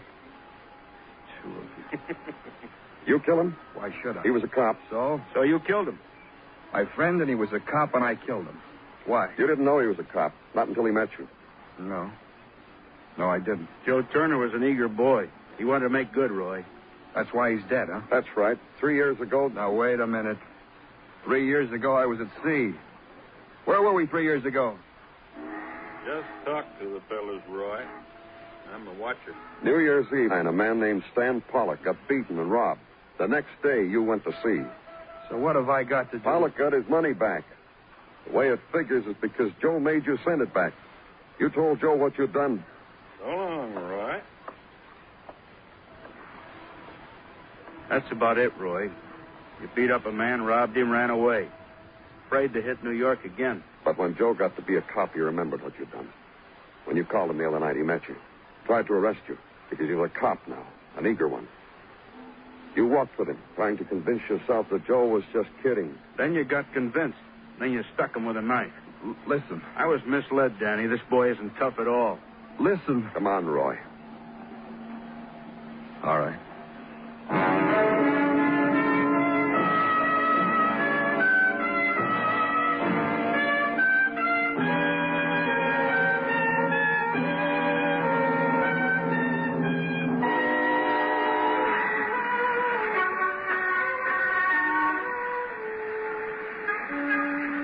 They race against the fugitive night on Broadway, the people of the swarm.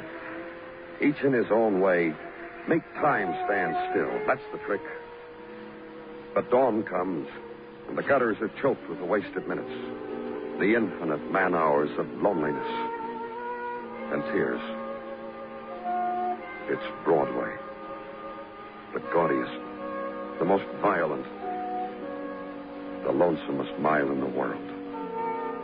Broadway, my beat.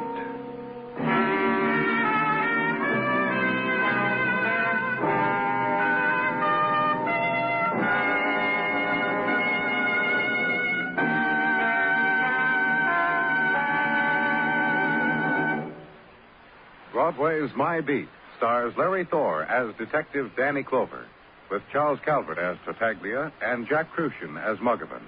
The program is produced and directed by Elliott Lewis, with musical score composed and conducted by Alexander Courage. In tonight's story, Herb Ellis was heard as Roy, Lou Merrill as the captain, Charlotte Lawrence as Betty, and Joe Forte as Mr. Pollock. Bill Anders speaking.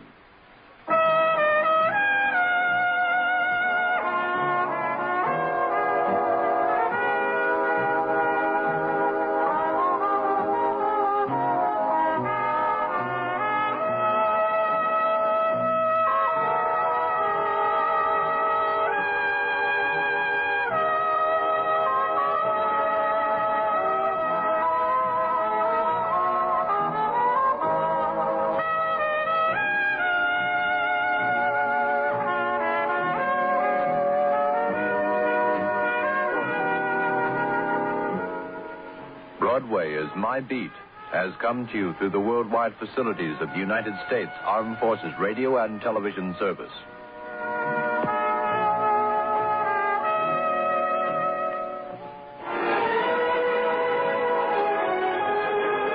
For the past 55 minutes, you've been listening to the best in radio drama with Theater 5 and Broadway Is My Beat. Join us again Monday night at the same time, 9:05, when FEN will present Dragnet and X-1.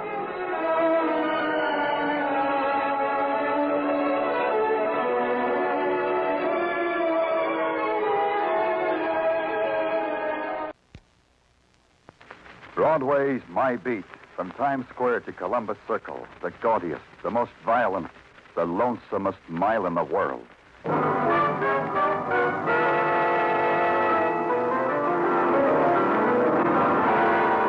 Broadway's My Beat, with Larry Thor as Detective Danny Clover.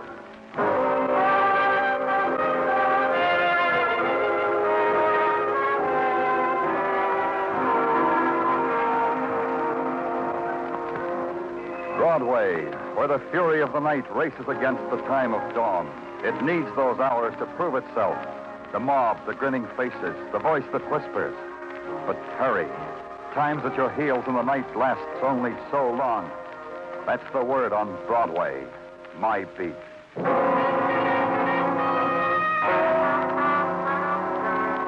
It's a system they worked out long ago. The darkness is reserved for those who break the law so that the police can write out their reports in the daytime. That's what I was doing, writing out reports when Sergeant Tartaglia nudged his head through the doorway. Good morning to you, mine lieutenant. Hello, Tartaglia. What's in your mind? Oh, she's here again, Danny. Yeah, I had a feeling she'd be here. She'll never give up, will she? You know, I got a theory about that, Danny. Sure, in. Yeah, sure, Danny. This way, miss.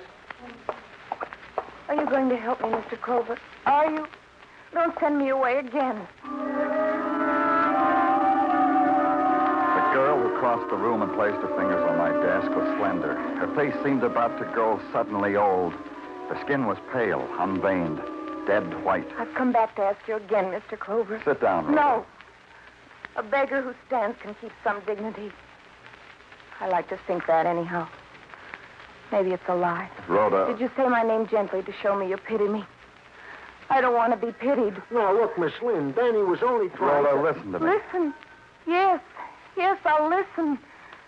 Say a kind word to me. Rhoda, you've come to ask me to have your father's body exhumed. I know that. You know that. But we've already done that. 2 months ago, 4 months after your father died, we exhumed his body. He wasn't poisoned, Rhoda. In spite of what you say, he wasn't poisoned. Poisoned? That's how my father died. Robert Lynn, my father, was murdered. That's a simple sentence. Understand it. The death certificate... My father was poisoned, and I'm being poisoned, and I'm going to die. And you'll sit there and say my dying meets all the requirements for dying because there'll be a death certificate. No. Nothing. Bye, Mr. Clover.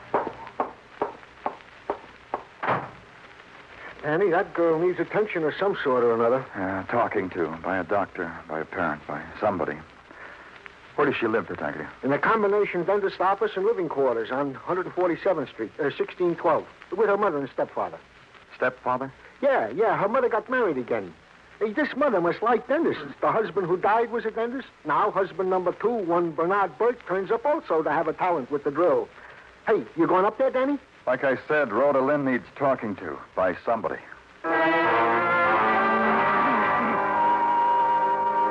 The place where Rhoda lived was a soot-crusted 5-story apartment building of yellow and pock-marked brick.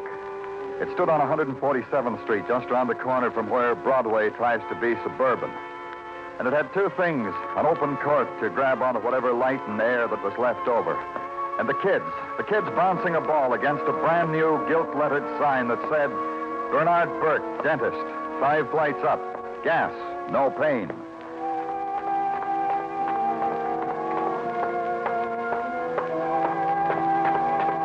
As I rounded the turn on the 4th floor, I heard a door close above me and steps starting down. And then the steps became a voice that said it knew me. Danny Clover. I know you, Danny. You know me? I'm sorry, you don't know me. Here, I'll lean my face over in the light. A familiar face, huh, Danny? Repulsive, but familiar, huh? Yeah, but I don't quite place... Ben Elliott, the private investigator. Your civilian competition. Remember the axe murder case where I was positively useless to you? You remember that, don't you, Danny? Sure. How are you, Ben? happy as a fagel. Glad to hear it. What are you doing here, Ben? Competing? You deduce this just because I just came out of a dentist's office. Nah, Danny. You got it all wrong. Bert, the no-pain dentist, has just made some alterations on a bridge I suffer in my mouth. Here, take a look. Stunning. I hope you and the bridge are very happy together. You kill me, Danny. Such a wit. You, Danny, what's with you? You also got sorrows in your teeth? In every one. So long, Ben. See you around. Yeah, Danny. Take that. I recommend it from the heart. Yes? You had an appointment with Dr. Burke? You'll have to wait. I'll wait. You could amuse yourself with some Euro National Geographic, or this brochure from a dental supply house with illustrations in color. Or you could talk to me. That last thing. Let's do that. You've made such a wise choice. And now, do you begin, or shall I? You're Rhoda's mother, aren't you, Mrs. Burke?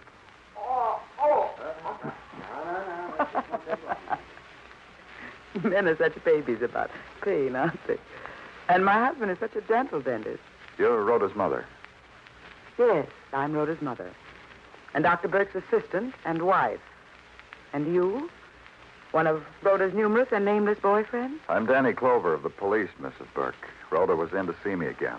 To ask you to have her father's body torn out of its grave again? Then you know about it, about her coming to me. Of course I know. A girl's best friend is her mother, isn't she, Mr. Clover? Rhoda adores me. She tells me everything. But not in a whisper, in a scream.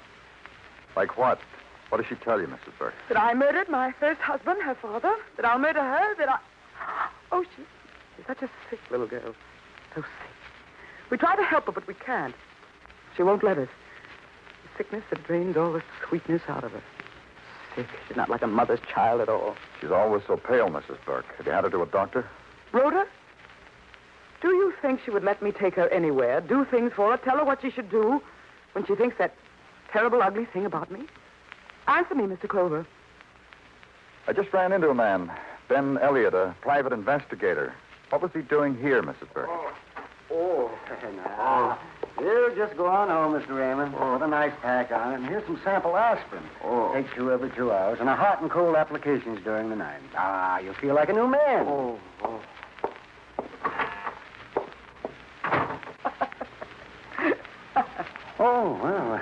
what have we here, Mildred? A new patient? You're next, sir.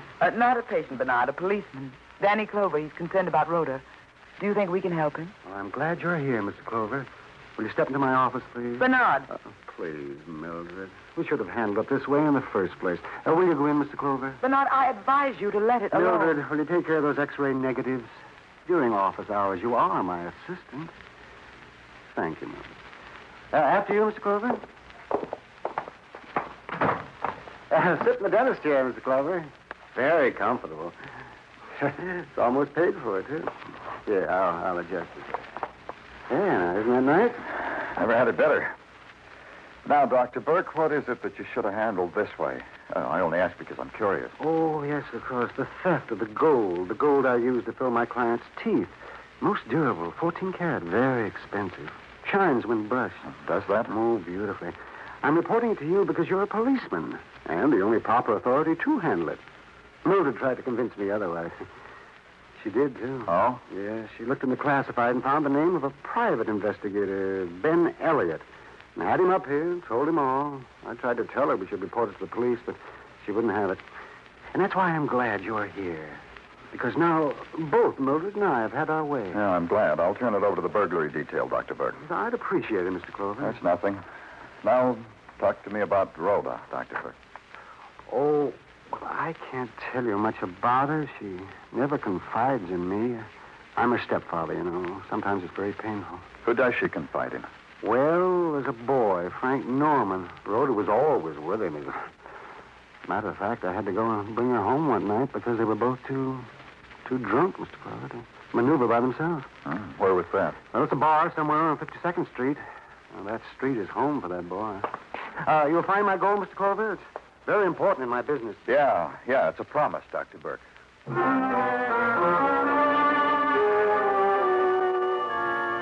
The bar does a 52nd Street wink at you. It's a special kind of wink, mechanized in chrome, and the tubular neon offers a variety of colors. The decor is sleek, the prices pegged to suit your individual needs, and the invitations are but irresistible. So I bar hopped, looking for a kindred spirit named Frank Norman. It took quite a while. Then, near 10th Avenue, there was a place where the decor had crumbled just a bit, where a jukebox sold background music to emotions, also crumbling. The bartender waved me to the back of the room, toward a boy sitting there, considering what dreams are to be found in the bottom of a shot glass. I touched his shoulder. Hi. And I don't know you. I'm Danny Clover. Mind if I sit down? Goes like this, Danny. As a tyke, I was unloved and unwanted. I was left to consider the forever moon and the howling wind and garbage. Mm-hmm. That's it, Danny. Precisely and with poetic embellishments. My life for a drink. Buy it, Danny. Go ahead, buy it. Yeah. Waiter.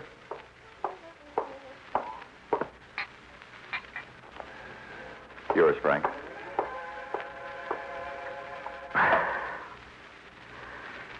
And I have another version also for the price of a gin, and a brandy version that kills me to think about. But I'll sell it too. That one, it includes Rhoda Lynn, huh? Who are you? What do you want? I said it once, Danny Clover, police. You didn't say the last part. All you said was Danny Clover. And all you did was buy me a drink. Police. I'm pure, Danny Clover, police. Law-abiding, upright, unsullied by temptation. Harmless. What about Rhoda? What about Rhoda? Is this? She's dying. She sent me away because she's dying. Sent me back to the garbage. She's dying. How do you know? Death sits on her shoulder and whispers to her, can't you tell? I can tell. I loved Rhoda when she wasn't dying. That's how I can tell. What about her mother? Does she know? Her mother? Mildred Burke. Yeah. What about her? She married a man 3 months after her husband died. That's a complete biography of Mildred Burke. That explains her. It explains everything about her. Well, that's her privilege. There was even a brother of yours. You are a detective, aren't you, Danny Clover? Another detective? Ben Elliott, maybe? Ben Elliott. He was detecting for her even when her first husband was alive. You look surprised. Don't look surprised. Go up to the bartender, give him money, tell him it's from me. Tell him my wish is his command.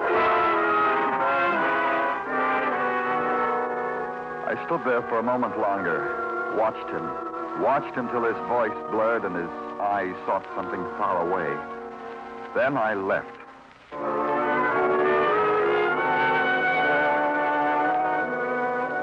I looked up Ben Elliott in the classified, hailed a cab and went there. Up a flight of stairs and walked back.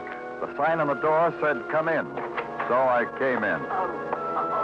The sound Rhoda made in her throat was like somebody far away yelling horribly. She stood beside the desk, swaying a little, her face ashen. Even where her fingertips clotted her skin, there was no color. I caught her before she toppled over. I didn't do it. What didn't you do? I swear I didn't. I wasn't in the room. I didn't kill him. Then I saw him. He was on the other side of the desk, crumpled in a dark space, dead from a bullet hole in his throat. Ben Elliott, dead. And his hand squeezed around a clump of gold, frozen around it. The hand and the gold trapped in a thin shaft of light. And the girl stirred in my arms, and the scream that was imprisoned there tore itself from her throat.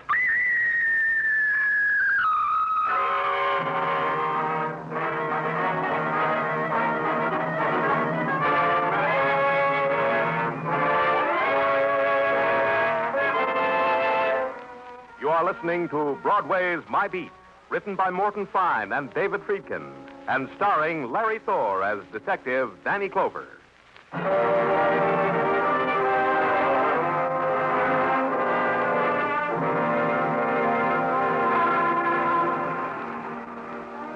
There are many things about Broadway. It has its own private set of values, for instance. It measures the essence of a man's life in terms of light and darkness. Big man, so many masts of bulbs, so many yards of neon to scream his name into the screaming night.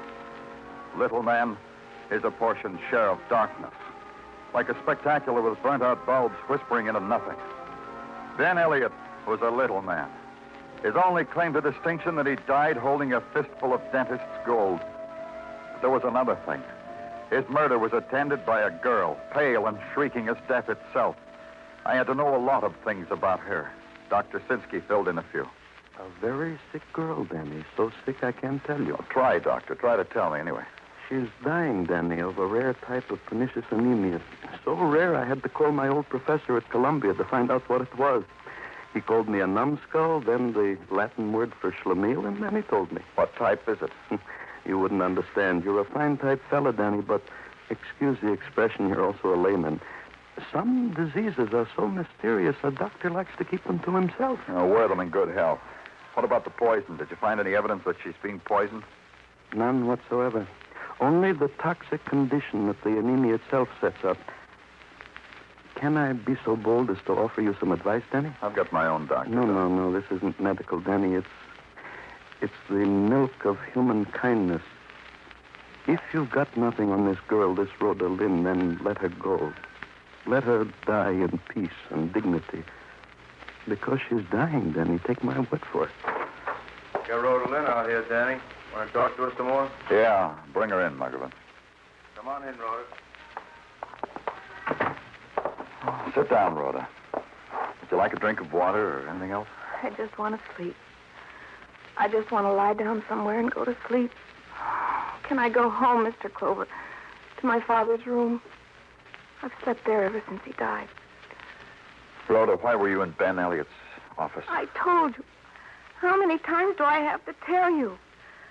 I went there because I thought he knew something about my father's murder. I wanted him to help me. You still believe your father was murdered? Yes. Yes. Oh, leave me alone. Leave me alone. Please, Miss Lynn, please. Here, take this. That's a good girl. Mr. Clover is only trying to find out the truth. I've told him so many times. He won't believe me. Try me again, Rhoda. When did you first think your father was being poisoned? Right after Dr. Burke, Mildred's husband. My stepfather became my father's partner. That's when she began to kill him. I hate her. I hate her. Miss Lynn, easy, Miss Lynn. And you went to Ben Elliott because you thought he knew your father had been poisoned or could help you find out. Yes, I've told Then you. you killed him because he laughed at you, because he'd have no part of what you were thinking. No, I didn't kill him. I didn't. Where's the gun, Rhoda? Where's the gun you killed Ben Elliott with? Danny. What do you want, Muggavan? About the gun. The boys went over every nook and cranny and hole in Elliott's office. No gun. We looked outside in the street, in the alley. No gun. We even toyed with innocent bystanders. No gun. We checked where they sell guns. None were sold to Rhoda. No gun. Dr. Sinsky. Yes, Mr. Clover? See that Rhoda gets home. Take care of her. Give her something to give her the sleep she wants. Thanks, Danny. Come along, Miss Lynn. You're in for a nice, good rest. You'll enjoy it. You look like a fatuous puppy, Muggavan. Stop it before you lick my hand. Hard-hearted Danny of the police. What did you find on Elliott? He liked gold. Gold meaning money. In any shape, size, or form. As a matter of fact, he deposited same in banks. 3,000 here, 2,000 there, 1,000 here and there. What do you know? The penniless Ben Elliott. Wish me luck, Muggavan. For what? I got pain, so I'm calling on a painless dentist.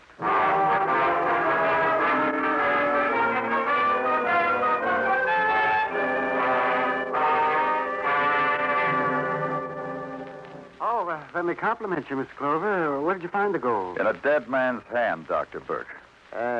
What are you saying? Pay attention, Doctor, and you'll get the message. I said in a dead man's hand. Well, what man? What man are you talking about? Ben Elliott. Who? You're doing it again, Doctor. Ben Elliott, a dead man who tried to take it with him. A couple $100 worth of gold. But of course I know you're lying.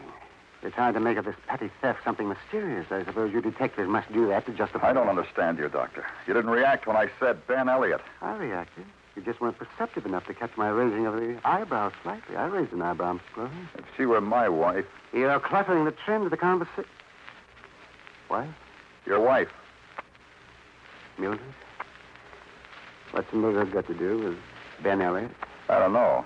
Ask her, Doctor. Ask her how buddy she's been with Elliott and for how long. Rumor says it's been for a long time. Getting this message, Doctor? Yes. You'll have to excuse me. Before you, Doctor. Before you even knew Mildred, Ben Elliott was around. I've heard that, Doctor. Yes, you'll have to excuse me. There's some X-ray negatives I got to... We'll talk. We'll talk in just a few minutes. All right. So please, in the waiting room. I'll meet you there. All right. Mr. Clover. Quickly, Mr. Clover. Rhoda. Rhoda, what's the matter? Please, I've got to talk to you. Sure. Mr. Clover, you know, don't you? You know what I've been saying's true. What the doctor said. Just that you're sick. That I'm dying. But you need some rest, Rhoda. Being poisoned. And I'll die the way my father died. In agony. In drink to kill the pain. That way, Mr. Clover. Come on. He's dead. He's dead. Oh. Dr. Burke is dead, Mr. Clover. Everything dies that Mother touches. You evil girl. My dog's an evil, rotten girl. You killed it. You killed him just the way you killed him. Take it easy, Rhoda. I think you'd better get out of here. All right. All right, I will. Mother killed him. You'll see. Tell me what happened, Mrs. Burke. Well, I don't know. I don't know what happened. Did you kill your husband? Are you mad like my daughter is mad? Look at him. Dead. My husband's dead. His weakness is death. The gun in his hand says that. Yeah. Could have been suicide, all right. Powder burns. Attitude of his body. Just this. How did you happen to get here before I did? Because you were further away. You were down the hall. I was in the next room. Yeah. What would Dr. Burke want to kill himself for? Who knows the inner turnings of a man's mind, Mr. Clover? Maybe his wife? I did. He was a weak man. I've said that. Yes, you did. Which means you've told me exactly nothing. You'll have to tell me a lot more, Mrs. Burke. Ask me something. I will. First, we got to make this death official, Mrs. Burke. There'll be photographers and print men and a coroner cluttering up your house. But you won't mind that. A woman like you doesn't mind anything, does she, Mrs. Burke?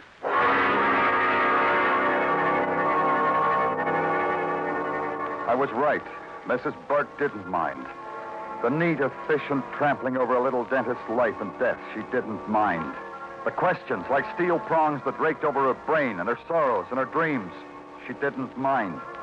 The fact that her answers added up to nothing, she minded least of all.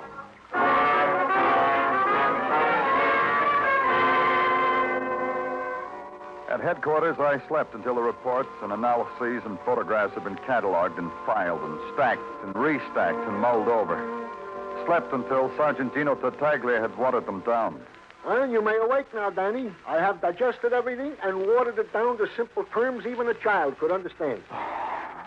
Did a call come while I slept, Tartaglia? No, Danny, no calls. You expecting one? From Rhoda Lynn. I made her promise to call me. What have you got? A big pile of nothing, Danny. The technicians from Technical say it is extremely possible that our dentist did indeed and to wit commit suicide. Oh, they were very smug about it, Danny. What else? That question you asked me, the question of Dr. Sinsky? Uh-huh.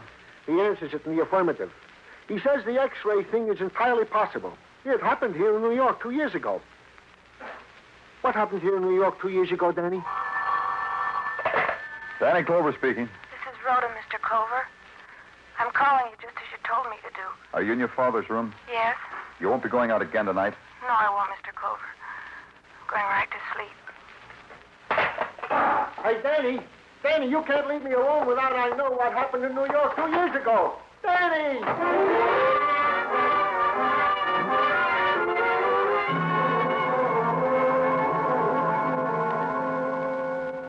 Good enough for you, Danny? Yeah, fine.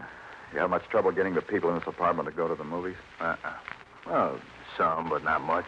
Everybody likes free passes. Watch that room across the air shaft, Muggavan. That's Dr. Burke's office. Uh-huh. The dark room with the shade up? Yeah. I got a theory, kid. The only way I'll know I'm right is if we see another murder tonight. Oh. Huh? Like this.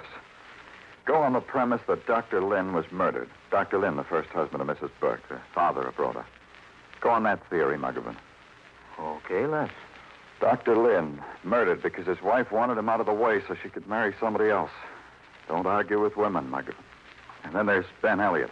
Also dead. Yeah, dead, too. You know why? I'm not a lieutenant, Danny. The deposits Ben Elliott made. The big, big deposits. And regularly. For a small-time operator. Blackmail, huh? Ben was collecting. The theory says, yeah. The theory says he was bleeding Mildred Burke because he knew she killed her husband. Then Mildred Burke ran out of money. This Kanerka person, Danny, it's happened to me. Mildred, too. She tried to pay Ben with gold. A couple $100 for she lifted from her husband. Ben sneered at it. Mildred killed him. A theory, huh? Yeah, quite a one. Only it's lousy. From me to you, I say it's lousy. Why? The original premise. Dr. Lynn was not murdered, the books say. He died of anemia. Only I think the books are wrong. I think... Hey, Danny. Danny, the light just went on across the air shaft. Yeah, it's Mrs. Burke, huh? Yeah. Oh, what's she doing, Danny? Turn the X-ray machine around. She X-raying the wall? That, Muggerman, is a lesson on how to poison people without leaving a trace of how it was done. Duck, she's walking toward the window. Pulling down the blinds. Let's go. Yeah, I still don't get it. X-rays, they'll go through 8 feet of concrete. Rhoda's sleeping on the other side of that wall in the same room her father slept. Come on, hurry. Here, Danny. Yeah, don't knock. Just enter. Hey, this one's locked. I said enter. So you did? Who is it? I say? What is the meaning of this breaking in? That machine, Muggerman. It's the thing that's killing Rhoda. Turn it off. Yeah, only I don't know how. Turn it off. Okay. Like that? Are you both crazy? What are you doing in here? Oh, the end of the theory, Muggerman. Dr. Burke was no suicide. Mildred killed him and made it look like one. You're mad. Killed him because he finally found out about Ben Elliott and his wife. Because he would eventually learn everything. What? Take her, Muggerman. Yeah. Rhoda! Rhoda, tell them! I'm your mother, Rhoda, tell them! Tell them what, Mildred? What they already know. That you murdered my father, and my stepfather, and Ben Elliott, and me. Tell them what? Don't fight them, Mildred. That way they'll have to kill you quickly. Rhoda! Rhoda! Rhoda!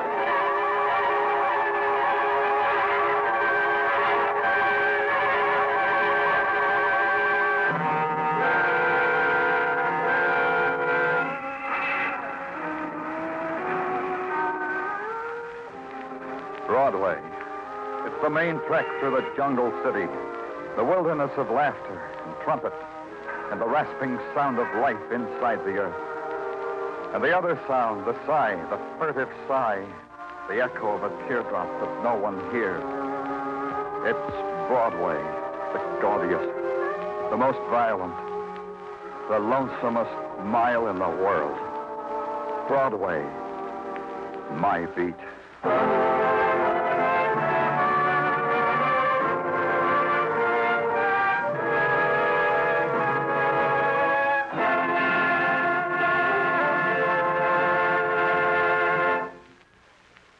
Broadway Is My Beat stars Larry Thor as Detective Danny Clover with Charles Calvert as Tartaglia.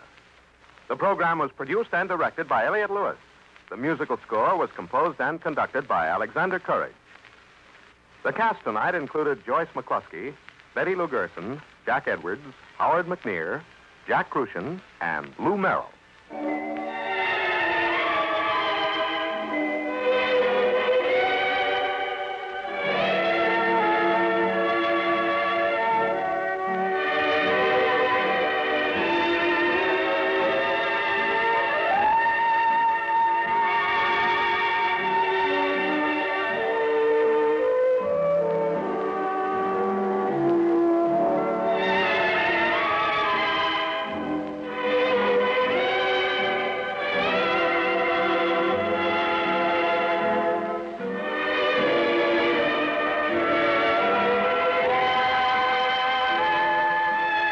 This is the United States Armed Forces Radio and Television Service.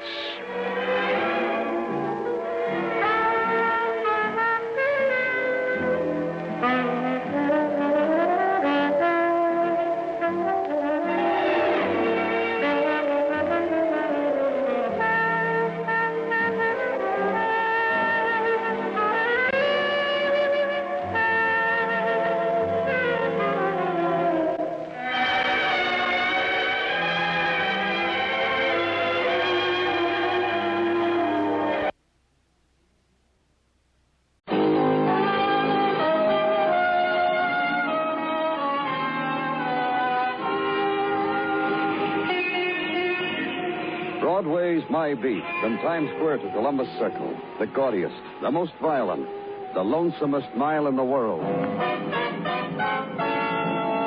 Broadway's My Beat, with Larry Thor as Detective Danny Clover.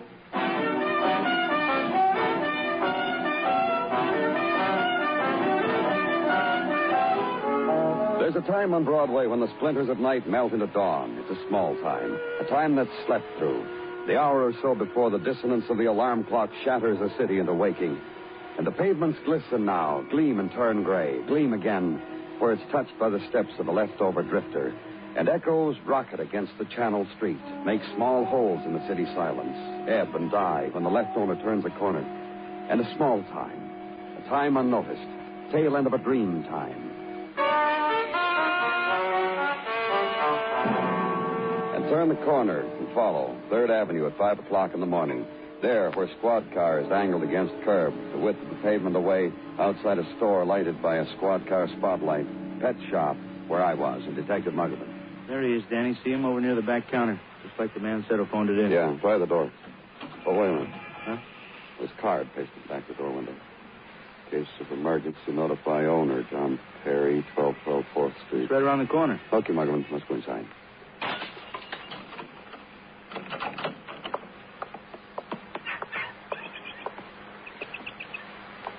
He dead? Knifed, barely breathing. Can you hear me, mister? Can you... Here, take a look at his wallet, Muggerman. Mister, can you... A lot of dough in the wallet. No robbery. Identification, John Perry. All right. Line. Can't move. Get an ambulance, Muggerman. Take over. Tableau of violence. Scene with color. A wounded man who's dying has spilt with night onto the cement flooring of a pet shop. Concrete veined with the scarlet of a man. And about him, wild flight and tropic jades and yellows, caged. The clipped wings, the silent birds. And in rectangles of glass, dart and gleam and silences of small fish held in greenish tint of water. And become aware of something else. The sound and stirring of a city released at night, sent sprawling onto the beach of another day. So leave there, because Muggerman will take over. A short walk now to an address in case of emergency. Turn a corner. A few more steps and a brownstone. And a man in a heavy coat sweater removing the emptied trash cans into a basement doorway. You're looking for something, mister? You can ask me. You the super? Landlord, Harry Crane. You? Police. You mind moving a little? I can get this can past you into the basement. One of my people do something to you? John Perry, Perry? Man didn't come home last night. That's what he was doing away from his room, huh? Something wrong. He got stabbed. He's dying. You don't say. With a knife, huh? We found him a little while ago on the floor of his pet shop. He'd been there all night. No one to help him. No one to help him, huh? And you don't say. How were the birds and the fish? Leaping for joy? You don't like him. Is that it, Mr. Crane? Streak with mean. That was John Perry. Mean streaks. Bone deep. Dying, huh? And all night, too, huh? You try to kill him? I asked you something. I tell you what I did to him once, though. You want to hear? Uh-huh. A couple of years ago, Perry brought home a little yellow bird from his shop. Something wrong with its wing. And? One day, accidentally on purpose, when Perry was at his shop, I left the cage open by mistake. You know something? No. There wasn't anything wrong with the wing on that bird. He flew as good as any little yellow bird I ever saw. Right out the window on the wind. Perry screamed I was a robber and a thief. I had to knock off his rent, the price of that little yellow bird. Mean to the bone. You ask anybody. Besides you, who else? Any of my people in the house. Man who works for him, people up and down the street. You just go and ask anybody. What about the man who works for him? Vic Kendall lives next block down. Furnished room 1612. Tried to get a room for me.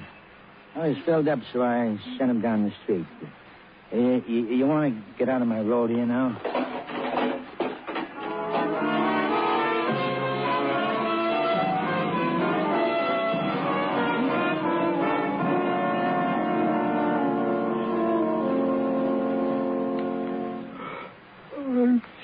sleepy, miss. You busting in here like... Try waking up, Vic. Oh, 6:30 in the morning.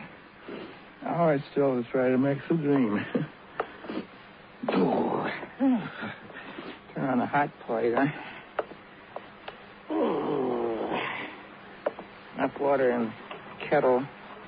Yeah. Hot plate up all the way. What's the matter? Can't you see? Well, who's up here? Make a real effort, Vic. There's some trouble. All right, I sit down. Fill the water boil. Go ahead. What trouble? Where do you work, Vic?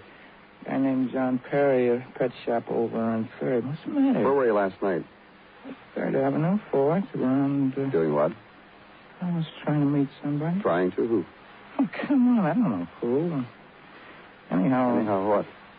I didn't meet anybody. If I had a car, one of these days... No, so I stopped at a used magazine place. I bought a magazine. Yeah, here, see this one right here by my pillow. Fell asleep reading, huh? Yeah. I'm only reading in this magazine. There's advertisements. Who reads them? Never send away for anything. How do you get along with Mr. Perry, Vic? All right, I guess I know what to do in a pet shop, waiting on customers, feeding the fish, things like that I know about. Experienced, huh? Yeah. Mr. Perry hired me away from the village pet shop. More dough, I've been with animals for quite a while. Then you got along okay with Mr. Perry. I never liked him. That's what you mean. The guy who ran a pet shop so it could... Well, he liked things behind cages. He was stabbed last night. No, not me.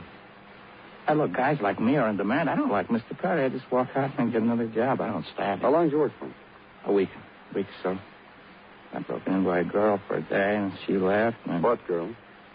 I walked her home after the day she broke me in. Her name's Norma. She lives over a drugstore right down the street from the pet shop. Wasn't nothing there. Hey, coffee time. You want some? No, thanks. Don't go far away, Vic. I might want to talk to you some more. Down a flight of stairs and outside again, and into a city side street, the spill and wash of a February day. And edging into it now, the crowd fragments. The fury-pale man who slams the door of a house, walks quick, almost runs from it, and a little way up the street, pauses a moment, considers a thought, then goes on, and slower his walk now. And on the corner, a woman who kisses a child, pats him on his way, then reshapes the lipstick where a child's mouth had smeared, and then slowly drifts into the pattern of day. And somewhere above, a window opened, and a philosopher and an observer of life assumes her post. Leans to the sill, adjusts a shawl, and day is officially begun.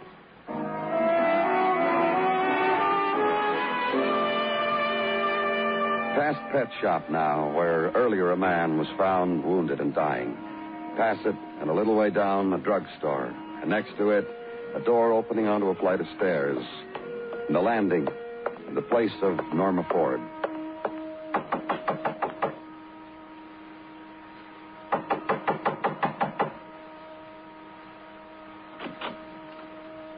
You got here just in time. Just about made up my mind to go out. Girl in printed silk wrapper, brown hair soft against the almost transparent pallor of her thin face. A girl who could have been 17, who was frail in a child's way, and bare-legged in worn and wrinkled silk held close. You want what? I'm from the police. Let's talk about inside, Miss Ford. Sure, inside. Where else? Yeah. Just made up my mind. I am going out. I'll let you watch me apply the face, and you can tell me you want what. About a week ago, you were working for a man. Well, I made up my mind to go out this morning. Put on a pretty, pretty face. Because a week ago I was working, and now I'm not. They say a girl has... For John Perry? He sent you to me? Because I did what? Last night he was knifed. He's dying. You think that's scary? Uh-huh. I think that's scary. If he dies, the charge will be murder. Gives me a little maturity, don't you think? Not scary. Did you hear me? I said if he dies... Don't lift a finger for him. Don't let anybody else lift a finger. Do nothing. Let him die. Because he fired you? Because the way he petted things. Because the way he stood and looked at them in the cages. For hours and hours and hours. Till once I screamed right out and told him off good, real good. Glad he fired me. And I felt so good I came here and slept night and day for a week now. You kill him, Miss Ford? When this terrible thing happened, Mr. Perry. Sometime last night. Sometime last night, I was over there on that bed. And the disc jockey sending on music to me. From them to me. Then I got a notion, went to the phone and called the disc jockey. And asked he should play a number, any number at all. Just say on the air, it was a personal request from Norma Ford. And say, hi, Pop. Pop, that's my father. Oh? Yeah. Pop's in Dalmore State Prison. He's got 6 more years of it. I wonder, did he hear my name? Miss Ford. Not through the lipstick. Nice face, huh? What's your looking, huh? Look, I gotta get dressed now. If you think Yeah. Don't try for a job out of town, huh, Miss Ford? You kidding? Now I'm in with the disc jockeys? I've got a whole new life ahead of me.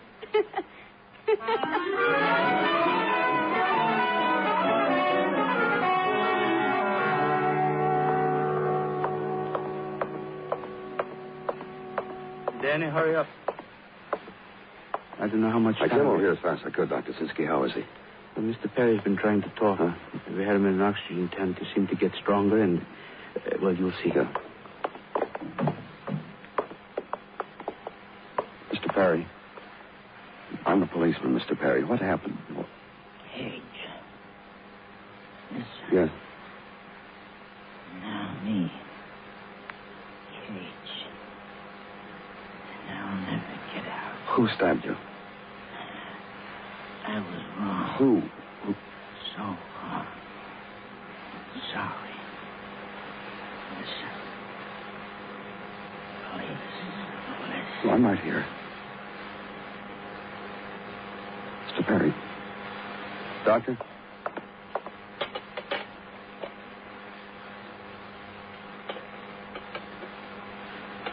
Wrong and sorry.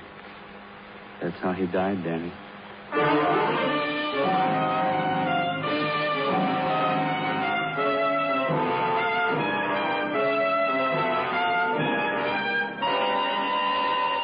You are listening to Broadway Is My Beat, written by Morton Fine and David Friedkin, and starring Larry Thor as Detective Danny Clover.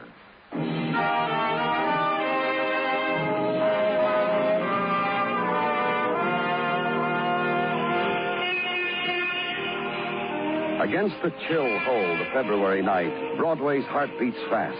The quick winds of winter twilight have scurried the streets, scattered the night promises, and ride now the winter seas. And on the avenue, the burst of glitter, and throats of women spangled with the fleeting jewels of nightlight. Their perfumed walk is promise. The hawker's shadow is promise. And the muted trumpet and the frenzied drum on the trailing edge of twilight winds. And a doorway with the neon lock. So dig deep for the buck, kid. Buy the February night. It's the buy of the year. And at headquarters, also early hours of night. And in the halls, the sound of the day shift men going home. The silences left in their wake, separate silences, will gather together as night swells. Time to clear desk. Time to... Danny? Come on in, Gino. You are my last stop, Danny. Huh? My last stop before repairing to the Tartaglia abode, where doting progeny awaits me. A hot eggnog on the mantelpiece, my mucklugs by my chair, and Mrs. T to soothe from my brow the cares of the day with long, gentle fingers. And that Mrs. T. I look forward to her. Sounds cozy. Say rather, a way of life. All right. Which could also be your lot, if you but... My eldest, Danny, Christina of the art classes. This spring, she will be budding into a blossom of... You have something for me before you go home, Gino? I'll tell Teeny you were asking about her. Goes without saying I got something for you since I saved you for the last. Gino. From Detective Muggervin, a rundown on the background and habits of the late murder victim, John Perry. A man alone and disliked in the world as far as can be made out from routine checks. And a man whose world came tumbling down around his ears a week ago. What are you talking about? From routine perusal of records has come to our attention this item. A week ago, the pet shop of Mr. John Perry was the victim of malicious vandalism. His store broken into, fish tanks spilled onto the floor, setting goldfish underfoot, bird cages opened, and birds released to fly wheresoever their bird brains led them. Said vandalism perpetrated by a youth named Mickey King, who gave himself up, confessed. Go on. Mickey King, juvenile, only son of Mrs. Martha King of 1843 West 18. Mickey now serving time in juvenile hall until room is found for him on a disciplinary farm. What time is it, Gino? 9:15, Danny. Too late for juvenile hall. On your way out, order a squad car, huh, Gino? That's your life. And you could so easily... Good night, Danny.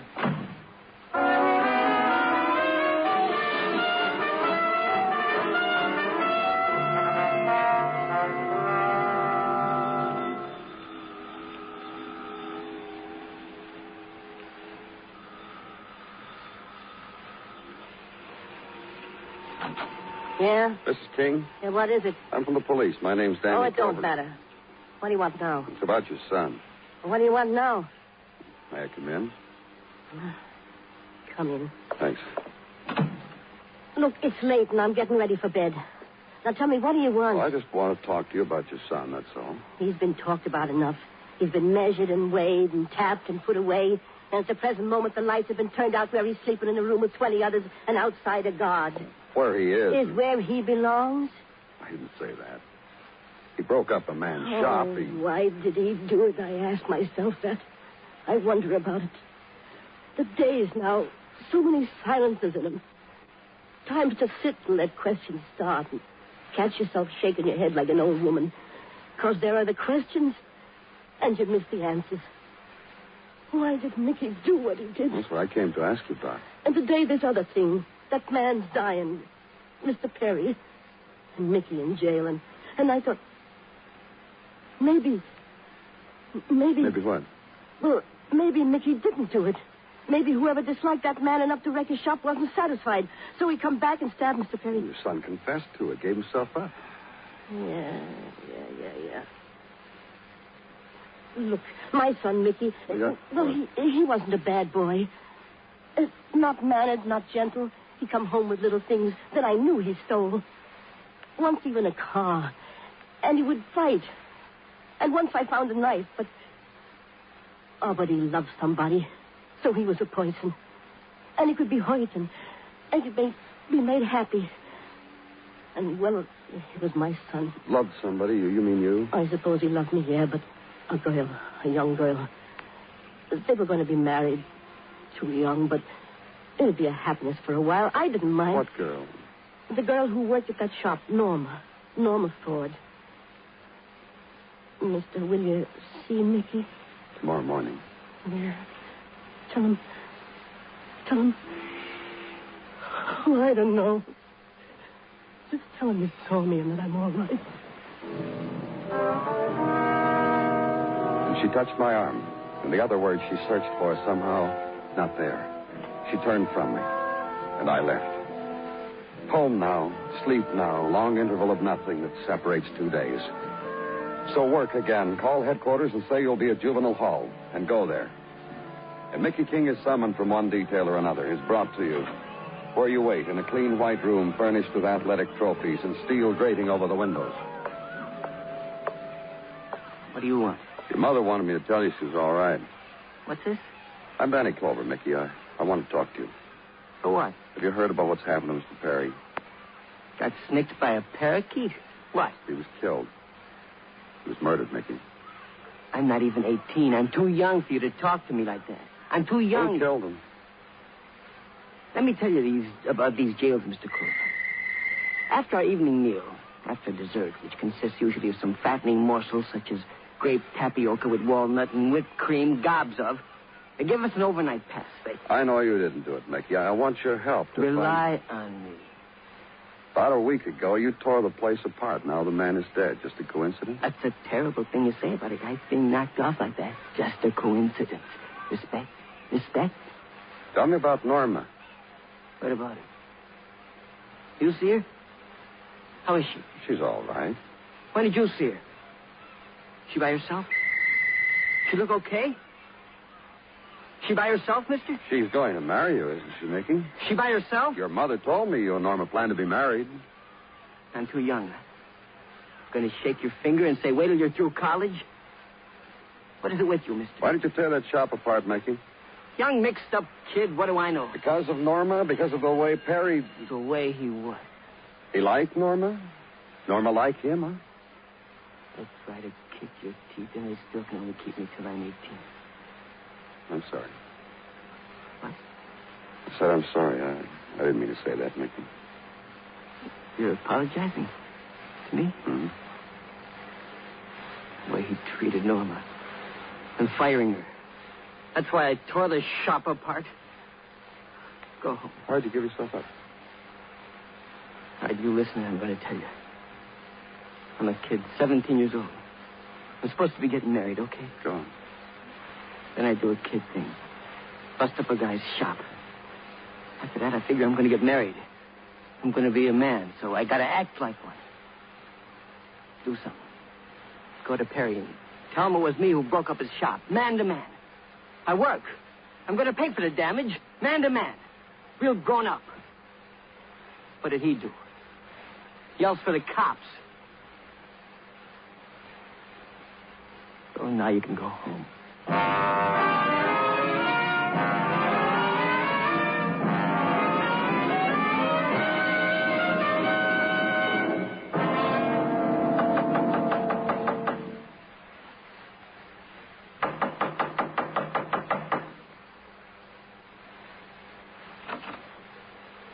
Hi. Hello, Norma. This is Detective Muggerman. Hello. Hi. Well, I said hi. Mind if we come in? Yeah, I mind. I talked to Mickey a little while ago. Oh? Mind if we come in? You found a way. Come on. Leave the door open. When were you planning to get married, Norma? Girl's close to secret. I haven't figured it yet. But soon. But soon. How's your father? Got a card from him today. Dear daughter, how's my little girl? Thanks for cigarettes. And say that mystery book you sent last time was a honey. Take care of yourself, darling. Your old dad. Miss Sweetie. He'll be 62 when he comes out. Now the boy you're going to marry is in jail. He's being retained to get rehabilitated. Looked up your father's record before we came here, Norma. Why? What'd you do that? We had to find out something. What? Your dad's record, it goes way back. He was in jail at 16. A year earlier than Mickey. Got out, in again. Tell me out. about it. I'm his daughter. I love him. I want to hear all these things you got written down in records about him. Go ahead. Be real proud and tell me. Have you found another job, Norma? I ask you, I start tonight. doing what? You come on up tonight. The 12 Club. You give me a ticket and I'll give you a dance. 17, that kid. Doesn't matter anymore, does it, Norma? Name me a thing that does. Pop. Mickey me. All of a sudden, I'm going to kick my heels to ticket. Mickey isn't going to be gone very long, 6 months, 7. Yeah, I know. He'll want to marry you when he gets out. Think so? He told me. He's not going to be Mickey when he gets out. Somebody else. He'll stay outside for a while. Then he'll do something. What are you talking about? I've seen it happen. So I know what's going to happen. Mickey, he'll stay outside a while. Try to get a job. And then he'll get restless. Then he'll do something big. And then he'll get caught. He'll be older, so now it's a penitentiary. Like your father. Yeah, just like my father. Listen, Norma, you're just a kid. That's why it's tough for us to believe you murdered a man. Because of your father, Norma? Because what happened to him, how he turned out, was happening to Mickey. Mister. What? You waiting for me to say I'm sorry. Well? Mickey went to Mr. Perry. Told him he was sorry. Said he'd pay him a little bit a week. Now look. That's why, I know. That's why. How'd it happen? I went there. Late. I knew the store was going to be open the other night and the new helper gone. I was going to make him sorry he fired me. Yeah. At first, he didn't know what to do. And he was happy to see me. He did things for me. He made a parakeet eat out of his hand. He rubbed a puppy against my cheek. Said I looked different. Then he put the puppy down. And I said, wait. And I opened my pocketbook and I took out a knife. He just stared at it, that's all. Even when I stabbed him.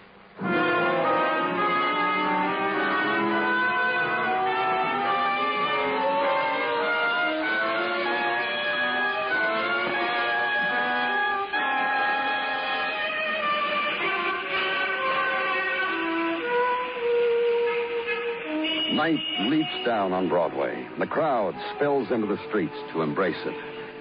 Laughter swarms out of the shadowed places, and for a time, no despair.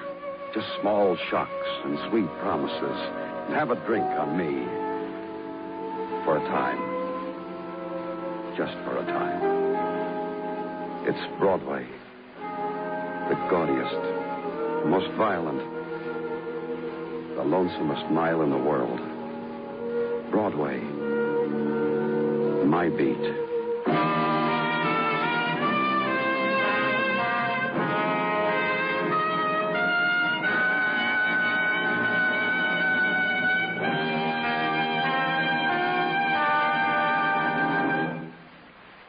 Broadway's My Beat stars Larry Thor as Detective Danny Clover, with Charles Calvert as Tartaglia and Jack Crucian as Muggavan.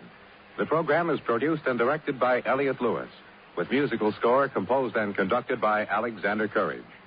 In tonight's story, Peggy Weber was heard as Norma. Featured in the cast were Leo Cleary, Lamont Johnson, Martha Wentworth, and George Peroni. Bill Anders speaking.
Broadway Is My Beat has come to you through the worldwide facilities of the United States Armed Forces Radio and Television Service.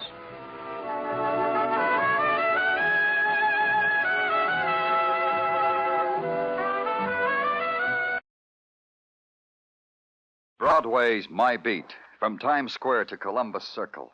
The gaudiest, the most violent, the lonesomest mile in the world.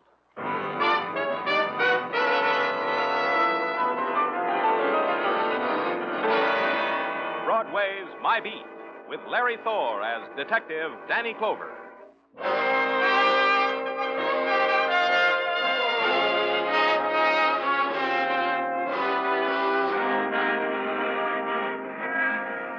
Broadway.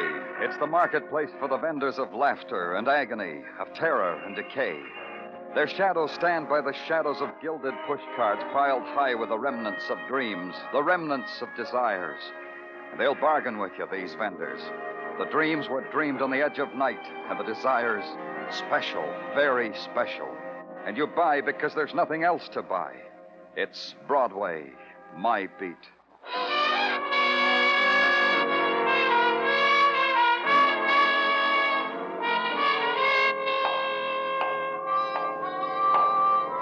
At 1 o'clock in the morning, the tunnel that leads you from Grand Central to the Times Square shuttle is deserted and bleak and almost clean. You notice these things because the tiled walls, dirtied with a film of yellow light, stretch out in front of you. And somewhere ahead of you seem to close in on themselves. And suddenly the sickness is inside you, the feeling that there's no exit anywhere. And you hurry against it. and you see the back of a man that looks familiar, and you call out to him, even if the man is Joe Quito. Joe? Joe Quito. Huh? Thought it was you, Joe. Back with us, huh? Yeah, I'm back, but not with you, policeman. I'm back alone by myself. Free and easy. You're going to keep it that way, Joe? If you keep out of my way, policeman, I'll be a good boy. If you spread your lousy wings over me like a mother hen, I don't know what I'd do. Something ugly, maybe. The loose mouth, Joe. Watch it. For 12 years I've been watching it. For 12 dirty, rotten years. Now I'm free and easy like you, policeman. My mouth talks how it likes. You weren't happy in Sing Sing, huh, Joe? You should have been. I hear they treated you real polite, like maybe you were worth treating that way. You know what it take, you polite. You just got out, Joe. Don't make it too hard on yourself. Hard? Don't make me laugh in my belly, policeman. It's not going to be hard for Joe no more. No more hard for Joe Quito. Oh, you got plans, Joe? Big, smooth plans like silk. That's how it's going to be. Silk so deep I could swim in it, maybe even drown. Good way to die, huh, policeman? Yeah, it's good when you can pick your own way. Joe Quito don't have to pick. It's all there waiting for him. Silk. Does it make you jealous, policeman? Poor little policeman? You know something, Joe? I don't care. One way or the other, I don't care. Honest. That's good, because you're not built for it. Some people, they build that way like me. The others like you. Which way you go, policeman? You really care, Joe?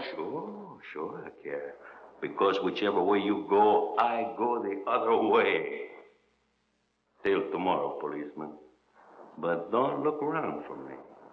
Tomorrow might not come.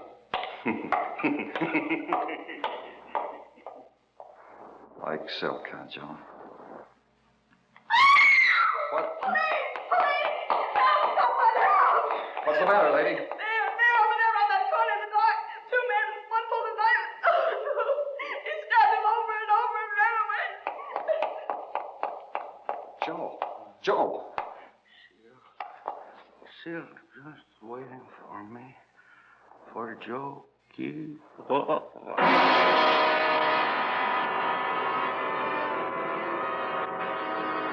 Then the world folded in on Joe Quito. It broke step and veered into his direction and considered Joe Quito and his dying in a subway tunnel. The police came and observed him, photographed him, cataloged him. A man in a Homburg stared. A man in disintegrating clothing hurried by without pausing. A woman stood on the fringes of the little crowd and bit a knuckle. Finally, 2 interns carried him away with a stretcher and intern-type jokes. I went home.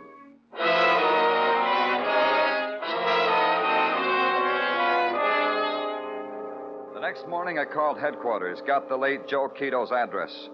Amsterdam Avenue in Harlem. The morning sun never quite makes it in Harlem. The shadows are glued there, and that makes it tough. And if you stand on its corner, stand there and tune yourself to it, you might feel it. The start of a new day in Harlem is the start of a panic. I had the key to Joe's room from his effects. I inserted it, turned it, opened the door. Joe? That you, Joe? I'm making coffee, honey. What's the matter, honey? You tired? Who are you? I'm sorry. I thought Joe lived here alone. He lives here alone. Who are you? I'm a policeman. That's been tried on me before. Show me. All right. Here. My name's Danny Clover. So, my name's Holly Parker, so we both met someone new. You're a slough, huh? Plainclothes detective. You like making a living that way? You're a bitter, bitter girl, Holly. I react to people by laughing at them. I got taught that. Did you laugh at Joe? What do you mean, did I? What's the matter with Joe? What are you doing here, Holly? We've got an arrangement. I make coffee for Joe. It's been going on for 2 days. I come down from my room upstairs and make him coffee. Thanks for not smiling. It's the truth. It's over. Joe did that again. He said he wouldn't. Last night when he went out, he told me he wouldn't have to do anything. Nothing good or bad for a long time. Where'd he go? Oh, so you're looking for Joe. You don't know where he is and you want me to help you find him. It's not Write that... down in your book Holly Parker. Then write down she doesn't know. We know. Joe's dead. He was murdered, Holly. You better sit down. No, I'm all right. Go ahead, Holly. Go ahead. Not Holly. Once when I was 12, a thing happened to me, and I ran out of tears. Who killed him? He had a burden, but I don't know who killed him. Tell me about it. In that chair by the window. And that newspaper on the floor. He sat there and stared at that newspaper. Oh? This one? The Times? Yeah. It's pretty old. January 27, 1938. What's in it that makes it a burden? You tell me. Joe wouldn't. Joe was in trouble once. You know that. I know, he told me. He told me about a 12 sentence he got and about a lawyer who said he'd only get 1 year. The lawyer said that, huh? What lawyer? Joe said his name once and broke a beer bottle against the table. Joe said Ralph Ferguson. I've heard the name. Maybe Joe wanted to kill this Ralph Ferguson. I don't know. Maybe he did. Do you think things could have gotten themselves reversed? Things could have. I told Holly Parker to drink her coffee, then go back upstairs and stay there. Then I phoned the law offices of Ralph Ferguson. He was not in, a happy young voice told me. He was taking his 3-hour break, it said, at the East River Athletic Club. I went there.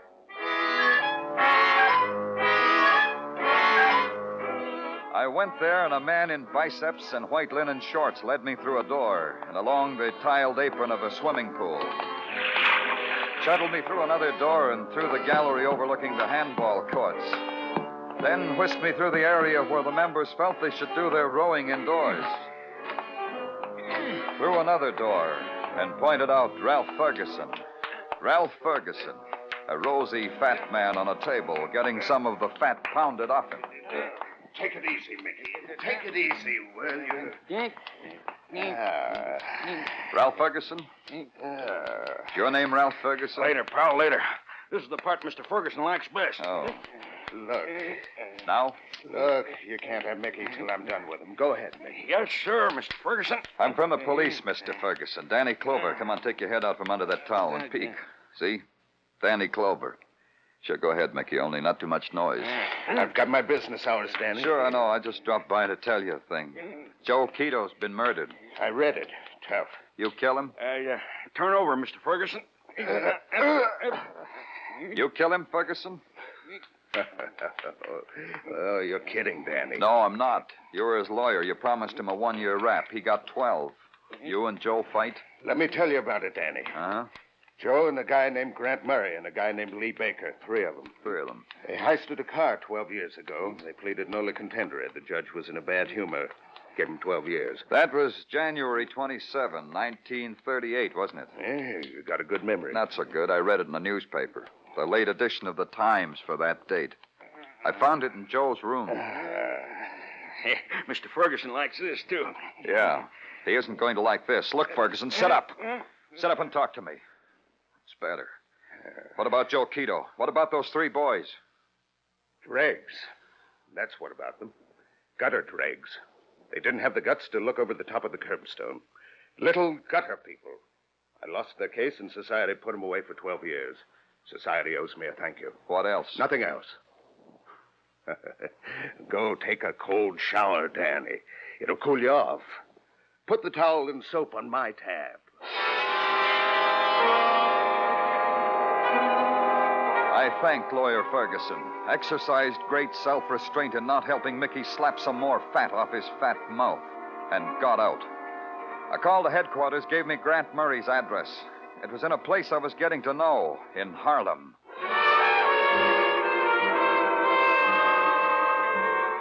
In a rotting, pockmarked cold water tenement in Harlem. Up a flight of stairs where rats had gnawed at the decaying wood. In Harlem. And to a door, its paint peeling and scarred as if fingers had clawed at it to get in or out. Come on in. There ain't no lock on that door. Light the candle, mister. Then we can see each other. There's some matches over there on the table. Oh, that's better. Oh, that's lots better. I've been trying to do that myself for 2 hours, maybe. But I couldn't make it. Ain't it funny? Man wants a little light in his room and ain't got the strength to pick up a little old match. What's the matter with you, Grant? You know my name? That must make you the rent collector. Well, I got news for you, rent collector. I ain't got it. And you ain't never gonna get it, not from me. Now what you gonna do, rent collector? Throw me out? Grant. Stay away from me, rent collector. Just stay away, that's all. Grant, I'm Danny Clover of the police. What's the matter with you? Are you sick? Sick? Yeah, I'm sick, mister. But it's the last sickness I'm ever gonna have. I've been trying to get to that door to call you, Mr. Police, but I just haven't got the strength. What are you talking about? I'm talking about how a man came in here and took care of me. Good. So I could never open my mouth again. He stuck a knife in me. That's what that man did right here. See it, Mr. Police? Grant. Oh, I'm awful glad you came, Mr. Police. Oh, Mr. His body twisted off the iron cotton he sat on. Then he shuddered and lay still. And the thing that fell from his hands and covered his wound like a shroud was a blood-stained newspaper. I picked it up. It said the New York Times. The headline said, Japanese stalled by Chinese troops. The dateline said, January 27, 1938.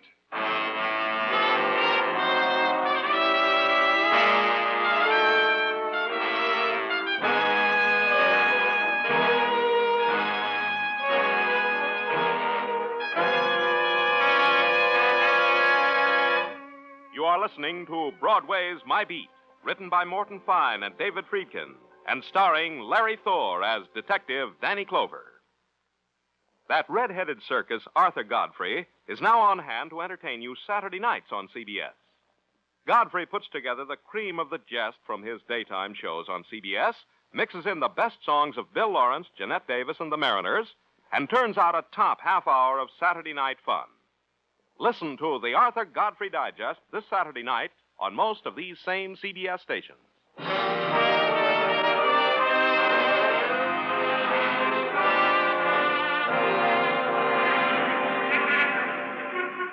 Broadway's a street dedicated to the proposition that dead men have stories to tell.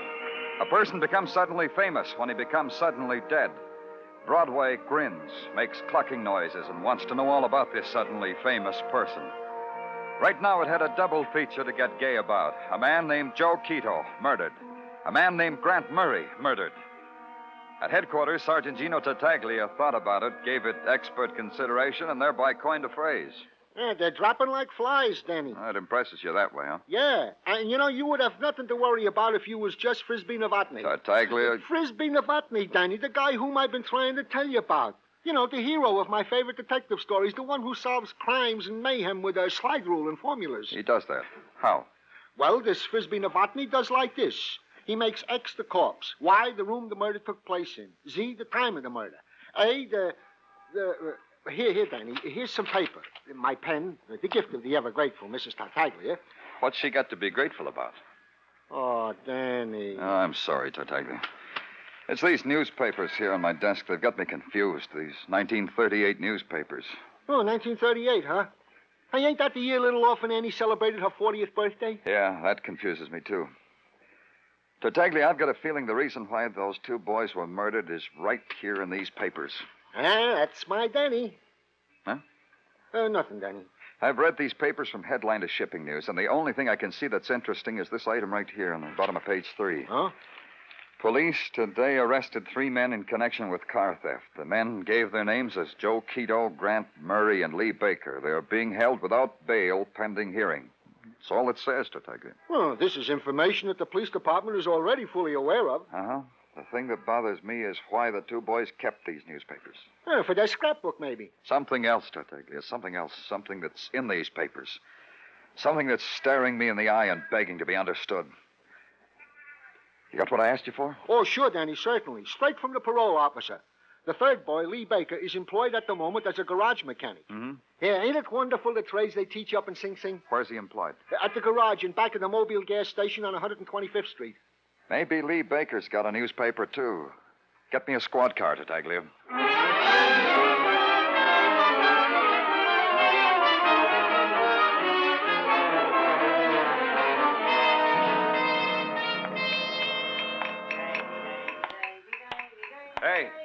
You under the car. I want to talk to you. Ask the man out front, Mac. He'll give you the key and point out the door. I'm from the police, Mac. That makes you different? Yeah, I want to ask you some questions. You. Well, that makes you different. Well, what's bothering you, Mac? They told me out front Lee Baker wasn't around. Oh, Lee Baker, huh? They told me maybe you'd know why he wasn't around. What do those guys out front know? All they know is, shall I fill it up, Mac? Hold still while I wipe your windshield, Mac. Relax while I blow up your tires. Yeah, what do those guys know? Lee Baker. Why isn't he around? I've been telling you, Mac. I ain't got the slightest, foggiest notion why he ain't around. He did something? He didn't come in today? Who says he didn't come in? Since he's been working for me, he comes in every morning like veritable clockwork. Okay, I give up. You tell it to me in your own way. I knew you'd come around with, Mac. Well, like I say, Lee, for the 3 days he's been working for me, comes in like clockwork. He works for me like I was the boss's daughter or something. Like a slave, you know what I mean? And today was different. Mac, you told me I could tell it my own way. Yeah, sorry. Forget it, Mac. Now, let me see. Where was I? He worked for you like a slave. Yeah, that's right, like a slave. But a happy slave, you know? Cheery and beery. But today was different. I said that. You did, Mac? Look, like I started to say, today was different. How? The right question, Mac. Today was different because Lee comes in, sits down with the morning newspaper, turns pale, but a green kind of pale, you know what I mean? He gets up and he walks out of the garage. Maybe he's coming back. I don't think so, Mac. He had that look. I seen it on my helpers before. When they get that look, they never come back. Yeah. Thanks for everything, mechanic. Hey, wait a minute, Mac. Lee left his toolkit. If Lee now belongs to the police, the toolkit now belongs likewise, no? Yeah. Where is it? Over here. Well, open it, Mac. That's your department. Thanks. Hey, such a beautiful picture of such a beautiful girl. He's got pasted in the lid. What a differential, huh, Mac? You got any idea what you're looking for, Mac? No. Hey, what are you doing tearing that picture off? What do you know? There's something underneath. Yeah. That's something I didn't think of. To look underneath the picture. Oh, that sly guy. There it is again. The front page of the Times, January 27, 1938. Yeah. Look what's circled with a blue circle. The U.S. Treasury balance. Such a big number. A big number. A number that meant billions of dollars and meant that's what the United States Treasury balance was as of January 27, 1938. That meant something special to an ex-convict, now garage mechanic, now missing. The big number was beginning to make big sense. I phoned in headquarters, had them send out an all-points bulletin to pick up Lee Baker. They gave me a message for my trouble. A lady had called, a young lady named Holly Parker. Would I come up to Harlem and see her right away? I would, right away.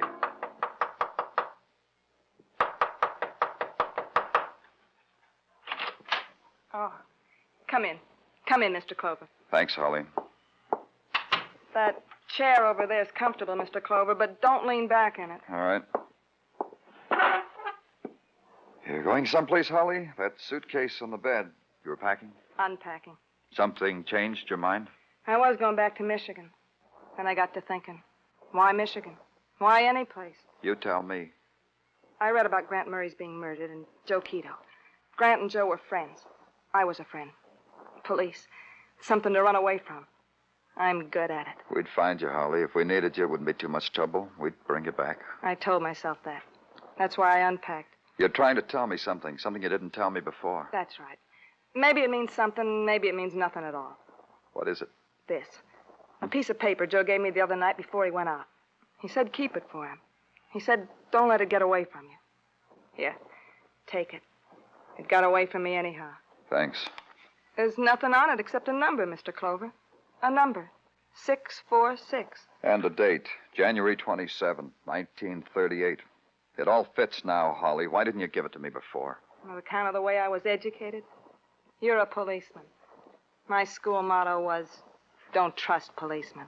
You might have saved a man's life if you did. You're clear now, Holly. You can do what you want, even go back to Michigan now, if you want to. Why, Mr. Clover? Why should I go anywhere?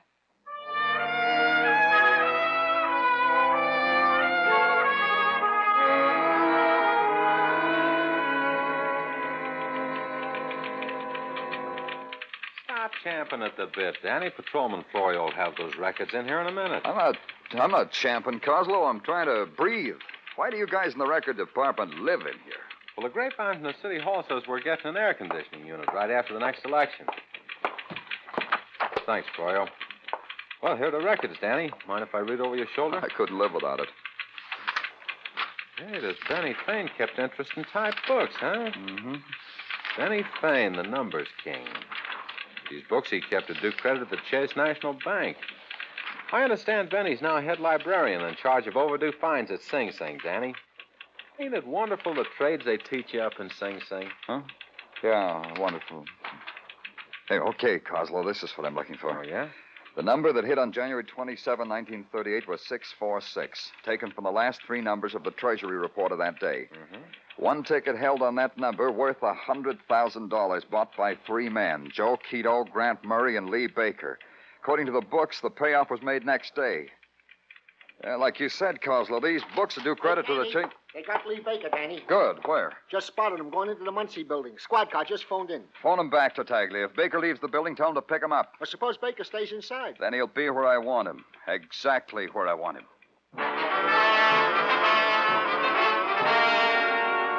It made sense that Lee Baker was picked up going into the Muncie building. It made sense that there was only one man there for him to see. It made sense that Lawyer Ferguson's office was on the 46th floor.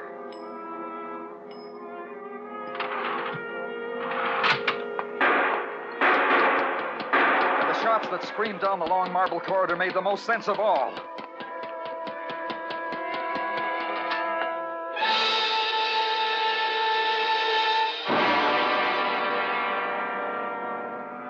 Lawyer Ferguson stood silhouetted at his 46th floor window, considering the jeweled backdrop of the city and approving of it and of himself against it. To the gun in his hand and the body that lay on the floor in the final grotesque attitude of final agony, he paid no attention at all. I don't think you'll find it necessary to examine him, Danny. He's quite dead. I made sure of that. Yeah. Lee Baker. Lee Baker. A filthy gutter thing that tried to rise up and strike me down. Self-defense, huh? Could it be anything else? The gun in his hand? Yeah, lawyer, it could. It could be murder. Looking for a promotion, Danny? How many murders do you need to get promoted? I always wondered that about detectives. Murder. Like you murdered Joe Quito and Grant Murray, and for the same reason. I'm a lawyer, Danny, a good one, very high in the profession. A policeman's drivel doesn't impress me. No? You sure, lawyer? On second thought, maybe it would. Impress me, Danny. 3 murders for the same reason. The boys on our side call it motive. I promise to do better. Motive, lawyer. Which is? $100,000. Oh, dear. And that's a lot of motive, isn't it? Enough to kill 3 men. Even enough to kill you. What was it you said about society? Oh, yeah. Society'll thank me, just like you said they thanked you. Don't count on it, boy. You need facts, evidence. Silly little hard things like that. It's all there, lawyer. Neat bookkeeping records kept by a numbers bookkeeper, one Benny Fane. We're neat, too. We have them on file. Books? They're very good, very acceptable evidence. I thought you'd like it. These books say you got the $100,000 payoff that belonged to Quito and Murray and Baker here. They picked a number and you won. How did I do a clever thing like that? Easy for a clever man like you. You get them 12 years instead of 1 for a second-rate crime. You keep power of attorney. The numbers pay off to you, and then when they get out, instead of giving them back their hard-earned $100,000, I kill them, one by one. Is it like that, Detective Clover? Like that. Exactly like that. Excellent work, Detective, excellent. The gun, Ferguson. Hand it over. The gun? Oh, no. I'll need it. But you knew it'd be like that all the time, didn't you, Danny? Give it to me. Don't try to reach for yours, Danny. Come to the window. Move. That's a good boy. 46 floors, Danny. Look down. That's how far you're going to fall. A deplorable accident, they'll call it. I'll see to it that they call it that. Now, Danny. The fat folds of flesh on his face began to move to the rhythm of the silent, creeping laughter that was inside him. Then his arm swung in a wide arc to bring the gun crashing down on my skull. And I needed that moment. I needed it. I grabbed his gun arm. It's no good, Danny. No good. Used it for a lever. Let go. Let go. I'll kill you. Let go. My body and his fat both lifted off the floor and...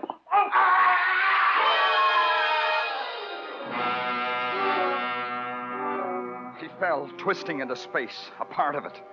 His fingers exploring it, gouging out handfuls of it. Then, far below, the crowd gathered and made a circle. And the world folded in on Ralph Ferguson.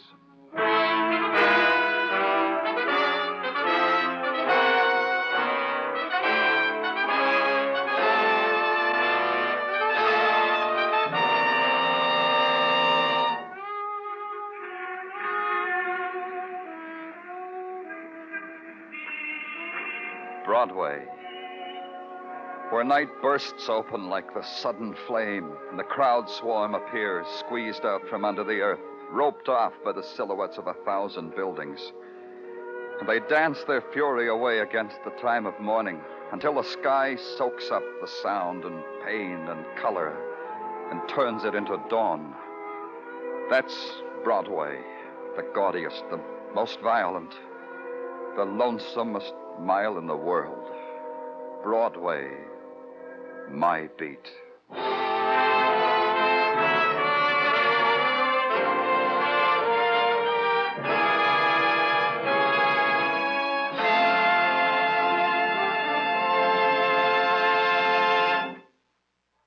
Broadway Is My Beat stars Larry Thor as Detective Danny Clover, with Charles Calvert as Tartaglia. The program was produced and directed by Elliott Lewis. The musical score was composed and conducted by Alexander Courage. The cast tonight included Stan Waxman, Ann Diamond, Bill Gray, Lou Merrill, Chester Hairston, and Jim Bannon.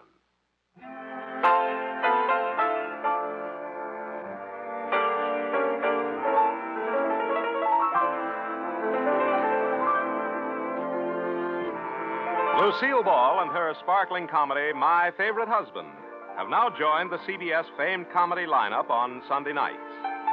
You used to laugh with Lucille on Friday nights.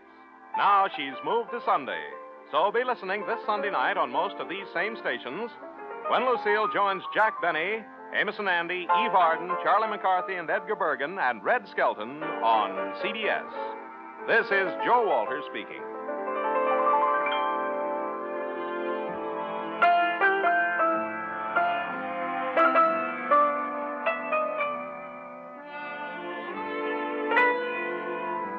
This is CBS, where you'll find Broadway Is My Beat every Friday night. The Columbia Broadcasting System.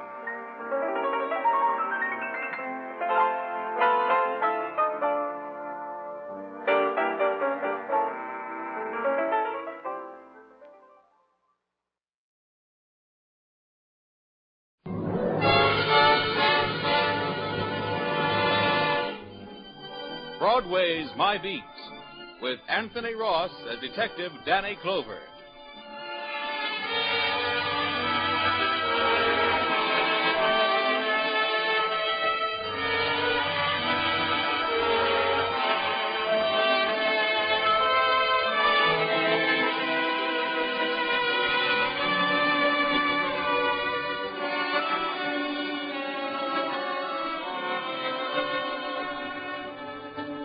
Broadway Is My Beat.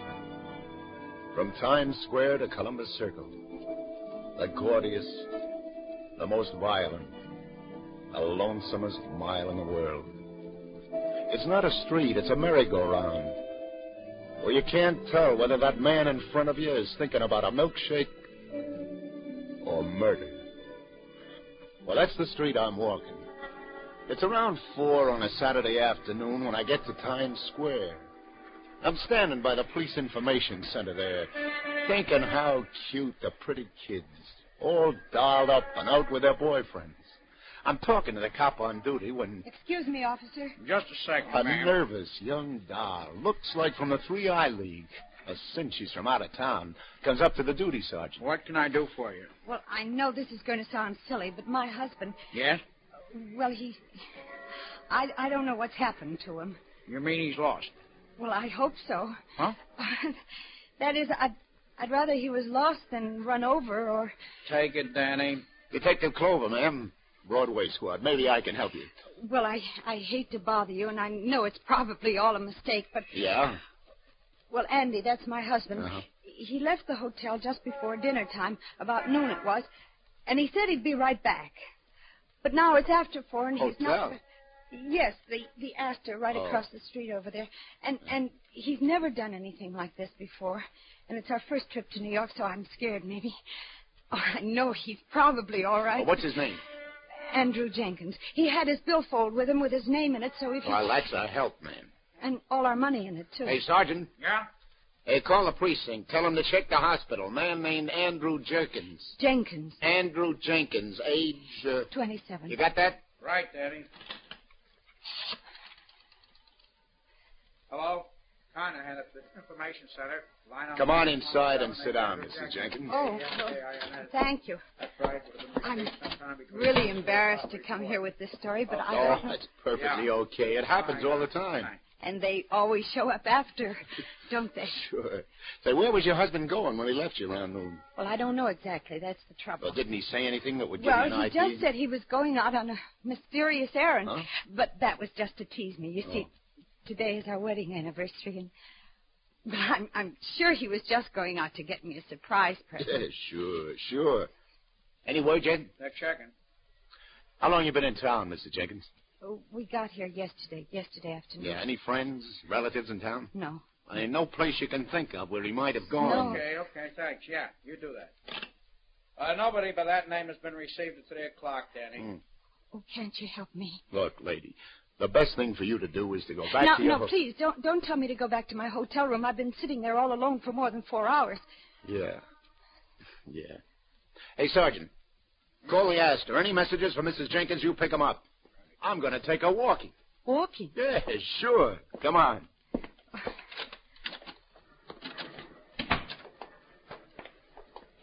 A little outdoors is very helpful.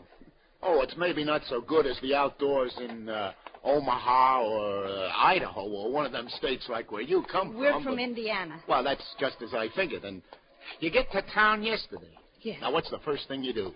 The first thing, we checked in at the hotel. Uh-huh.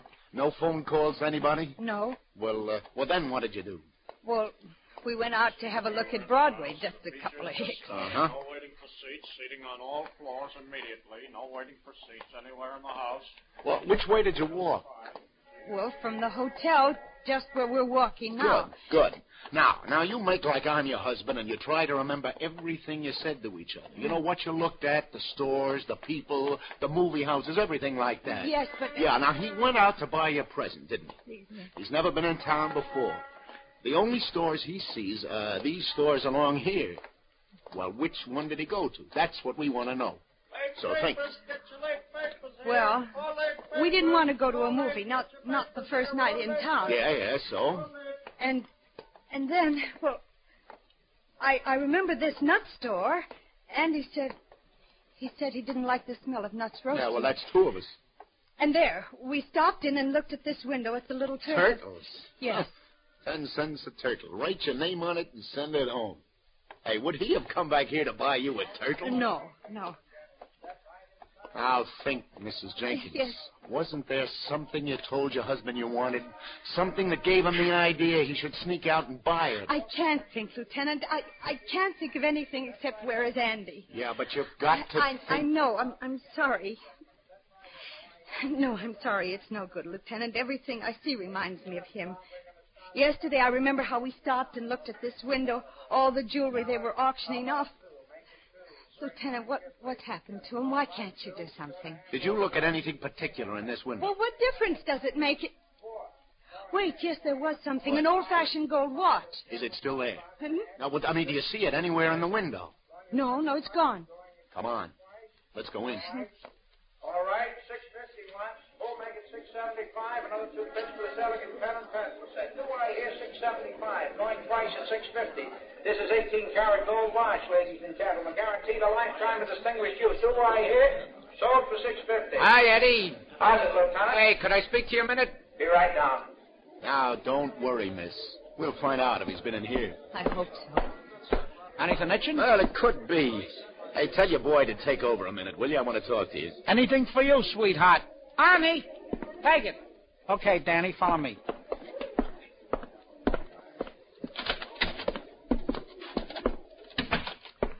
What do you want I should be on the lookout for this time, sweetheart? A hot ferry boat? It's nothing like that, Eddie. Hey, Meet Mr. Jenkins. Oh, a pleasure. We're trying to get a line on a young guy who would have come in here about noon today, Eddie. Describe him, will you, Mr. Jenkins? Well, he's about your height, only heavier, bigger. He'd make him about 27, Eddie. From Indiana. Oh, Indiana. Yeah. Yes, he has brown hair, straight, and hazel eyes. Hayes, you had an old-fashioned gold watch in your window yesterday, Eddie. It's not there now. Well, maybe he came... I make him. Huh? That did it. Sure. I make him now. A light gray suit and a green hat. Yes, that's it. It's a screwy thing, Danny. What? This guy, your husband, lady? Yes, do you know where he is? He come in around noon and he asks about that watch. And just 2 minutes before, a couple of guys are in asking about the same watch. 2 minutes. Less. Yeah, so what? Sure. I got him tapped. Indiana. Nice-looking young guy. Oh, the watch. Yeah. So, both these parties want I should knock the watch down. A real coincidence. So? So I knock it down.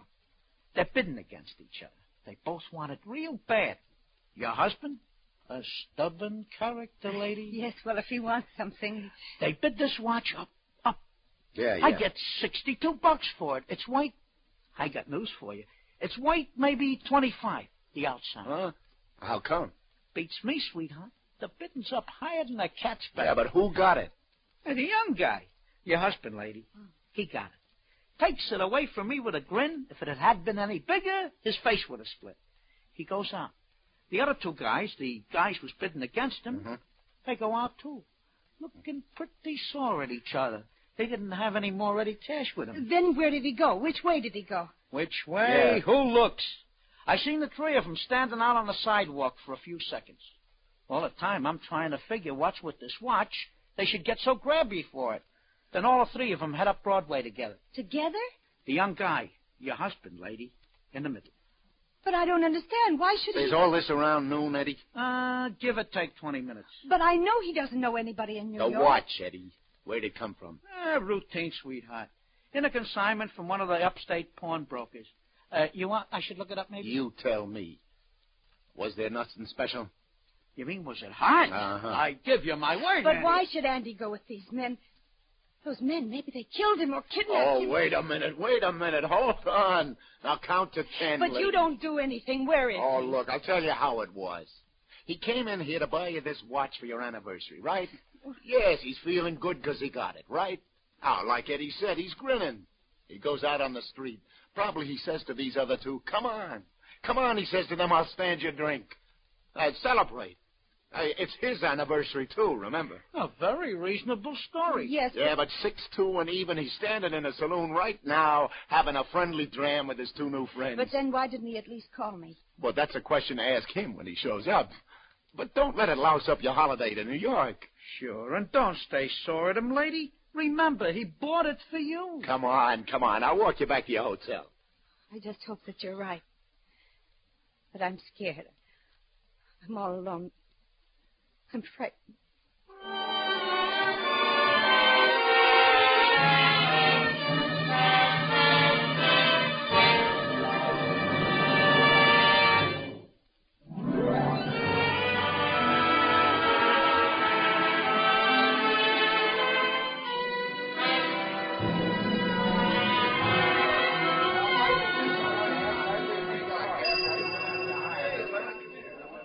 Any phone messages from Mrs. Jenkins, room 1526, please?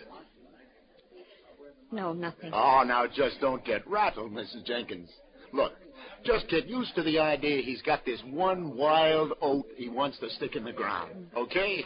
Well, you'll let me know if you hear anything, won't you, Lieutenant? If there's any report. Yeah, I'll call you before 6, and that's a promise. Well, thank you, Lieutenant. Are you leaving now? Just over to get a cigar, Mrs. Jenkins, but, yeah, then I got to get back to the station house. Don't worry, I'll call you. All right. Goodbye. And just for now. Lieutenant Clover, who's the lady I see you with? Hiya, lover. A couple of perfectos.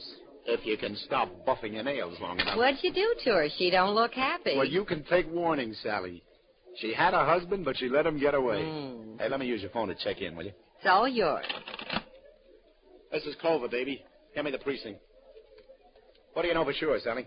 The most exciting thing that's happened around here all day is I got a run in my stocking. Like a cemetery. Yeah? I take my ossified oath Nobody's even come around to try to get 2 on the aisle for Kiss Me Kate. Hiya, Sergeant. Lieutenant Clover. Oh, business must be tough. Did you see the fight at the Garden last night, Danny? Hold it a second, lover. Homicide? Where'd you say, Sergeant? Get the bloodhound. Yeah. Okay, I'll get right over. Did I hear you say homicide, Danny? Some guy got the business in the hotel basement on 45th Street. Anybody we know? Well, if we don't, it's too late for an introduction.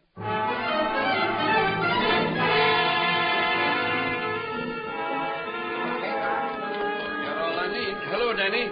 You got here quick enough. Hi, Doc. Hi, Tom. Good to see you, Danny. Hey, you guys got all the pictures you need. I want to lug this body out of here. Don't bust your buttons, Junior. Hey, is this the fella? Yeah, stab, Danny. Very sharp knife, a stiletto probably. At least 8 inches long. Very neat, professional job. There's not much blood. Oh, very little. You just left him here, leaning back against the wall. Who found him, Tom? Porter? Yeah, that's right. How long ago was he stabbed, Doc? An hour at the outside, Danny. Yeah. Yeah, he's still a little warm. Hey, Doc. What is it? I know this guy. Yeah? Yeah, you remember? About 10, 11 years ago, the bank messenger who was robbed right here in the district?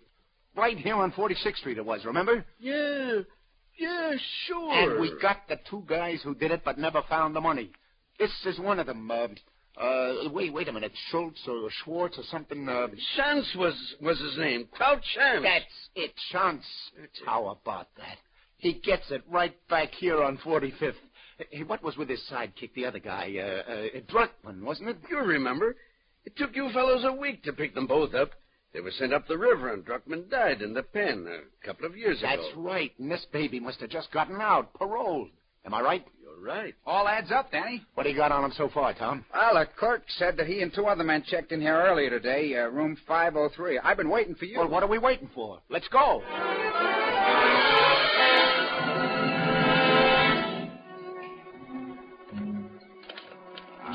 These pass keys. Yeah, this is the one. What have we got here? Hey, cut those ropes off him, will you, Tom? All right. Get him some water, Tom. Oh, wait till I get my hands on those. You talk fast, mister. Who gave it a chance, you or your pal? Chance? Gave what? I don't know what you're talking about. Let me get to a phone. Yeah, drink this water. You'll get to a phone when I'm good and ready to let you. What's your name? Just a minute. No, just a minute, Jack. You listen to me. Listen to me if you're a cop. I was practically kidnapped, drugged, tied up, and gagged, and I had a gold watch stolen from me. So don't you get tough with me. I'm going to make a phone call to my wife or else. Say, is your name by any chance Jerkins from Iowa? Jenkins from Indiana. Well, how do you do? You go right ahead and make the phone call, Mr. Jenkins.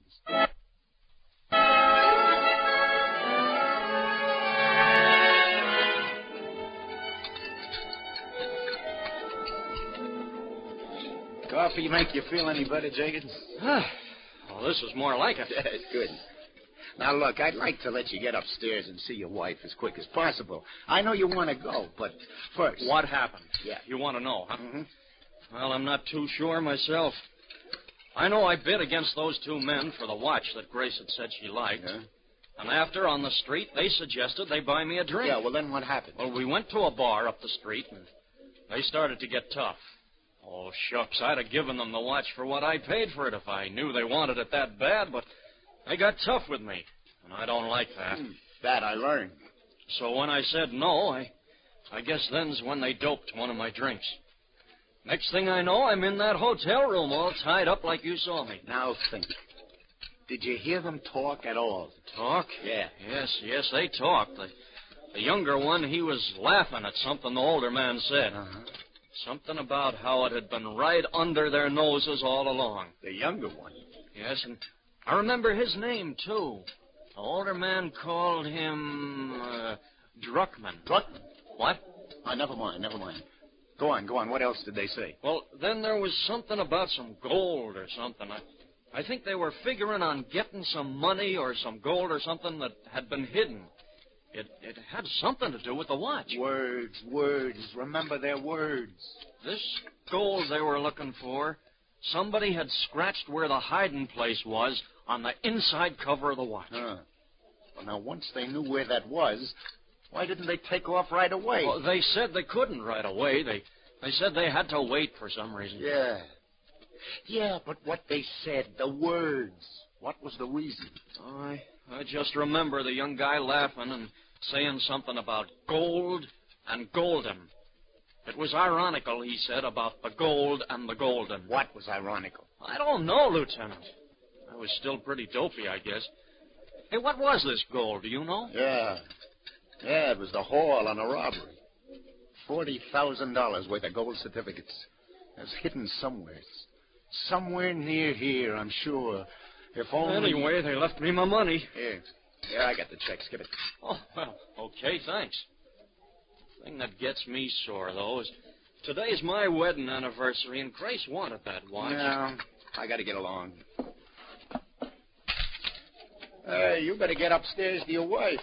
Here, let's cut through the lobby. I'll walk you to the elevators. Yeah, I guess I better. I phoned her I was all right, but I didn't mention all this. She worries. If only... Yeah? Well, it's just that I want that watch back. If all I had to worry about was a watch. Grace said she liked it. Yeah. Hey, your elevators are over there. I know. I want to get some cigarettes first. Oh. So, Lieutenant? Yes. 2 packs, please. I hear it was the guy who pulled that robbery back in 38. That's right, Sally. Thanks. You're welcome. Who killed him, Danny? Well, there were these 2 guys, lover, and looks like one of them didn't want to go splits on the loot. Greedy man. Yeah. Who was he? From what Jenkins here says, it sounds like it must have been Druckman's son. Druckman? Who's he? Oh, Chance's original partner on the stick-up. Oh, by the way, meet Andrew Jenkins. This is Sally. How do you do? How do you do? Excuse me. Hotel Astor Smoke Shop. Good evening. For tonight? 2 tickets? Well, I'll see. For which... A cigarette, Lieutenant? No, I never use them, thanks. Oh, yes, indeed. Yes, sir. Well, if you'll just stop by on your way out, I'm sure I'll be able to arrange it for you. You sure gave him the brush. Big spenders. He wanted free tickets to the New Yorker Theater tonight. Free? Mm-hmm. A New Yorker? Hey, there's no New Yorker theater anymore, is there? Oh, I know. It's one of those radio theaters now. I can't start trying to remember the new names they give those theaters. To me, the New Yorker is still the New Yorker. The Hammerstein is still the Hammerstein, and the Golden will always be the Golden, and the... Sally. What? The Golden. That's on 45th Street. So was that stick-up. So what? You remember, kid? Yeah, the Golden. Gold in the Golden. No wonder they couldn't go right away. No wonder they had to wait. Today's a matinee day. The theater was full. Oh, what time is it? Not quite 5:30. Hey, what's with you 2 guys anyway? The matinee crowd will just about be out. Now, you wait in your room, Jenkins, and I'll say... Hey, where do you think you're going? With you, Lieutenant. I'm going to get my watch. But I told you Let's go. We haven't got all day.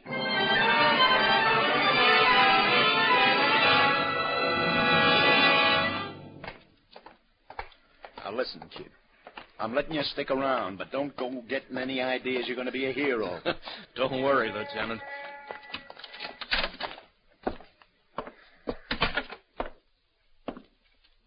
Hey, you! Where do you think you're going, mister? Is that you, Rosie? It's Danny Clover. Oh, it's you, Lieutenant. Yeah. For a minute there, I thought maybe you were... Hey, you've been on the stage door all afternoon, Rosie. All afternoon, Lieutenant. You think I'm crazy? Stay on the job all the time? No, sir. When the curtain goes up, I'm downstairs taking the lid off of those stagehands at gin. How about when the curtain comes down again? Oh, then I'm right back here on the job, Lieutenant. $6 richer. You see anybody you didn't recognize around here? I mean, anybody had no business being here. Huh? Yeah, well, where'd he go? Well, he stood around for a while until finally his girl come out, and then they went... Oh, Rosie, cut the routine. I'm serious. You see anybody around here who didn't belong? Yes, I did, Lieutenant. Yeah? Matter of fact, first I saw you, I thought it was this guy come back again. There was a young fella by here maybe 15 minutes ago, just when the house was letting out. Tried to slip by me on the stairs down to the cellar. Cellar? Sure. There's a basement here in the Golden. Runs right under the whole orchestra. Lieutenant, they Because must be... this guy had slipped by in the last 15 minutes. No. Wait a minute. I had to answer the phone in the office a couple of minutes ago. He could have sneaked down. Why, he must still be down there. How many ways to get in the cellar, Rosie? Well, one door back here under the stage. Another door up front in the downstairs lounge, but it's locked. But why should anyone want to get down there? There's nothing but steam pipes, furnace, and all things like that. Show me where the door is under the stage, Rosie. And quick.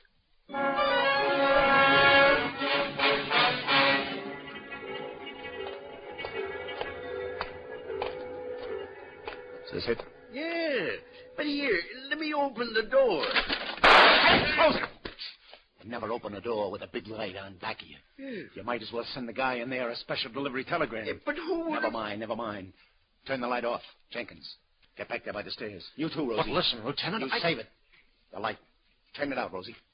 Thanks. But we can't see. Yes, you're catching on now. And neither can he.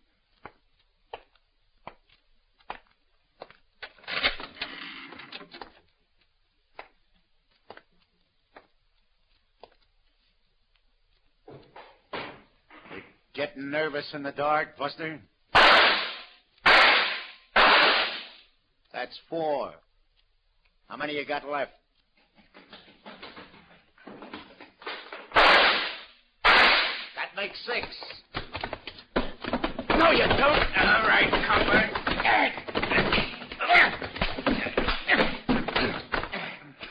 Lieutenant, what happened? Are you okay? I should have remembered he had a knife. He'd used one already today. Hey, where's the light, Rosie? Come on, get up, you punk. You're not hurt bad. Did he hurt you, Lieutenant? Not a chance, Rosie. What'd he do? Oh, stole that gold watch off of somebody, huh? Yeah, that's right. Stole this gold watch off of this fella here. Hey, look. Look, have a look, Jenkins. Huh? Now, see? Scratched on the inside cover. Back of steam pipes, north side of Golden. Yeah. Here. Hey, what are you doing? Just getting a peek at your wallet, Junior. Oh, I'll take charge of this 40 grand, too. Yeah. Yeah, it's like we thought.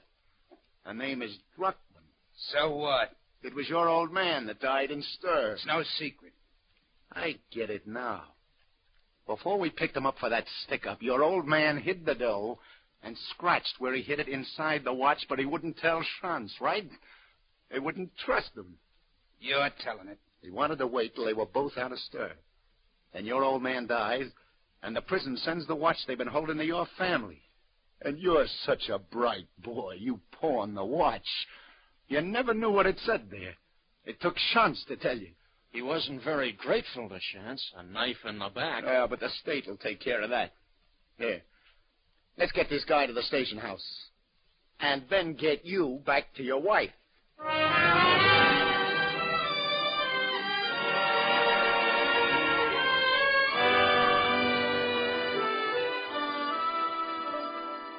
I got a surprise for you, Mrs. Jenkins. Andy, darling, where have you been? Happy anniversary, Grace.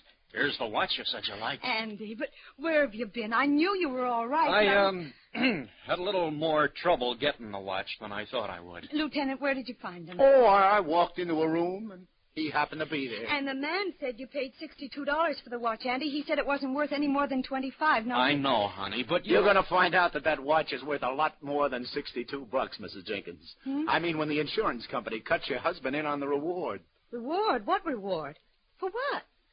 Andy, where have you been? You know, it beats me, Jenkins. What does? Here's the whole police force, and especially the Broadway squad, has been trying to run those 40 G's down for the last 11 years. Yes? 40 G's? And you should excuse the expression. An apple knocker hits town from Iowa for the first time in his life, and in 24 hours he's done the job. Listen, Lieutenant, we're from... Oh, never mind.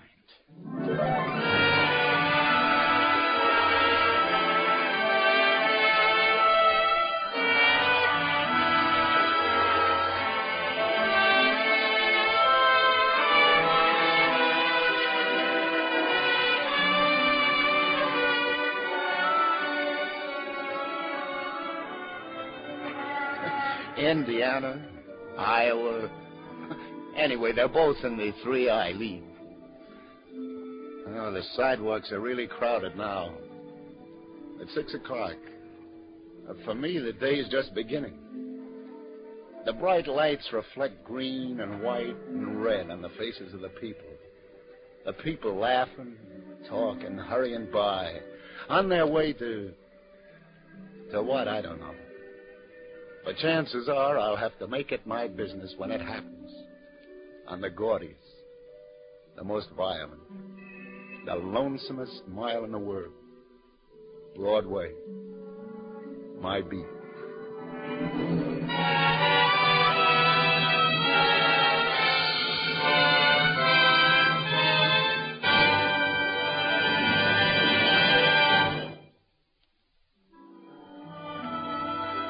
Columbia has brought you Anthony Ross as Detective Danny Clover in Broadway's My Beat.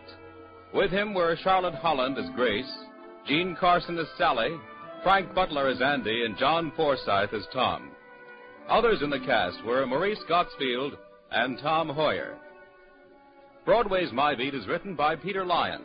It is produced and directed by John Dietz, and the musical score was composed and conducted by Robert Stringer. This is Bern Bennett speaking.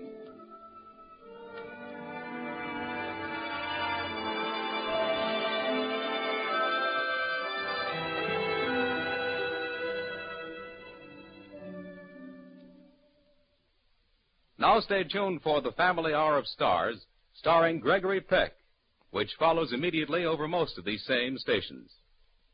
This is CBS, Jack Benny's radio address, the Columbia Broadcasting System.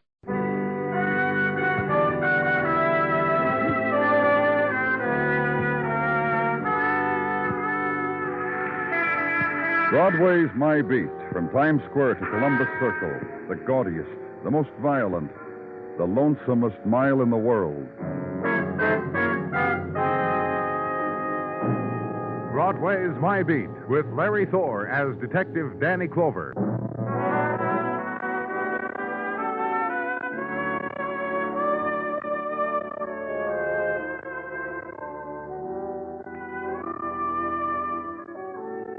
March and the young winds of spring begin their reconnaissance of Broadway. The probing action for places to set up shop. A pushcart of the flower vendor, for instance, whose numbed fingers wrap clusters of frost-burned buds in yesterday's newspaper, February's newspaper, and in stray of silken hair sighed across a child's winter-worn face, and rippled through fur held close to a woman's throat and her tentative gesture of unclasping it. And somewhere in city, a small monkey dances, strains at a leash, hands a battered hat to an organ grinder, grins. So get with it. The spring dance is just around the corner.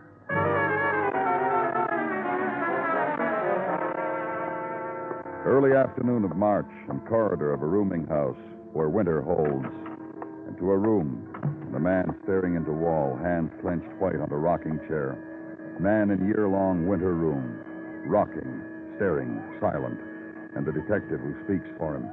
Just like that, Danny. The man hasn't stopped. I've been here 20 minutes now, and he hasn't stopped. I try to get through to him. Nothing. He just rocks. I've been told it's all night now and this morning. Who told you, Danson? Landlady. He's driving her out of her mind the way he is.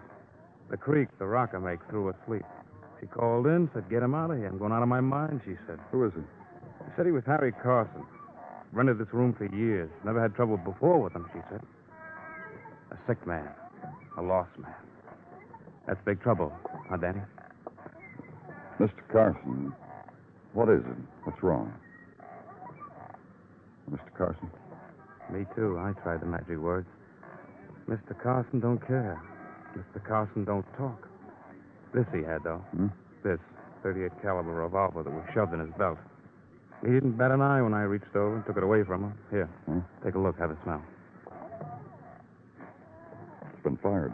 It's been fired. Found a couple other things while me and Mr. Carson tried to chat. Didn't have what else to do. You found what? Not much. A couple of snapshots. This one of Mr. Carson with a kid, the boy. Look, Western-type scenery in the background. The fence there leaning against, like from a ranch. Carson looks younger, happier, huh, Danny? And the other one you got? Another pose of Carson, older. This time with his arm around a young fella. Happens I know this young fella, Danny. You get around. Yeah, I do. About a year ago, ran into this young fellow in the courts a couple of times. Eager lawyer type. Robert, call me Bob fella, Carson. Eager, bright boy. Caught the eyes of corporation fellas, I hear. Boy on his way up. And this man? Harry Carson. Mr. Carson, you want to tell us what... about the gun? About the boy? Better get into the doctor. Yeah. It'll be something I can do for him. And whir of street noise from outside and 2 stories below intrudes into the room and finds a place in the scatter and clutter of small despairs. And the focus of it, the man in the rocker, the man with a secret hugged close. Old man of strong face and sorrows, of strong hands and knowledge locked away. And shuffling steps, and Dennison helps him to his feet and takes him away. Old man of secret and shock. Work to do. Consult a phone book. Address of lawyer, Robert, in parenthesis, Bob Carson. Squad car ride through Afternoon City to Park. And this, nod from livery doorman as he opens a polished brass door with a fist wrapped in a green gauntlet. Penciled directions to Mr. Carson's apartment on floor 12. Elevator ride surrounded by just audible and oiled silences. And carved carpet walk through expensively shadowed corridors.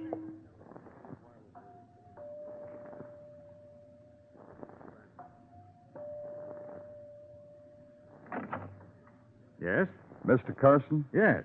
The desk phoned and said a Mr. Clover, a police officer, was on his way up. That's right. Please come in.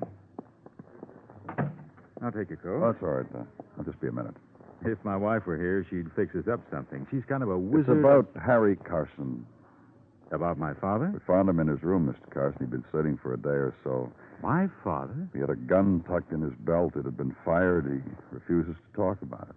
What's the matter with him? He gone crazy or something? Senile or something? Let me ask you a question, Mr. Carson. Where is he now? It's under medical care. Police physician? Listen, I'll get him all the care. That has to do with the question. How come your father lives in such a squalid room and you... And I'm a real terrible son, huh? Big man on his way up and don't appreciate dear old Dad. Forgot all about the sacrifices of the parents. That dribble. That's the answer? I take care of my father, Mr. Clover. I send him $150 a week each week of the year. He does with it what he likes. The fact that he doesn't live here with us is testimony to my wife's good judgment. The in-law problem. Don't let it start and it won't happen. A gun stuck in his belt? What for? Do you know? Figure an old man. How do I know? You at police hospital? That's right. You going back that way? I'll leave my wife a note. You can give me a lift.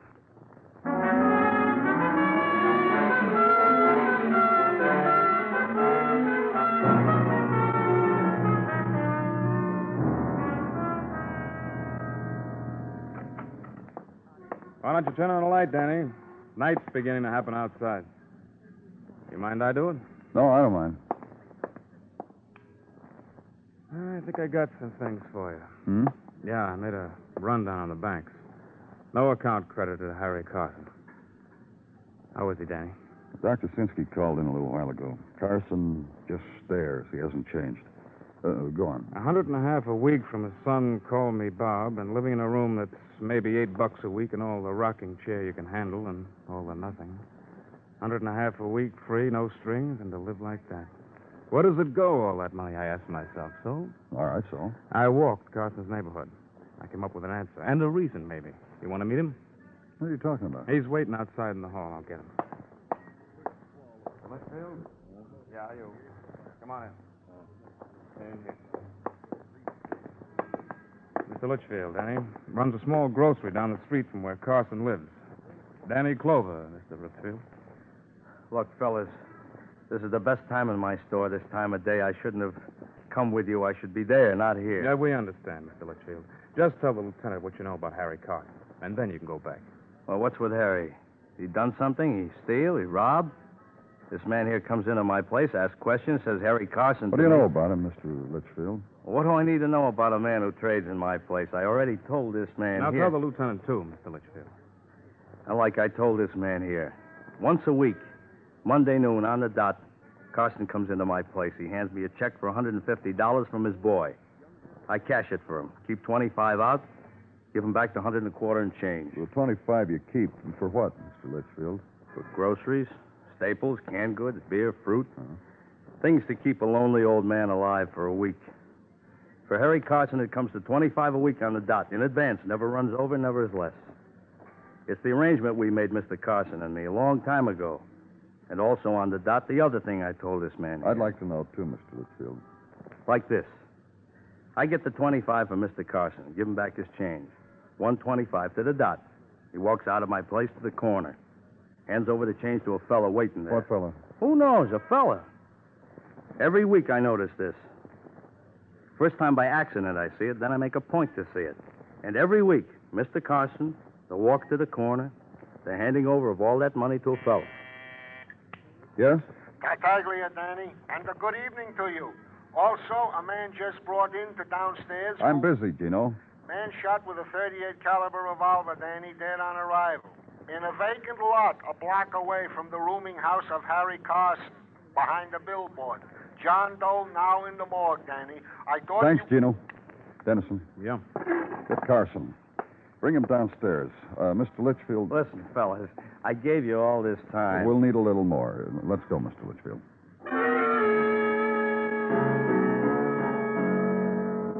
Downstairs now to the realm of the echo. Corridor that sweats tears. Follow blue arrow painted on floor and turn right. Avenue to the morgue. And the man beside you, grocer, suddenly turned chain smoker. Wait with him briefly. For the other footsteps, the other men. Detective Dennison, the man he leads. This way, Mr. Carson. Okay, Danny.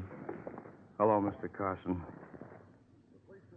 Has he said anything to anybody yet? Nope, not a word.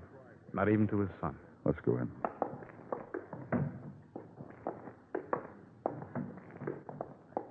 Mr. Litchfield. I'm okay. I just want you to look at this man and tell me. Let's get it over, huh? Yeah. That's him. That's the man who stands on the corner waiting. George? Wait a minute. George? Danny, shut up. George? Death is very becoming to you, George. Yes.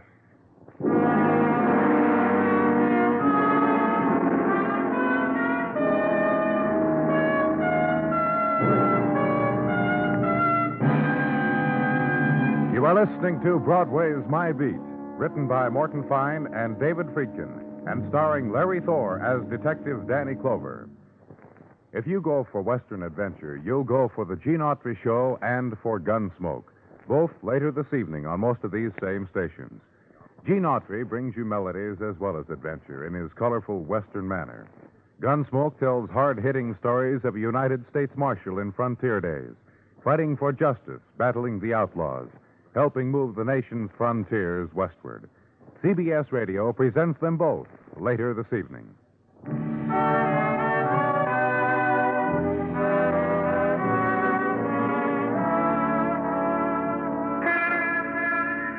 When the enormous night finds Broadway and takes it over, the sound is a thing compounded of machine and hiss and the gaudy laugh, and in between, the clack of footsteps, dark whispers, and the silent screams a heart makes. And when the month is March and the rains of beginning spring fall softly, night is partitioned, crowd huddled tightly behind this facade or that, in this doorway, behind that window. So make a phone call, find a friend. The crowd is lonely. And above it, opposite headquarters, night through tracery of rain on window pane. Night caught in droplets of color that slip over glass and coalesce. Watch it, be lulled by it. And the explosion is named Sergeant Gino Tartaglia. I warn you, Danny, never marry a Rigolini. What? Mrs. Tartaglia, a Rigolini by birth, and ask me about What's them. the matter, Gino? An argument with Mrs. T? Children of the soil, that's all they are. The whole family. Comes March and rain. Go buy seeds for the flower box. This hour, I got to stop and find a place that sells seeds. Gino. Every year she plants. With hand, hoe, and trowel, nothing ever grows. Each year in June, I got to sneak marigolds into the flower box to make her think she's a green thumb like the rest of the regulars. You got something for me, Gino? Yeah. Don't marry... Besides that. Oh. Medical report on the deceased identified as George Harvey. Dead on arrival approximately 36 hours. Go on. He lived in a nicely furnished apartment on West 38th, but he is from Allen Springs originally. Where? This is a surmise we must make. Allen Springs? The one in Churchill County, Nevada, not the Allen Springs near Allentown. Oh. Go on, Gino. Newspapers in his room, the local Gazette. A bill of sale from a piece of property there, sold last year. Also, various knickknacks as befits the room of those west of the Great Divide. Okay.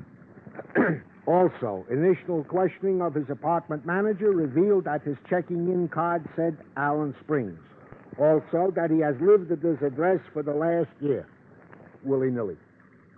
Willy-nilly? Comes and goes. No set schedule. No visible means of support, and that's all I got for you, Danny. Thank you, Gino. Go buy seeds.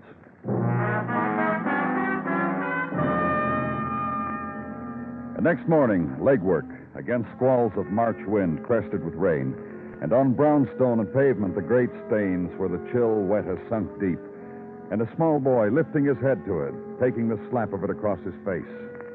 Legwork now, in a street whispering winter's death, in the furled kites making stick shadows in a novelty shop display, in the face of a girl pressed against an upstairs window and withdrawing behind fall of lace pattern when she sees you looking at her.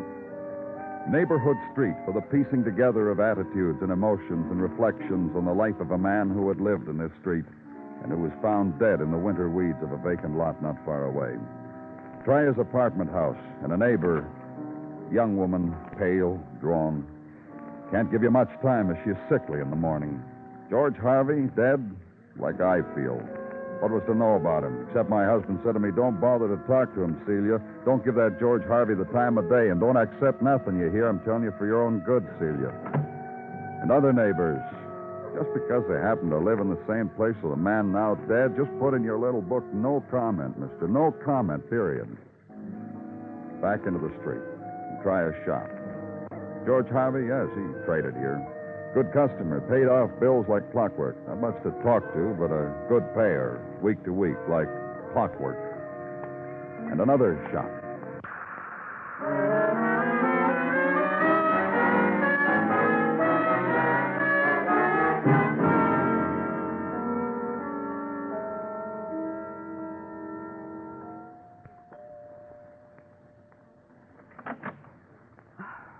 Hello?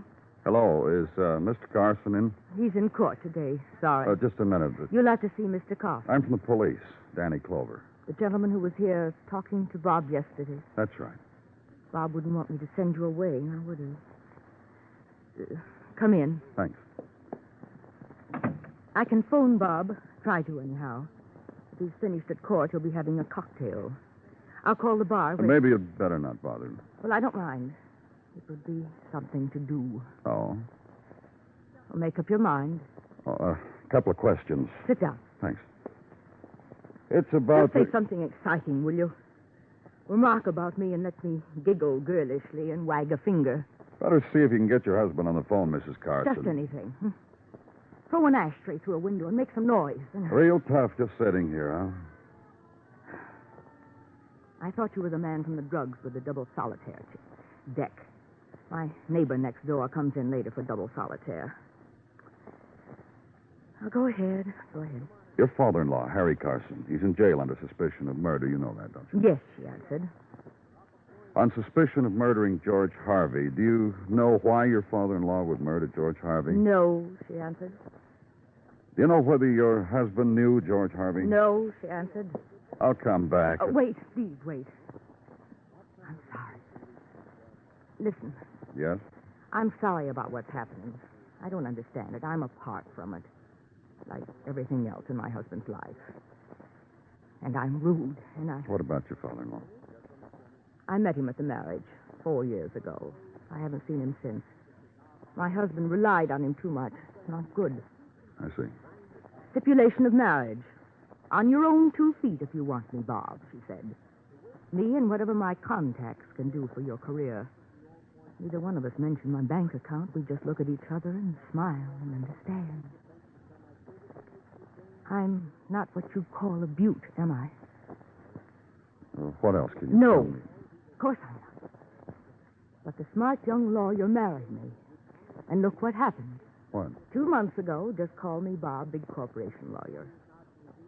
My contacts. His brains. Oh, that's the neighbor, the double solitaire. Her name's Mrs. Jackson, and if you nod to her on your way out and smile, you'll be doing a very nice thing.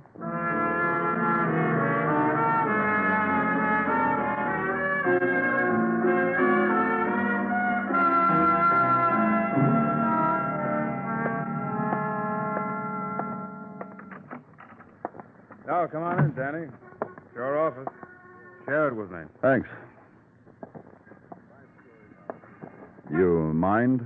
Oh, not a bit. Here, sit down. No. Teletype came in about half hour ago from Nevada State Police. Oh? The fingerprint code we put on the wires yesterday, Harry Carson's, the man with shock. They got a set in Nevada that matches Carson's to the wall. Carson got a record? I'd call it a record. Look, Easy, boy. Easy, Danny. It's a long, hard life. Yeah, court record. Nevada briefed it for us in the teletype. 1932, 21 years ago, a man, Harry Carson, was acquitted of the sudden death of his wife, Lola Carson. Go on. Seems he was cleaning a pistol. Out west, they do that a lot. Harry Carson was cleaning this pistol, and his wife walked in, and it went off, and she dropped down dead. Their kid, Robert, was there. Saw it all.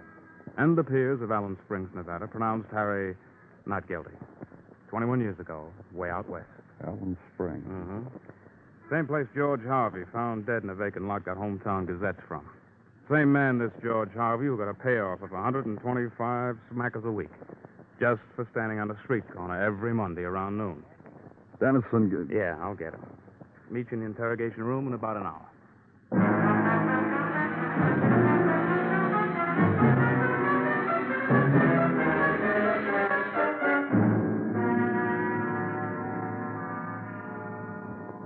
Comfortable, Mr. Carson? Cigarette? Your son will be here in a few minutes, Mr. Carson. I want you to read something, Mr. Carson. Go ahead, read it. All right, I'll read it to you. It's a report from our medical examiner. Patient exhibits no discernible organic disturbances.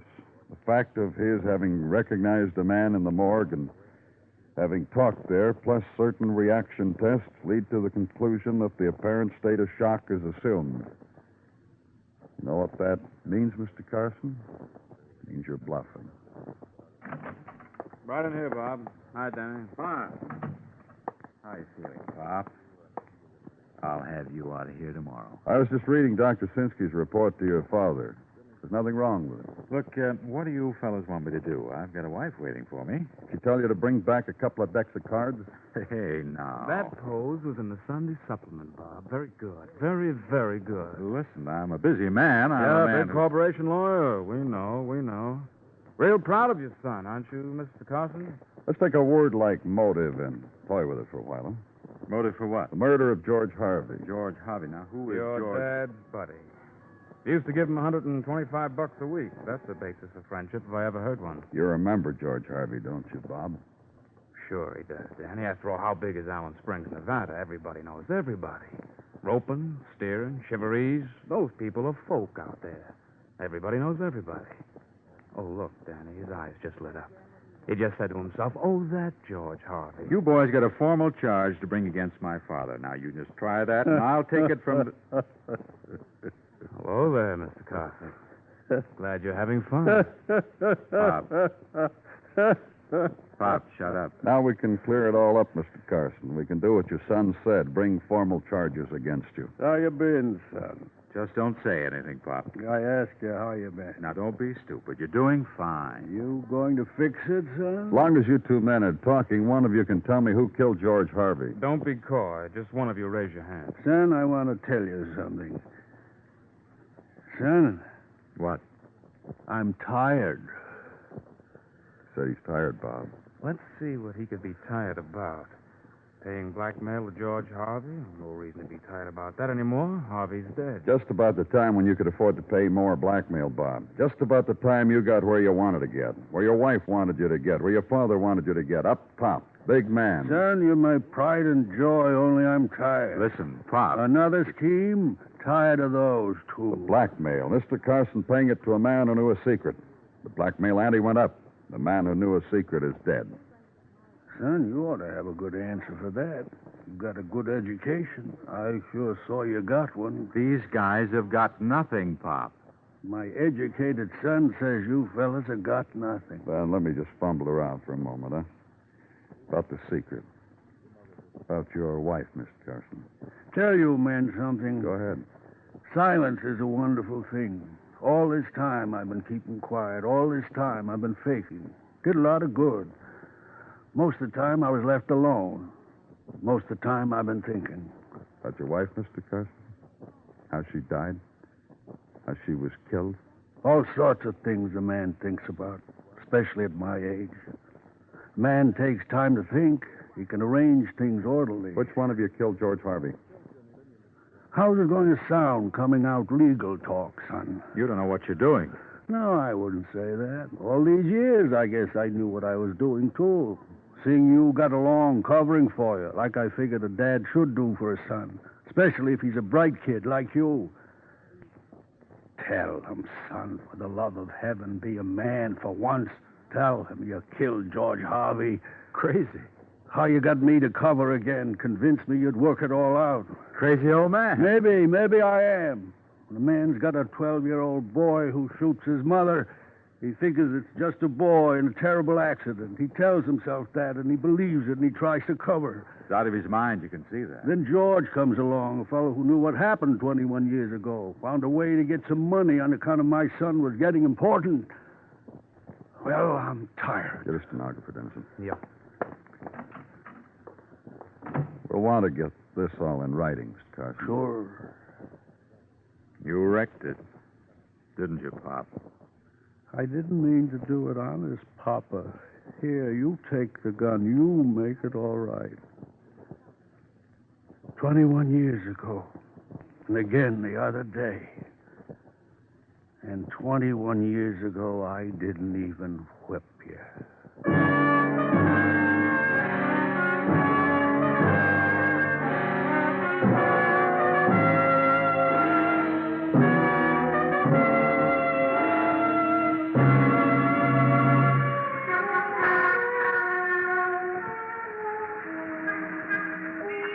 Broadway's almost empty now, except for those who never quit.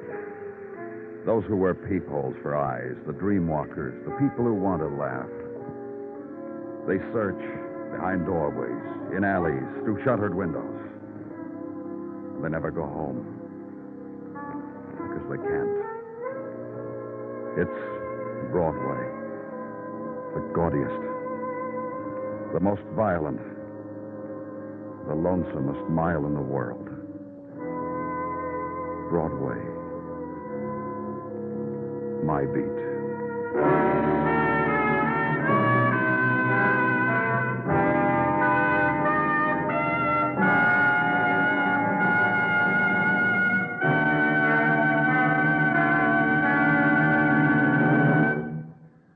Broadway Is My Beat stars Larry Thor as Detective Danny Clover, with Charles Calvert as Tartaglia and Jack Crucian as Muggavan. The program is produced and directed by Elliott Lewis, with musical score composed and conducted by Alexander Courage.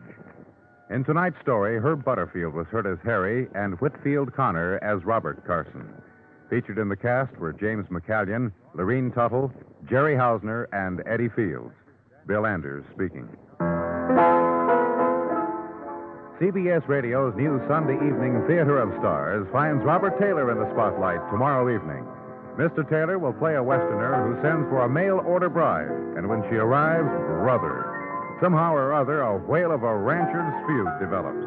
Be listening for Robert Taylor and his mail-order bride on most of these same stations tomorrow evening, presented by CBS Radio. Stay tuned now for CBS Radio Farm News, which follows immediately over most of these same stations. And remember, for thrilling dramas of escape, listen Sunday nights to the CBS Radio Network.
Broadway's My Beat, from Times Square to Columbus Circle, the gaudiest, the most violent, the lonesomest mile in the world.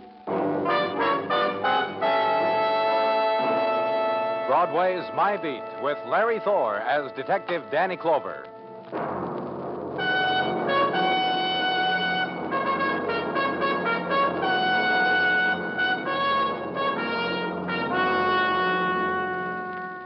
The pallor of the long day ebbs finally from Broadway, and what had been sallow and gray is a sudden scarlet. Where drabness was, where surfaces were drained of color, there's a glitter now, silvery, darted through with splinters of neon light. And at this edge of twilight, the shock gathers, waits for the revelers. The sighing wind draws them into it one by one. From the long corridors, from hall bedrooms, from the embrace of solitude, they drift, they run, they whirl to the dancing of the wind. And shock waits, and shock comes.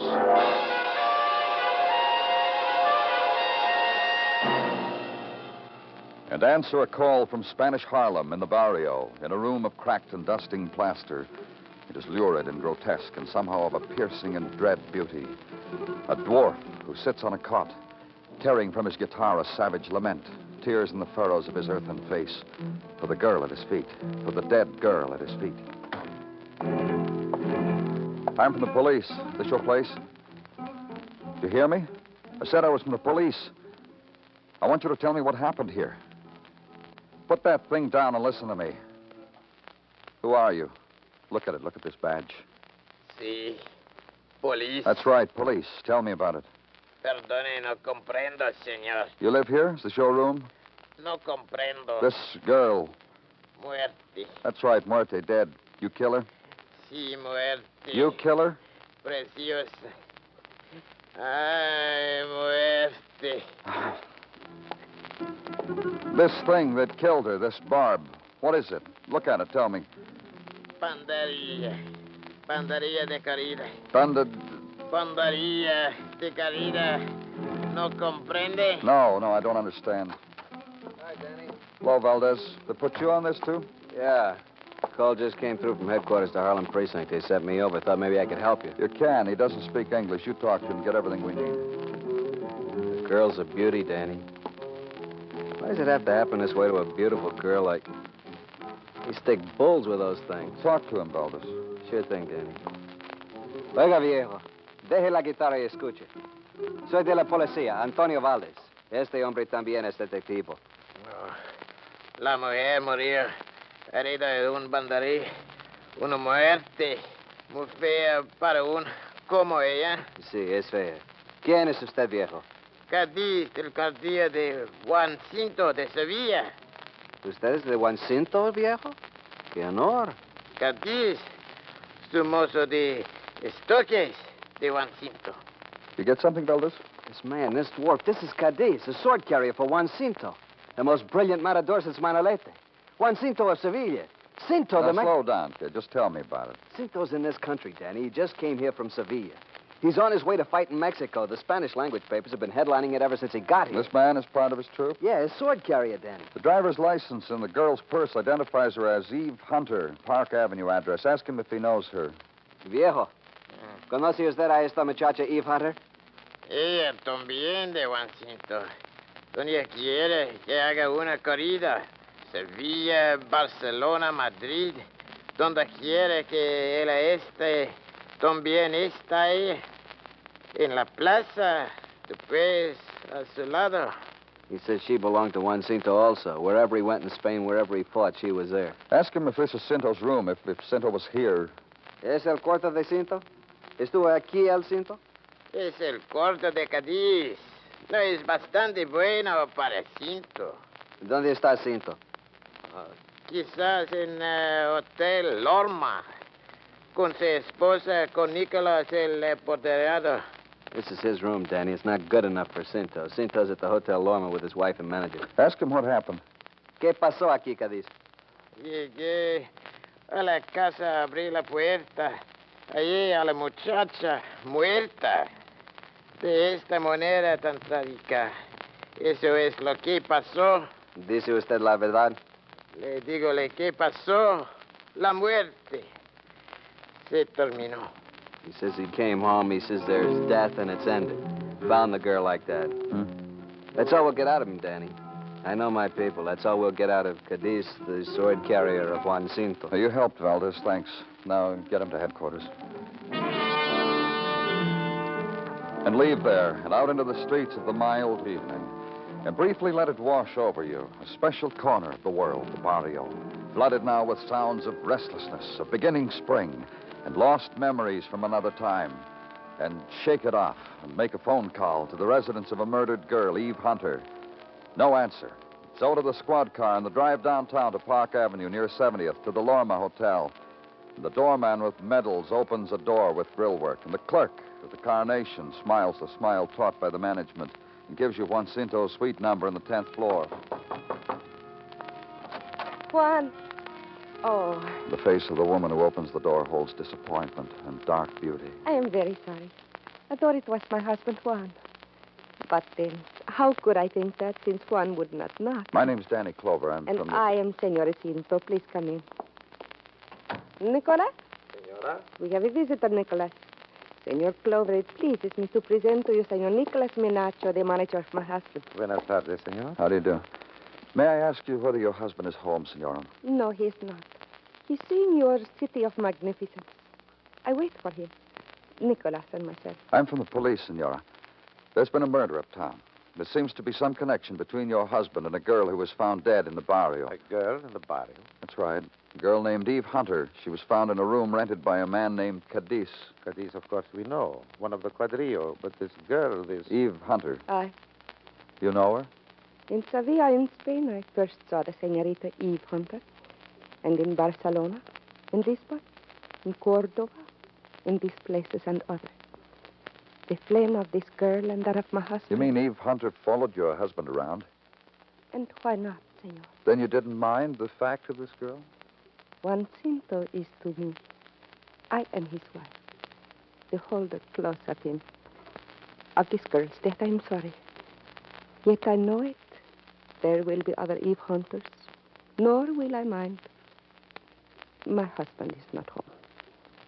Adios, senor.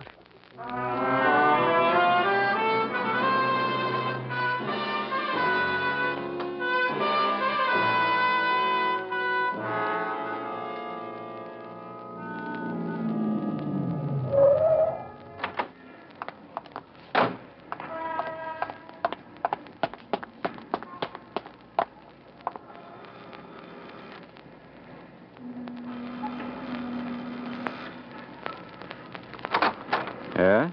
I'm from the police. My name's Danny Clover. Yes? Is this the home of Eve Hunter? Yes. What is it, please? I've been phoning here all evening.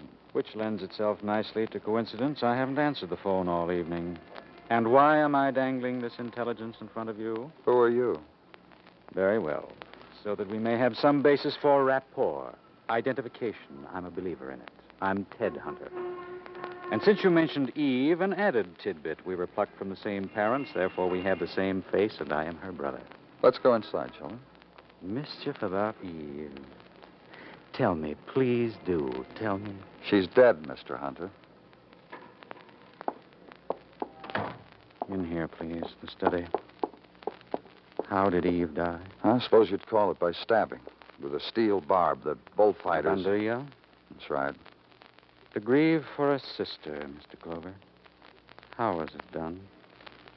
Wailing and gnashing of teeth and saying no, no, saying this is a dream, protesting, saying I don't believe it and you're a liar? Or this way? Hold the cup at arm's length toward eternity and wish a happy journey. And rest. I want you to tell me something about your sister, Mr. Hunter.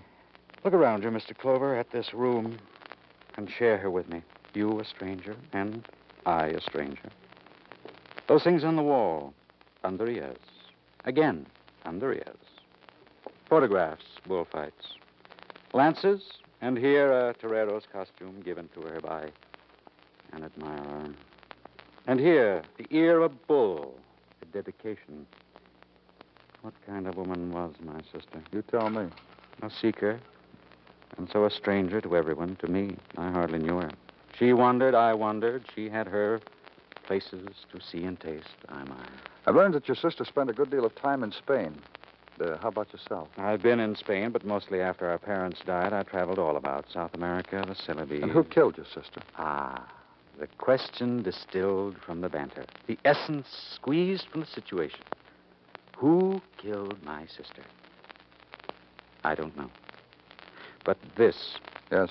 There was a phone call this afternoon. My sister spoke in Spanish, then she got dressed, went out. And? I'm afraid that's all. This morsel from me to a detective. Pardon me.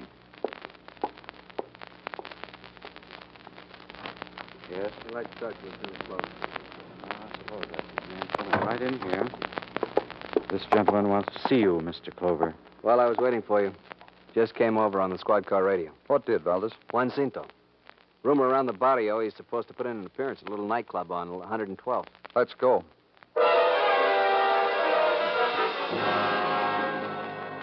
So ride a scream up to the barrio, through the night streets and the night crowd, where the glitter ebbs off into grayness.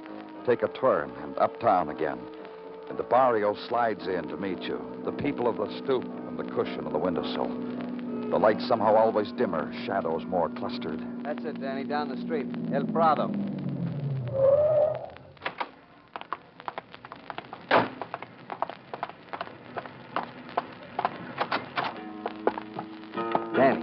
Danny, look. What there was to see was in the center of the small dance floor, under the single light. The slim figure of a man, his face somehow tortured. A man holding a sword and spinning his silken and scarlet cloth, now with slow grace, now in a fury of movement, and the watchers in the shadows. It's Juan Cinto, Danny. I've never seen anything like it. Watch. Watch the way he handles the sword and the muleta. Pase un natural. At toro. Toro. At torito. At toro. Juan Cinto. He's calling out the Cape passes he makes in the arena before he kills the bull. Look at him. Yeah. Cambio de pecho. At toro. At toro. Toro. At toro. Mano latina. At toro.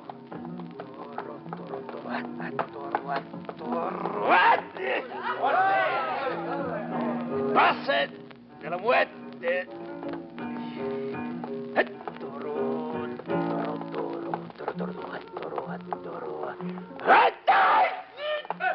Something's happened to him, Valdez. Come on. Vaya, permiso. Policía, fuera. He's dead. Look, Danny. The blood. Just like he'd been gored by a bull.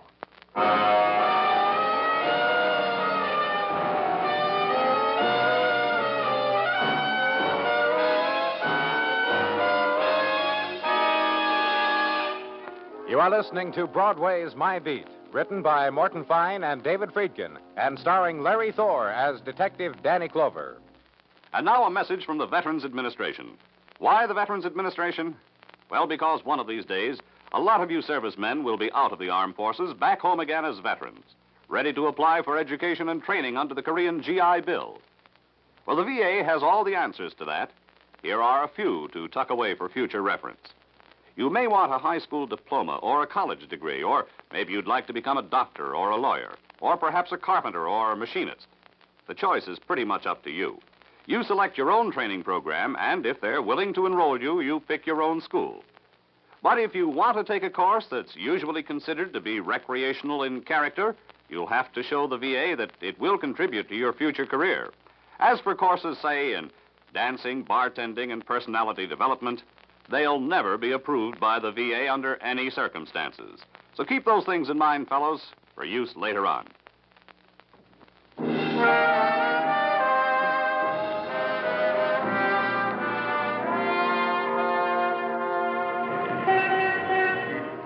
You listen close to Broadway, you hear it. The measured thrumming of the spectaculars that echo off into the night. And its cadence is the beat of a mechanical and metallic heart. This is the rhythm assigned to Broadway, its muted song, its dance. And it rhymes well with a whisper or a plea or a cry, the gaudy talk and shouts and the hawker's tune. So lean into it and listen, and the sound you get is a scream deep from your own throat. And when the clatter dies and the night is done and sleeping is done, it's work time, checking in time, start a new day time. So go to your office and wait. Wait for an autopsy report on Juan Cinto. Can I come in, Danny? Hey, got anything for me, Sergeant? Autopsy report, Danny, from Dr. Gonzalez. Well, what'd he find? Well, it's true that Juan Cinto died while there was no one near him, and the doctor has determined how that happened. Well?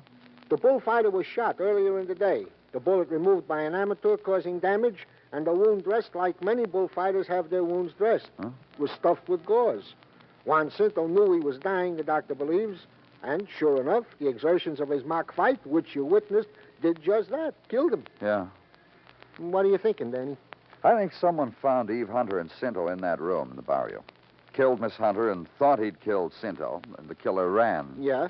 The dwarf Cadiz came back to his room and saw what had happened.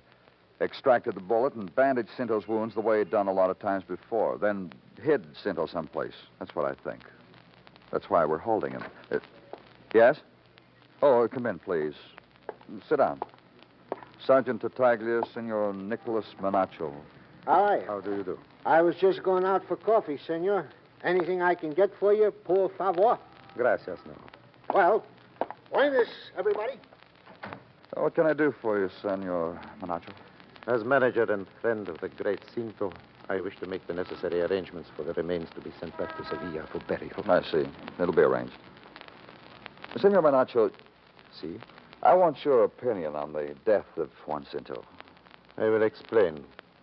Last night, this tragedy, he played out until its finale. Typical of his greatness, of his I don't understand. So many times he has looked at death in the arena, and so he wished to embrace it thus, as a matador, as a killer of bulls. In the tragedy of last night, he died a matador. Why didn't he say who killed him? To admit that he died because another man had given him death would be shameful to him. I see. Did you kill him? Senor, I did not. Did you kill Eve Hunter? No, senor. You think his wife could have murdered him? You are a fool, senor. But she did have motive for killing Eve Hunter. I am at your service, senor.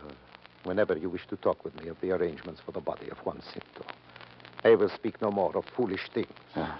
Down the hall, senor, room 312. Detective Muggavan will take care of you. Gracias. Buenas tardes, senor.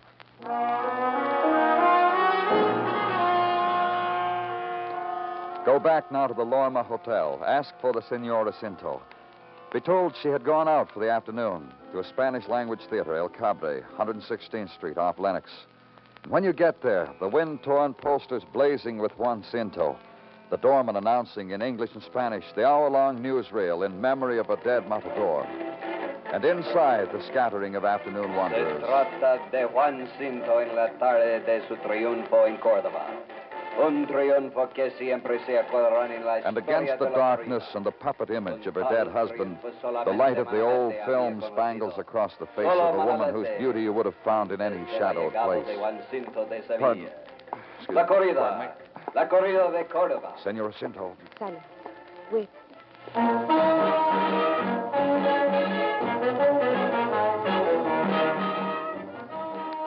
That is Juan. In the center position.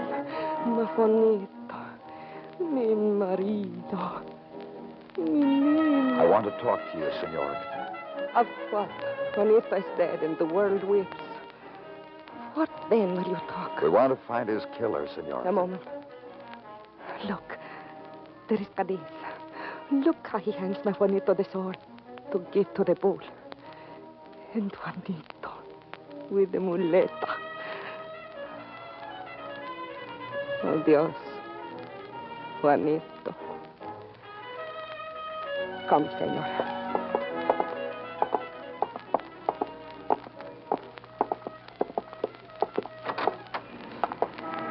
We can talk here. If you want. What of me do you wish, senor? You told me you knew about Eve Hunter and your husband. See, I knew. You could have killed her for that. You could have killed Juan Cinto. I told you before, senor. Of such as this girl, there were many for Juanito. Yet always there was me. Still, you could have killed him. I did not kill the girl because she was pleasing to Juanito. What pleased him, I could not kill. How long have you known Nicholas Menacho? From when I knew Juan. Juan brought him to me, said to me, "This is my father and my brother Alma Mia. Smile on him. Smile on Nicholas, mi querida."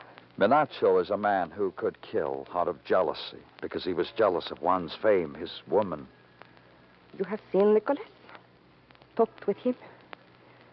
Then you know what you say has emptiness. And Cadiz, the sword carrier. What about him? Before each corrida, Juanito touched the back of Cadiz for luck. For another day of life. Cadiz was adored by my Juanito. This does not happen often to such men as Cadiz the dwarf. Your husband was murdered, Senora. Someone wanted him dead. This someone has madness. Find him, senor. And kill him. Kill him. Kill him.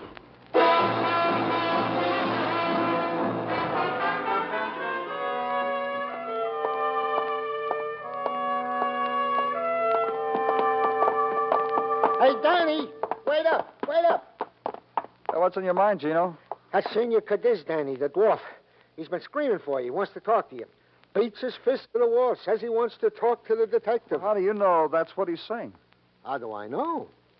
Danny, the man screams in plain English. Bring me the detective, he screams. With a slight accent, I admit. But plain to the ears of any English-speaking... I shouldn't have understood him, Danny. Cadiz?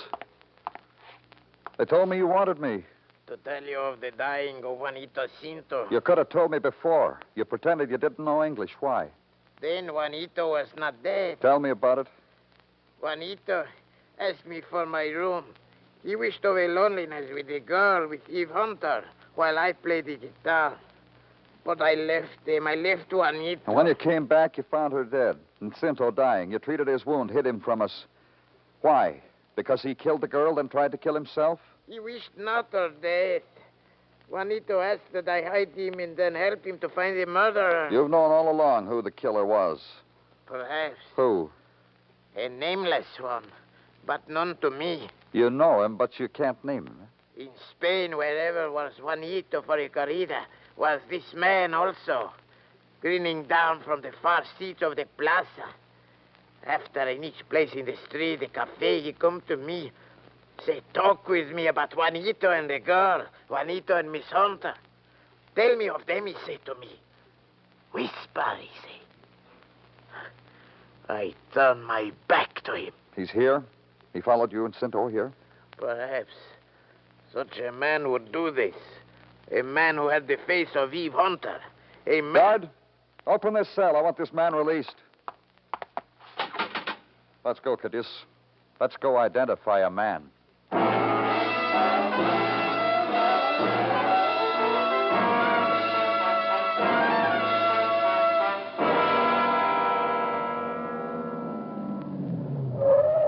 Come on, Cadiz.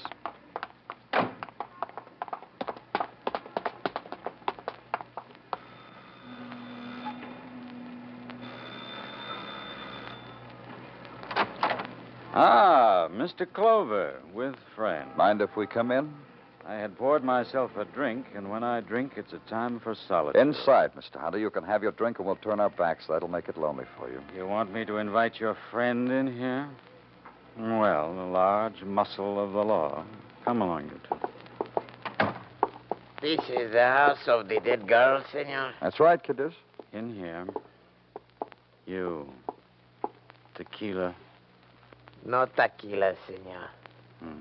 You? Nothing. Then I'm not disappointed. I drink alone.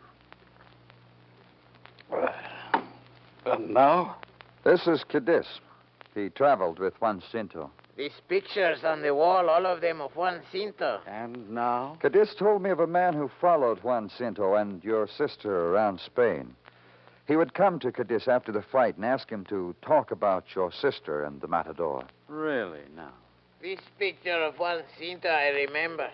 In Barcelona, when he was almost hooked upon the horns of a bull. Eve always had a sordid aesthetic sense. Let me go on, Mr. Hunter. This man who followed them around Spain, finally made up his mind about something. Out of pride or whatever, he would kill them. And he did, yesterday. Cadiz, Si, senor. is this the man? No, senor. I see. You've had your fun and games. Now, please leave, you two. Can I drive you anyplace, Cadiz? Am I not under arrest? No more. You can go wherever you like. Senor Hunter, Yes. so many of this picture of Juan Cinto on this wall. There are so many memories. May I stay a while and look at them? I'll tell you quite simply, no, you may not. They are of deepest memory, senor. I ask you. This dwarf of a man asks you. I ask you, senor. I'll be going along.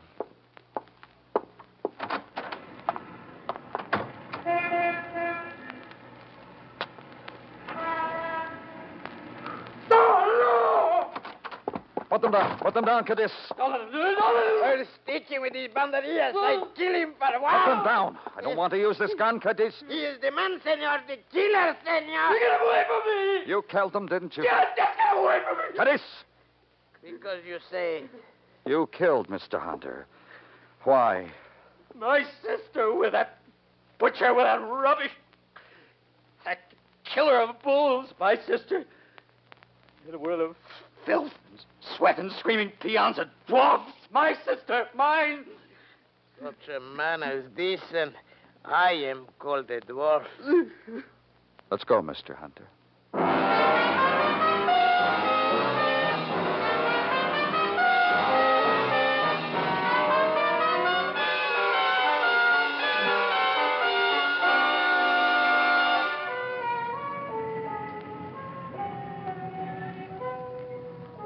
They race against the fugitive night on Broadway, the people of the swarm, each in his own way. Make time stand still, that's the trick. But dawn comes. The gutters are choked with the wasted minutes, the infinite man-hours of loneliness and tears. It's Broadway, the gaudiest, the most violent, the lonesomest mile in the world. Broadway, my beat.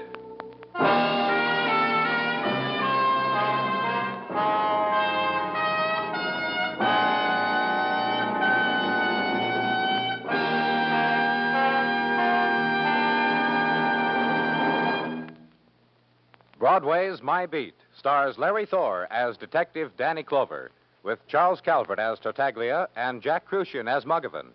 The program was produced and directed by Elliott Lewis, with musical score composed and conducted by Alexander Courage.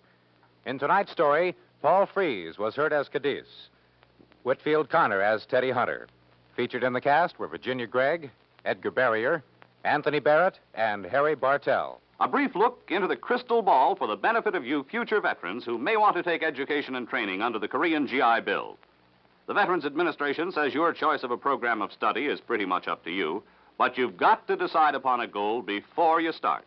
You can work for a high school or a college diploma. You can go to a trade school, or you can set your sights on a professional career as a doctor, a dentist, or a lawyer. And that's something to keep in mind. Broadway Is My Beat was produced and directed by Elliott Lewis. Musical score was composed and conducted by Alexander Courage. Bob Stevenson speaking. This is the United States Armed Forces Radio Service.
Broadway's My Beat.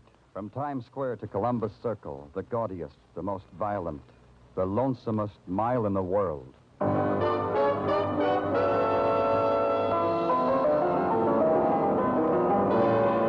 Broadway's My Beat, with Larry Thor as Detective Danny Clover.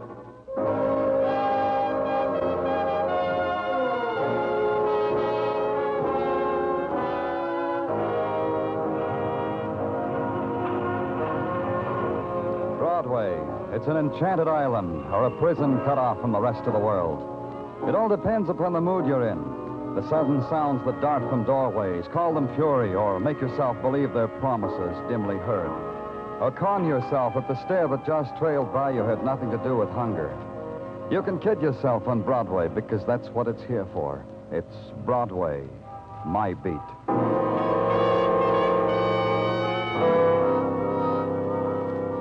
To a policeman, a telephone is an instrument of mayhem. It carries the after images of violent death with the speed of sound. The telephone told me there'd been a murder. It told me just now. It told me where. It told me to climb 6 flights of steps at the Ramsey apartments, and I'd find death waiting for me in an elevator near the head of the stairs. Right over here, Danny. Hi, Muggavan. In here, in the elevator. There he is, Danny, on the floor. Who is he? No identification. Person unknown shot to death by person unknown. Whereabouts of the shooting is a moot point. This man's too well dressed to go around without a wallet or some kind of identification. Maybe he was heisted. Who are you? Elevator man. Yeah, Danny, he runs the elevator. He called in the precinct. I got the call. Maybe the guy's wallet was heisted. Robbery, huh? With a deadly weapon. You. Funny man. What's your name, elevator man? Eddie Amboy, 1212 East 54th. You walk up 2, turn right, turn left, then walk up a half till there's nothing but a door. Eddie Amboy, my place. Okay, Eddie. Tell me about it. About what? Book him, Muggavan. I'm tired. Oh, about the guy here? I already did that. Ask this Muggavan here. I did the story to him. Mr. Clover's tired. Do the story again. Yeah. The guy pushes a buzz on the first floor. Where were you? In the sub-basement. Little things wrong with this elevator. I was fixing it. I'm conscientious. Go ahead. The guy buzzes, I bring the car up, I open the door. This guy gets in. He's holding his tummy like it aches him. He says, 6th floor, please. I close the door. I turn the handle. We ride. Now comes the 6th floor. We stop. I open the door. I look around. The guy's on the floor, dead. Tummy ache turns out to be caused by bullet. The story he told you, Muggavan? The same. If it gets too complicated, I'll be glad to do it again. Start all over in the sub-basement. You did good. Thanks. Can I have my elevator back now? It's not yours anymore, kid.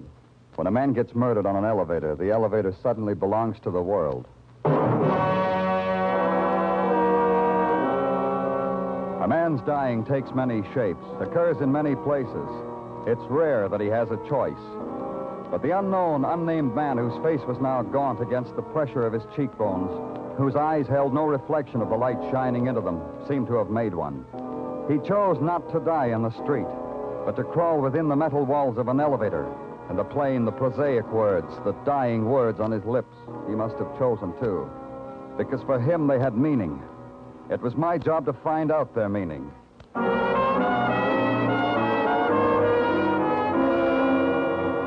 At headquarters, we put tracers out on the murdered man. Who was he? If we knew that, maybe we'd know why he had to die. And in the morning, I went back to the 6th floor he'd wanted. I had Muggavan's list of the tenants in the 3 apartments on that floor. I rang the first bell on the list. What do you want? You're Miss Conrad? What do you want? I'm from the police. Who is it, Martha? Who is it? Don't you think you'd better tell her? Martha, how dare you not answer me? Who is it? And don't tell me it's no one because I heard you whispering. Who is it, Martha? It's the police. Oh, how wonderful, the police. But isn't that the end? Show them in, Martha. No, wait, darling. First I want to paint my face. Come in. But It's all right. She's already done her face. Come in. Down this hole, please. No, don't come any closer. I want you both to stand right where you are. Especially you, policeman. You're Miss Conrad? Mary Conrad. You may call me Mary, because Mary's a grand old name. Martha. Yes? Martha, get the policeman and me something. A libation, a morning martini, anything the policeman wants. Don't go away, Martha. You afraid to be left alone with me, policeman? Miss Conrad, a man was murdered in this building last night. Murder? In this building? That's the end. Martha, did you hear what the beautiful man said? He got in the elevator and asked for the 6th floor. Was it you he wanted to see, Miss Conrad? The policeman must want a drink. No, Mary, he wants to. Do as I say, Martha. Don't be angry with me, darling. Just always do as I say. Now, where were we? Oh, yes, the murdered man. Who was he? We don't know, but I have a picture. A picture? How wonderful. Gimme. Here. Very distinguished. So dead. So horribly dead. Do you know him? Would it make it easier for you if I did, policeman? Do you know him, Miss Conrad? I'm sorry, dreadfully sorry. We don't know this man, do we, Martha? Do we? No, we don't know him. Where were you last night, Miss Conrad? I was here. All day. All evening, all night. I didn't go out once. Did I, Martha? No. The commotion in the hall when the man was found, it didn't wake you? Did it wake me, Martha? No, you slept very soundly. You sleep in the same room with Miss Conrad, Martha? Well, Policeman, you talk to Martha as if she were a servant. But I thought... That's dreadful. Of course Martha's not a servant. She's my sister. Isn't she the end? Maybe I said something after that. I don't remember. What I do remember is waving my jaw a few times and trying to smile and give the impression of course she's your sister. What else? Then I left. The apartment door across the hall had a nameplate that said Jonathan Quill and was equipped with a door knocker, a brass dragon sticking his tongue out at me. I lifted him up and pushed his face against the door. And then it happened. The door swung open. I stepped inside. How was I to know I was standing in the middle of a train crossing? Jump over it, boy. Jump over it. You want to get hit by a train? Oh, yeah. You sure had a narrow squeak now, didn't you? Could have taken off a toe. Yeah. Hey, what goes on? Look at her go. Oh, an exact replica of the super chief. And almost as fast. Oh, always wanted to be a brakeman, boy. Became a millionaire instead. What did you want to become? A millionaire. I got to be a policeman instead. Glad you came. Never had a policeman watch my trains. Never thought about asking one. Well, now that you're delighted, Mr. Quill, I hope I won't do anything to break up your fun. I'm a policeman come to see about a murder. Yeah, murder? Wait till I throw the switch, boy. Wait till I throw the switch here. Just wait till I throw it. Let's see, a murder? You mean the one down the hall? The elevator murder? I didn't do it, and I'll prove it to you. Mr. Quill. You bet I'll prove it to you. You want an alibi, don't you? That's why you came here. I know all about policemen. You want alibis. Harold! Harold! Yeah? Come in here. Harold, that's a policeman. You know what to do, Harold. Right over there. That's a policeman right there. Hello. My name's Harold Blake, Jonathan's partner. Danny Clover.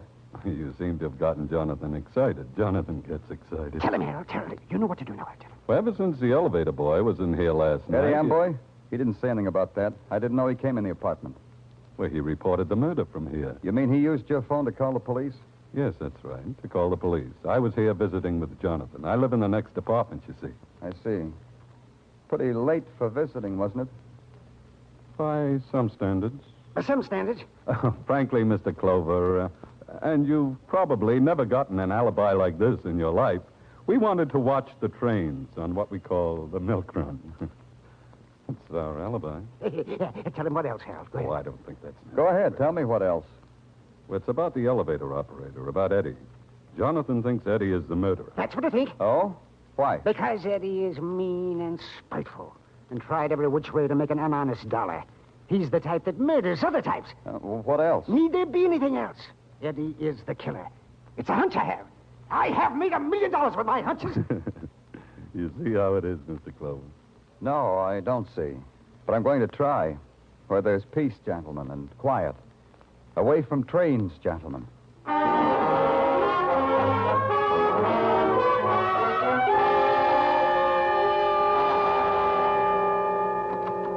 Hey, Danny, you in the mood for heap big powwow? Huh? Say that again, Tartaglia. Powwow, that's Indian talk, a throwback. Try me once more, Tartaglia. Well, a throwback to last night. Every night I play Cowboys and Indians with Mrs. Tartaglia and my 6 boys. Yeah, and I am always an Indian. Hey, you should see my teepee, Danny. Surplus army blanket. There must be a string of beads around here somewhere, Tartaglia. Go play someplace else. Danny, please, be serious. We got work to do. Oh. Well, who makes medicine first, you or me? Huh? Oh, me, Danny, me. Now, this is a very grave matter. The technical boys say the signal system on the elevator where deceased unknown was found murdered. You follow me? Mm-hmm. They say said signal system was disconnected when they went over it. So? So, what makes the mystery into a big pile is that somewhere there is a discrepancy. Like what? Like a discrepancy in time. Detective Muggovan received the murder call at his precinct at 2:55 in the a.m. He noted it down. So? So, Dr. Sinsky says, after examination of said unknown deceased, that said unknown deceased was deceased for at least 2 hours when found, which would place the time of his murder, considering the here and there of police routine, at about 1 in the morning, not at 2:55 as was called in by the elevator operator. Now, this means the boy cut off the signal system. He should not be disturbed. Danny, I ain't finished. I can never get a word out edgewise. Danny!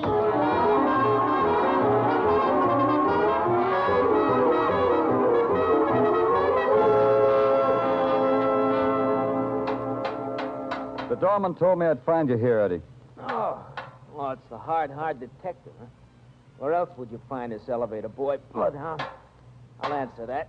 In the sub-basement, fixing this stinking elevator. Last night, Eddie. Did you have to fix the elevator before you called the police? That's a very interesting question, because I can't figure out what it means. Very mystical. I'll explain it to you, elevator boy. Now, go back, Bloodhound.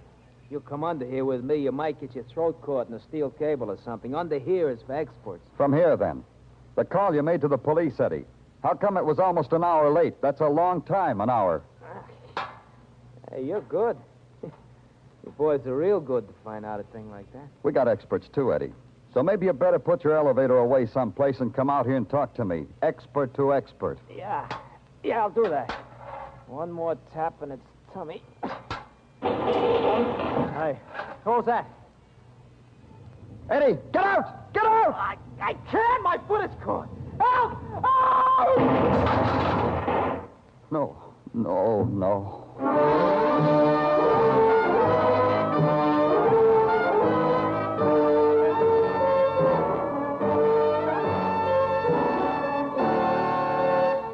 You are listening to Broadway's My Beat, written by Morton Fine and David Friedkin, and starring Larry Thor as Detective Danny Clover.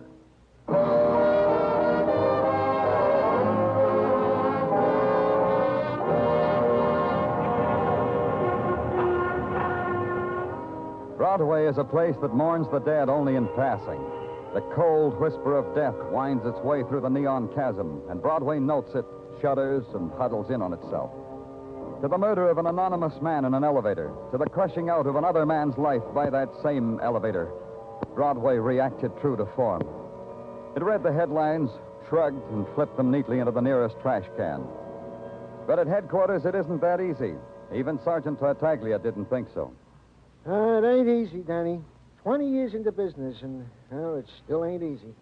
What isn't, Tartaglia? To be in a business where the product is dead bodies, where the clients are murderers. I've often commented thusly to Mrs. Tartaglia. Does she comfort you then, Tartaglia? Like an angel. She goes to the mixmaster, beats up a recipe, and presents me with a confection.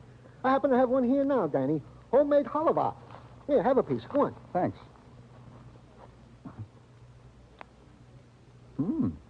Good. Okay, Tartaglia, brief me. Oh, this halva. For her, it's like chewing on a dream, huh, Danny? My compliments to the missus. Brief me, Tartaglia. Yeah. Well, item. The unknown man found dead in the elevator of the first part is still, to all intents and purposes, unknown. Yeah, but you'll keep after it, Tartaglia. Oh, like an old hound dog. Item, the death of the elevator operator, Eddie Amboy. The boys in technical concur with your opinion that he was indubitably murdered. Well, it's generous of them. Yeah, they thought so. They said the hacksaw you found on the roof of the apartment building, plus the evidence that the elevator cable had been sawed through, this made it murder.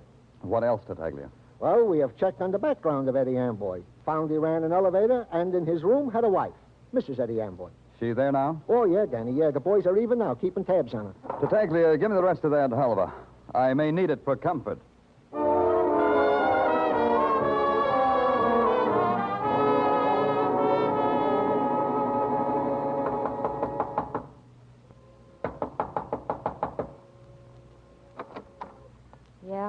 Mrs. Amboy?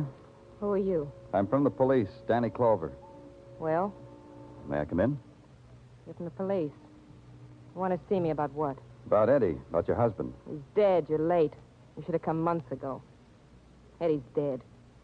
Last night he got married to an elevator. Eddie was murdered, Mrs. Amboy. You'd want to take the trouble. Oh, come on in. Sit over there if you want to. Thanks. You said I should have come months ago. Why? Could have arrested him. Could have had him sentenced for every little petty crime he committed. I added it up one night. Come to 157 years. That way, huh? This way, Mr. Clover. I could have visited him in jail, brought him pineapple upside-down cake. He liked pineapple upside-down cake. It's a dream I had.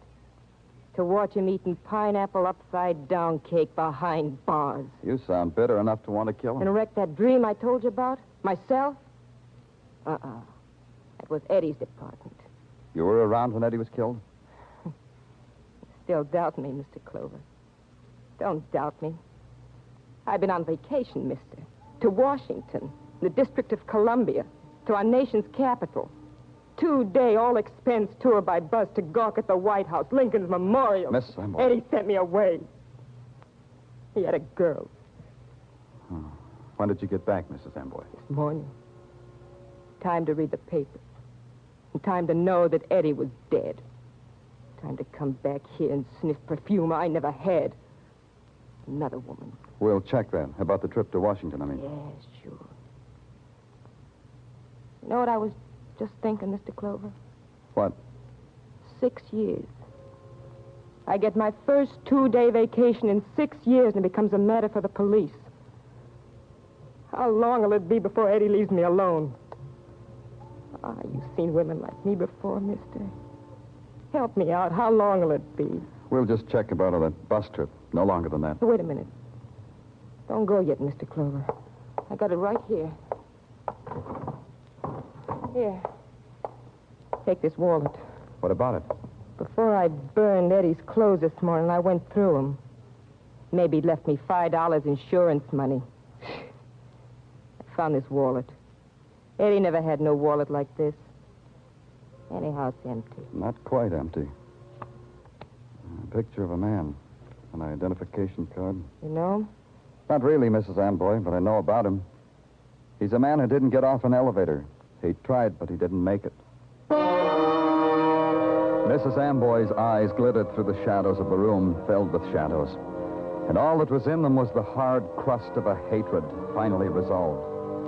It was not only Eddie's clothes she had burned, but his touch, his gaze on her, the whispered night words. There was nothing more I could ask her about Eddie that she would answer. So I got out.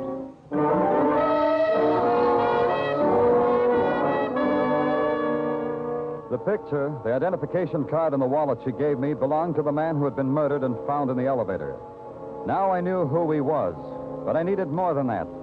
There was an address on the card. I went to it.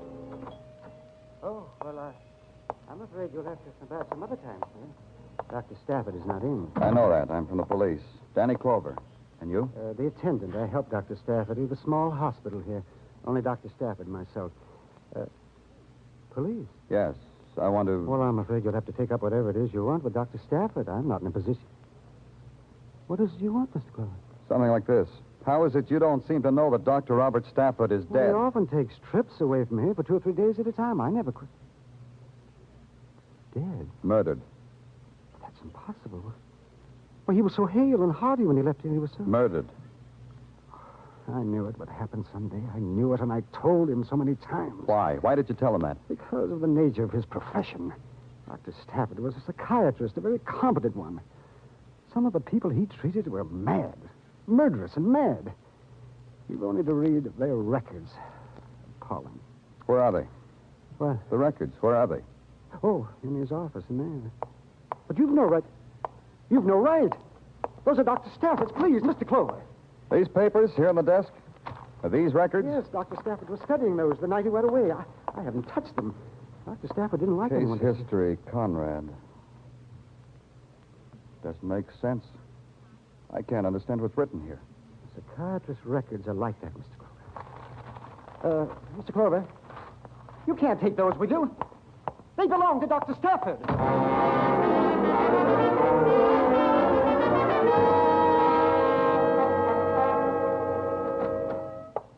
Welcome, Danny. Welcome to the office that Freud built with the taxpayers' money, Danny. Dr. French, how are you? All right, Danny, all right. Now, what brings you to the city psychiatrist? Problem? A problem. Off the record? On it, Doctor. I've got a file here. It's filled with words and parts of words that I don't understand. A file about a sick woman. Illness requires a special language, Danny. Let me take a look. Here. Anything, Doctor? Gently, Danny, gently. This is quite a history. Sum it up for me, Doctor. Tell me so I can understand. Can the lay mind understand insanity? For the woman named Conrad, it says here that she's insane. How insane? The insanity of the headlines, Danny. The sensational insanity. The woman named Conrad is a homicidal maniac. Yeah. This woman needs attention. According to these notes, she was going to be committed. I know, but which one? I don't understand. Which one, Doctor? Which Conrad? Martha or Mary? Which is a homicidal maniac? Which?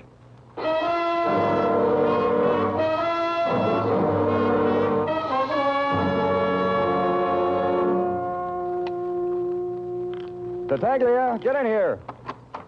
Hey, yeah, Danny, yeah. I was just in the... Hey, what are you doing with your gun, Danny? The old ammunition don't please you? Something like that. Tartaglia, I've got a thing for you to do. Always a pleasure, Danny. Tell the boys in the press room we've captured a homicidal maniac. Oh, that's nice. Huh? Hey, where, Danny? Where is he? A woman, Tartaglia. A mad woman named Conrad. Tell the reporters we're holding her for the murders of Dr. Robert Stafford and Eddie Amboy. Huh? You have spoken, Danny. But what, Tartaglia? Well, me, a policeman. It makes me ashamed to confess it, but I don't know what's going on in the police department. Oh, I'll whisper it in your ear, then you'll know. Eddie Amboy. He was the key, Tartaglia. The key to what, Danny? To the murder of Dr. Robert Stafford, to his own. Because he saw the Conrad woman kill Stafford, then blackmailed her in his own special way. Eddie had special ways. Well, if I could only understand it, it would explain something. Well, it explains Eddie's delay in calling the police. He had to fix it up with a murderer, Tartaglia. It took him an hour. When he finally convinced her, he called us. He didn't know he was playing games with a mad woman. Oh, and this Conrad was the woman who sawed through the cable and thereby dropped an elevator on him? Yeah. Hey, but wait a minute, Danny. There are two Conrads, Mary and Martha. Now, don't play hard with my emotions, Danny. Which one was it, Mary or Martha? How would I know? Another thing, Tartaglia. One of the Conrad sisters is in her apartment now. I checked. Tell Muggavan not to let the other sister get to her. Under no circumstances is one sister to contact the other. You got that? Got it, Danny. Yeah, one more thing. If anyone wants me, anyone, they can reach me at home. Is it all clear now, Tartaglia?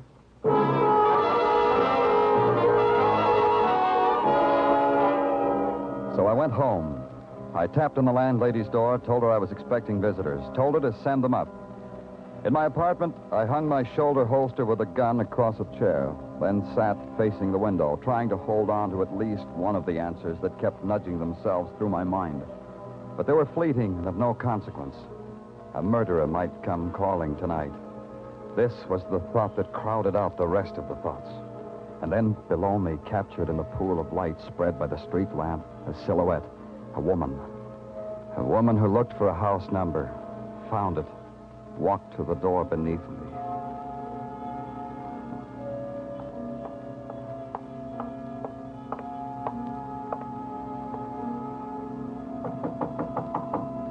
Found me.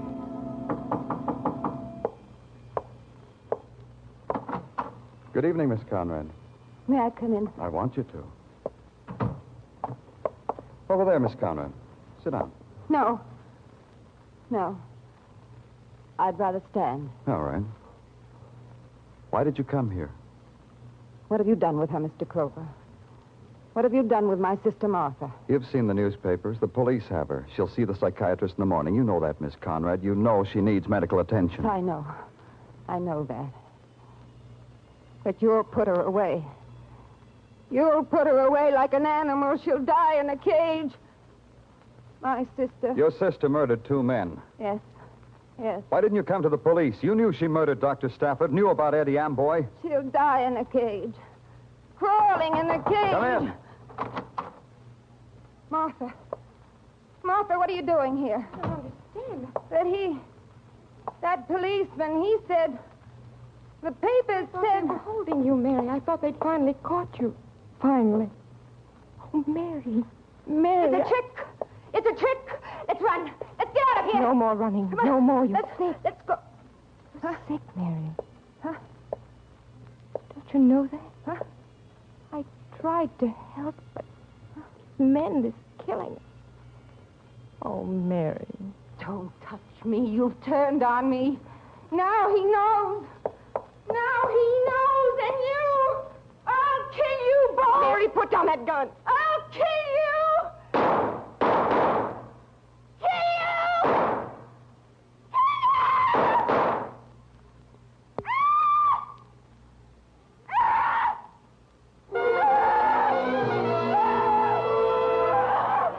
The smoke from a gun curled up and mixed with her hair, and behind the smoke, her face, fury disintegrating, dissolving into disbelief.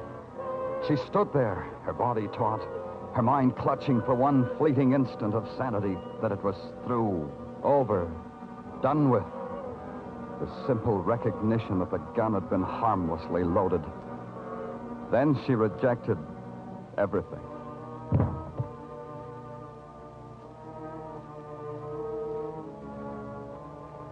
A little while later, some men came. Men who knew about these things. They picked her up and carried her away.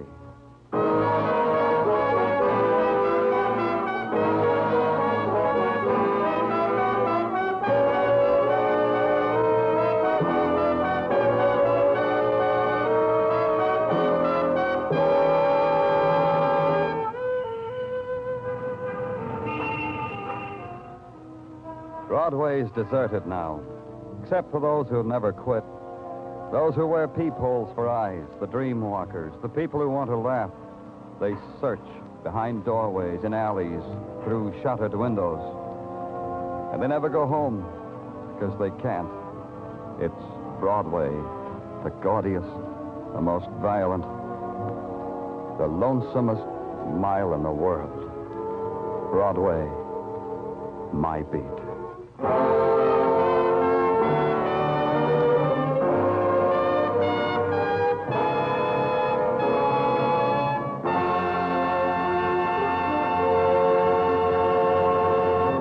Broadway Is My Beat stars Larry Thor as Detective Danny Clover with Charles Calvert as Tartaglia.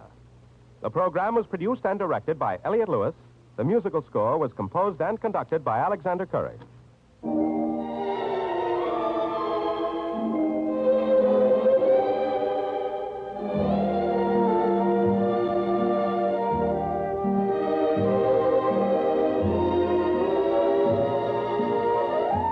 This is the United States Armed Forces Radio and Television Service.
Broadway Is My Beat, from Times Square to Columbus Circle, the gaudiest, the most violent, the lonesomest mile in the world.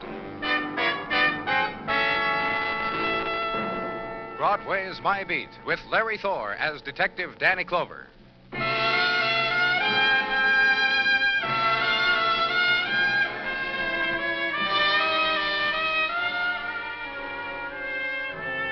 When the trade winds blow in from the Hudson and springtime nuzzles against Broadway, it's a season of promise. It's the time for weather talk and what shortstop's holding out for what reason against what team. The good time. The man at the orange juice stand whistles while he shellacks his coconut and chops his onion thin. And the fella next to you at the counter gives you half his newspaper. And the blonde you met last night calls the office and tells you not to be angry. Have a smile. It's that time of the year. No smiles where I was, corridor where the world ends, where death is cataloged on the other side of a swinging door, anteroom to morgue. The man in vigil beside me. As soon as I read in the paper about your people finding the girl, I had to see.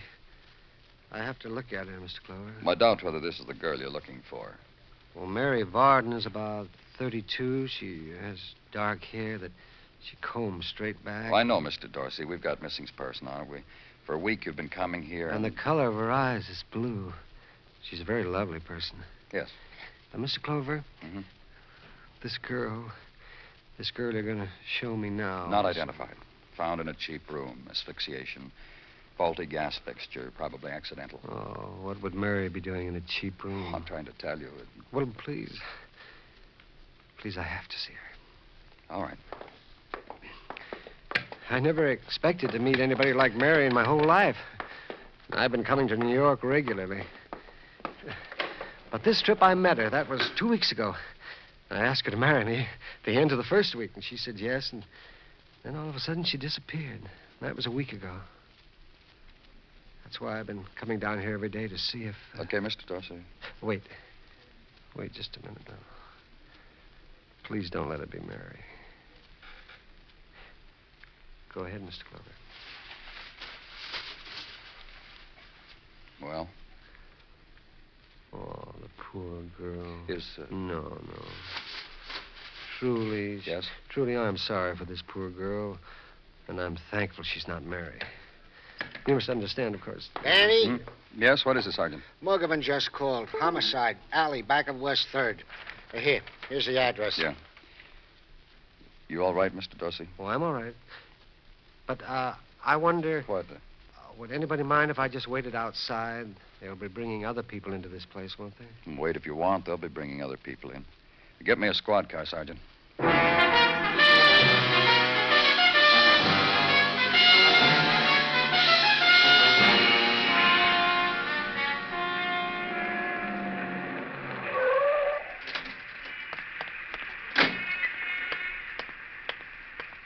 Hi, Danny.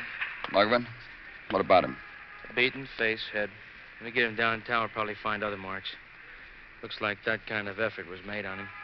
Now, shine the flash, you'll see what I mean. Yeah. That brick over there, a little ways away from where his hand's reaching out. What about it? The bloodstains on it. I figure it's what finished the effort. The thing that killed him.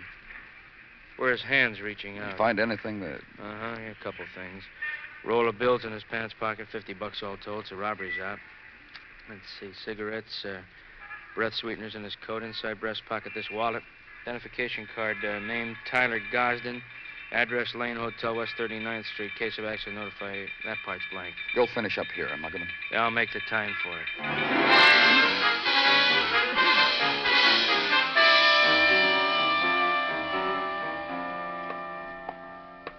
You just buzz me anytime, Miss Tankersley. Hold the phone, Miss Tankersley. There's someone at the desk. Sir, just sign the register. It's right there by your elbow. Of course, Miss Tankersley. I'll bring it up myself. Bye. Sir, I said the register... Police. I want some information. Well, can it wait a bit? You see, Let Miss Tankersley wait, shall we? You sound pretty terse. You try it, too, huh? Some information about a guest in your hotel. Which guest? Tyler Gosden. Oh, what mad thing has he done now? Huh? Last week it was dressing as one of our bellhops, and Look, all I can say is that wonderful couple who came here to spend their silver anniversary will never come here for their golden. Mr. Gosden was a prankster? He thought so.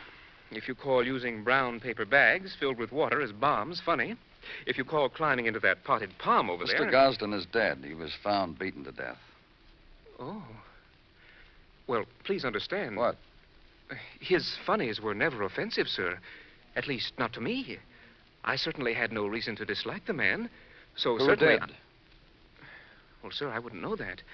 I stand here behind the desk and offer the register and answer the house phone and do like that when I want a boy front.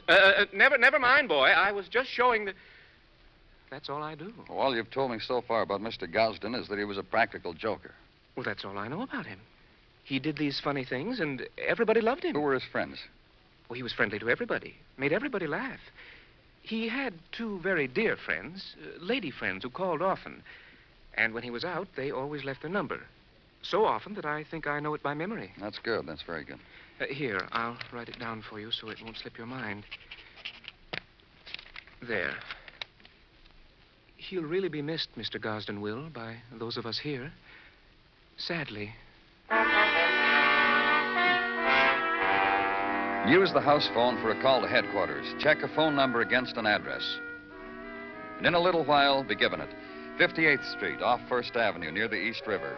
And outside, and city swelling now with night, the early night, the span to pace solitude, desire, against a later time when somewhere a trumpet will pierce, a woman will giggle, and full night will burst open.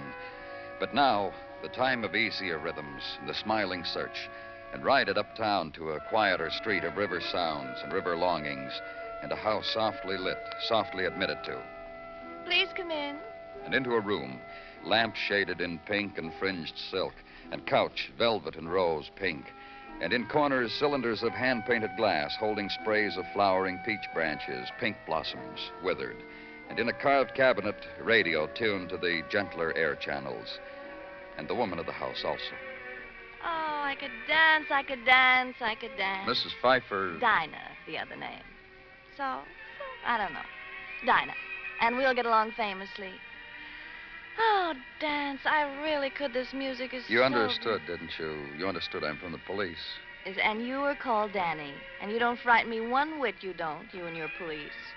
I'm a deserted woman, you know, and I don't frighten easily. Look, 7 years now, deserted. That Mr. Pfeiffer inveigles me into marriage, a glorious week of it. Then absconds with my heart and my dreams. Traitor. Deserter. And I, a woman alone, going on 7 years now. You haven't found Mr. Pfeiffer yet, have you? That's what I've been trying to tell you. We found someone else. Tyler Gosden. Tyler. That idiot, that clown, that love. What's the foolish fellow done now? Mercy me, if bail's required, I'll be only We to have found him in an alley. He'd been beaten to death. Tyler. Laugh a minute, Tyler. Beaten to death. Murdered. I'll cry. I really will. You see, I'm crying. I really am. Well, I'm sorry. You're sorry. He was fun. Tyler did ridiculous things. Once he put on a hat of mine, one of my fans, and performed. And other times You're the one who's sorry. There are things I need to know about him. Things that'll help There. you. Now, I've cried for him. And I've remembered him in all the ways Tyler'd want to be remembered. Now, what more could I possibly do? His friends, people Oh, who... I never knew his other friends. It was something that never stood between us. Tyler had come here, and Valerie and I had rustled up a little something. And Valerie? You knew about me and Tyler, and you didn't know about Valerie and Tyler? Tell me. Valerie Moore used to live here with me. All this pink, that was her idea. Where is she now? Well, let me finish, will you? Just a week ago, it's what we spatted over. I was so tired of all this pinky pink, and I told her right out. She spilled a pitcher of martinis right over my head. I ordered her out of my house. You know where she is? Tyler told me. Tyler said she had an apartment of her own on West 80th. 1924 West 80th. Deserted. That's what I am, deserted. All my life. First that Mr. Pfeiffer, after a week. Then Valerie. Now Tyler. I'm gonna... I don't know what, but I'm going to.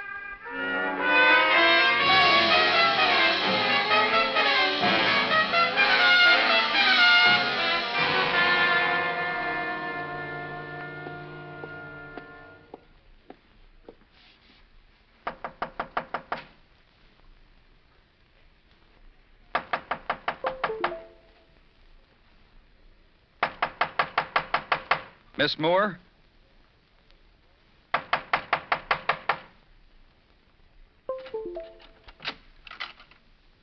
Miss Moore?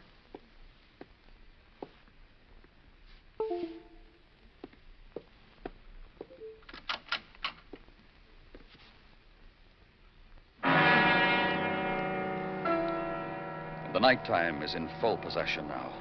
In cubicle of room with the unlocked door, in the furtive dart and gleamings and probings of reflected light through a room into which fury had siphoned, had whirled, had torn apart, then stilled. Room where struggle had been, and reflected light fall on something else. On a woman in loose robe dangling from a light fixture, head thrown back in attitude of silent scream, and body turning slowly, swaying gently to the refracted rhythms of full nighttime. Night dance of woman dead, of woman murdered.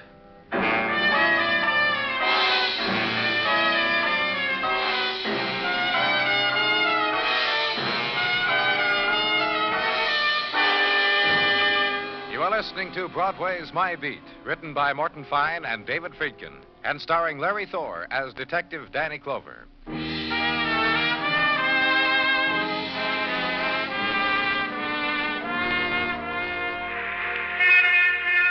A new day of March opens wide over Broadway, holds in suspension its warmth, its winds, its pluming of sunlight, then lets fall. The process has begun, the process of the seeding of pavements with spring whisperings. And from the stifling platforms, out of sallow light reflected from walls of stained tile, the swarm. Out of depths of earth where steel hurtles through pillared corridors, where chill underground winds race, the swarm. And at subway exit, pause an instant, bite a lip, lurch into the March day. And farther down the street and perform into office, into shop, in doorway. The day's opening flourish, hang the night dream on the time clock.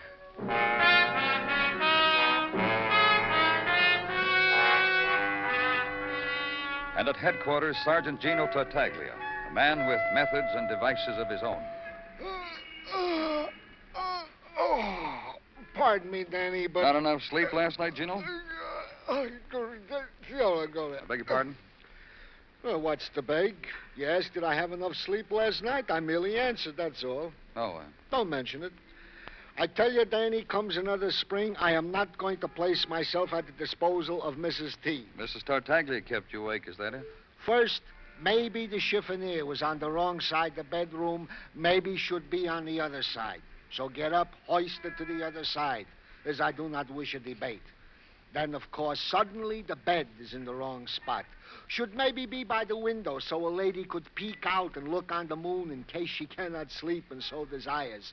So move the bed. Gino... Come spring, Tartaglia suddenly emerges from his cocoon, sprouts the muscles. Every spring with Mrs. T, and always at night when a fella... And now you're awake, huh? Naturally. You think so? If not now, where else? As follows. Concerning the deceased woman, Valerie Moore, whom you found hanging, a slight record. Oh? In December of last year, a matter of disturbing the peace in a 3rd Avenue bar. Pleaded guilty, paid fine, was released. In May of last year, an altercation with a neighbor. Seemed Miss Moore had lost her house key, was going around beating on neighbors' doors. Let me in, she yodeled. Booked, admonished, released. Such slight goings-on back a period of several years. Nothing big. Anything else? What else is?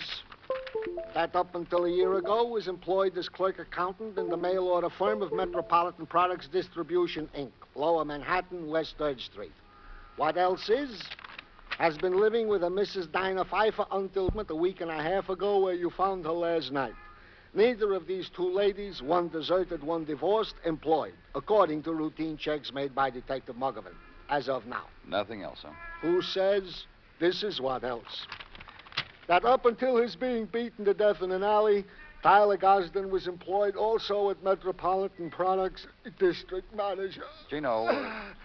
A squad car will be there by the time you walk downstairs. Bye, Danny. Ride the morning now to 12th Street and find an address. Find a building directory just inside the doorway.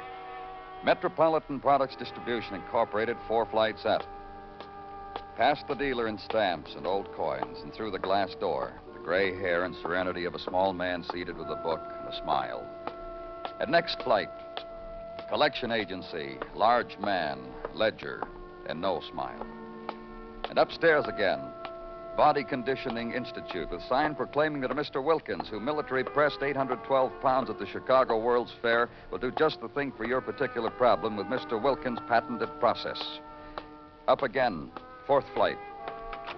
The long loft fitted with many desks and people. The young woman asks name and mission. Be directed to the office at the end of the room and be told by the time you get there you'll be announced. So past the desks and the people, and the mottos tacked to the wall having to do with thinking, watching clocks, and saving 9 stitches. Office. And walk in. My name's Jeffrey Hopkins, Mr. Clover. Please be seated. Thank you. It's about Tyler Gosden, of course. That's right. Nobody needed him. Oh? Let's be honest now, shall we? Sure. This was his office. District manager. I said let's be honest. That's why I'm smiling. Go on. Now it's my office, now that he's dead. Tyler Gosden was, let me see, a despicable man. Yes, I think that's the word. He played practical jokes. I've heard. Such as calling me on a Sunday afternoon and telling me I'd been transferred to Vincennes, Indiana. I'd pack and he'd call back. I've heard all about that, Mr. Hopkins. Right now, maybe you can tell me something about Tyler Gosden and a woman named Valerie Moore. Yes, I read of her dying, too. I'm sorry about Valerie. Oh, you knew her, too?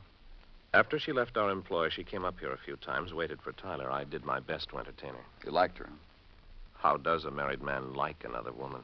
An attractive, vital woman. One that circumstance demands that all he can do for her is demonstrate how to take apart a key puzzle. I admired her. She was honest. And she and Gosden were friends. And what else can you tell me? The day before yesterday, Thursday. Yes? Arthur Ellison was in the office. Who? Mr. Ellison, one of our salesmen from Richmond. He said he had once met Valerie through Gosden, and he wanted her address. I got it out of Gosden's desk and gave it to him. This man's name was Arthur Ellison, huh? Do you know where I can find him? We've got an arrangement with the Ruxton Hotel. Rates. You might try there. I think that's all the help I can be. Please excuse me, Mr. Clover.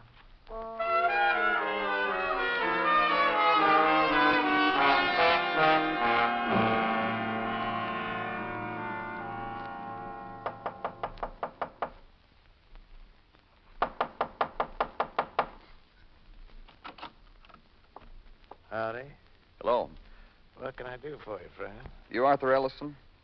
That's right, I am. I'm from the police. Name's Danny Clover. I guessed it. I was wondering whether to go back to Richmond or just sit here and wait. Come on in. Thank you. Didn't you wonder about coming down to police headquarters and tell us what you know? A little bit. Then I figured, why rush things? Maybe you could clear this up without me. You were out with Valerie Moore last night, weren't you? Yes, sir. Okay, let's start from there, Mr. Ellison. Well, You what? got in touch with her. Why? She's a good sport. Nice lady to take out when you're in town. A lot of fun. Met her once through Tyler Gosden. After that, I made it my business to get in touch with her when I hit New York. You hit New York Thursday. Yes, sir. Went up to the office, worked for Metropolitan Products. Yeah, I know. Went up there, checked in, picked up some new samples, also Valerie's new phone number, called her, made a date for the evening. And you tell me about it. Up here, right where you're sitting, she said. Told her a few jokes I heard on the road. I had a few drinks. Valerie said, come on, let's do the town. I said, hold your horses, honey. I asked a friend up. She says, friend? I said, hold your horses, honey. And she Had said... you asked a friend up, Mr. Ellison? Sure, old friend from the road. Salesman of notions. Ran into him in a restaurant we salesmen like to eat at. Told him to stop up for a drink. Who's your friend? Johnny Dorsey. What's the matter? Nothing, go on. Well, funny thing happened. Johnny come up all right. Sweet guy, I like him. Lonely kind of guy, mostly. You should have seen. Seen what? Well, he comes up, and as soon as he gets in the room, sees Valerie, she busts out laughing, screaming, rolling on the floor laughing. Mm-hmm. What did Dorsey do? Just stood there, I guess. I said something funny, like, I've been waiting in the morgue. Then Valerie really laughed, and finally she got out of control of herself and said to Johnny, boy, is the joke ever on you? Johnny turned around and walked out. What about you and Valerie? Finished the drinks, went to a floor show. I left her at her place. I come back here. That's it.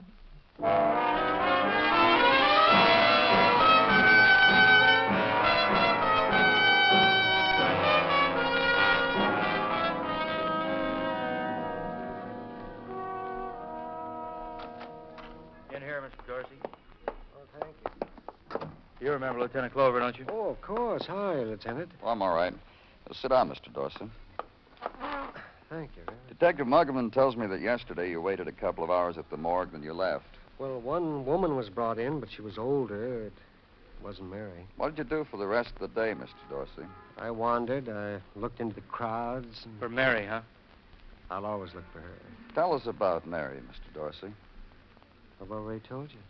Do it again. What do you want to know? How you met her, kind of woman she is, your plans about marriage, things like that. Well, you know, in my line of business, that's traveling, you meet people. And Mary was different. How? Shy, and she was gentle. I found that she was a woman I could talk to, one who would listen to me. You know, I've been a long time on the road, and that's never happened to me before. So you asked her to marry you? A half hour after I met her, I made up my mind I was going to, and a week later I did. But you see... See what? Well, a man like me, he's always looking. Every person I meet. If a man, I say to myself, can this man be my friend? And if a woman, can she love me? And if she can, then I can love her. Sure, we understand that, Mr. Dorsey, but a couple of things you've sloughed over. Well, no, I haven't. Like how you met Mary Varden. I told you. Yeah, but you didn't mention Tyler Gosden's name when you told us. Well, I didn't think I... Oh, let's get off it, Mr. Dorsey. Gosden's been murdered. I know it, you know it, so let's have some details, huh? Well, the only thing I know is that Mary's gone. What do you mean, gone? Well, she's vanished. I can't find her. You know that. Yeah, we thought we knew that, but not anymore. Danny? Yeah. Let's take a walk, Mr. Dorsey.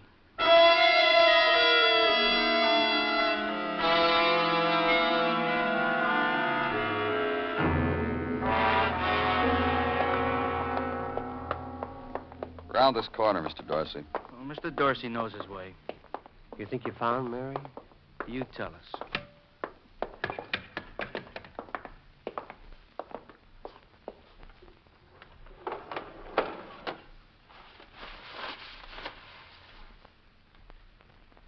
You tell us. This the woman you were going to marry? Yes, that's I've seen it happen a lot of times, Mr. Dorsey. The murderer stands where you're standing, says he's sorry. Well, I'm not sorry. Okay, Muggerman. I'm not sorry. I'm not. Well, let's go out in the hall. We'll sit there and talk for a minute. Sit down, Mr. Dorsey. Have some water, Muggerman. Yeah. It all goes back to Tyler Gosden, doesn't it, Mr. Dorsey? The kind of man he was, practical joker. He was the kind of man Here's your water, Mr. Dorsey. Thank you. Thank you very much. Well, Mr. Dorsey, you want to tell us about it now? We'll help you. You met that woman through that sterling humorist, Tyler Gosden.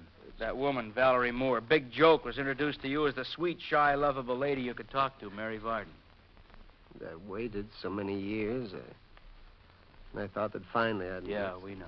Valerie Moore was just posing as a woman named Mary Varden. Practical joke, instigated by a prankster. Yes. They had their joke. And now They're dead. Because you killed them. They had their joke. I fell in love with a woman who never existed. She disappeared, and I looked for her. And I found her. You know, drinking with another man. And she laughed at me. And she told me the joke was on me. And it was. That was Thursday night. And Friday morning, you killed Gosden. Friday evening, you killed Valerie. That's a real busy Friday, Mr. Dorsey. You don't play jokes with a man's life. That's all. A man's life. Well, what else has a man got? I guess many people like me, they realize early that their life is over, but they keep on living. They hope and they look, and in between, they just go on and try to laugh at anybody or make jokes. That's why I meant it, and I want you to believe it. For what I did to those two, I'm not sorry. Let's go, Mr. Dorsey.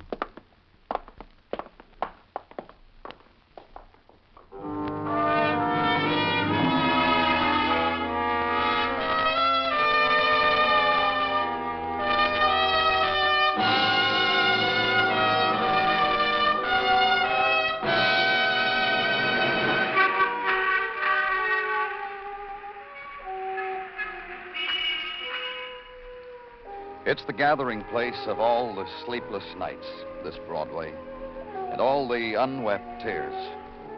The place to come to, erase what's happened, start all over, make a memory.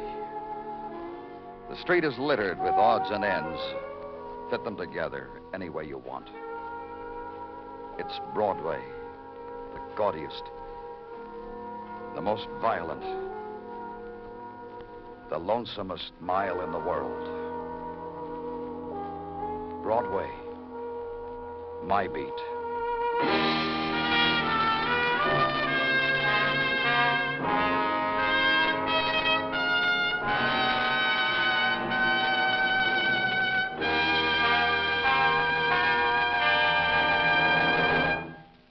Broadway Is My Beat stars Larry Thor as Detective Danny Clover, with Charles Calvert as Tartaglia and Jack Crucian as Muggavan. The program is produced and directed by Elliott Lewis, with musical score composed and conducted by Alexander Courage. In tonight's story, Howard McNear was heard as Mr. Dorsey. Featured in the cast were Mary Jane Croft, Byron Kane, Rye Billsbury, and Paul Frees. Bill Anders speaking.